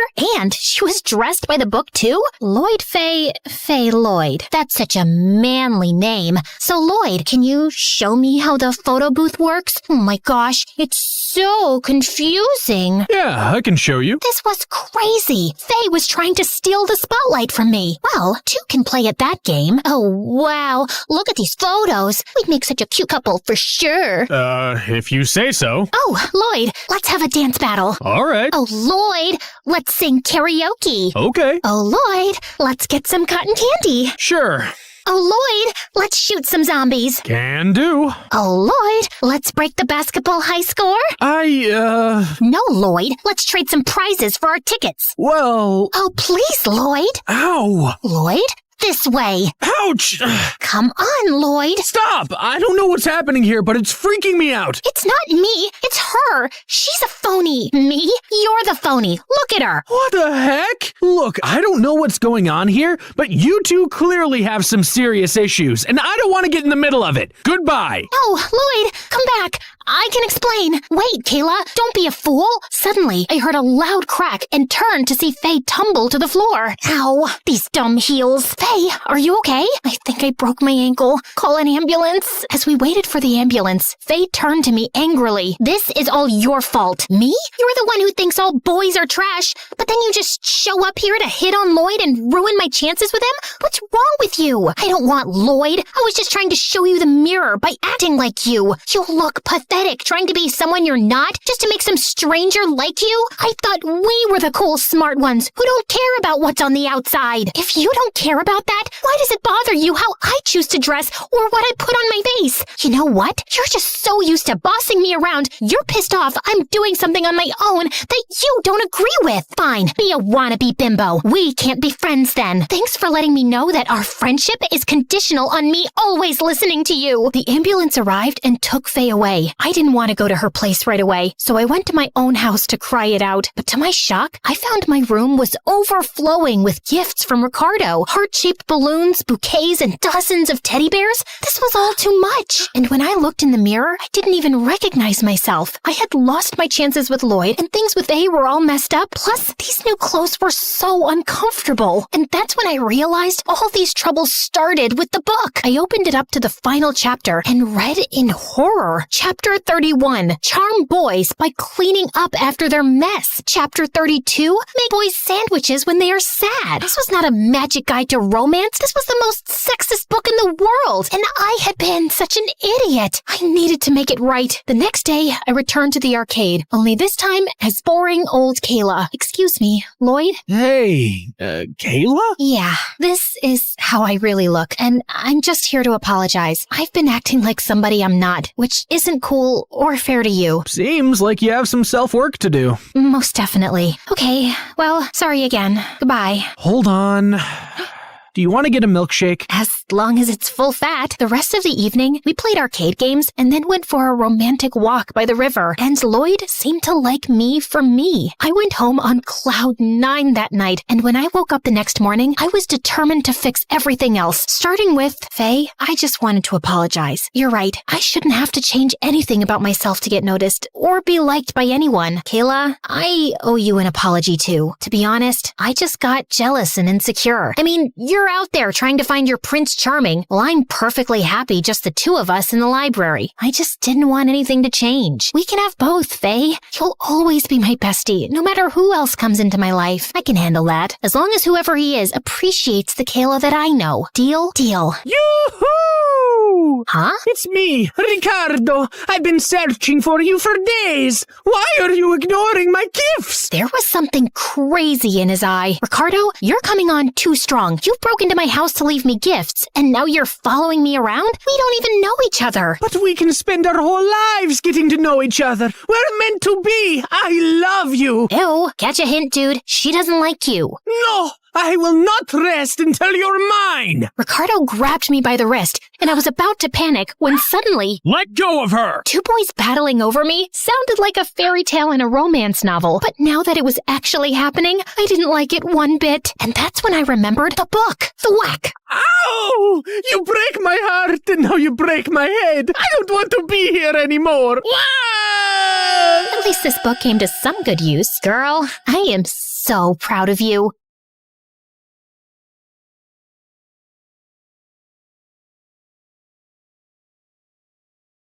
Hi, I'm Annalise from Maine. Before I continue, please like and subscribe. Everyone who knew me thought I was the luckiest girl ever. I was born to millionaire parents. I had tons of friends, and with my long, lovely hair, I looked like a princess out of a freaking Disney movie. But I was also living with a dark secret. I had a condition called Werner syndrome. That meant I would start aging really fast when I got to high school. I'd be a teenager with gray hair and wrinkles. The doctors predicted it would happen around the time I turned 16. Each birthday was just another reminder of the ticking clock. Come on, Annalise. Have a slice of cake. Or at least put on the costume I bought you. It's Halloween too, remember? Is it an old witch costume with a white-haired wig and an old lady mask? No, thank you. One day when I was 14, I was getting ready for school when my live-in servant and BFF, Marie, came running into the room. Oh my God, did you hear the news? Raven, the famous model, is going to be a new student at our school.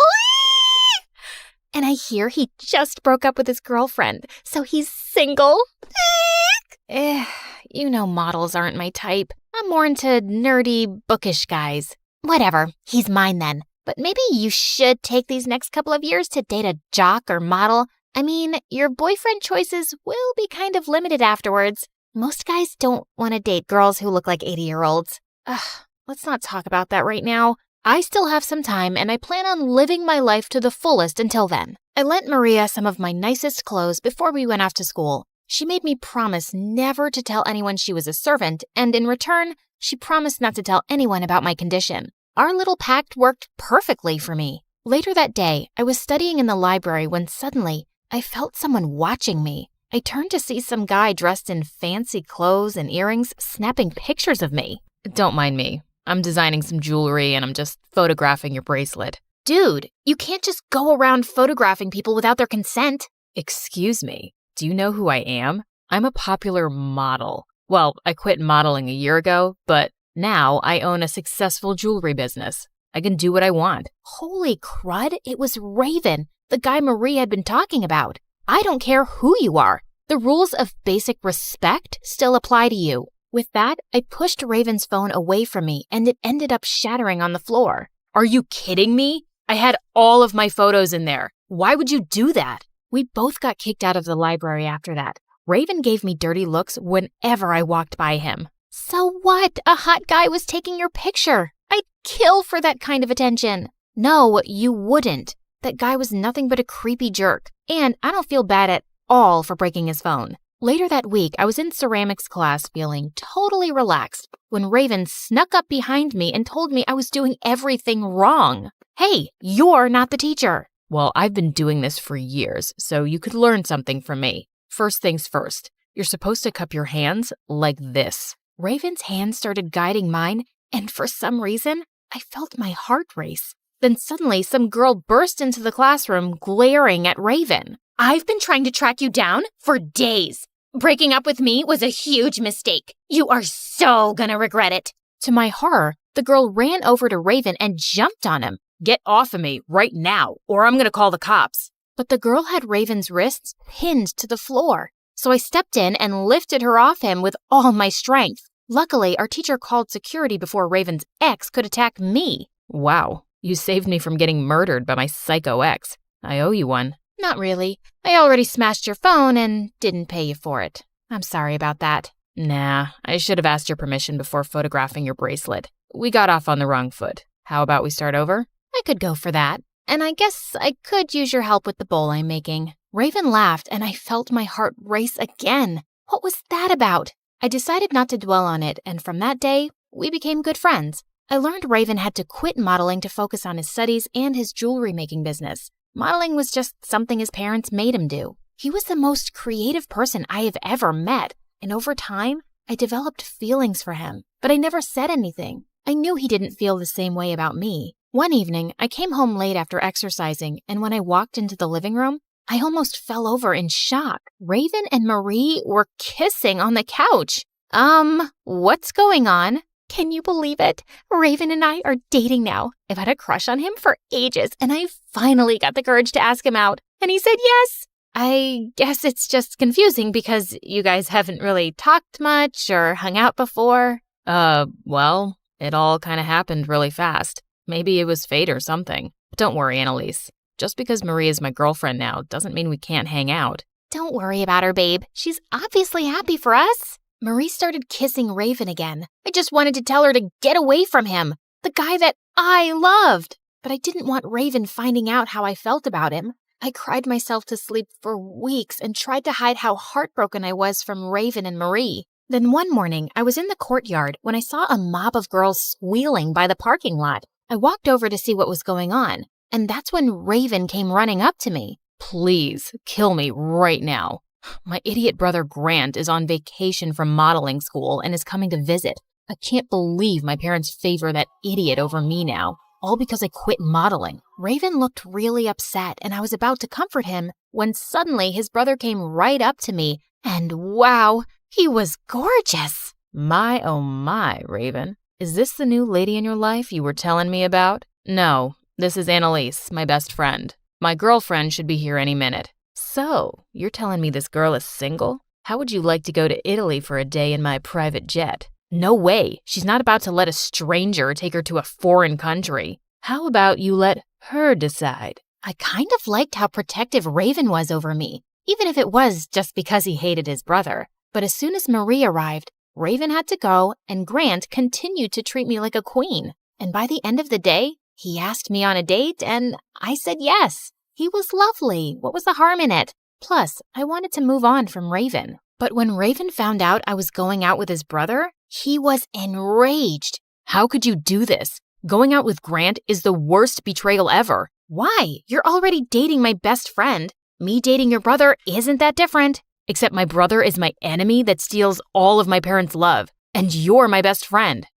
It's just too much. Okay. If it's that important to you, I won't date Grant. But the damage had already been done. Raven blocked me on all social media, and whenever we were in school, he totally avoided me. There was nothing I could do to win him back. So I started going out with his brother and tried to forget about him. Except after a few weeks, I discovered that even though Grant was handsome and sweet, we had nothing in common. One afternoon, I was sitting at this boring lunch he'd taken me to, and I made up a lame excuse to leave. I decided to take a walk on the beach when suddenly I spotted someone there. It was Raven. What are you doing here? Please don't yell at me. I just wanted to say hi. I wasn't going to yell at you. The truth is, I miss you. And I totally support you dating my brother if it makes you happy. Just like you supported me dating Marie. Also, I'm collecting seashells to make a necklace out of. Want to help me? I'd love to. Raven and I spent hours collecting shells, and as the sun started to set, Raven asked a stranger to take pictures of us with our bag of shells. You two make such a sweet couple. Actually, I have a girlfriend and she has a boyfriend, but she's still one of the most important people in the world to me. Raven put his arm around me as the lady took our picture, and I just wished he could just hold me like that forever. I was still thinking about him when I got home, but just as I walked through the front door, I saw a shadow come towards me and I jumped. Where were you, Annalise? I'm just curious. I was with Raven. He decided he wanted to be friends again. Well, It's just that I was on Instagram and I saw Raven posted a picture of you two collecting seashells together, and his arm is around you. How very romantic. Marie, it wasn't like that. I ran into him by accident. I know it may be hard to believe that any guy would like me better than you, but guess what? Raven prefers this dirty servant over your royal highness. And in case you weren't keeping track, your 16th birthday is in 10 days. I guess then the princess's hair will finally turn gray and her face will turn wrinkled and ugly. Just because I'll look different doesn't mean my life has to be over. I can still be happy. Marie just smirked at me and walked off. But her words really got to me. I woke up every morning filled with dread and counted down the days till my birthday. Raven could tell something was wrong and he kept asking me about it at lunch. She's just distracted studying for exams. Plus, why do you care about what's going on with her? Because she's my friend? What kind of question is that, Marie? Annalise, I know something's been up with you. Why can't you just tell me? I wanted to tell Raven about my condition so badly, but I was worried I'd freak him out, so I kept my mouth shut. On the night of the birthday, Marie told me she had a surprise for me in the living room. I've been kind of hard on you these past few weeks. I just got jealous when Raven posted that photo, but we're still besties, and I made you a present. Perfect for Halloween. Wow, that's really sweet. But when Marie showed me my present, my stomach did a somersault. She'd made a doll that looked exactly like me, wearing my exact clothes. She also had pins in her. I had to leave the sewing pins in place to hold her together. I thought we could have a ceremony to say goodbye to the young Annalise. All little girls grow up eventually and get older, right? Before I could answer, Marie tossed the doll into the fireplace. Oh my God! Okay, you're freaking me out. I think you want my condition to ruin my life. Because, I don't know, you're jealous of me or something? Maybe I am, maybe I'm not.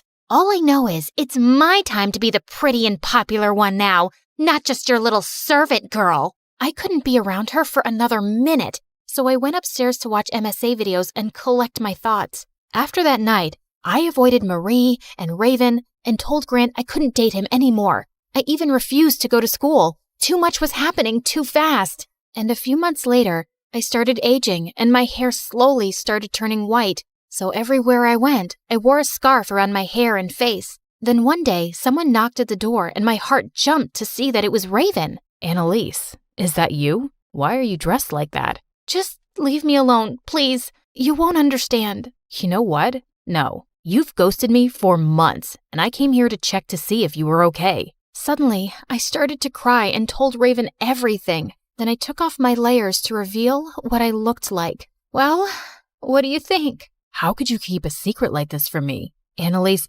I have to go. This is just too much. With that, Raven walked out the door, and I felt totally shaken up. He had left because he thought I was hideous. And I was. Someone knocked on my door, and it was Mom. Annalise, Marie won't be working for us anymore. I discovered that she's mentally ill and wanted to hurt you. Marie made over 1,000 dolls of you with pins in them. I guess she was trying to do some evil spell, and I found them in her closet. She's in an asylum now. I was lost for words. I knew Marie was jealous of me and had been acting weird lately, but I had no idea it had gone so far. At least her new boyfriend is visiting her. His name is Grant, so I guess she's his problem now. Wait, Marie was dating Grant? Did that mean Raven and Marie had broken up? I wanted to call him and ask him, but after the way he'd left me last night, I didn't want to speak to him. But later that night, I heard a knock on my window, and it was Raven. What are you doing here? I thought I'm too ugly for you to look at. What are you talking about? I never said you were ugly. I was just shocked that you'd kept your condition a secret. I am so sorry I made you feel that way. Can you come outside with me, please? Raven sounded really sincere, so I agreed to sit with him in our front yard. I'm sorry I kept this a secret from you. I was just worried I'd scared you away. You could never scare me away. Suddenly, Raven took my hand and looked into my eyes. You know, I broke up with Marie a couple of months ago. I've been wanting to end things with her for ages. And since you broke up with Grant, I guess those two got together. What do you mean you've been wanting to break up with Marie? I never loved her. The truth is, I loved you, but I thought you didn't feel the same way. So when Marie asked me out, I just said yes. She was pretty, and she was your best friend, so I'd still be close to you. Raven, I've been in love with you ever since we became friends. I just never had the courage to tell you. And I knew this would happen, so I didn't think you'd want me anyway. But I do still want you. And Annalise, your hair looks like starlight.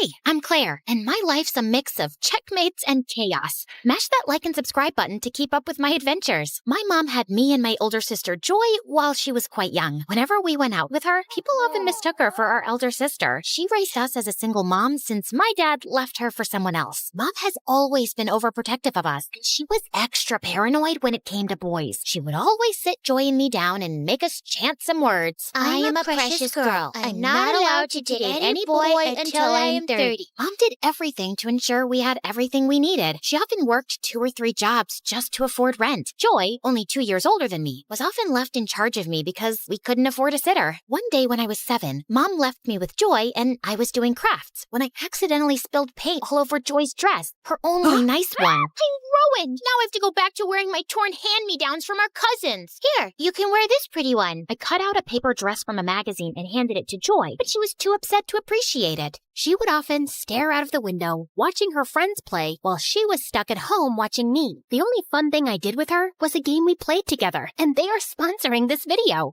Joy, I found the perfect thing that mixes strategy with style. Dragon City. It's a game where we can create our own dragon empires. And guess what? We can even have dragons that match our personalities. Okay, you have my attention, but can I make my dragons the most glamorous creatures ever? Absolutely! You can collect over 1,000 unique dragons, including some that look like they've walked right out of a makeup tutorial. And you're going to love customizing their habitats. It's like designing the perfect home, but for your dragons. And not only that, there are dragons of your favorite YouTubers. Oh, and there's a vibrant community of players who trade dragons and collaborate in alliances to unlock exclusive rewards. I'm in, but if my dragons end up being more fabulous than yours, you owe me a makeup tutorial session. Deal. And to get us started, there's a special bundle for new players. If you download it by clicking the link in our video description or scanning the QR code, you get 15,000 food, 30,000 gold, and the Black Metal Dragon.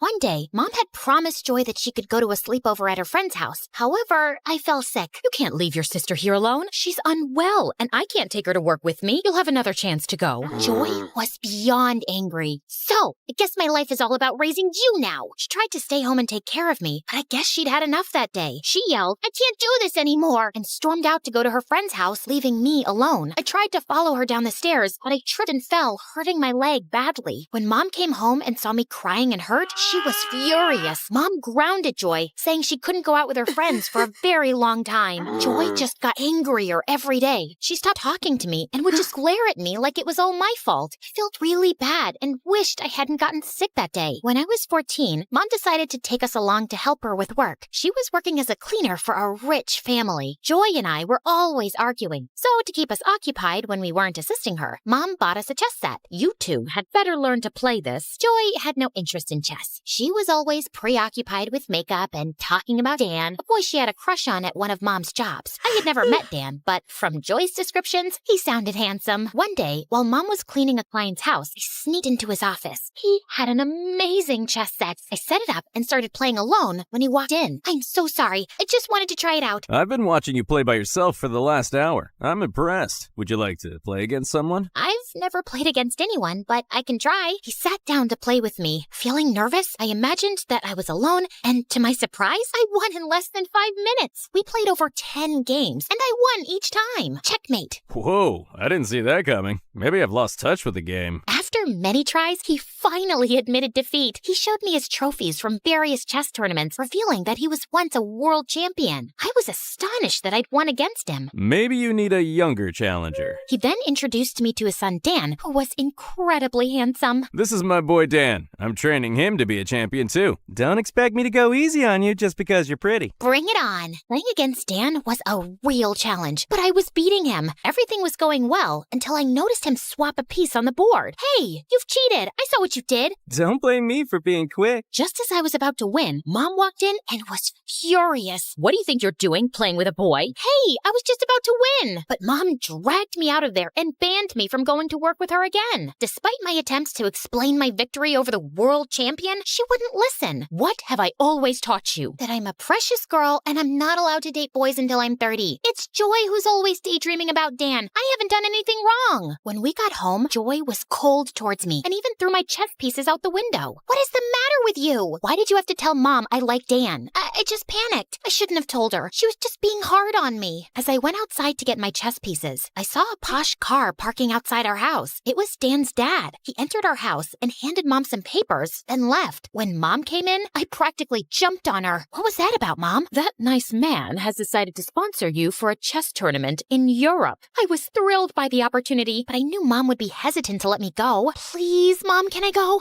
I promise I'll be on my best behavior. I can't have you away from me, and I can't leave my work or we'll be homeless. I was about to protest furiously when Joy stepped in and offered to accompany me. I can take her, Mom. I'll watch over her. Everything will be all right. Please, Mom. Joy can take care of me like she always does. I'll think about it. After researching the tournament and discovering the $100,000 prize, Mom agreed to let us go. You can go, but you must follow everything Joy tells you. We flew to Europe in Dan's dad's private jet, with Dan joining us. Once airborne, Joy imposed a rule. I was forbidden from speaking to Dan. She made it clear she was on the trip to get closer to him. Remember what Mom said. You have to follow everything I say. I was fine with the rule. To me, Dan was a cheater who nearly robbed me of victory. Deal. It won't even bother me. I avoided Dan throughout the trip, but Joy was constantly around him, laughing at his joke. When we landed, Dan approached me with stories about places he wanted to visit. Listen, I'm here for the tournament. I need to focus. Ooh, scary.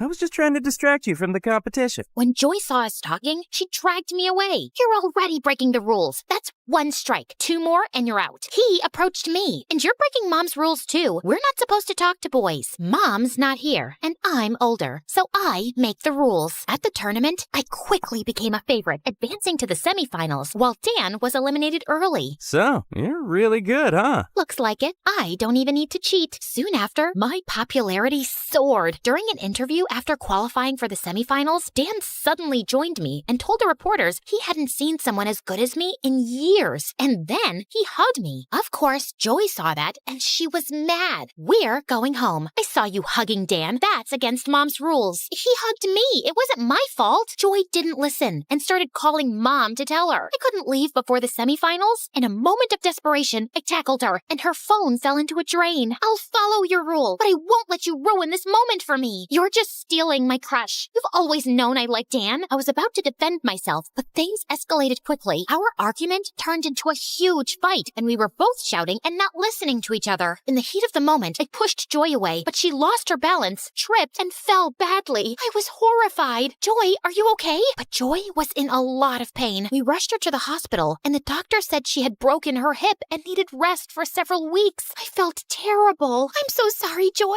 This is all my fault. Let's just leave now and make sure you get better. Are you insane? Go win that $100,000. Don't worry about me. I was only pretending to call Mom because I was angry. I wasn't actually going to let you miss the semifinals. I was taken aback by her words. After everything that had happened, she was still thinking about my chance in the tournament. Aren't you worried about me flirting with your crush? Dan? Oh no, I don't like him. Not really. What? So why were you stopping me from getting close to him? I've always taken care of you. I never had friends or anything special going for me. And when I felt a little crush on a boy, he liked you. I wanted to stop it, but then I realized I really didn't even like that boy. I just didn't back off because I didn't like you having everything. I understand, Joy. You've always been there for me, and I've taken that for granted. You deserve to shine and have your dreams too. Let's promise to support each other from now on. No hugs, please. Your sweat stinks.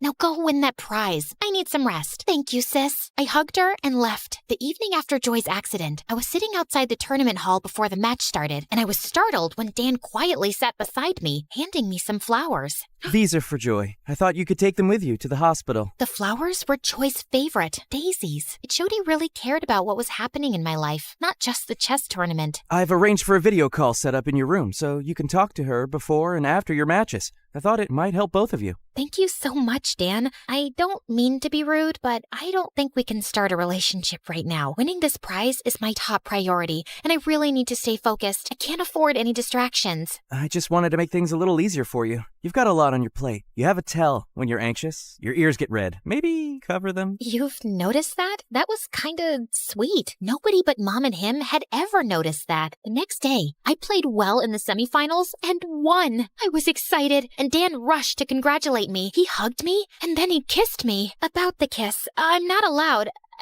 I know. Joy told me about your mom's rule, but I really like you and want to be your boyfriend. I was shocked. Dan wanted to be my boyfriend, but I had to be really sure this was okay with Joy. I needed her blessing first. But later, when I went with Dan to the hospital, Joy's things were gone. We ran to the hotel, and she wasn't there either. That's when Dan's dad found us. Joy had to go home last night. Your mom fell and is in the hospital. Oh my God, I'm going to the airport right now. I need to see Mom. Dan grabbed my arm gently, stopping me. Wait, Claire. We can video chat with her. You can't give up on your dream now. Your mom only hurt her leg while cleaning the kitchen shelves. She'll be okay. You have to win this for her. But they both need me now. Joy isn't in great health herself. I understand you're worried. My dad has already taken care of Joy's hospital bills, and he'll cover your mom's too. No, this is too much. Don't worry. You can pay us back when you win. I felt super focused after talking to Dan. The last game of the chess tournament was really tough, but I played my best. Then I made a big move, and I won. Everyone around me started cheering. I was so happy and excited. I saw Dan in the crowd. I ran up to him and gave him a big kiss. Cameras were there, and they showed our kiss on TV. When I got back home, Mom and Joy were waiting. Joy was smiling, but Mom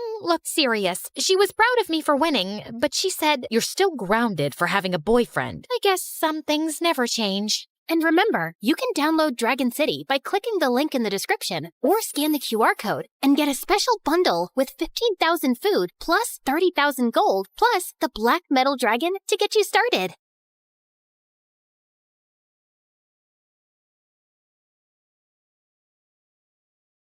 Some superheroes strut around in capes, while others rock pixie boots and a trendy poncho. Because, yes, you are looking at a real superhero. Hi, I'm Annie, and I'm from New Jersey. Don't be fooled by my cute pink locks and dazzling big blue eyes, because as it turns out, I'm also a bit of a crazy, jealous maniac. You know, every superhero has a weakness. Mine was my dad. My dad was the center of my world. Mom left when I was 3, so it was always me and him. We'd hang out all day, and he'd do whatever I wanted. Let's jump on your bed and then go fishing for sharks in the park.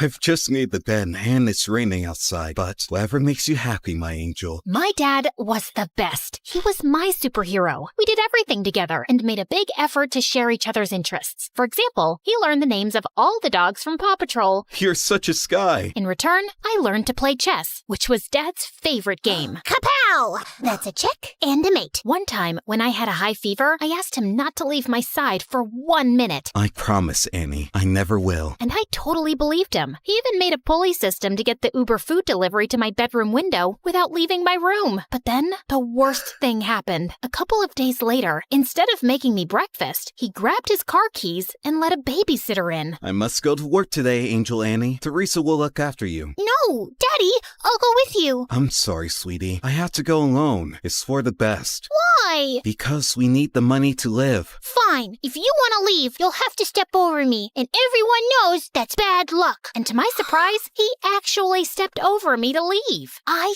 hated babysitters and caused as many problems as I could to get my dad to come back. He used to be late for work pretty much every day and had to sneak out during lunch and leave early to take care of me. So you can imagine what happened next. I got fired. Yay! Daddy's at home forever! Yeah! I was ecstatic, thinking things would go back to normal when I got the biggest shock of my life, kindergarten. I cried all the way and threw a total hissy fit at the front gates. Why? To learn and get a good job when you're older. Jobs suck! You'll make lots of friends. Friends suck! I hated it and let everybody know that I did. I hate it, I hate it, I hate it, I hate it, I hate it, I hate it. Stop! up. Dad got more calls from the kindergarten than the principal's secretary. I know what you're thinking. I was a little monster. And yes, I was. I just couldn't help it. I wanted to be with my dad so bad. Soon, kindergarten turned to school, but things didn't improve. I felt so alone and sad without my dad, and I was always getting into trouble. But then one day, I got the best news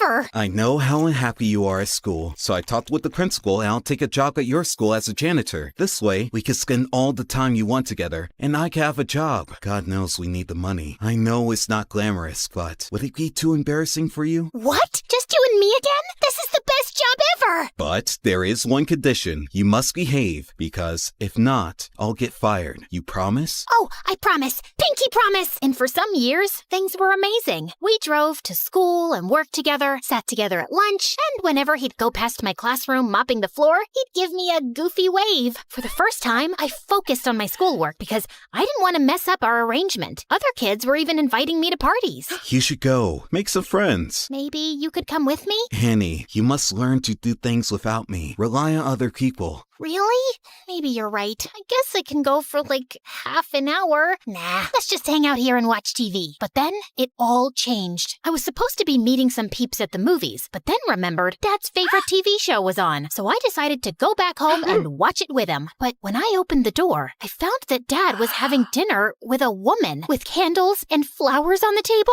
Annie, Angel, I wasn't expecting you. This is Fern, my new friend. Hello, Annie. I've heard so much about you. It's great to meet you at last. Funny, I've heard absolutely nothing about you. I was hoping we'd spend some time with Fern, Annie. Three's a crowd. Suddenly, I felt so jealous. Why would he want to spend time with her and not me? Soon, Fern became a permanent fixture at our place. Despite my grumpy face when she was around, she was always super nice to me. Wanna hit the shops? I have the biggest discount card. Maybe you can use it to buy another book on winning over skeptical teenagers. And at school, Dad was always calling her. She even joined us for lunch some days. I tried to do everything to get his attention when they were together. Like the time in the canteen, she'd made us all sandwiches, and I pretended to choke.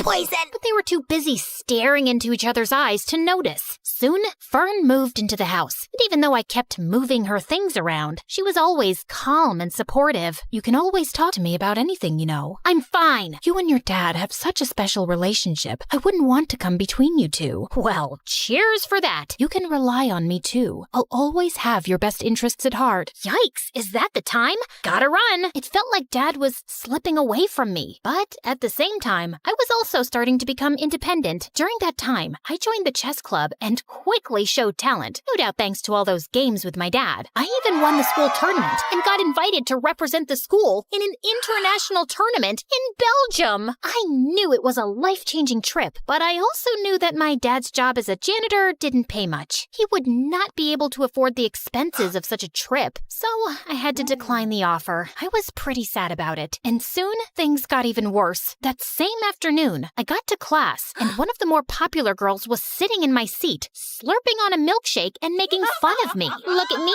I'm Annie, and I'm so lame because my dad's my BFF. Great, that's really mature. Now move your butt from my seat. Oh, no. You better call your personal janitor to clean up this mess. What mess? I shouldn't have asked, as she threw her milkshake on the floor on purpose. This mess? What are you waiting for? You better call Daddy. I jumped on her and tipped the rest of the milkshake over her, and that's when the teacher intervened. I got after-school detention. I was really scared that Dad would find out, but thankfully, he went home after finishing his shift. I was super relieved. But then, on my way out from detention, I heard a weird rustling noise from one of the classrooms. That's odd. Everybody went home already. I thought it was best to get out of there. But suddenly, a man in a ski mask rushed out of a classroom, holding a bag full of the school laptops. Oh no, a thief! I froze in my spot as he spotted me and stopped for a few seconds, then started running down the hallway. As he ran past me, he accidentally hit me with the bag of laptops, and I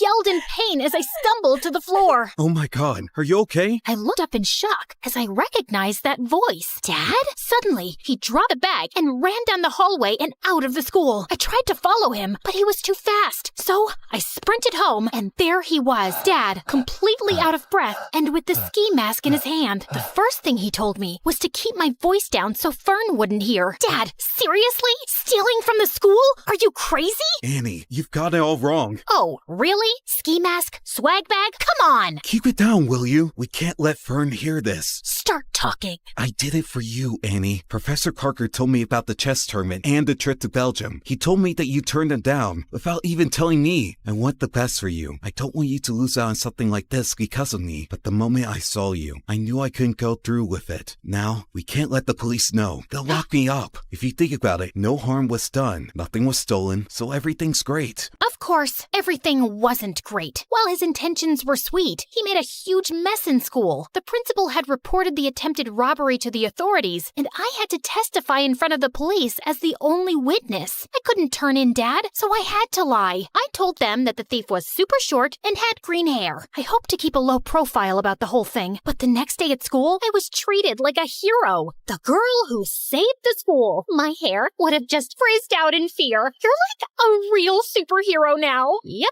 I guess that's me. Want to hang out with us and tell us all about it? And oh, let's snap a selfie. I need to boost my feed with some genuine hero vibes. But the worst thing was, since I caught Dad red-handed, he'd become increasingly clingy and hardly left my side. I guess he was scared I'd confess the truth, but it was really annoying. Like when this really cute boy Warren, who I liked but I didn't think had ever noticed me, talked to me. Hey, Annie. I'd love to take you out for a burger. Sorry, she's busy. Dad? Come on, hun. It's lunchtime. The first one to our seat wins the pudding. Sorry, Warren. I'll just have to go now. A burger soon, though. Sure. But soon, I started hanging out with Warren and his new friends all the time, while Dad's excuses to drop by became increasingly awkward and downright embarrassing. I came by to check if you've seen my lost, mop. Thought I might have wandered into your classroom. And he'd always pick the worst times to barge in. I think I'm falling for you in a big way. I think we need to clear the air here. Dad! I'd had enough, and on the way home, I thought of ways to let him down gently. But I ended up screaming the truth at him in the driveway. Dad, it's time for a reality check. You can't shadow me forever. How about picking up a hobby that doesn't involve stalking me? You're suffocating me. Then he looked down and rolled his puppy dog eyes. I began to feel very guilty. But then big news popped up on my phone. A very short man with green hair had been arrested for the school robbery. And it was all because of me. Annie, we must go on the run. No, Dad. You need to confess. Confess to what? And suddenly, we both turned around, and Fern was standing there with the groceries. To not cleaning the bathroom properly. You have never cleaned it properly, Annie. Oh, I think my sock drawer needs some reorganizing. Annie, you can tell me anything. I'll always take your side. You can trust me. I didn't tell Fern. I thought she wouldn't understand. I tried to forget the whole thing, but I felt so guilty. That innocent guy was in jail because of me and my dad, and we needed to set the record straight. But I just couldn't turn my father over to the police. That night, I didn't sleep at all. I was so angry at my dad that the next morning, I skipped breakfast and took the bus to school. But when I got there, I saw him getting into a cop car. Dad! Loads of people were standing around, watching and filming, and I was mortified. I tried to make my way through, but when I reached the police car, it drove away from the school. Then the principal came over and pointed at me. Warren and my friends were shocked. It seems Annie isn't a superhero after all. She was an accomplice to her dad. I've never felt such deep shame. If I had superpowers, I'd have vanished right there or zapped myself to the North Pole. I covered my face, crying, and was ready to run away from there, but a cop caught my arm. Time to face the music and confess. But when I finally told the truth, I felt like a weight had been lifted from my shoulders. They let me off with just a warning since I was a minor, and my dad took full responsibility. Fern came to pick me up, and I was enraged with her. I knew she couldn't be trusted. How could you betray us like that? I must confess that I heard you guys whispering around. I quickly understood what was happening, and I knew I had to step in. You didn't deserve to live with that huge secret and with the guilt. I knew it was the right thing to call the police,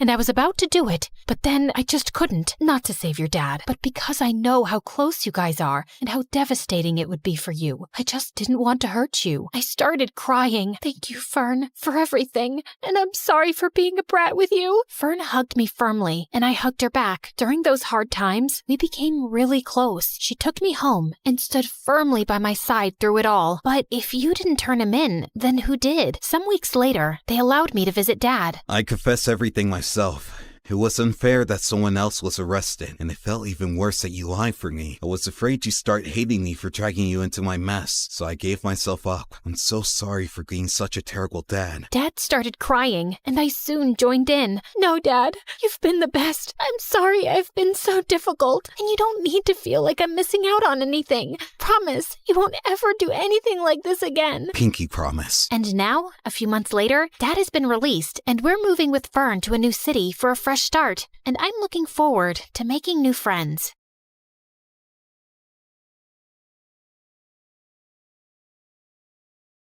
Hi, I'm Emma from Chile. Please like and subscribe to MSA. Show your love for MSA with their awesome bottles and notebooks. Peek at the collection in the description and pick your favorites. My childhood was tough. My parents were always fighting. But when I grew up, I met Clara, and my life started to become better. We met on the first day of high school, and I remember it like it was yesterday. Hi, is this seat taken? No? Right. I saw you sitting alone and thought you needed some company. Is that a choco chip muffin? I love them. You get the best muffins at this coffee house nearby, but if you eat too many, you might get gas or a sugar rush. Sorry, I'm blabbering a lot, right? Kind of.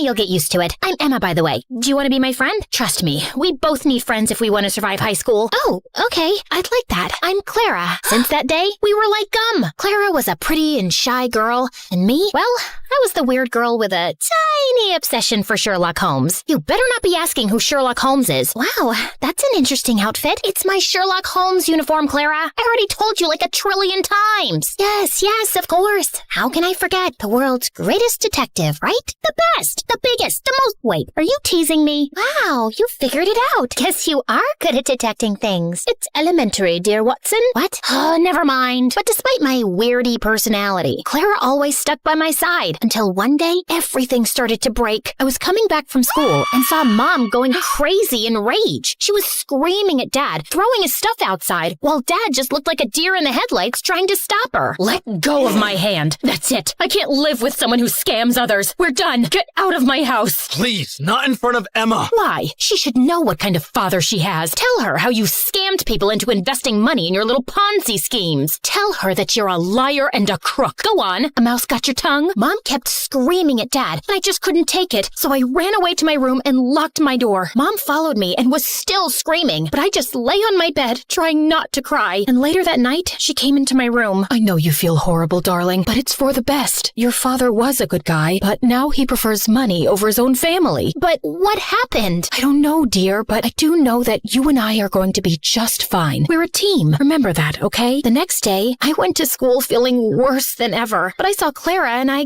got a little happy. Hey, I had the most awful day yesterday. Can we skip classes and talk? I really need to vent. And why do you think I have the time to listen to you whine? Excuse me? Clara started to walk away from me, but I stopped her. No, wait, I don't understand. Did I do anything wrong? We can talk about it. Oh, God, if I have to listen to you talk one more time, I will kill myself. I don't even know how your parents tolerate you. You're so childish and annoying. I can't be around you anymore. But we're best friends. And now we're not. So please don't talk to me again. Clara left, and I felt completely broken. Did she always think of me like that? I tried to talk to Clara between breaks, but she ignored me, and she did so for the rest of the week. I had no other friends, so I just spent my time in the school library reading some Sherlock Holmes. At least the books were loyal. But one day, I was walking to my next class and saw a notebook by the lockers. I opened it out of curiosity, and what I saw blew my mind. The notebook was full of pictures of Clara. Clara going to class, Clara in the gym, Clara walking to her house. What kind of creep would do something like this? I was flipping through the pages when I noticed someone familiar in one of the photographs. It was this guy from our class, Gerardo, and he was holding a camera in a mirror reflection in the photograph. I'd seen Gerardo following Clara around in school, and I always felt that there was something off about him, but Clara would never let me chase him away. And now he was taking her pictures? This guy was a freak, and I had to do something before Clara was in some serious trouble. So I went to the principal and explained everything to her. I can't accuse any student without real proof, Emma. I mean, Gerardo is the official photographer for our yearbook. He could be taking pictures of anything else. But if you feel so strongly about this, I'll tell the teachers to be on the alert, okay? But nothing ever happened. Since telling the principal blew up in my face, I fell back on the one thing that I knew would work, my awesome detective skills. I spent the entire night stalking Gerardo on social media, but it was a dead end. The only possible solution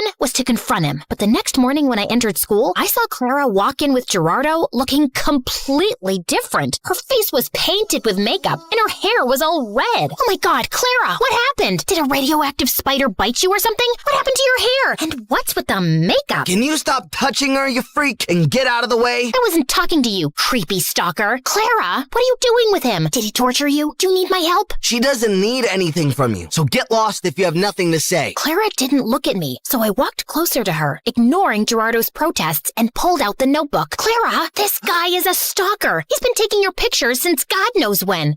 Look, he's even in one of these pictures. Can you see that tiny little reflection in the background? Clara ripped the notebook out of my hands and finally looked at me, angry. What part of I don't want to be your friend didn't you understand? I don't care about your little detective games, okay? It's not a game. This guy is creepy and weird and my boyfriend? He's my boyfriend, okay? Now stop insulting him with your dumb games and get out of my face. Clara stormed off before I could ask any questions, but Gerardo stayed, smiling at me. Thank you for finding my notebook. I was worried about losing my favorite photos of my girlfriend. Listen, I don't know how you brainwashed her, but she's not like that. I didn't do anything to her. I just offered her a quick way to earn money. What did you make her do? Why don't you ask her? He left with a victorious grin on his face. I started to feel really worried about Clara. The next day, after the end of the school day, I was determined to save Clara any way I could. So I decided to follow Gerardo like a shadow. After a while, I saw him slipping through the school back gate and entering a scary dark alley. I hid behind a pillar and saw him wait there. And moments later, a bunch of guys came in on their motorcycles, each scarier than the next. How you feeling about tomorrow, boss? Pretty good. You have the motorcycle I asked for? Yeah, it's in Clara's house. Perfect. I taught Clara everything she needs to know about riding motorcycles, and I've told her to meet us right here tomorrow. I'm telling you, Clara's so ready for this race. She's gonna nail it. And what if she doesn't? Then we train her more till she can. But don't worry, I can feel that money is ours already. Everyone started cheering in celebration, so I got out of there before they saw me. I ran until I found a bench and sat down. Clara was participating in a motorcycle race? Why? I had so many questions, but right now, the only thing on my mind was to save Clara from this dumb race. The plan was simple. I was gonna go to the dark alley after school and wait for Clara to show up. And then I would just grab her arm and run till we were safe. So the next day, I went to the alley extra early and waited for everyone to show up. Everyone, including Gerardo, was around, but Clara was nowhere in sight. Half an hour went by, and when she didn't show up, I decided to leave. But my jacket got caught in one of the boxes, and I fell, and all eyes turned to me. Whoopsie! I was just making sure there was no rats here. I think it's safe to say that this place is officially rat-free. Okay, bye! I turned around to run for my life when suddenly Clara popped in front of me looking like a raging bull. I thought I asked you to stay away. I just want to help you, Clara. This is too much. I don't know what's happening with you, but I can help. How? You didn't even know your father's a scamster till your mom told you. I know you think you're some great detective and you can help everyone, but no, Emma, you can't. You have to stay away from this. Get that in your thick skull and leave me alone. I know you're saying this to hurt me, and I am hurt, I won't lie. But Clara, this is too dangerous and— Okay, enough. My head's hurting listening to your annoying voice. Lock her up. Wait, Clara tried to protest, but someone dragged me into a room nearby, took off my backpack, threw me in, and shut the door. I could hear Clara almost crying, so I pressed my ear to the door, trying to hear outside. I know she's in trouble, but you can't leave her here. You need to focus right now. We'll come back for her later, I promise. Now get on the motorcycle. You've got a race to win. I tried to scream for help, but I gave up after a while and just sat down on the floor. Ugh, how did I let this happen? I spent hours walking in circles and knocking on the door, but then I suddenly came up with an idea. I'd read in the Sherlock Holmes books how to pick locks with a hairpin, so I took the one I had in my hair and started to try it. Something clicked, and all of a sudden, the door opened. Bullseye! I knew I had it in me. Okay,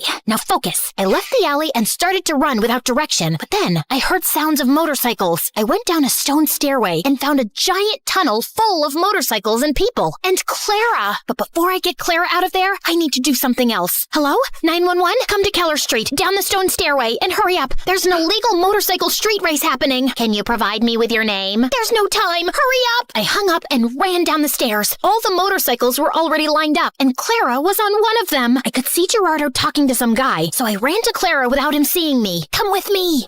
It's impossible to escape from you, right? You can roll your eyes later. Just get off this thing and come. Emma, you don't understand. I found out a week ago that my parents declared bankruptcy, and we might have to move to a homeless shelter. He's a liar. Look at that nose on his face. It's so plastic and fake. You can't trust him. His nose was really crooked. You should have seen. Wow, great story. Let's save it for another time. Now come. Just as Clara stepped down from the motorcycle, we heard police sirens outside. I pulled Clara away before Gerardo or anyone else could frame her. Ow! Shh, you're a suspect. If anyone asks why you're hiding behind this bush, pretend that you're from a really exotic island, you know? Maybe you're collecting a...